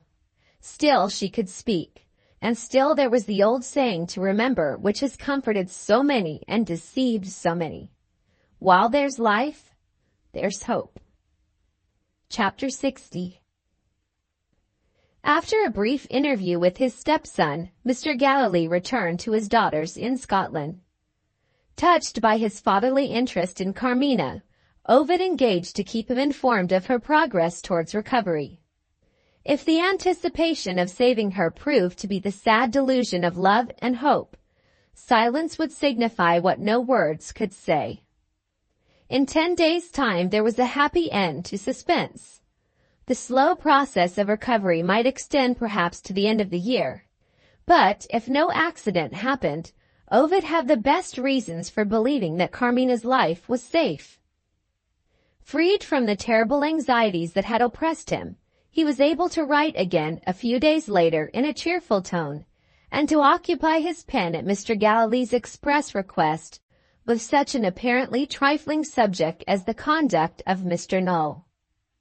Your old medical adviser was quite right in informing you that I had relieved him from any further attendance on Carmina.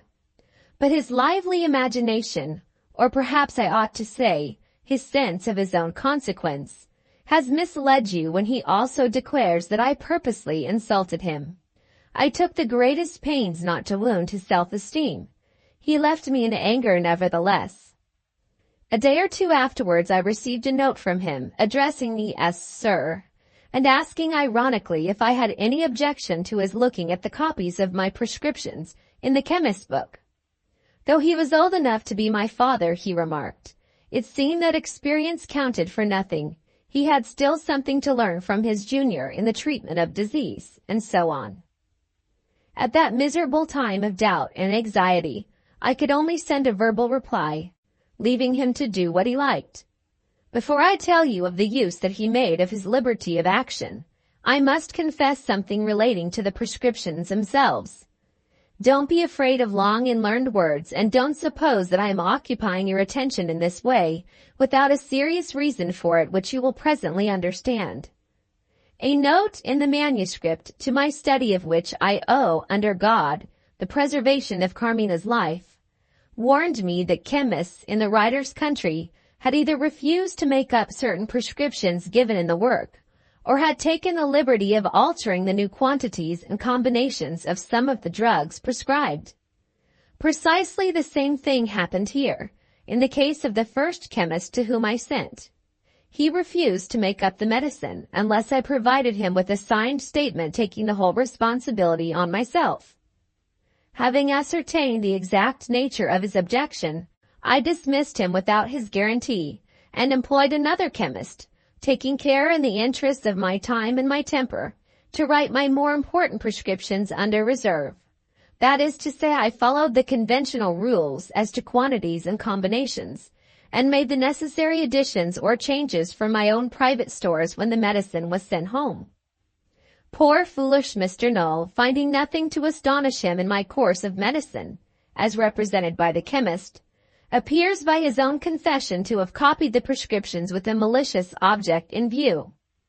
I have sent them, he informs me, in a second letter, to Dr. Benjulia, in order that he too may learn something in his profession from the master who has dispensed with our services. This new effort of irony means that I stand self-condemned of vanity, in presuming to rely on my own commonplace resources, represented by the deceitful evidence of the chemist's book. But I am grateful to Mr. Null notwithstanding. He has done me a service in meaning to do me an injury. My imperfect prescriptions have quieted the mind of the man to whom he sent them. This wretch's distrust has long since falsely suspected me of some professional rivalry pursued in secret.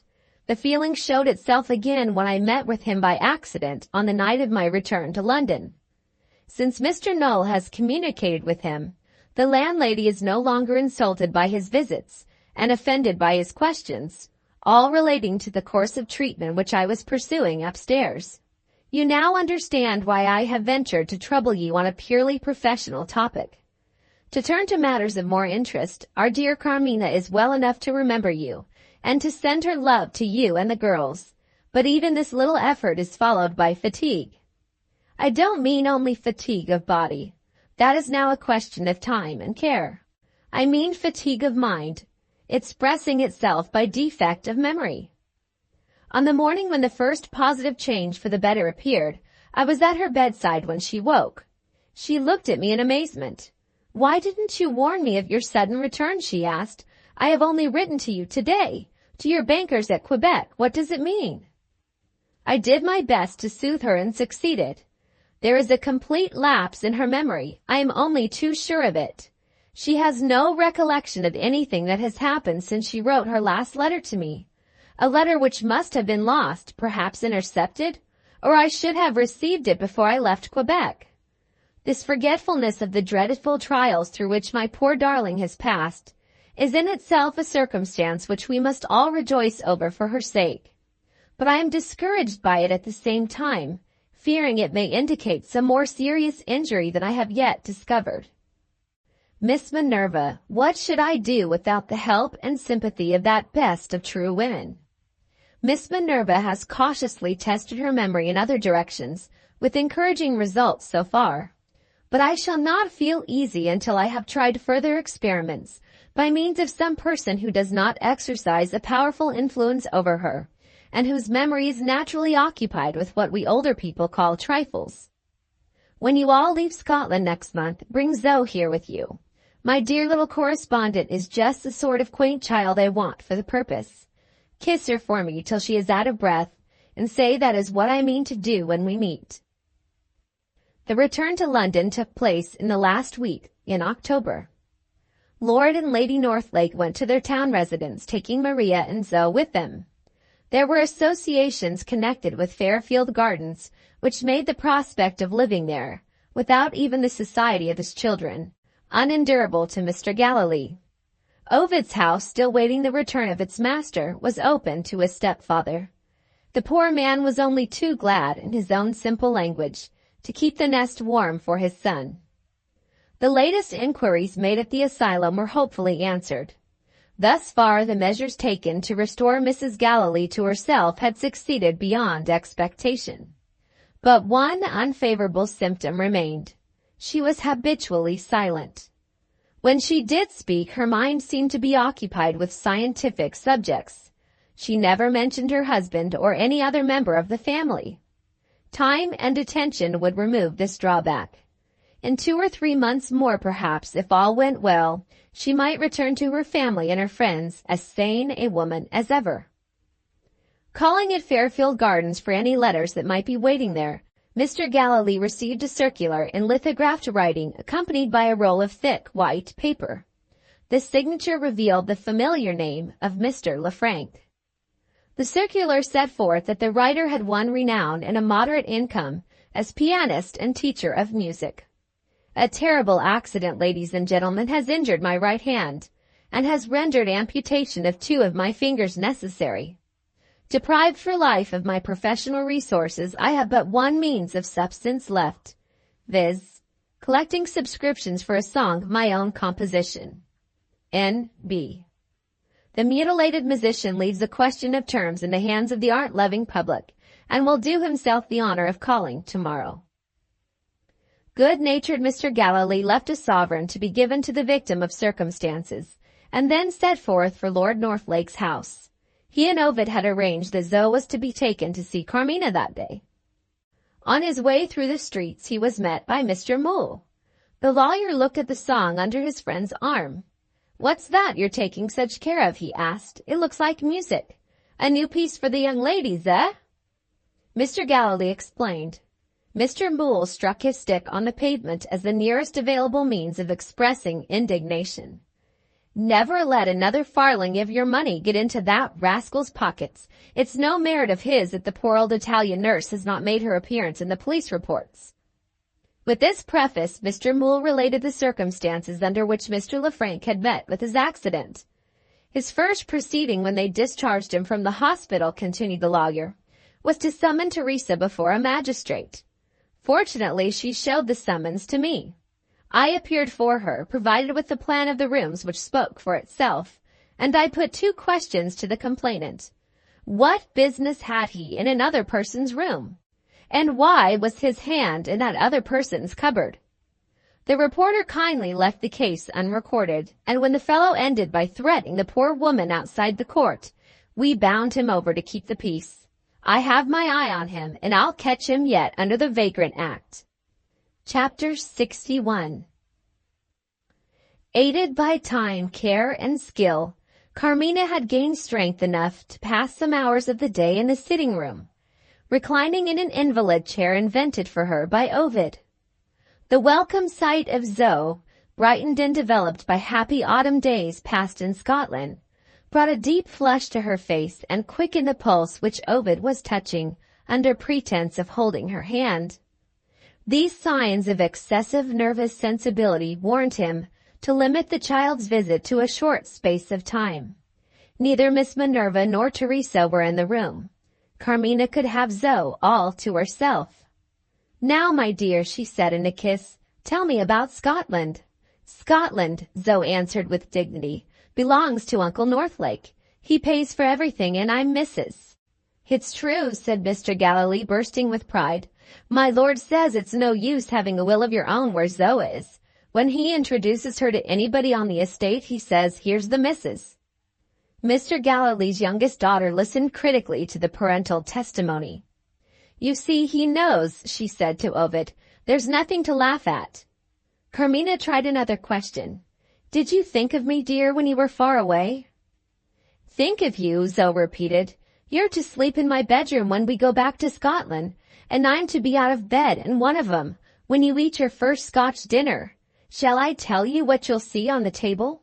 You'll see a big brown steaming bag in a dish, and you'll see me slit it with a knife, and the bag's fat inside will tumble out all smoking hot and stinking. That's a Scotch dinner." "Oh!" she cried, losing her dignity in the sudden interest of a new idea. "Oh, Carmina, do you remember the Italian boy and his song?" Here was one of those tests of her memory for trifles, applied with a child's happy abruptness, for which Ovid had been waiting. He listened eagerly. To his unutterable relief, Carmina laughed. "Of course I remember it," she said. "Who could forget the boy who sings and grins and says, 'Gimme ha'penny'?" "That's it," cried Zoe. "The boy's song was a good one in its way. I've learned it better in Scotland. You've heard of Donald, haven't you?" "No." Zoe turned indignantly to her father. "Why didn't you tell her of Donald?" Mr. Galilee humbly admitted that he was in fault. Carmina asked who Donald was and what he was like. Zoe unconsciously tested her memory for the second time. "You know that day," she said, "when Joseph had an errand at the grocer's and I went along with him, and Miss Minerva said I was a vulgar child?" Carmina's memory recalled this new trifle without an effort. "I know," she answered. "You told me Joseph and the grocer weighed you in the great scales." Zoe delighted Ovid by trying her again. "When they put me into the scales, Carmina, what did I weigh?" "Nearly 4 stone, dear." "Quite 4 stone. Donald weighs 14. What do you think of that?" Mr. Galilee once more offered his testimony. "The biggest piper on my lord's estate," he began, "comes of a Highland family and was removed to the lowlands by my lord's father, a great player. And my friend," Zoe explained, stopping her father in full career. "He takes snuff out of a cow's horn. He shovels it up his fat nose with a spoon like this. His nose wags. He says, 'Try my snation.' Snation's Scotch for snuff. He boos till he's nearly double when Uncle Northlake speaks to him. Boos is Scotch for bows. He skirls on the pipes. Skirls means screeches. When you first hear him, he'll make your stomach ache. You'll get used to that, and you'll find you like him. He wears a purse and a petticoat. He never had a pair of trousers on in his life. There's no pride about him. Say you're my friend and he'll let you smack his legs." Here Ovid was obliged to bring the biography of Donald to a close. Carmina's enjoyment of Zoe was becoming too keen for her strength. Her bursts of laughter grew louder and louder. The wholesome limit of excitement was being rapidly passed. "Tell us about your cousins," he said, by way of effecting a diversion. "The big ones?" Zoe asked. "No, the little ones like you." "Nice girls. They play at everything I tell 'em. Jolly boys. When they knock a girl down, they pick her up again and clean her." Carmina was once more in danger of passing the limit. Ovid made another attempt to effect a diversion. Singing would be comparatively harmless in its effect, as he rashly supposed. "What's that song you learnt in Scotland?" he asked. "It's Donald's song," Zoe replied. "He taught me." At the sound of Donald's dreadful name, Ovid looked at his watch and said there was no time for the song. Mr. Galilee suddenly and seriously sided with his stepson. How she got among the men after dinner, he said, nobody knows. Lady Northlake has forbidden Donald to teach her any more songs, and I have requested him as a favor to me not to let her smack his legs. Come, my dear, it's time we were home again. Well intended by both gentlemen, but too late. Zoe was ready for the performance. Her hat was cocked on one side, her plump little arms were set akimbo, her round eyes opened and closed facetiously in winks worthy of a low comedian. I'm Donald, she announced, and burst out with the song. We're gaily yet, we're not very foul, but we're gaily yet.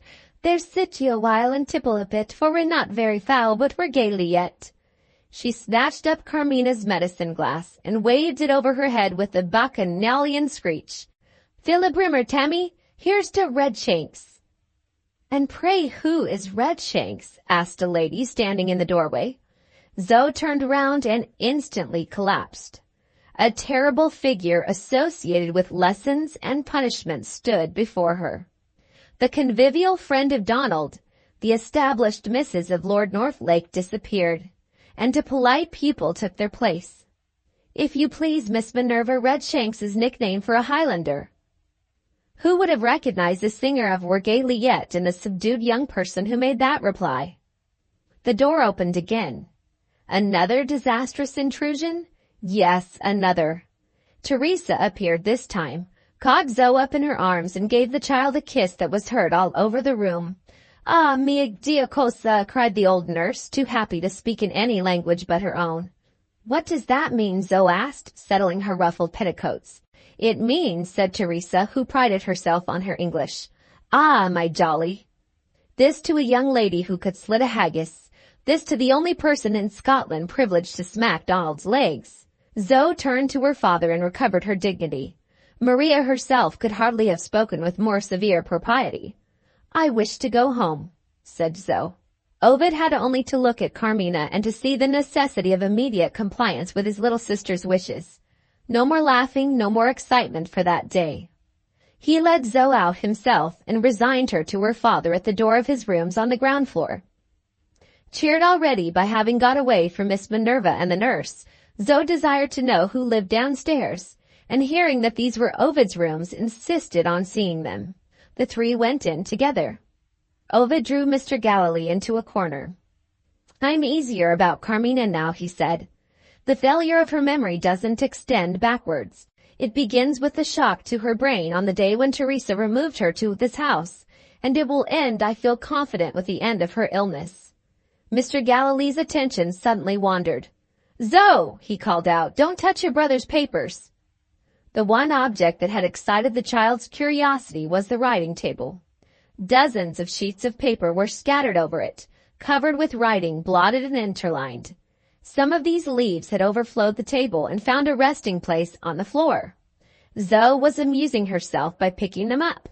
Well, she said, handing them obediently to Ovid, I've had many a rap on the knuckles for writing not half as bad as yours. Hearing his daughter's remark, Mr. Galilee became interested in looking at the fragments of manuscript. What an awful mess, he exclaimed. May I try if I can read a bit? Ovid smiled. Try by all means, you will make one useful discovery at least. You will see that the most patient men on the face of the civilized earth are printers.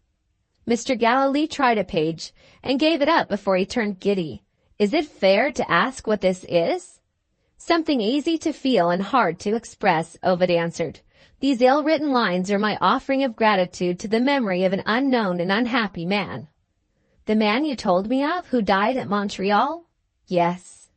You never mentioned his name. His last wishes forbade me to mention it to any living creature. God knows there were pitiable, most pitiable reasons for his dying unknown. The stone over his grave only bears his initials and the date of his death. But, said Ovid, kindling with enthusiasm, as he laid his hand on his manuscript, the discoveries of this great physician shall benefit humanity, and my debt to him shall be acknowledged with the admiration and the devotion that I truly feel. In a book? Asked Mr. Galilee. In a book that is now being printed, you will see it before the new year. Finding nothing to amuse her in the sitting room, Zoe had tried the bedroom next. She now returned to Ovid, dragging after her a long white staff that looked like an alpenstock. "What's this?" she asked. "A broomstick?" "A specimen of rare Canadian wood, my dear. Would you like to have it?" Zoe took the offer quite seriously. She looked with longing eyes at the specimen 3 times as tall as herself and shook her head. "I'm not big enough for it yet," she said. "Look at it, Papa. Benjulia's stick is nothing to this." That name on the child's lips had a sound revolting to Ovid. "Don't speak of him," he said irritably. "Mustn't I speak of him," Zoe asked, "when I want him to tickle me?" Ovid beckoned to her father. "Take her away now," he whispered, "and never let her see that man again." The warning was needless. The man's destiny had decreed that he and Zoe were never more to meet. Chapter 62. Benjulia's servants had but a dull time of it, poor souls, in the lonely house.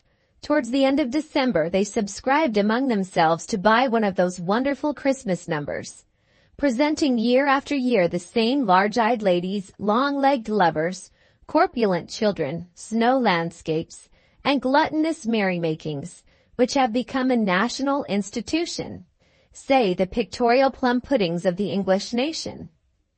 The servants had plenty of time to enjoy their genial newspaper before the dining-room bell disturbed them.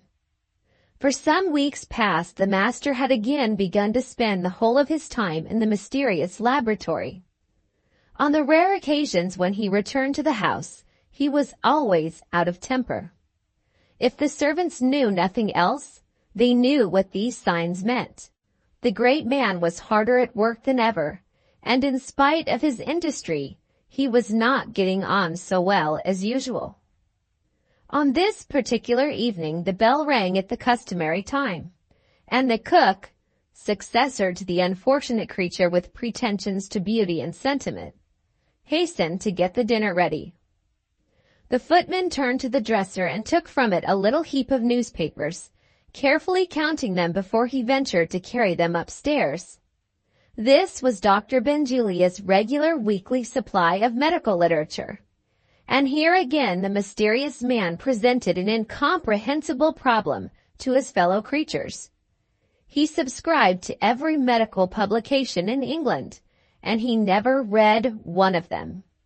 The footman cut the leaves, and the master, with his forefinger to help him, ran his eye up and down the pages, apparently in search of some announcement that he never found, and still more extraordinary, without showing the faintest sign of disappointment when he had done. Every week he briskly shoved his unread periodicals into a huge basket and sent them downstairs as waste paper. The footman took up the newspapers and the dinner together, and was received with frowns and curses. He was abused for everything that he did in his own department, and for everything that the cook had done besides. "Whatever the master's working at," he announced on returning to the kitchen, "he's farther away from hitting the right nail on the head than ever. Upon my soul, I think I shall have to give warning. Let's relieve our minds. Where's the Christmas number?" Half an hour later the servants were startled by a tremendous bang of the house door which shook the whole building. The footman ran upstairs. The dining room was empty. The master's hat was not on its peg in the hall, and the medical newspapers were scattered about in the wildest confusion. Close to the fender lay a crumpled leaf, torn out.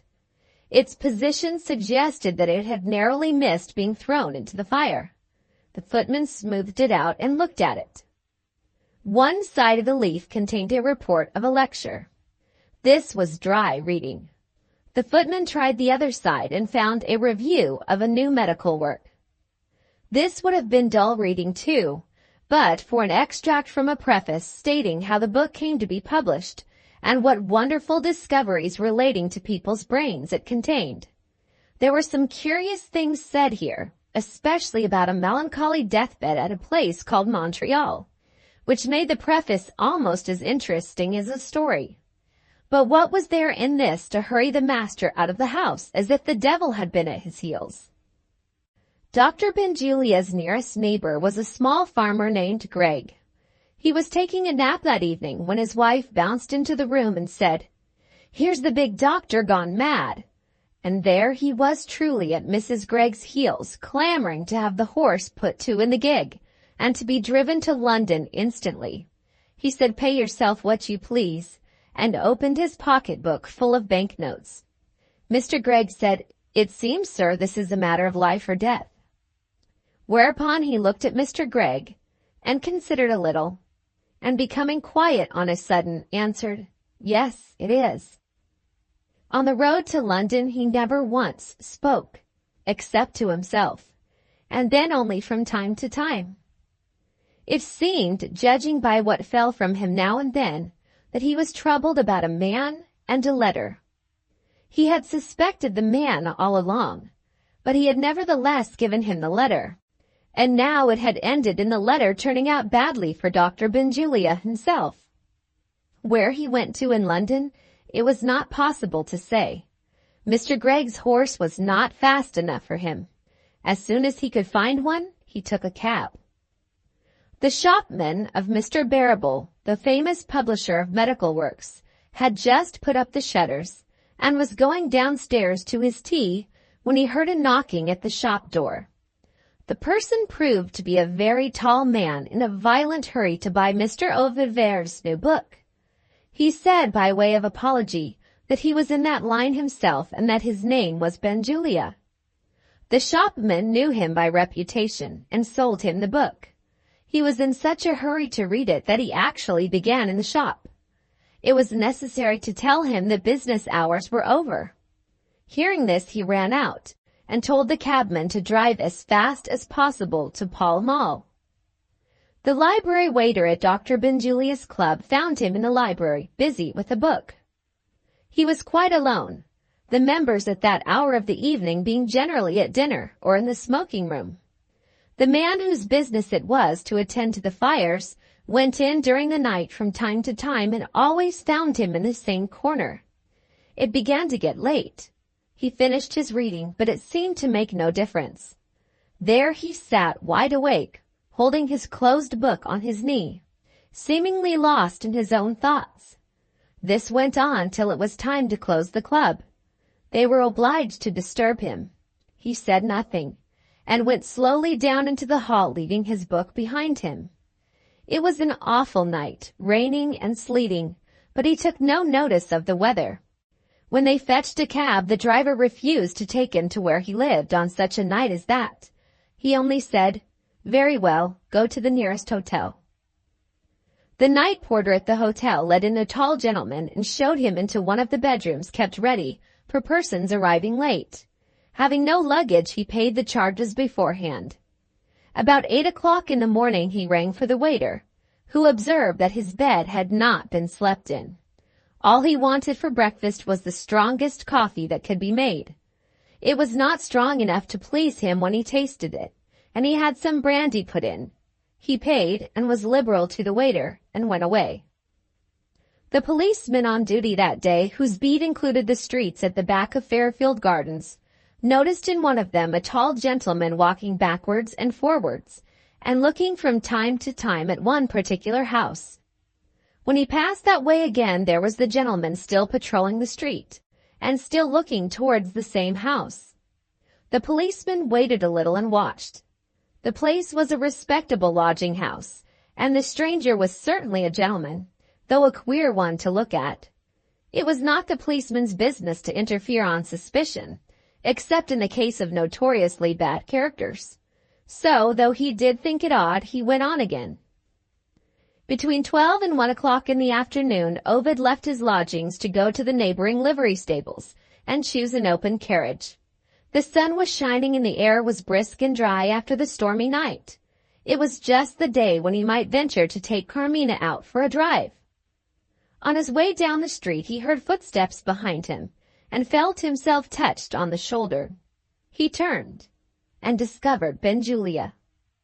On the point of speaking resentfully, he restrained himself. There was something in the wretch's face that struck him with horror. Benjulia said, "I won't keep you long. I want to know one thing. Will she live or die? Her life is safe, I hope. Through your new mode of treatment?" His eyes and his voice said more than his words. Ovid instantly knew that he had seen the book, and that the book had forestalled him in the discovery to which he had devoted his life. Was it possible to pity a man whose hardened nature never pitied others? All things are possible to a large heart. Ovid shrank from answering him. Benjulia spoke again. "When we met that night at my garden gate," he said, "you told me my life should answer for her life if she died.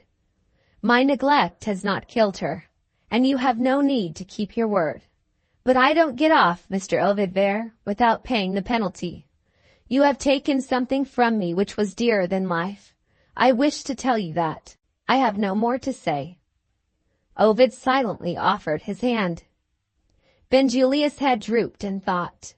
The generous protest of the man whom he had injured spoke in that outstretched hand. He looked at Ovid. "No," he said, and walked away. Leaving the street, he went round to Fairfield Gardens and rang the bell at Mr. Gallilee's door. The bell was answered by a polite old woman, a stranger to him among the servants. "Is Zoe in the house?" he inquired. "Nobody's in the house, sir. It's to be let, if you please, as soon as the furniture can be moved." "Do you know where Zoe is? I mean Mr. Gallilee's youngest child." "I'm sorry to say, sir, I'm not acquainted with the family." He waited at the door, apparently hesitating what to do next. "I'll go upstairs," he said suddenly. "I want to look at the house. You needn't go with me, I know my way." "Thank you kindly, sir." He went straight to the schoolroom. The repellent melancholy of an uninhabited place had fallen on it already.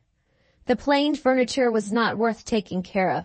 It was battered and old and left to dust and neglect. There were 2 common deal writing desks formerly used by the 2 girls. One of them was covered with splashes of ink, buried here and there by barbarous caricatures of faces in which dots and strokes represented eyes, noses, and mouths.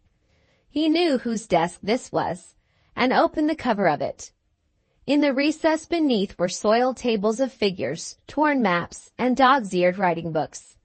The ragged paper cover of one of these last bore on its inner side a grotesquely imperfect inscription: "My copbook Zoe." He tore off the cover and put it in the breast pocket of his coat. "I should have liked to tickle her once more," he thought, as he went downstairs again. The polite old woman opened the door, curtsying deferentially. He gave her half a crown. "God bless you, sir," she burst out in a gush of gratitude. He checked himself on the point of stepping into the street, and looked at her with some curiosity. "Do you believe in God?" he asked. The old woman was even capable of making a confession of faith politely. "Yes, sir," she said, "if you have no objection." He stepped into the street. "I wonder whether she is right," he thought. "It doesn't matter. I shall soon know."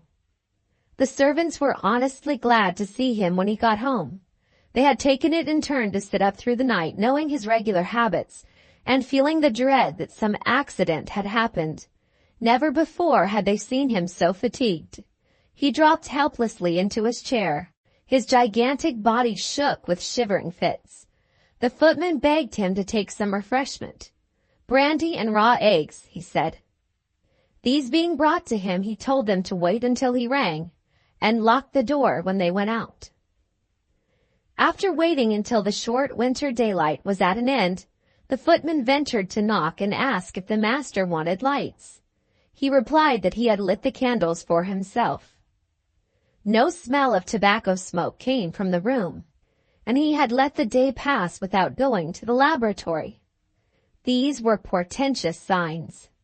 The footman said to his fellow servants, "There's something wrong." The women looked at each other in vague terror. One of them said, "Hadn't we better give notice to leave?" And the other whispered a question, "Do you think he's committed a crime?" Towards 10 o'clock, the bell rang at last. Immediately afterwards they heard him calling to them from the hall, "I want you, all 3, up here." They went up together, the 2 women anticipating a sight of horror and keeping close to the footman. The master was walking quietly backwards and forwards in the room. The table had pen and ink on it and was covered with writings. He spoke to them in his customary tones. There was not the slightest appearance of agitation in his manner. "I mean to leave this house and go away," he began. "You are dismissed from my service for that reason only. Take your written characters from the table. Read them and say if there is anything to complain of." There was nothing to complain of. On another part of the table there were 3 little heaps of money. "A month's wages for each of you," he explained, in place of a month's warning. "I wish you good luck." One of the women, the one who had suggested giving notice to leave, began to cry. He took no notice of this demonstration and went on. "I want 2 of you to do me a favor before we part. You will please witness the signature of my will." The sensitive servant drew back directly. "No," she said, "I couldn't do it. I never heard the death watch before in winter time. I heard it all last night." The other 2 witnessed the signature. They observed that the will was a very short one. It was impossible not to notice the only legacy left. The words crossed the paper just above the signatures and only occupied 2 lines. "I leave to Zoe, youngest daughter of Mr. John Galilee of Fairfield Gardens, London, everything absolutely of which I die possessed, excepting the formal introductory phrases and the statement relating to the witnesses, both copied from a handy book of law lying open on the table." This was the will. The female servants were allowed to go downstairs after having been informed that they were to leave the next morning. The footman was detained in the dining room. "I am going to the laboratory," the master said, "and I want a few things carried to the door."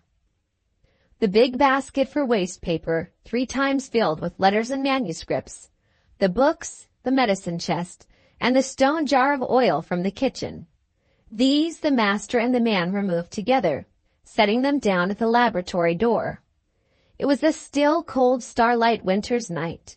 The intermittent shriek of a railway whistle in the distance was the only sound that disturbed the quiet of the time. "Good night," said the master. The man returned the salute and walked back to the house, closing the front door. He was now more firmly persuaded than ever that something was wrong. In the hall the women were waiting for him. "What does it mean?" they asked. "Keep quiet," he said. "I'm going to see." In another minute he was posted at the back of the house behind the edge of the wall. Looking out from this place he could see the light of the lamps in the laboratory streaming through the open door, and the dark figure of the master coming and going as he removed the objects left outside into the building. Then the door was shut and nothing was visible but the dim glow that found its way to the skylight through the white blind inside. He boldly crossed the open space of ground, resolved to try what his ears might discover, now that his eyes were useless.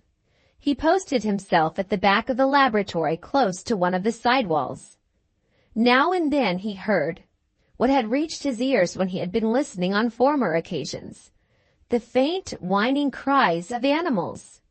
These were followed by new sounds. 3 smothered shrieks, succeeding each other at irregular intervals, made his blood run cold. Had 3 death strokes been dealt on some suffering creatures with the same sudden and terrible certainty? Silence, horrible silence, was all that answered. In the distant railway there was an interval of peace. The door was opened again. The flood of light streamed out on the darkness. Suddenly the yellow glow was spotted by the black figures of small, swiftly running creatures, perhaps cats, perhaps rabbits, escaping from the laboratory. The tall form of the master followed slowly and stood revealed, watching the flight of the animals. In a moment more the last of the liberated creatures came out. A large dog, limping as if one of its legs was injured. It stopped as it passed the master and tried to fawn on him. He threatened it with his hand. "Be off with you like the rest," he said. The dog slowly crossed the flow of light and was swallowed up in darkness. The last of them that could move was gone. The death shrieks of the others had told their fate. But still, there stood the master alone, a grand black figure with its head turned up to the stars. The minutes followed one another. The servant waited and watched him. The solitary man had a habit, well known to those about him, of speaking to himself. Not a word escaped him now. His upturned head never moved. The bright wintry heaven held him spellbound. At last the change came. Once more the silence was broken by the scream of the railway whistle. He started like a person suddenly roused from deep sleep and went back into the laboratory.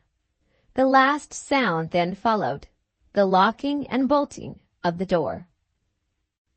The servant left his hiding place. His master's secret was no secret now. He hated himself for eating that master's bread and earning that master's money.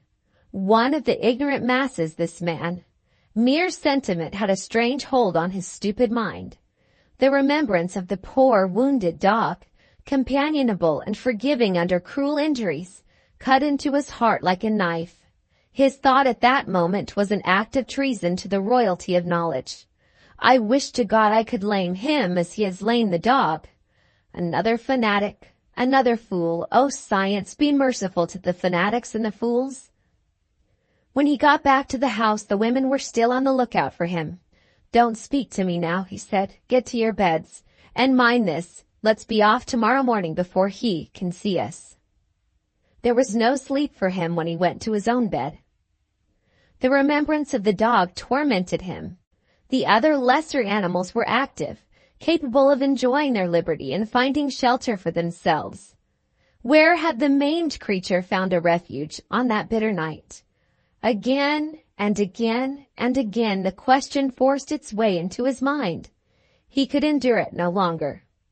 Cautiously and quickly, in dread of his extraordinary conduct being perhaps discovered by the women, he dressed himself and opened the house door to look for the dog.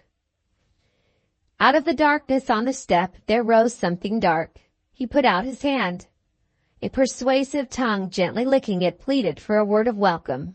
The crippled animal could only have got to the door in one way. The gate which protected the house enclosure must have been left open.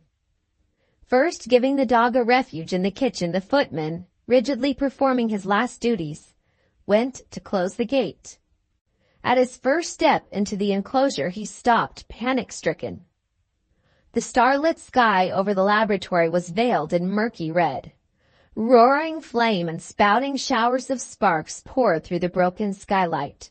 Voices from the farm raised the first cry, "Fire! Fire!" At the inquest, the evidence suggested suspicion of incendiarism and suicide. The papers, the books, the oil betrayed themselves as combustible materials, carried into the place for a purpose. The medicine chest was known by its use in cases of illness among the servants to contain opium. Adjourned inquiry elicited that the laboratory was not insured and that the deceased was in comfortable circumstances. Where were the motives? One intelligent man who had drifted into the jury was satisfied with the evidence. He held that the desperate wretch had some reason of his own for first poisoning himself and then setting fire to the scene of his labors. Having a majority of 11 against him, the wise juryman consented to a merciful verdict of death by misadventure. The hideous remains of what had once been Benjulia found Christian burial. His brethren of the torture table attended the funeral in large numbers. Vivisection had been beaten on its own field of discovery. They honored the martyr who had fallen in their cause. Chapter 63. The life of the new year was still only numbered by weeks when a modest little marriage was celebrated, without the knowledge of the neighbors, without a crowd in the church, and even without a wedding breakfast. Mr. Galilee, honored with the office of giving away the bride, drew Ovid into a corner before they left the house. "She still looks delicate, poor dear," he said. "Do you really consider her to be well again?" "As well as she will ever be," Ovid answered. "Before I returned to her, time had been lost which no skill and no devotion can regain. But the prospect has its bright side. Past events which might have cast their shadow over all her life to come have left no trace in her memory. I will make her a happy woman. Leave the rest to me. Teresa and Mr. Moole were the witnesses. Maria and Zoe were the bridesmaids. They had only waited to go to church until one other eagerly expected person joined them. There was a general inquiry for Miss Minerva. Carmina astonished everybody from the bridegroom downwards by announcing that circumstances prevented her best and dearest friend from being present. She smiled and blushed as she took Ovid's arm. "When we are man and wife and I am quite sure of you," she whispered, "I will tell you what nobody else must know. In the meantime, darling, if you can give Frances the highest place in your estimation, next to me, you will only do justice to the noblest woman that ever lived." She had a little note hidden in her bosom while she said those words. It was dated on the morning of her marriage. "When you return from the honeymoon, Carmina, I shall be the first friend who opens her arms and her heart to you. Forgive me if I am not with you today. We are all human, my dear. Don't tell your husband." It was her last weakness. Carmina had no excuses to make for an absent guest when the first christening was celebrated. On that occasion the happy young mother betrayed a conjugal secret to her dearest friend. It was at Ovid's suggestion that the infant daughter was called by Miss Minerva's Christian name. But when the married pair went away to their happy new life, there was a little cloud of sadness which vanished in sunshine, thanks to Zoe. Polite Mr. Moole, bent on making himself agreeable to everybody, paid his court to Mr. Galilee's youngest daughter. "And who do you mean to marry, my little miss, when you grow up?" the lawyer asked with feeble drollery. Zoe looked at him in grave surprise. "That's all settled," she said. "I've got a man waiting for me." "Oh, indeed, and who may he be?" "Donald." "That's a very extraordinary child of yours," Mr. Moole said to his friend, as they walked away together. Mr. Galilee absently agreed. "Has my message been given to my wife?" he asked. Mr. Moole sighed and shook his head. "Messages from her husband are as completely thrown away on her," he answered, "as if she was still in the asylum. In justice to yourself, consent to an amicable separation and I will arrange it." "Have you seen her?" "I insisted on it before I met her lawyers. She declares herself to be an infamously injured woman, and upon my honor she proves it from her own point of view. My husband never came near me in my illness and took my children away by stealth. My children were so perfectly ready to be removed from their mother that neither of them had the decency to write me a letter. My niece contemplated shamelessly escaping to my son, and wrote him a letter vilifying his mother in the most abominable terms. And Ovid completes the round of ingratitude by marrying the girl who has behaved in this way. I declare to you, Galilee, that was how she put it. "Am I to blame," she said, "for believing that story about my brother's wife? It's acknowledged that she gave the man money. The rest is a matter of opinion.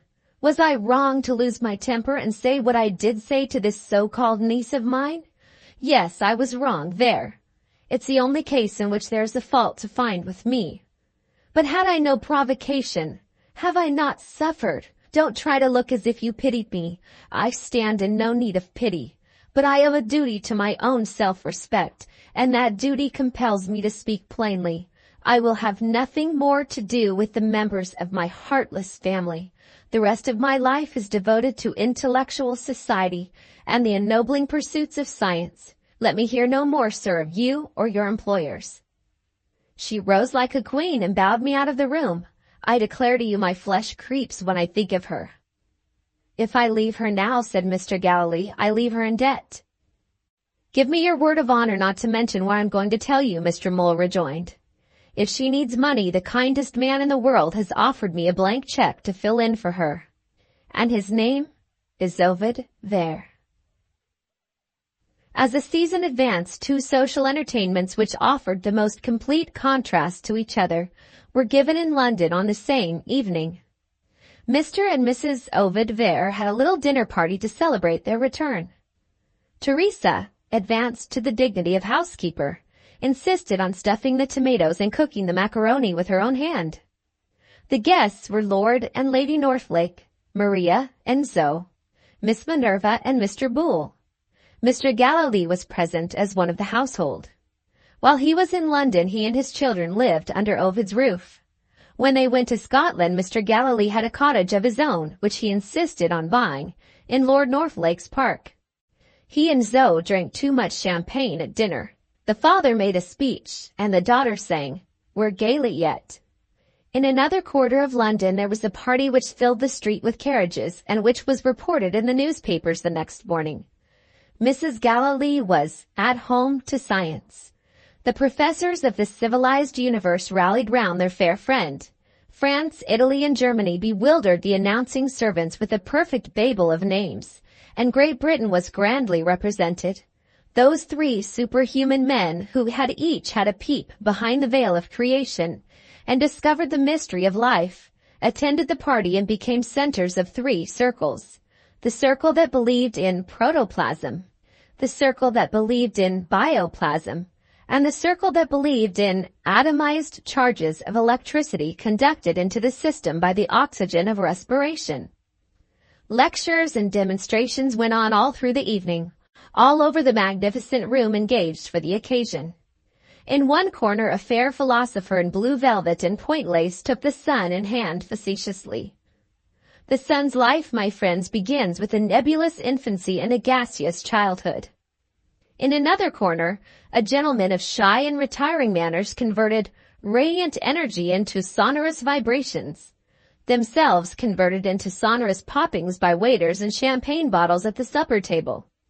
In the center of the room, the hostess solved the serious problem of diet, viewed as a method of assisting tadpoles to develop themselves into frogs, with such cheering results that these last lively beings joined the guests on the carpet and gratified intelligent curiosity by explorations on the stairs. Within the space of one remarkable evening, 300 illustrious people were charmed, surprised, instructed, and amused. And when science went home, it left a conversation, for once, with its stomach well filled. At 2 in the morning, Mrs. Galilee sat down in the empty room and said to the learned friend who lived with her, "At last, I'm a happy woman."